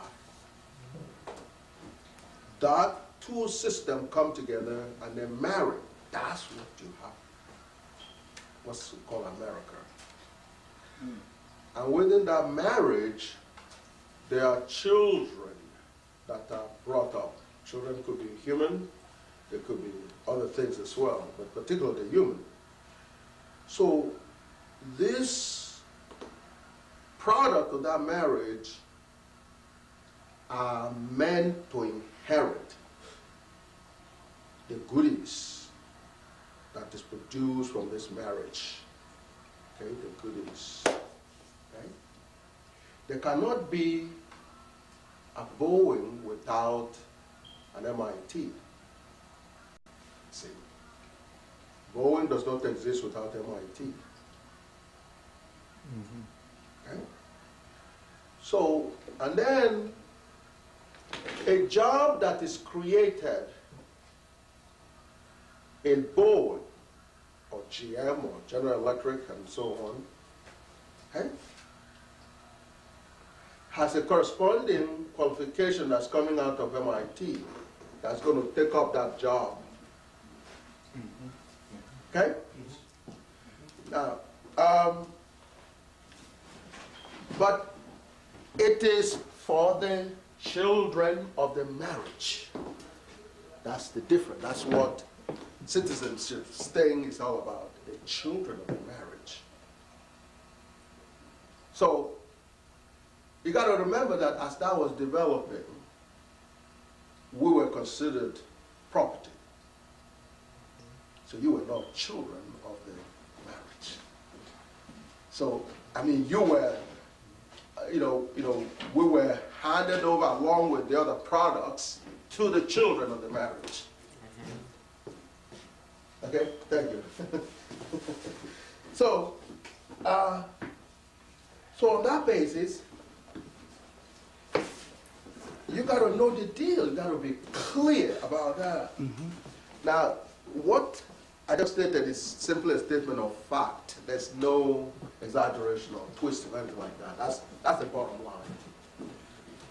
So now, that means a European American, who came from the founding fathers, as is spoken, and all that, whatever degree they earn has an equivalent job that's created in the industrial sector for them. They're not supposed to have unemployment. Okay? So it is the leftovers from that situation that the rest of us struggle for. Okay? Leftover. So when they're talking about 6% unemployment rate for whatever, ours is so different. Somebody said the other day, something like twice. That's an understatement. If you hear the real figure, you will be shocked. It's more like 70%. 70, that's correct. Because you don't have a Fortune 500. You do not have a Fortune 500, nor do you have those institutions. You don't have any Ivy League. And Harvard, since its inception, has been employing the founding fathers' children over and over. That is one certainty that they don't have unemployment. As long as Harvard exists, those people don't have jobs in Harvard. you want to push affirmative action over there, they have a number that is allocated. And that number is actually massaged through planning, careful planning. It has something to do with the special ed. It has something to do with your admission, because you have to have what they call qualifications, right? Yeah, you gotta have qualifications. But if you're a special ed, how are you going to have qualifications to be in Harvard, to be a professor in Harvard? Harvard Math Department does not, the last couple of years that I've been watching there, not a single black professor there, but you can't really blame them. So this is, I think, the mistake that's made. People go jump and say, well, gee, why are we supposed to? No, wait. They planned, they sat down and they planned. And we had Timbuktu, of course, but Timbuktu is in shambles. Okay? So it's important. Okay? That piece, and I don't want to dwell on it because we have work to do here, but that's within the unified field. But it's important to mention that because what's going on here is our own equivalent of Harvard. It is not below Harvard in any standards that you look at it. But as you can see, this is our class. This is, what you see here, this is it, okay? I mean, at least for this area here. I have a little thing, also on Long Island, but certainly not on the scale that Harvard is situated. So they, had to plan, and that's what the unified field. They had to plan to say, okay, maybe those of us who are gathered here right now don't, are not fortunate to have that, okay? A university where you could, certainly start studying and getting a degree to become a professor for certain. Okay, you can plan on it. A young kid on Long Island comes to tell me he wants to know about Gaga, a white kid, because he wants to be a professor. Now he's just getting into high school.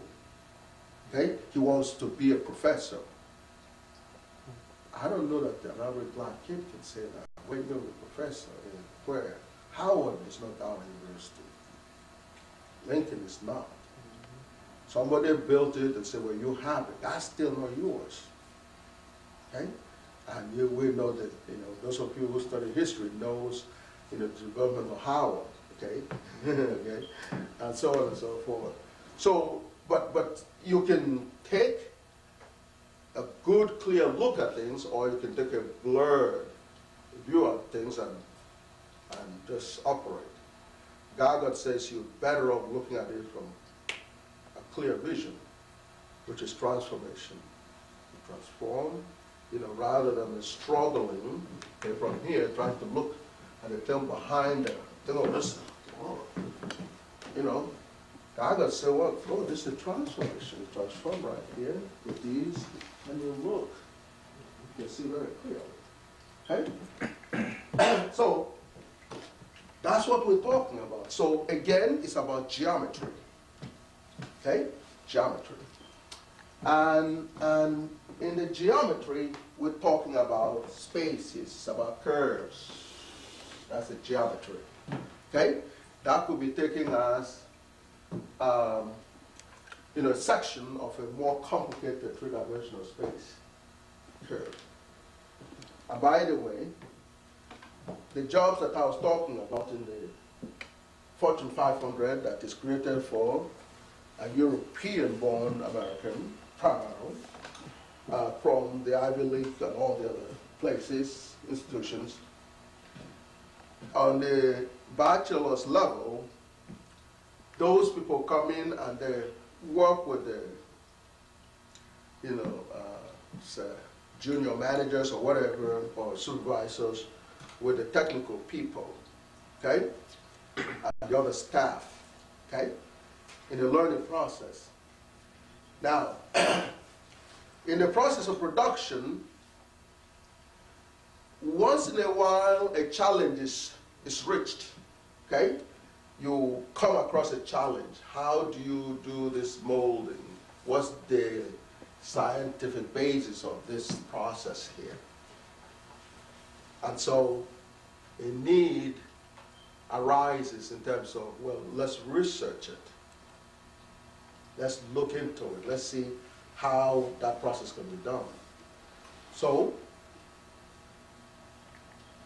two minds come together, one from that industrial sector and the one in the university. So, well, you know, this young man here just finished a bachelor's degree.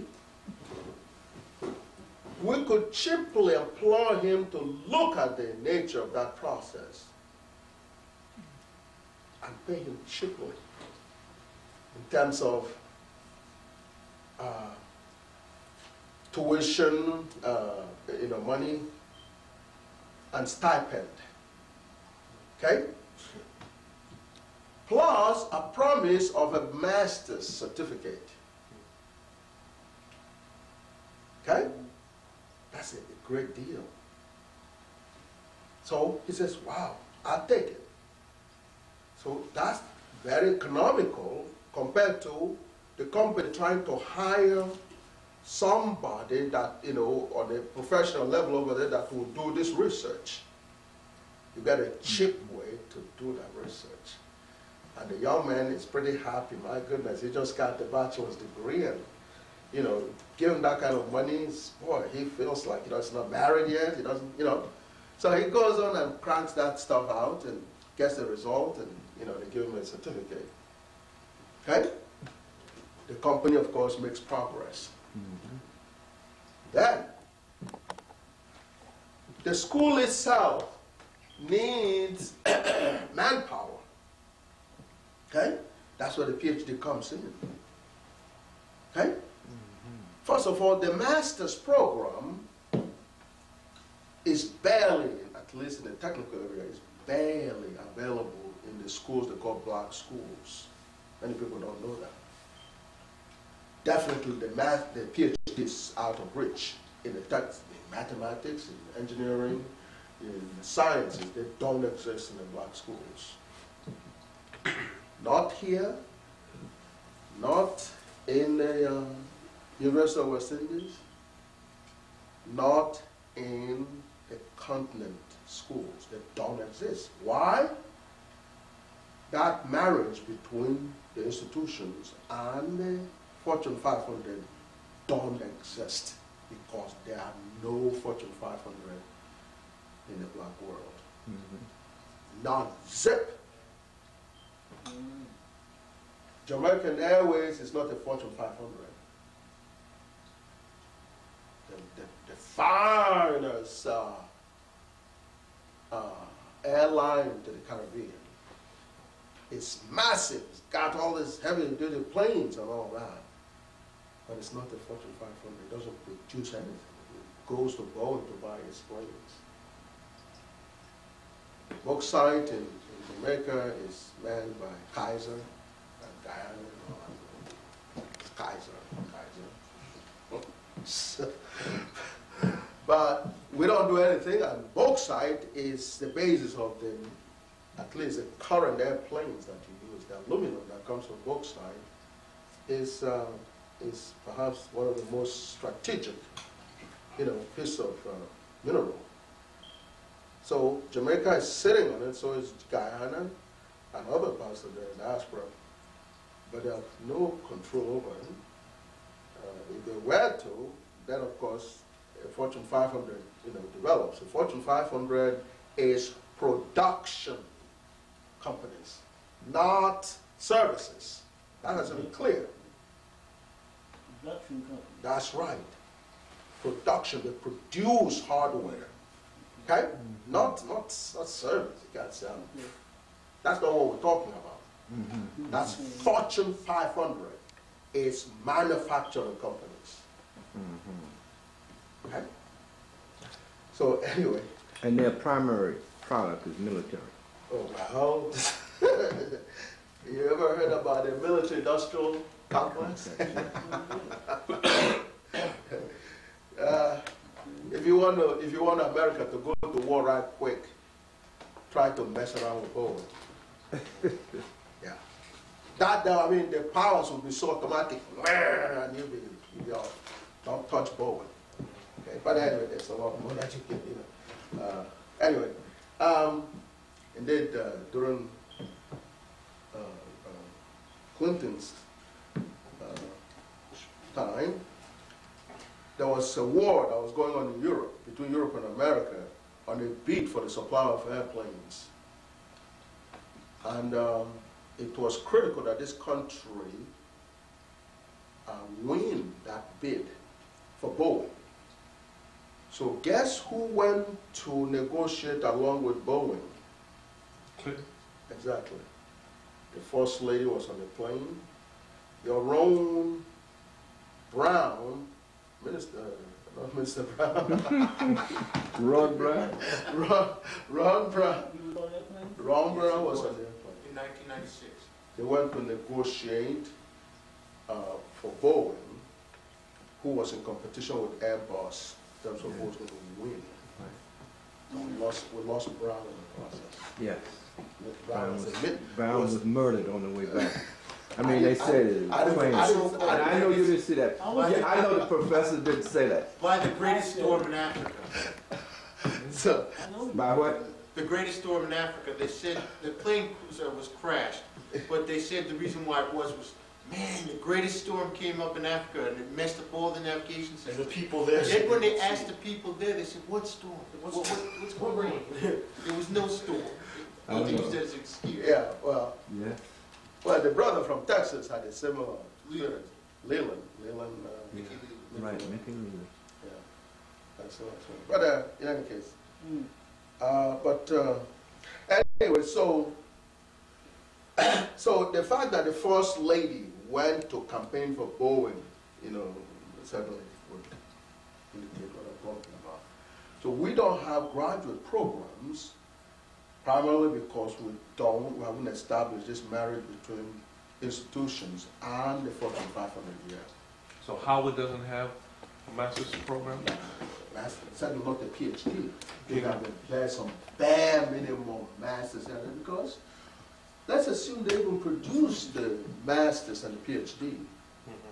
The token that is only allowed them in the Fortune 500, and they'll kill me. Listen to that. It's so small that they can't do any effective master's or graduate program. They can't. So how that is covered is, well, we don't have qualified black youth to get into the program. So that's why Howard doesn't have it. Lincoln does not have it. Morehouse doesn't have it. No master's program. Small or something. It barely exists. Okay? Barely. Certainly no PhDs. Even if they have the authorization to produce, it doesn't exist, period. Okay? And so, because primarily when these students are produced, they don't have a place to go to get a job. So that's something that you have to think out first if you want that to exist. And so, Gargot now produces, by grace of Almighty God only, it's at the position where tons of doctoral physicists can be written with Gargot material. But if you don't have the Fortune 500, where they can go to consult, and other universities that they can service, those PhDs will be useless.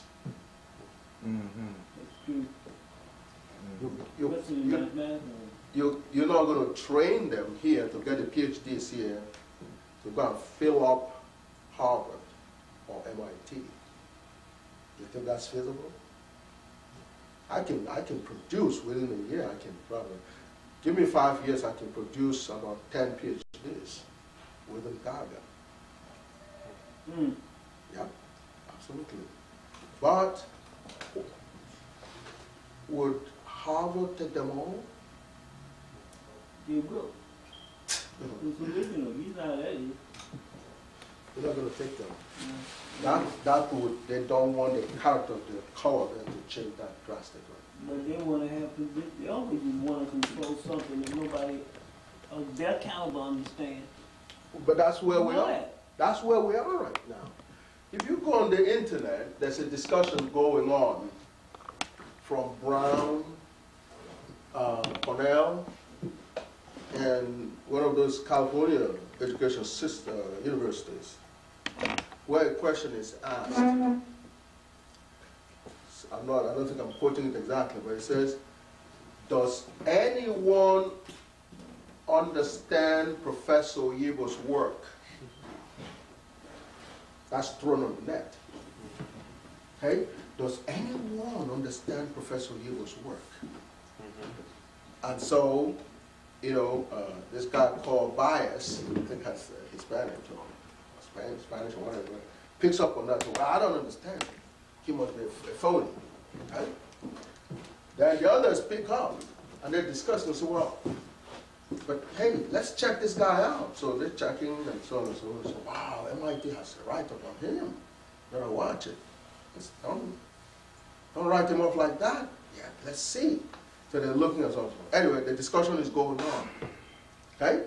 And of course, Bias, you know, starting out with those things, he's choking. He's choking because when he looks at the facts, you know, and all that. Anyway, don't you know that they have my email? If they work hard, they can find out where Mr. Brown's living room is located. I'm not guaranteeing that you're going to let them in. but one way or the other, they know how to contact me. No, I'm out of the question completely. They're searching other people that understands the work. I see. Yeah. All right. So this is what we're talking about. A geometric, you know, okay? A geometric, okay? All right? Those who do, what do you call it, projective drawing can, you know, do some marvelous job. This is the kind of surface we're talking about, okay? In space, yeah. Well, you may have to. I got it now. Okay. We have to move. Okay. This is okay. This here pictures of a rough sketch of a three-dimensional space, and indeed it could be more dimensions. Okay, and the universe is about this kind of space. Okay.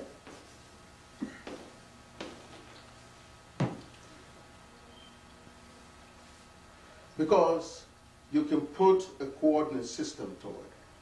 Okay? You say that. Okay? And of course you could. Okay? You could do that. And be able to, that could be, for example, X, Y, and Z. Right. Okay? You could put that to it. How you doing, Harold? Yes. You could fix that. Okay? And Z could be a dimension, which is changing as a result of X and Y changing. Okay? Z is the surface, say. And as X and Y changes, that would change. That particular surface would change. Okay? So then you can say that Z could be considered as a function of X and Y. Okay? Z is a function of X and Y. Okay? Or that could be, okay, a function f of z, okay, and z of x and y is equal to a constant. Okay?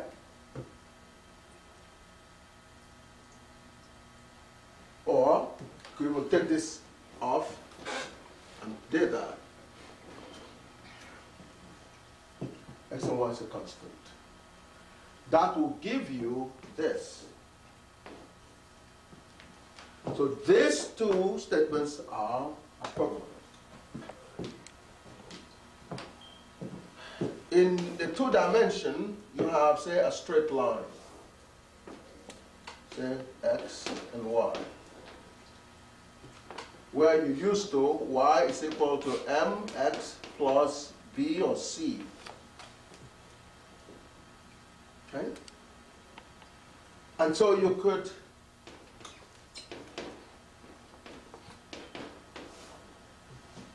y minus mx is equal to c. Therefore, this becomes equivalent to y minus mx is equal to c. And this y minus mx could be called f of y, or rather, you can start with x, y is equal to a constant.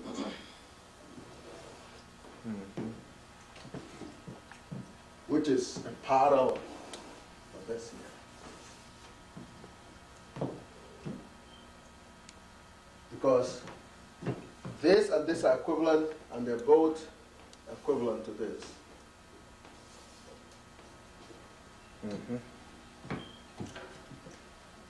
And it turns out that that's a convenient, this then becomes a convenient way to represent this.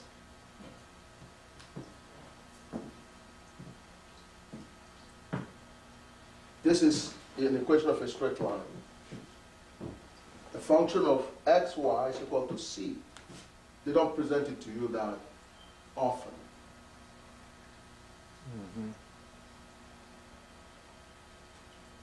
And which is why most people miss the point, you know, in terms of the, because you're working with this, which is nice, convenient, but, and it really doesn't take any sweat to see that this and this are equivalent, all right? It's a matter of just a little rearrangement, right?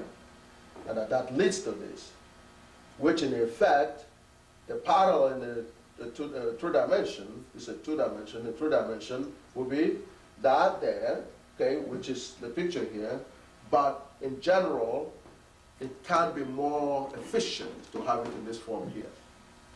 Okay? So that, whereas in a circle situation, x squared plus y squared is equal to c squared, okay? This is that form, okay? This is f of x, y is equal to a constant, because c squared is a constant. Okay? This, of course, you can say this is y squared is equal to c squared minus x squared. Okay? Or that y is equal to square root of c squared minus x squared. Okay? You could say this. Both this, okay? Both this 2 or 3 are, they describe circles. Describe circles. They do describe circles. Either you have it this way or you have it that way. If I were to ask you, which form have you seen the equation of a circle more? Which one have you seen more frequently? The first one. The first one. See, that's consistent with this. Okay? That's consistent with this. Unfortunately, with the straight line, you probably say you see it more in this, right? Yeah. More in this than this. I mean, okay. Yeah, you know that that's what it is, you know. But that little twist can make it different because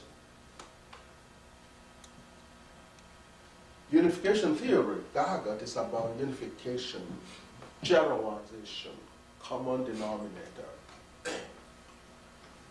When you say this and this, that's a common denominator. Yes, sir. I got it. Now, but what I didn't get is why y equals mx plus c is a straight line, and f as a function of x and y equals c is a curve. How do you tell the difference? Okay. All right. This is a broader statement which includes this. Okay? In other words, this is a subset of this. In other words, because this can describe this and can also describe that. Okay, that's what we're saying here. So this form is a general statement. See, again, there is a sub-general and brother general and until you go into Gaga, which is the full-blown generalization. Okay?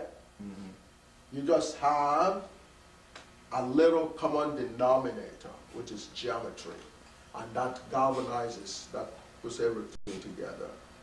Okay? But within, there is a quantum subgroup, there is all manner of other subgroups, okay, depending on how you want to look at it. Okay? Which they themselves are broad enough, you know, but you get to a fundamental building block, okay? Okay, in the quantum case, they look at the particle that is measured with the mass and the charges and so on and so forth, you know, the characteristics, the properties, okay? The spins and everything else. Today they're talking about from the days of our great-grandparents, where atom was the most fundamental, okay, to, actually that's not true. They knew about the subsystem of atom, certainly the protons and the neutrons and electrons, but going to quarks and leptons might be considered a step, you know, below that, okay? So there are these groups, okay? This is a group in itself. Even the straight line is a straight line group as long as M remains a constant to be chosen at will, you know, whatever you like, you can choose this, and then to determine, I mean, it's so, you know, this is a constant that can be changed, so is that constant that can be changed. So between the permutations between this, you have a whole group, tons of group of these straight lines, okay? And in the permutation, what would that entice then? Well, in other words, if you take this as 1, for example, C could go from minus to plus infinity. I mean, okay, so that's... But it's only dealing with that at a certain rate. Right, well... If you're doing that's going from, let's say, horizontal, vertical. Yes. The energy is going vertical. Yes. That means that the only place it can go is up into the celestial area because that's developed into the circle, correct? So with the horizontal, which encompasses, I guess, the same parameters, the same permutations, you're using both of them so that they can create some kind of single energy unit. Right. Remember. And that's 0, wouldn't it? Well, again, 0, when you get cracking seriously with Gaga, you will get to know about something called the relative 0. Relative 0. We had a very very well-known professor who couldn't understand that. He had a major problem. One of the guys that still wants to steal Gaga, but he had a difficulty with the relative zero, simply because we've tried some of the realities here in terms of how a computer, for example, disobeys a very simple fundamental law of algebra, okay, which is that when you multiply and divide, actually, also, a number by an identity number, you get the same number. That's a fundamental theory, okay? In other words, if you have a number 8 times an identity, or 1, what we call 1, is equal to A. That's the definition of identity. Okay? Okay? So, and we proved last class that this is easily disobeyed on your calculator. We proved that to everybody. Yeah. Okay?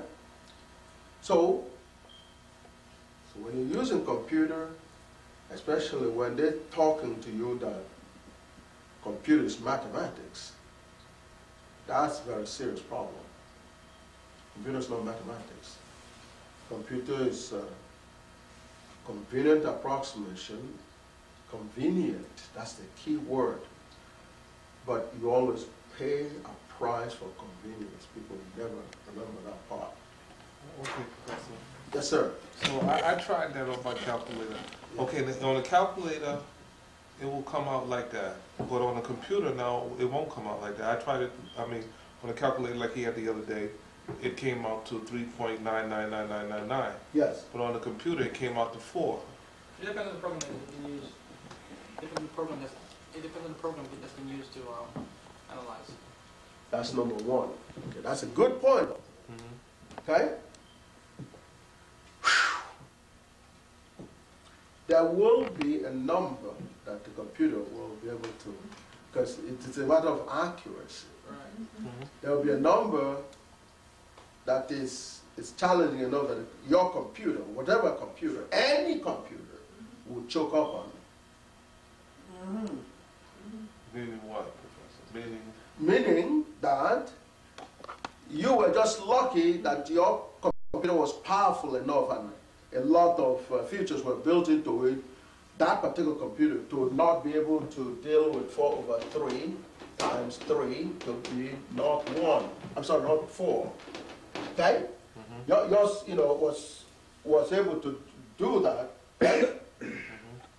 The sheer truth that the calculator is one level of the computer. Okay? The principle is the same. You know that if you could find this phenomenon with a small computer, you could find a number, okay, for the bigger computer that would choke the computer that this will arise. Right. Well, would it be significant if the number is the amount that is off is so small that it wouldn't make a difference? You see what I'm saying? Either way.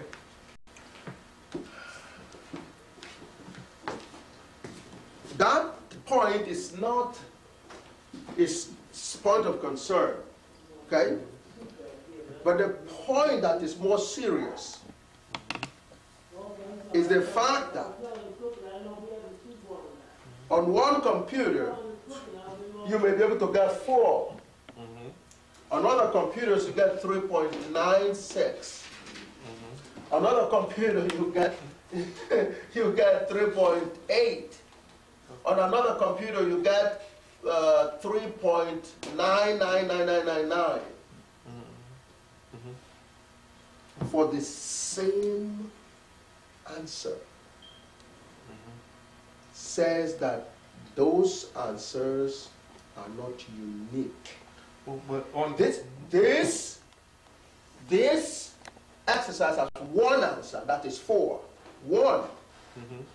So if your system is giving you all these numerous millions of answers, then the question is, which one is the correct answer? But okay, now like on the calculator, it can't say on the calculator it can go so many places. Yes. But on a computer it can go more places. That's why we'll get a more exactly accurate. But more is not good enough. You understand the point here? The zeros could vary, you know, those kind of computers from 10.6 to, 10 to the power minus 6 to maybe 10 to the power minus 15. I don't know if that's possible. Okay? On the computers. You understand? In other words, the computer, the one that you're using, probably, you know, counts this as 0. Okay? Whereas other ones that are not so sophisticated count this as 0. In some cases, 10 to the power minus 3 could be easily counted as 0. Right, but I'm saying if you have such a small number like 10 to the minus 15, yes, it wouldn't make a difference, would it? I mean, it wouldn't. Right. It wouldn't, like if you were saying something was you're off, the percentage that is wrong is 10 to the minus 15. Yes. That would say like that's not, you know. Depending on the application. That's absolutely correct. But more seriously, the quantities, the quantum quantities, okay, for electrons and the subparticle that we're talking about are far smaller than this. That's right, much smaller. Which is where this professor was having a problem. Okay? The quantities are, some cases, when computer is 10 to the power minus 60, 67 or something like that. So you throw this away.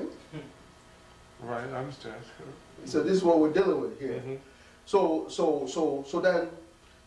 computer doesn't help you in this case. Absolutely doesn't help you because computer will just record 0, 0, 0, 0 all over. And then when you're dealing with this here. So you're saying that they don't even know what the real definition of absolute zero is. All right. Wow. So But is there such a thing as absolute zero though? Wow. Okay. All right. So that's what we're dealing with. That's what we're dealing with here. Okay. So you know, so when I was trying to explain a relative zero, okay, to the mighty professor, he had a little problem. Okay, he had a little problem because this is definitely an absolute zero. This is not zero, as you know, compared to things around it. So whoever was asking the question, the issue is about relativity. That's what the issue is. Relativity. Relative zero. Relative. When you do this here, you're just operating in this neighborhood. Oh yeah, that's you, my brother. You said, well, when you go far to the ceiling, okay, then you're talking about infinity, which is the opposite direction of the zero. Okay? In other words, if you put 1 over 10 to the power minus 67 is equal to 10 to the power plus 67. Okay? This is the kind of number that you might call infinity, but it's relative.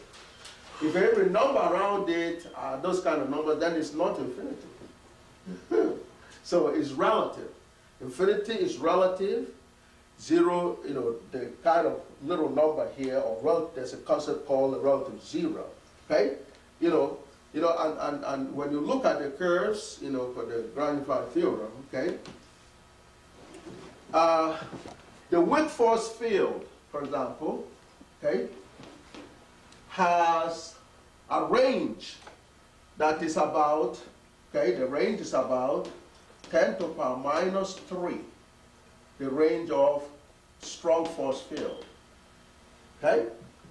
Okay? It's about 10 to the power minus 3. Okay?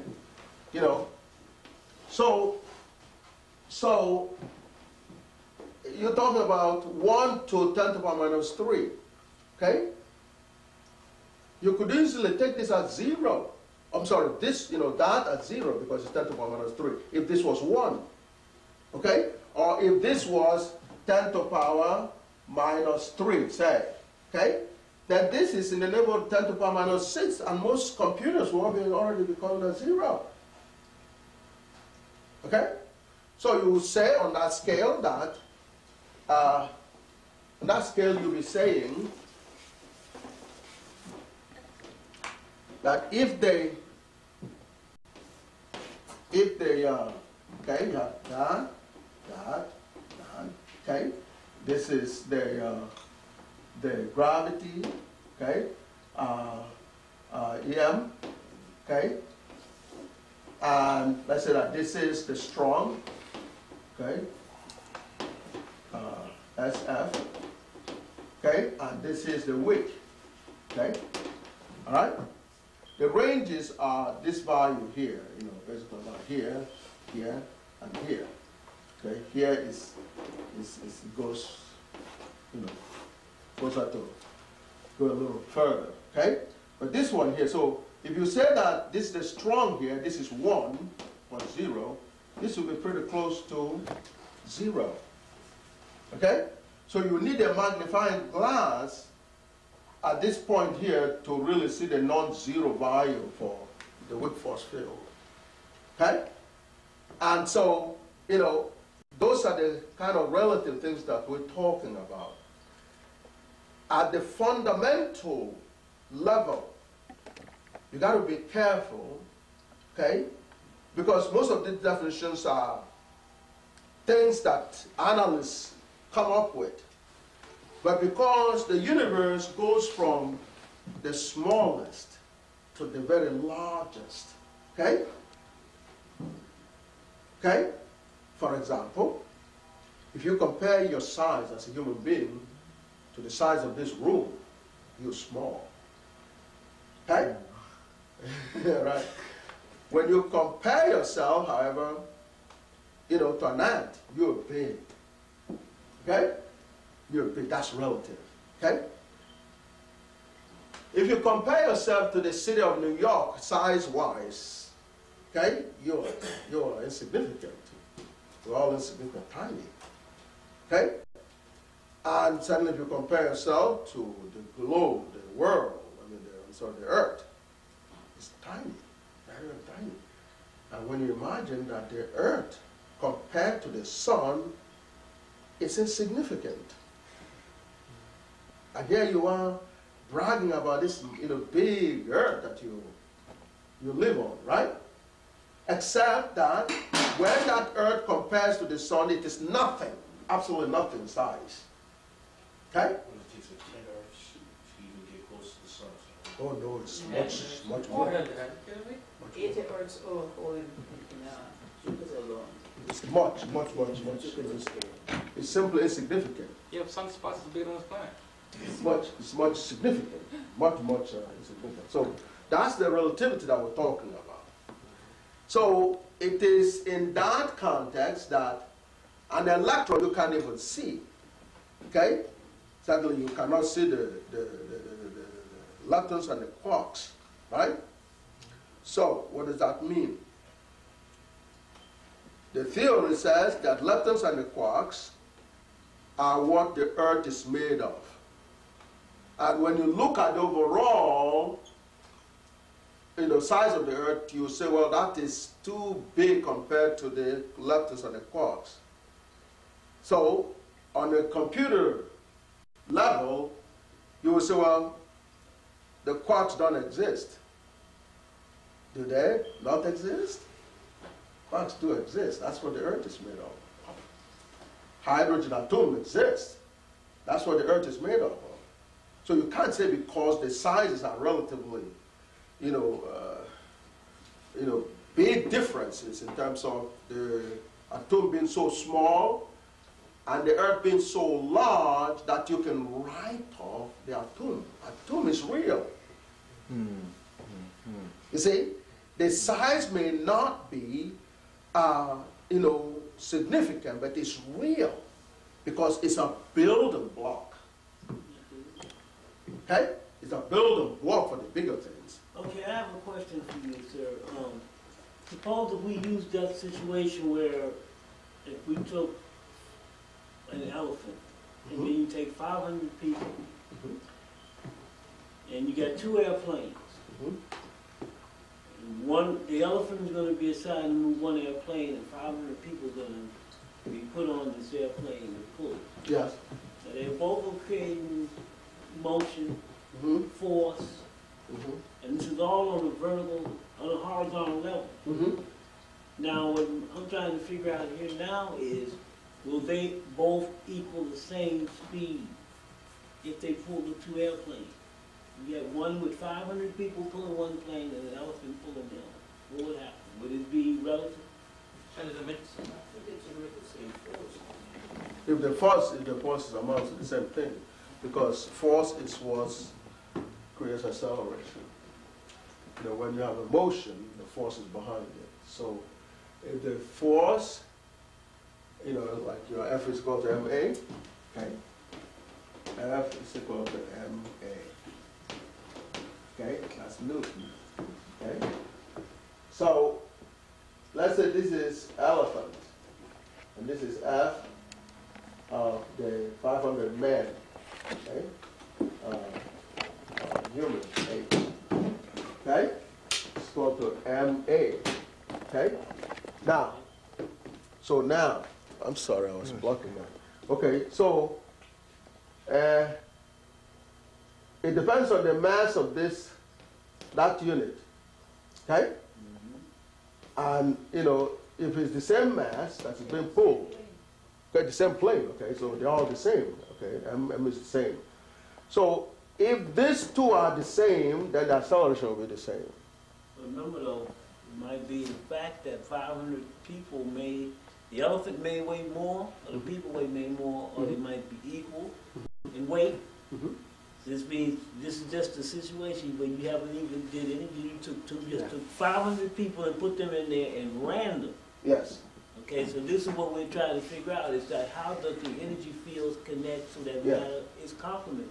Yeah, well, in respect to that, see, all this, as I proved, and I got to have you, that's the thing I want you to come away from the class with, is that all this is geometry. Yes. That's just a movement now. Well, exactly. See, because that's, for one thing, you're going to monitor that. You want to monitor that. Because, see, over here, you can normalize this here by dividing both sides by m. Okay? Okay, that will go. Okay, you'll be left with this quantity here, which is acceleration. Okay? So acceleration is a space-time thing. Okay, the rate at which you cover a distance. So it's acceleration. The mass is important, but only as a normalizer. Okay? You could do the same thing here. Okay? Okay? Again, you're talking about acceleration. So it's geometry as a primary thing. Okay? And you're going to look at that because that's what you really measure. You know, the thing was at one point at one time, and another time you open your eyes, there's another one. That's measurable, as you can see. Okay? So if this unit here is the same, this is equal to this, then that will be the same. It depends on acceleration beforehand or after? Well, of course, you know, the conditions will have to be, you know, you have to, yeah, it has to be, you have to prescribe a condition, you have to, you know, if they're all moving before that, then you have to take them into account, you know. But, you know, if they were started at the same time and, you know, with the same conditions, okay, because if not, then you're going to have to add, you know, if this one had the previous acceleration, you would add previous acceleration, vectorial, of course, okay, a previous to that, okay, whereas this didn't, okay. So the bottom line is the total vectorial sum, okay, of that you're going to see. Because all mass is doing is moving moving it toward in this case, to end up the axis at the same acceleration. Now, eventually, gravity is going to eventually determine what acceleration does here. Yeah, well, you know, so that's why we have the F is equal to ma there. Ma is the total, you know, total in terms of vector sense. And so you're going to compare that. You're going to compare the accelerations once you've normalized this force here, okay? See, don't mean I brought this up because that does show you basically how when you have metabolism in your body. Yes. It's based on the same situation of catabolic and antibiotic, because you're breaking down things so that you can build up into something else. Yes. So this means that you're using acceleration in this type of principle, you know, based on how much mass is consumed compared to how much mass is broken into energy fields. Now, what I would like to do with this is to create some kind of means where we can create the normality of pathology in the cell tissues, let's say, from nutrition to create these things, and this unified field theory would answer those types of situations. Of course, of course. Well, which is why I made the earlier point in terms of, you know, the world is looking at you right now. What are you going to do with Gaga? Yes, sir. And frankly, and that's also the issue of bauxite is relevant. Yeah. So is the issue of gold in Ghana. Okay. So is the issue of the oil in Nigeria, lots of other places. You know, so you have that. Most of the mineral resources come from your continent. So then the question is, and that's the basis of wealth, right? I mean, the gold is as close to, you know, wealth as you can get, right? And so you have all the gold. The geography books that I see from the youngsters in this country shows Africa as having about 65% of the entire gold in the universe, in the world. At one time, 65%. No, that's a goal. That's the estimate of. We have 65% of the gold. Right now. Yeah. That was only about maybe at most 10 years ago. 10 years ago. That was in the geography books. So you have more gold than anybody else. So what are you doing? What are you doing living in the ghetto? You understand? So those are the things here. And so Gargot is in the same situation. You know, because I'm looking at this as I'm going to use this now for chemistry lesson here. I think chemistry is another form of diversity, you know, with what they call organic and inorganic chemistry. We're talking about two force fields. And every time that you eat food, your body turns and then processes and turns things from inorganic to organic. Yes. And vice versa. So we're dealing with metabolism. Okay. So with this in mind, we would say that this metabolism to me is a force field. In which whereby you have one side of this is catabolic and antibiotic, and that's breaking down and building up. Yes. So if we use this situation, let's say, where we have certain organic ions, can we produce these ions through the process of the unified field theory to produce, reproduce healing energy in the nucleons of cells, for example, in the neutrons of cells, for example, and you can create different things from solar energy into ions that affect it, and it deals with this thing directly, that the way fuel injection does to a car or something. It goes directly into the source of the energy fields. Yes, the answer is basically yes. And I say that because, see, the processes are governed by the four forces that were mentioned earlier. And whereas that had not been known up until Gaga, now it is known. Okay? It is now known. So, except the one that God says, no, you can't do it. Okay? You'll be able to do that. Okay? God says you can't do this, you can.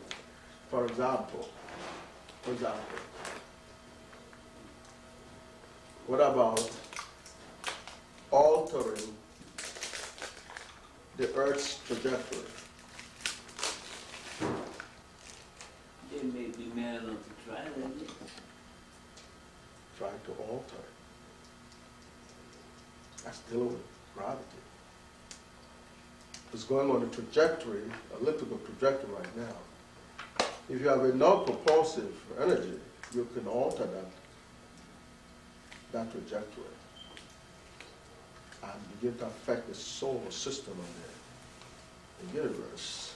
That's why Certainly this solar system. That's why they want to bomb. If they drop those atomic weapons, that's what they want to do. So that's the kind of thing we're dealing with here. It's heavy.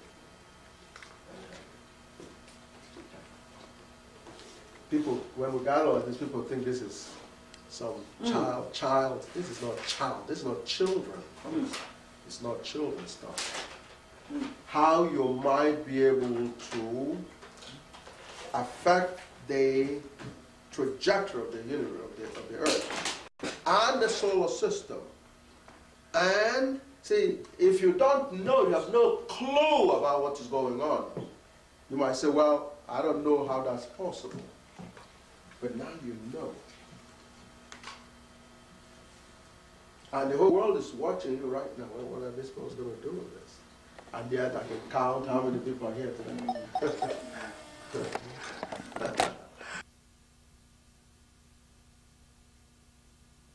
Tapes.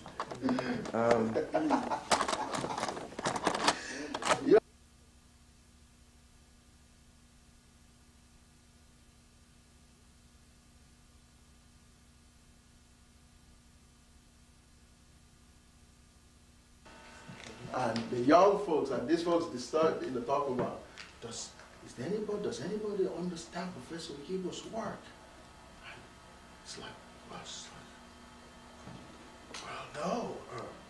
I think I have an idea. Oh, no, I don't. So what we're going to do now? We got to go to him and beg to learn from him. We will try his book first. Right? On top of that, some of the book Okay? And then we could pull our own resources together, pull our heads together, and maybe we could, bypass him. Yeah. Yeah, that'd be a problem. Hey, does anyone understand Professor Lee's work? But, and of course the fear is, should they be successful, you have to be worried to some degree. Okay? If you think about Tuskegee experiment was rough. Yeah, the transfer into the 80s. I see. So, but anyway, so what we'd like to do is to talk about vectors. Okay? Vectors. Vectors are very important. Vectors are part of that branch, is part of the branch of mathematics, okay, that deals with, whereas most things like scalars deals with quantities that have magnitude,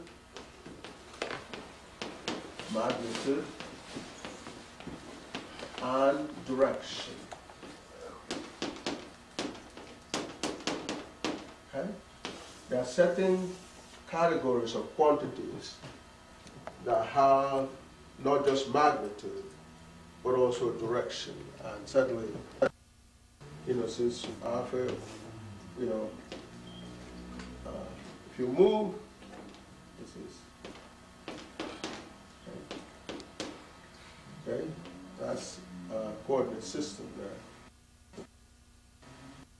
And let's say this is 1, 2, 3, and then 1, minus 2, minus 3. Okay? Okay, whereas going from here to here is the same distance, which would be what you call the magnitude, okay, as this one here, going from here to here. Their directions are different. Okay? They have the same magnitude, but directions are different. One is in the western direction, and the other is in the eastern direction, or whatever. Okay? they're in opposite directions. So, but if you look at this as two entities called distance, or distance is also called some other displacements. One is in one direction and one is in another. They have different directions. So you have the magnitude, which is the distance, and then the direction, which, you know, gives their orientation. Okay? That comes into application when you're looking at a curve like that. Okay? Okay? Okay? Comes into application when you look at that. You know, when you have a complicated shape, okay? It turns out that whereas, for example, in a three-dimensional case,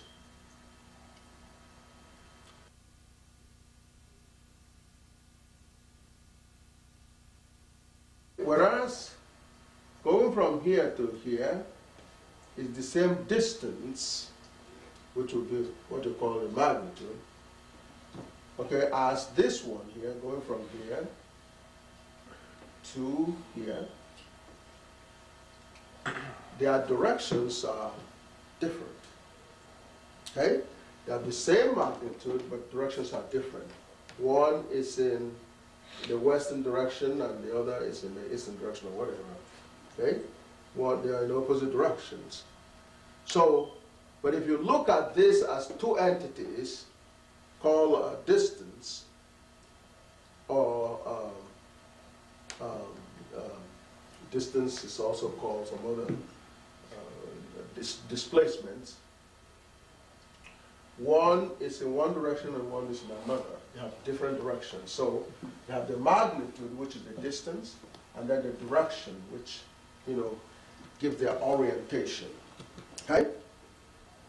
That comes into application when you're looking at a curve like that.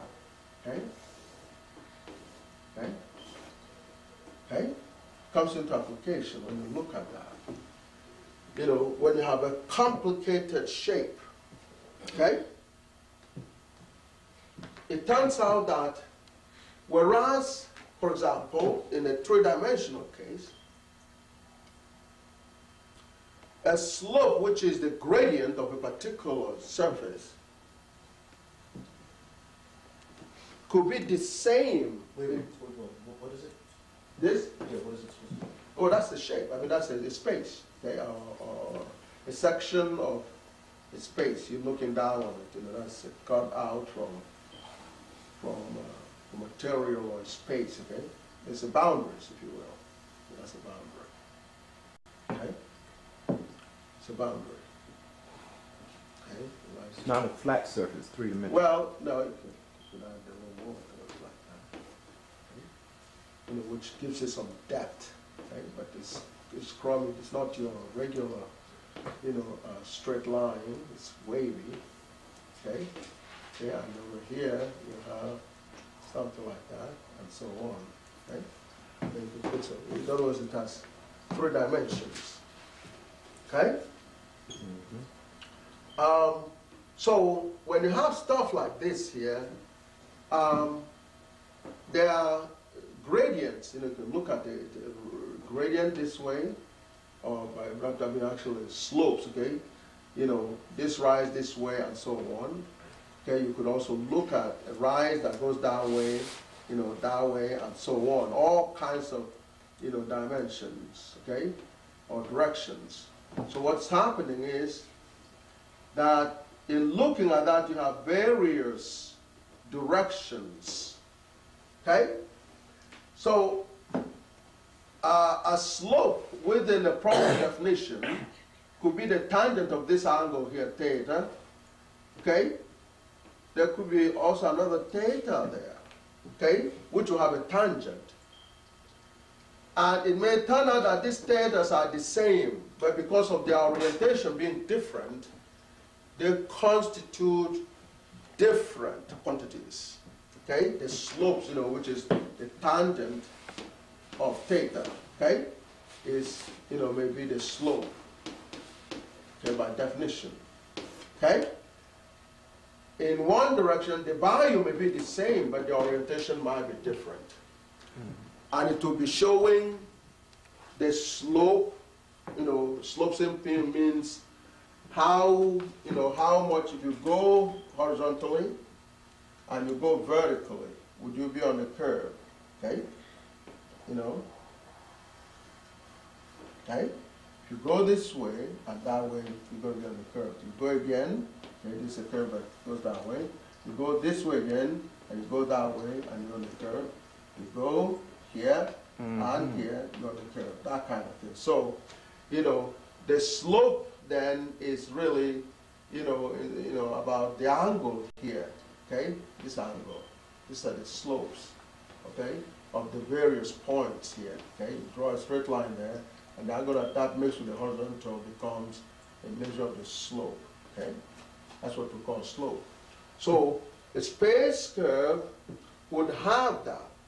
And as we mentioned in partial differential equations, these slopes have relationships with one another, okay? The slopes, there's also, is in the two-dimension delta y over delta x. That's what the slope, which in a limit as, delta x approaches 0 is equal to dy over dx. Now 0 is going to be at the point of measurement there. You mean this 0 here? Or this 0? The origin, which is called 0. But this 0 here is the relative 0, small quantity. Correct. You said slope equals that piece right there. Huh? Yeah. Slope is equal to the limit that is... Yeah, limit of the change in y, okay, if you take that y, say, and this is x, okay, or if you put another here, okay, that's y and x, okay, you go x and then you go y, okay, x and y, or dx and dy, okay, and from the geometry of this approximately, this is small, okay, it's like you only have a straight line from here, okay, and small means something like that. So even though the curve is not a straight line, if this is small, then it's almost like a straight line, which is a relative concept. Okay, it's a very relative concept. That's why this requirement is made, that you are so small that there is no difference between the part of this curve here and the straight line that is drawn from it. Okay? So that instead of looking at this larger triangle, you're looking at the smaller triangle, which has most of the curves part on it looking like a straight line. Right. And it's true that you can take any curve and get that kind of approximation, and that's the whole basis of calculus, differential calculus. Okay? Limiting quantities. And the fact that you could make that as small as you want, it's that flexibility. You can make this very, very small, in which case that part of the curve will be a straight line, whether it likes it or not. Okay? You force it, and that's the beauty of mathematics. For you to make a point, you could do your definition. You could, say, look, if I can do this, if I can force the part of the curve to look like a straight line, then this is true. This is what I'm dealing with here. So it's a limiting process. Okay? Which is a relative, relative 0. It's not exactly 0. Okay? It's not exactly 0. It just approaches 0. Most kids either don't get that concept or it's not explained well enough to them. This delta x has to be small. That's what is meant by approaching 0. Then the question is, how small? As small as 1. Excellent one. As small as 1. Well, how is as small as you want? As small as you want may be different from as small as he wants. So, do you have a common denominator? you will just shake hands and agree to disagree. But you all have a ballpark kind of expectations. Okay, well, this is small enough. See, I can draw my line, and it's right there on the curve, man.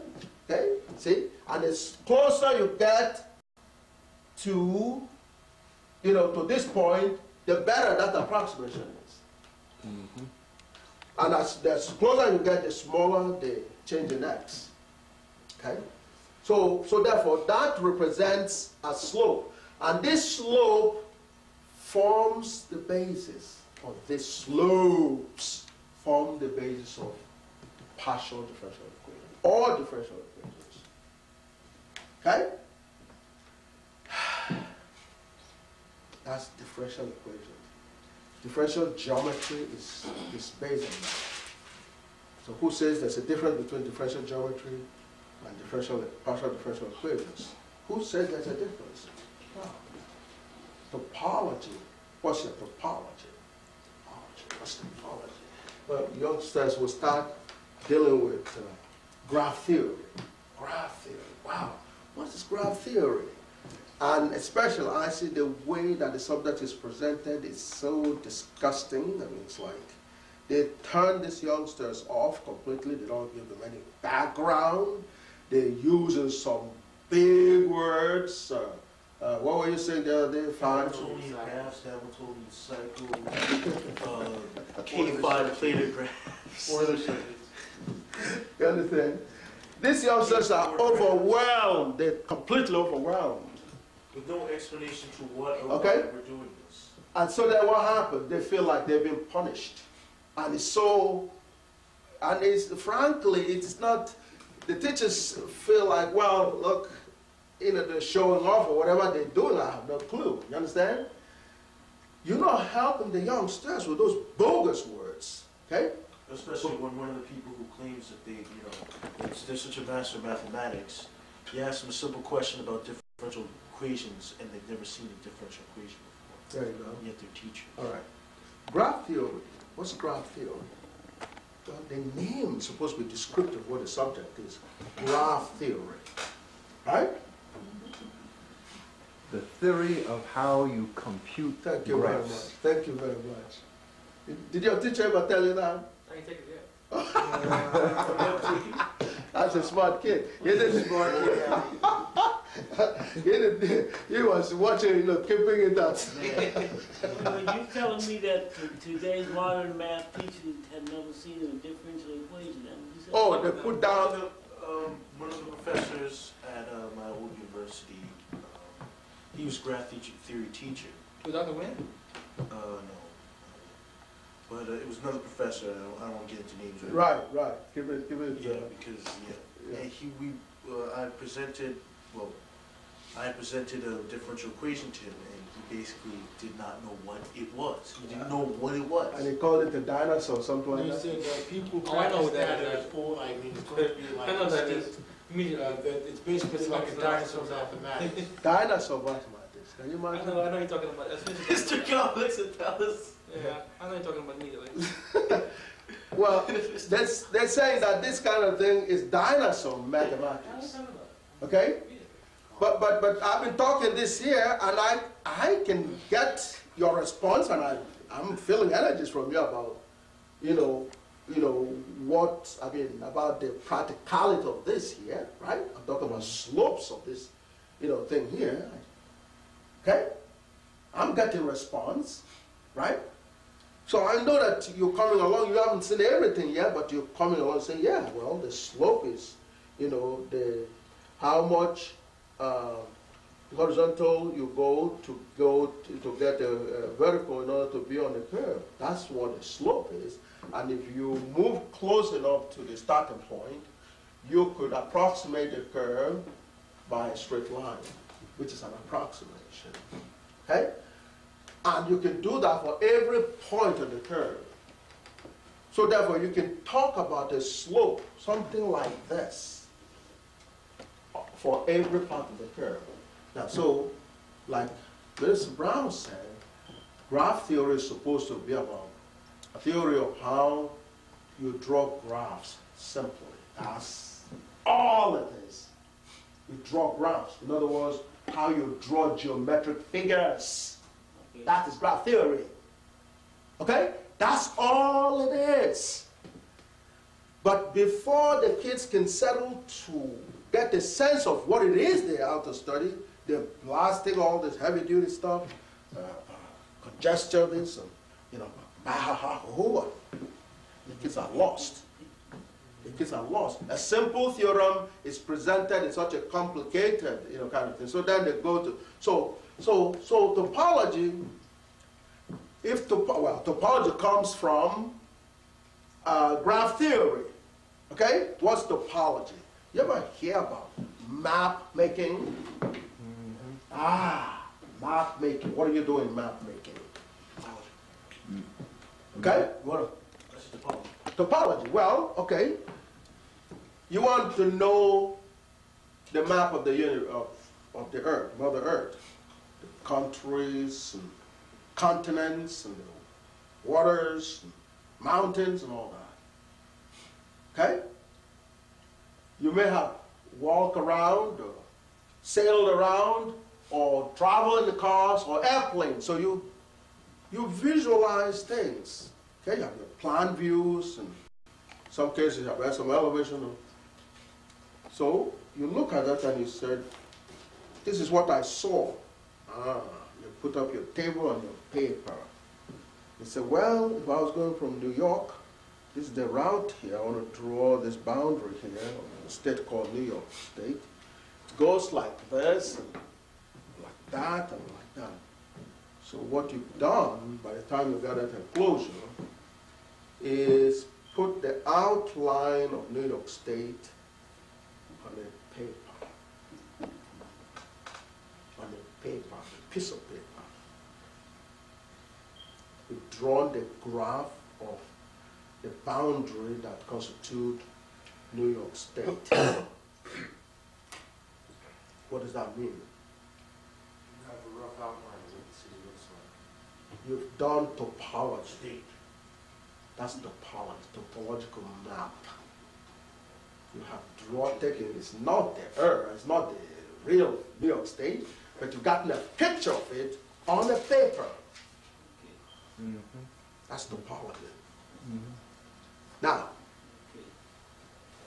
in geometry, what you've done is you have transformed the physical space called New York State into a different space on a piece of paper.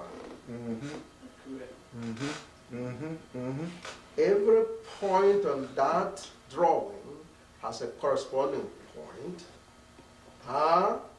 Corresponding point on the boundary, real boundary of New York State. That's called what is called in functional analysis a one-to-one correspondence. Every point in New York State will correspond to a point on your paper. Otherwise, you didn't draw the thing right. You might call that an isomorphism. You might call it what? There you go. Isomorphism. Isomorphism. Somebody throws that at you in the middle of what you're talking about. What does that do to you? Isomorphism, man, that's what you, isomorph. You understand? So, man, people are going to be pissed and so discuss what the hell is isomorphism? You know, and you get lost. You're transforming every point in the boundaries and the domain of a space called New York State onto a piece of paper, which is a different space. And it is scaled such that every point on the reality of that location is represented on your drawing. So you are doing a graphing, okay, which is, you know, you want to call it topology, right? But you are doing a geometric transformation of two spaces. So whether you call it a geometric transformation or topology, is there any difference really? No. Is there any difference? Call it topology, topological map, or a geometric transformation. They are the same thing. You consider drawing a graph, but a graph is a representation of something. Just like I did here. This is a representation. So I'm doing topology here. Okay? All right? Because there is, wherever I'm getting this picture from, whether it be imaginary or real, it's a different space. I'm just putting it down here. Okay? I'm putting it down here from something that is either imaginable or is real.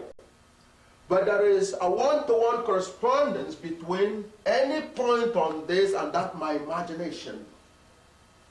So it is transformation. It is geometry. Don't let anybody kill you. Geometry. Okay? But you have this things to worry about, you know, because if you assume that you can sketch this for every space or every set of spaces in the universe, okay, then you want to get a sense of what are the dynamics of this crummy surface here. Okay? Are there some features of it that you can put down? And that usually comes up in terms of a partial differential equation. Okay? Somebody might look at such a shape and say, gee, the slope in one direction plus the slope in another adds up to a constant. Okay?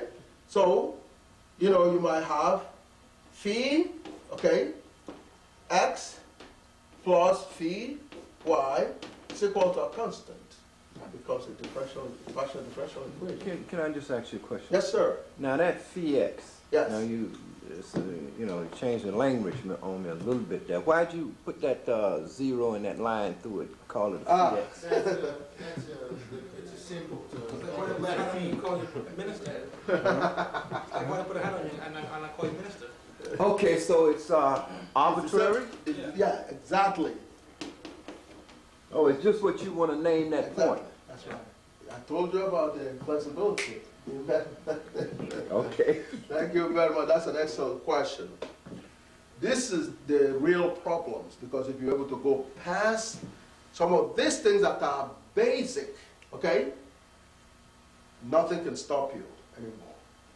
Because the rest is a simple human reasoning, which everyone, especially an African, has. Tons of it. Okay? So nothing can stop you. So it's like the language barrier, okay? You know, in terms of, you know, I mean, it's awesome that you asked that question. What does phi have to do with this? Okay? So, phi, if you don't like phi, use m. Okay? Mm-hmm. If you don't like phi or m, use t. Okay? Tx plus ty, okay, is equal to c. Mm-hmm. Okay? Or f, okay? Fx plus fy is equal to c. F or phi, okay, is representing this curve here. Okay? Mm-hmm. As we said before, this curve here could be f of x, y is equal to a constant. We said that. Okay? And we gave an example of a straight line where, you know, that would be f minus mx is equal to c. Okay? That will represent this. Okay? But this one that is chromier would fall into this general representation here. F of xy is a constant. Mm-hmm. We comfortable with that? Mm-hmm. Okay? This came from here. This is a special case of this. This one here is a special case of that one.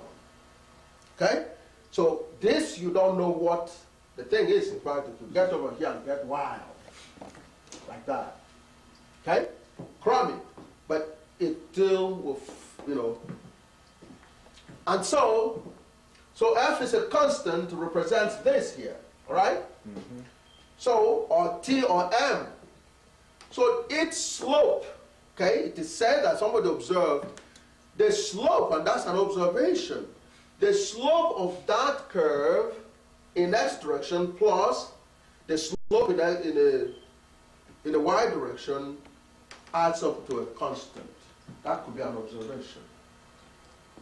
So now, this gives you a hint on how to find this f of x, y, which in effect will give you the actual equation that will describe this function, which means that by the time you determine f of x is a constant, you'll be able to go like this. You choose x, and then you go y. You'll be on for every point of that curve. Okay? Which is clearly a geometric exercise. But that's where all the functional theories, come from. Okay? When you talk about topology, okay, now you're talking about the transformations, and when you're talking about the transformations, you got to worry about, some points in the domain where this shape here will have some problems, will have some kinky, some crummy behavior, okay? Maybe this goes like that, say, okay? This is a very difficult thing to deal with. This is a very sharp. If you have a point like this, you got to make a note of that. And in the topological situation, you got to make a case about this point here, which will correspond to this x here. But wouldn't they make it now, discontinuous? Yes, that's part of it, discontinuous. So when you're talking about your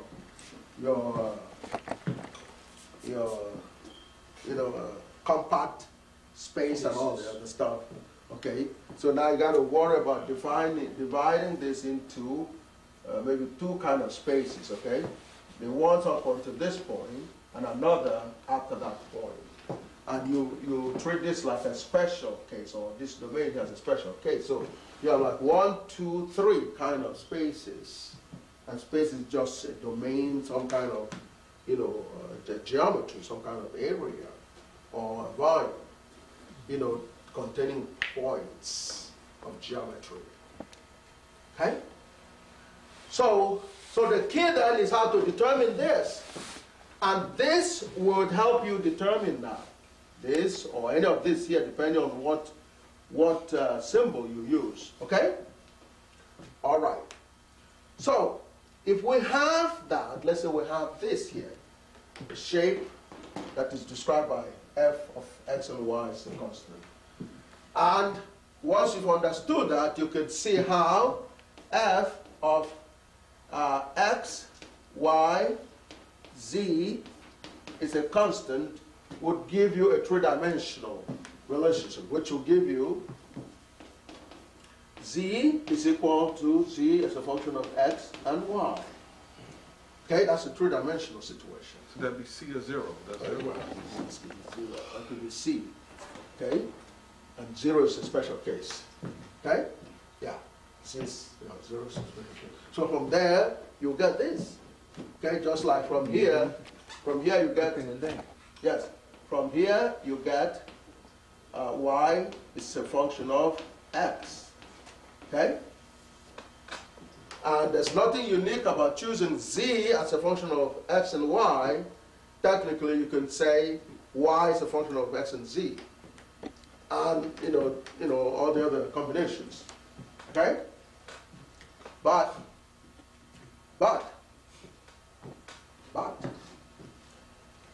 having said that, how do the vectors come in?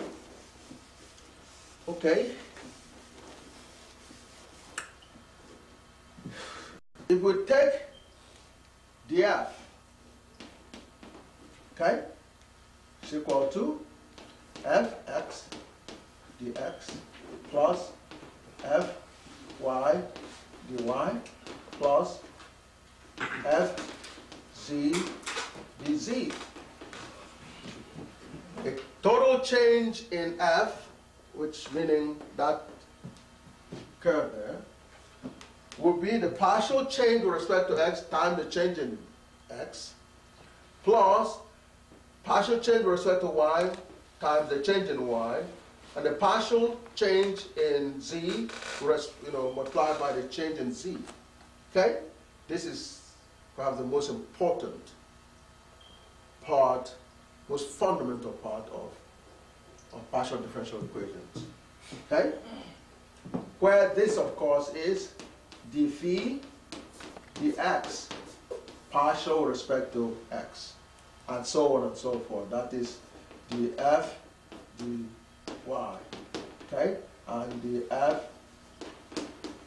dz, okay? Okay, partial, meaning as you're watching this change with respect to x, y and z are kept constant. That's the meaning. And here, x and z are kept constant. And here, x and y are kept constant. Okay? That's a broad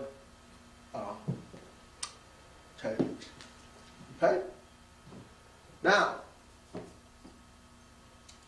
so,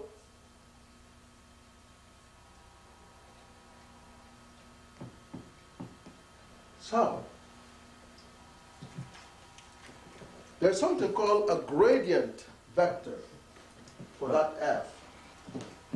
Okay? Gradient vector v. Okay? Which is df, okay, dx I plus df dy j plus df dz k.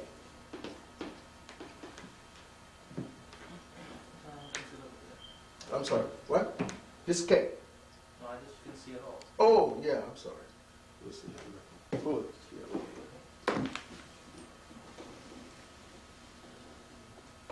I don't have a problem? Okay, so we're good. Right? Which can be written as, this is called a gradient, this also can be written as this. We bring this I back, d dx plus j d dy plus k d dz f. Now, can I actually just help me out a little bit? Yeah, sure. Now, with all the rest of it, we've had a draft, or we've had a drawing that represents a form, so forth. But where can I pick these? Yes, this numbers in correspondence to points on something. Yes. Well, what we deal with here, this limit here, which is the change in y, change in x, the limit of that as delta x approaches 0. Okay. Okay? It gives you this. Okay? That's where dy dx comes from. Okay. Okay? And y in this case, could be represented by this curve in general. Okay? F could represent the y in that case. Okay? Mm-hmm. So if that is the slope, the change in, or rather this is the curve, the change for each point on the curve of f, okay, as x, change in x approaches 0, the ratio will become that. If this was f, okay, then what you get is that also becomes f. Okay? Mm-hmm. Now, that is if it is one dimension, only x. If it turns out that it's a multi-dimension, okay, all right, there's another dimension over here, mm-hmm. You could do the same thing for, take a limit as delta y approaches 0, of change in f over change in y, okay?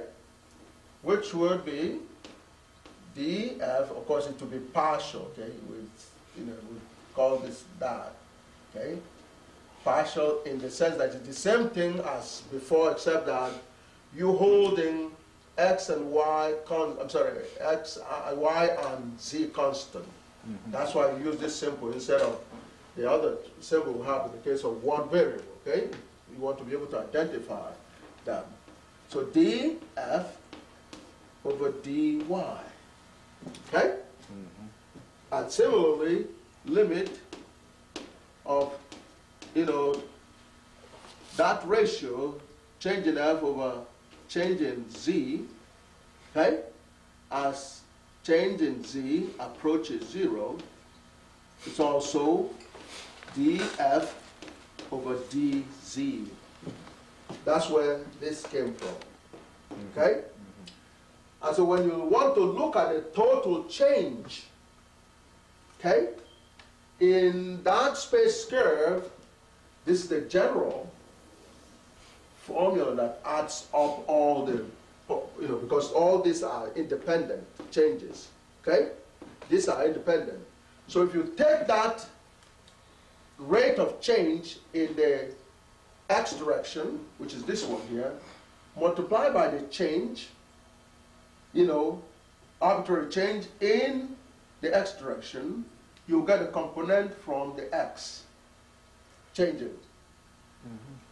Similarly with the y changing, and similarly with the z changing. So there is a quantity, and this is defined for a reason. The v is eventually called the gradient, okay?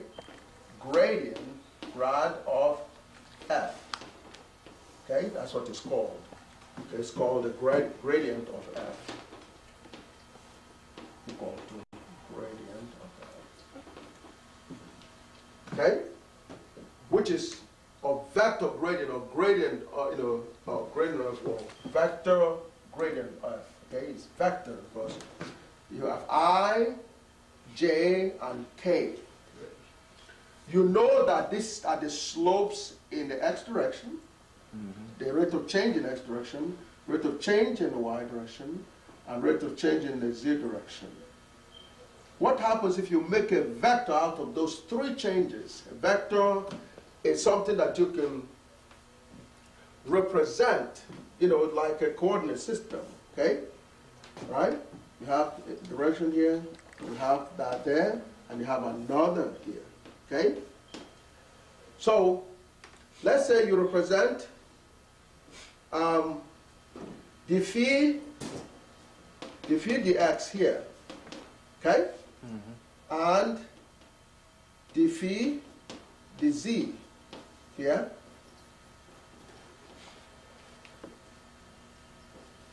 And then phi dy,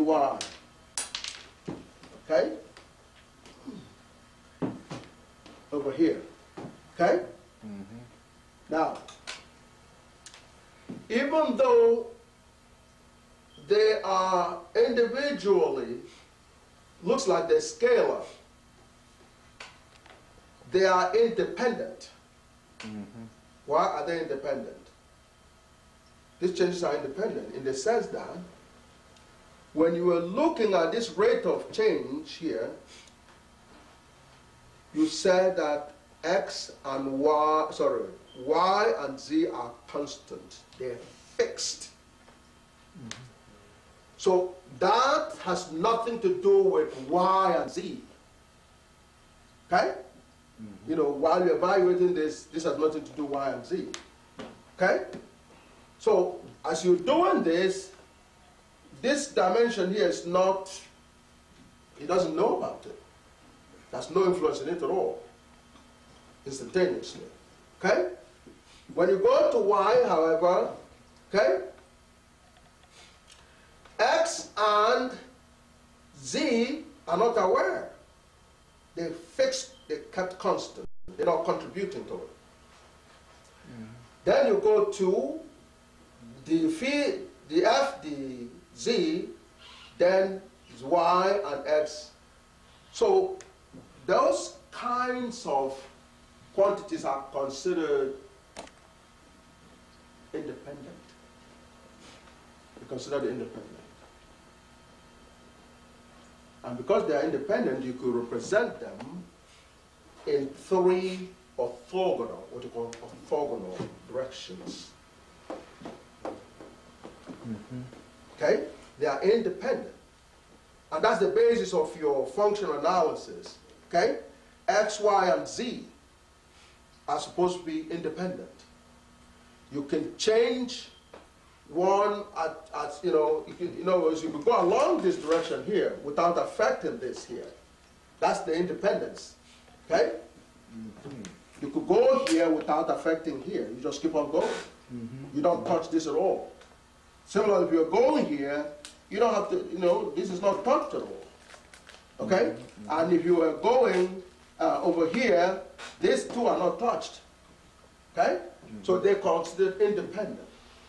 So that forms what you call an orthogonal triad. Okay? An orthogonal. Orthogonal means that they are 90 degrees apart.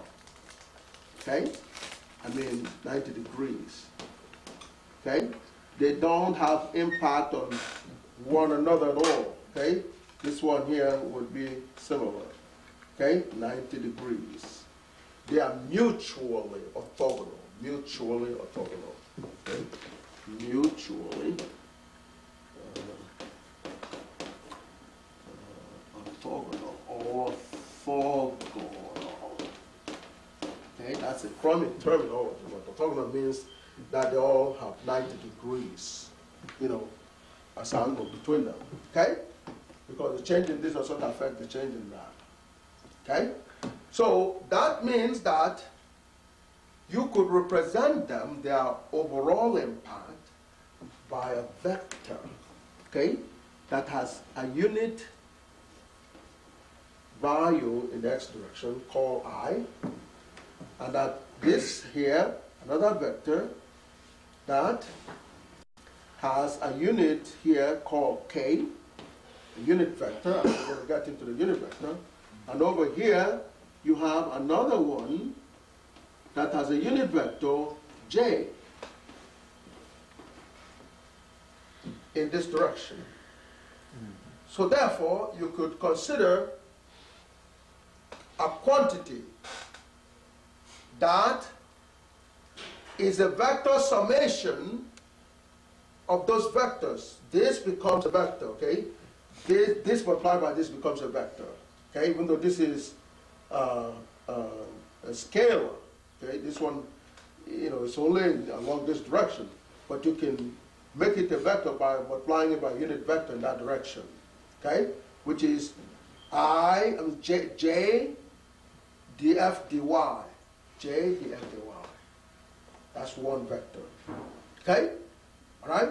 And then you could look at this times I, which is df dx I, okay? And then the one in the k direction is df dz times k. So you could look at the vector sum of these slopes.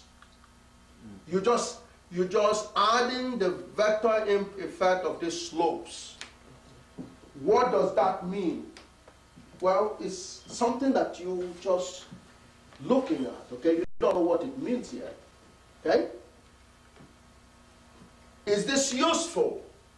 Because in math you can define anything, you can call anything anything you want, okay? But does it have any use? Okay? This vector here, okay, you could conceptualize this vector here. A vector is anything that's represented along this, thing here. And you could take any quantity, which is a function of x and y, multiply by the unit vector. This is a unit vector, meaning that it represents a direction, okay? It has a unit value that is, it's like what you call a unit that like pennies that you use in counting something. A penny counts money. A penny is like a building block. Okay? I is like a building block. Okay? So you want to see the vector in this direction. You take the magnitude and multiply by the unit vector. That gives you the vector in that direction. Okay? This is the vector in the y direction, vector in the x direction, and vector in the z direction. When you add them, you have a total vector, okay, in this space there. Okay? In other words, you could transform, and get this plus that, or transform it somewhere, and you could add them. Okay? This will be a summation, of these three vectors. Mr. One thing again, you said the vector in that direction times the unit vector. The unit vector gives it the direction. No, the magnitude in that direction, the magnitude, this will be the magnitude, and the unit vector will give you the total vector in that direction. Okay? Okay?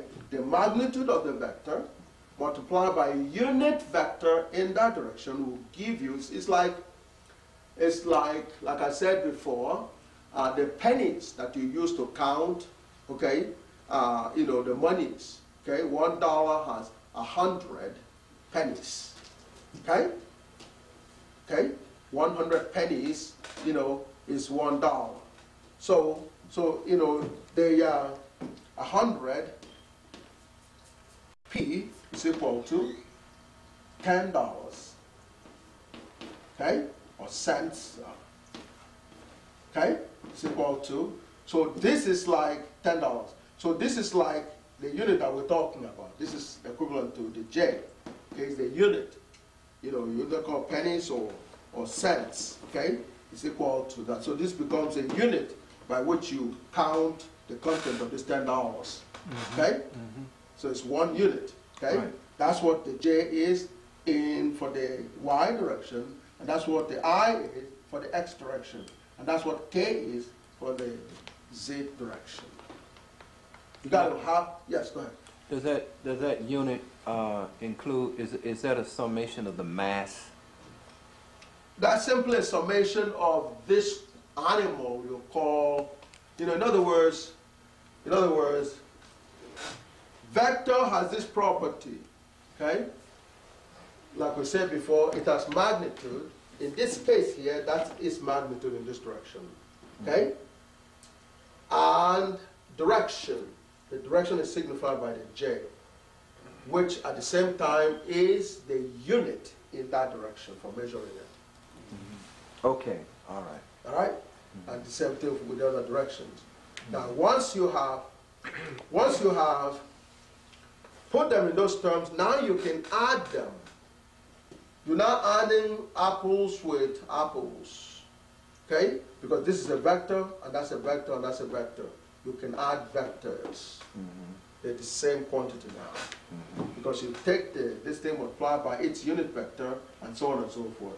This is called a vector addition. And it gives you something called the vector gradient of the function f is equal to a constant. Okay? So, again, most of the things that we define in math are motivated by application. And we're going to see, if this has no use, you can define it all you want. It will just melt away. But let's see what the use of this is. Okay? One question, is any particular way to write total vector in a particular direction? Like if I want to say df dy times j would equal to something, how would I write it? Is there a special way of writing it, or just write it in words, or what? Well, you could represent by something, it doesn't matter. In other words, you want to represent this by another vector. You could call it anything. Huh?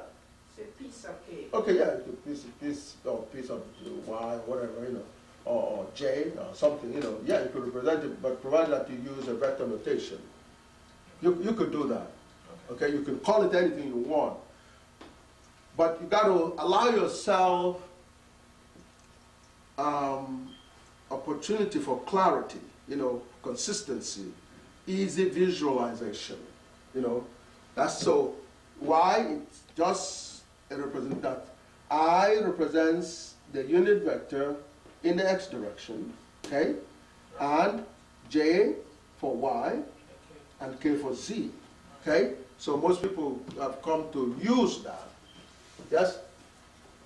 How does 106 equal $10? I'm sorry, $1. Yes, that's $1. Thank you. Yes. Yes, you have to add another. Yeah, that's $1. Okay, 1 unit here consists of about 100 pennies. Thank you. Okay. So now, so we have defined this here. As long as they're vectors, we know that we can add vectors like this, okay? Especially they're orthogonal, okay, means that this is independent of this and this and so on and so forth. So let's look at that. And it could be further written in this fashion here. That's getting a little more sophisticated, okay? Because now we can call this something.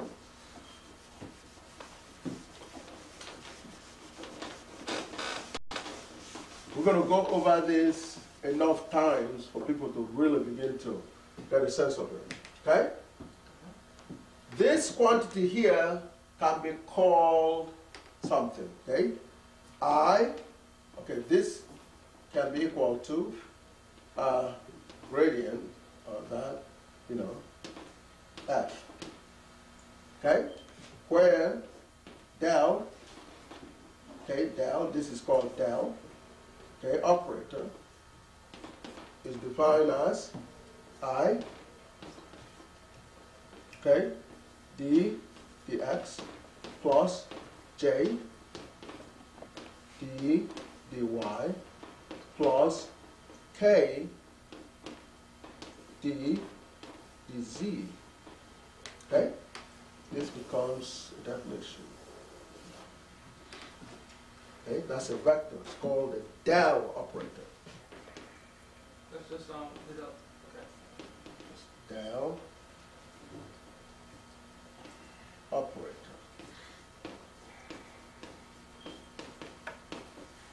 Okay, it's called del operator.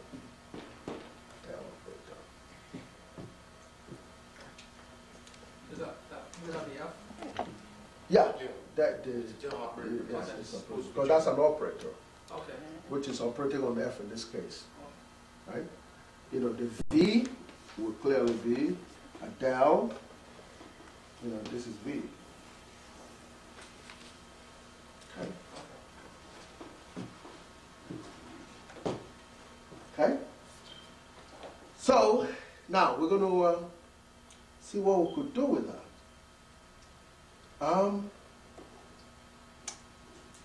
What happens if here you have a direction, okay? You have a direction. You could look at this here as, you could look at this curve here from a polar coordinate kind of situation. Or, not so much a polar coordinate as it is what they call a radius vector. Radius vector means that if you take this point here, for example, we could start from the origin, which is part of the polar coordinates, okay? To draw a line from here, okay, you need 2 points to draw a line, okay? So you take this point and that point in the curve and you draw that.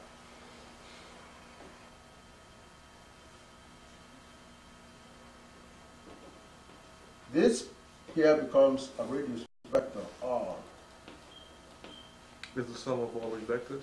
No, it's a vector that originates from the origin, okay, and ends on that point on the curve, on the space, on the... So 2 points, 1 point from the origin and 1 point somewhere else. Yes, you take any point on the curve, and you go from the origin to that point, and you draw a straight line that is called a position vector. Okay? Position, it's getting crummy here, no. Position vector. Okay? R becomes a position vector. Okay? R becomes a position vector. Call it a definition. Okay? Position vector. Okay? Whereas you could call this described by X and Y, any point on that curve could be determined by X and Y. You go here and you go up there, determines the point.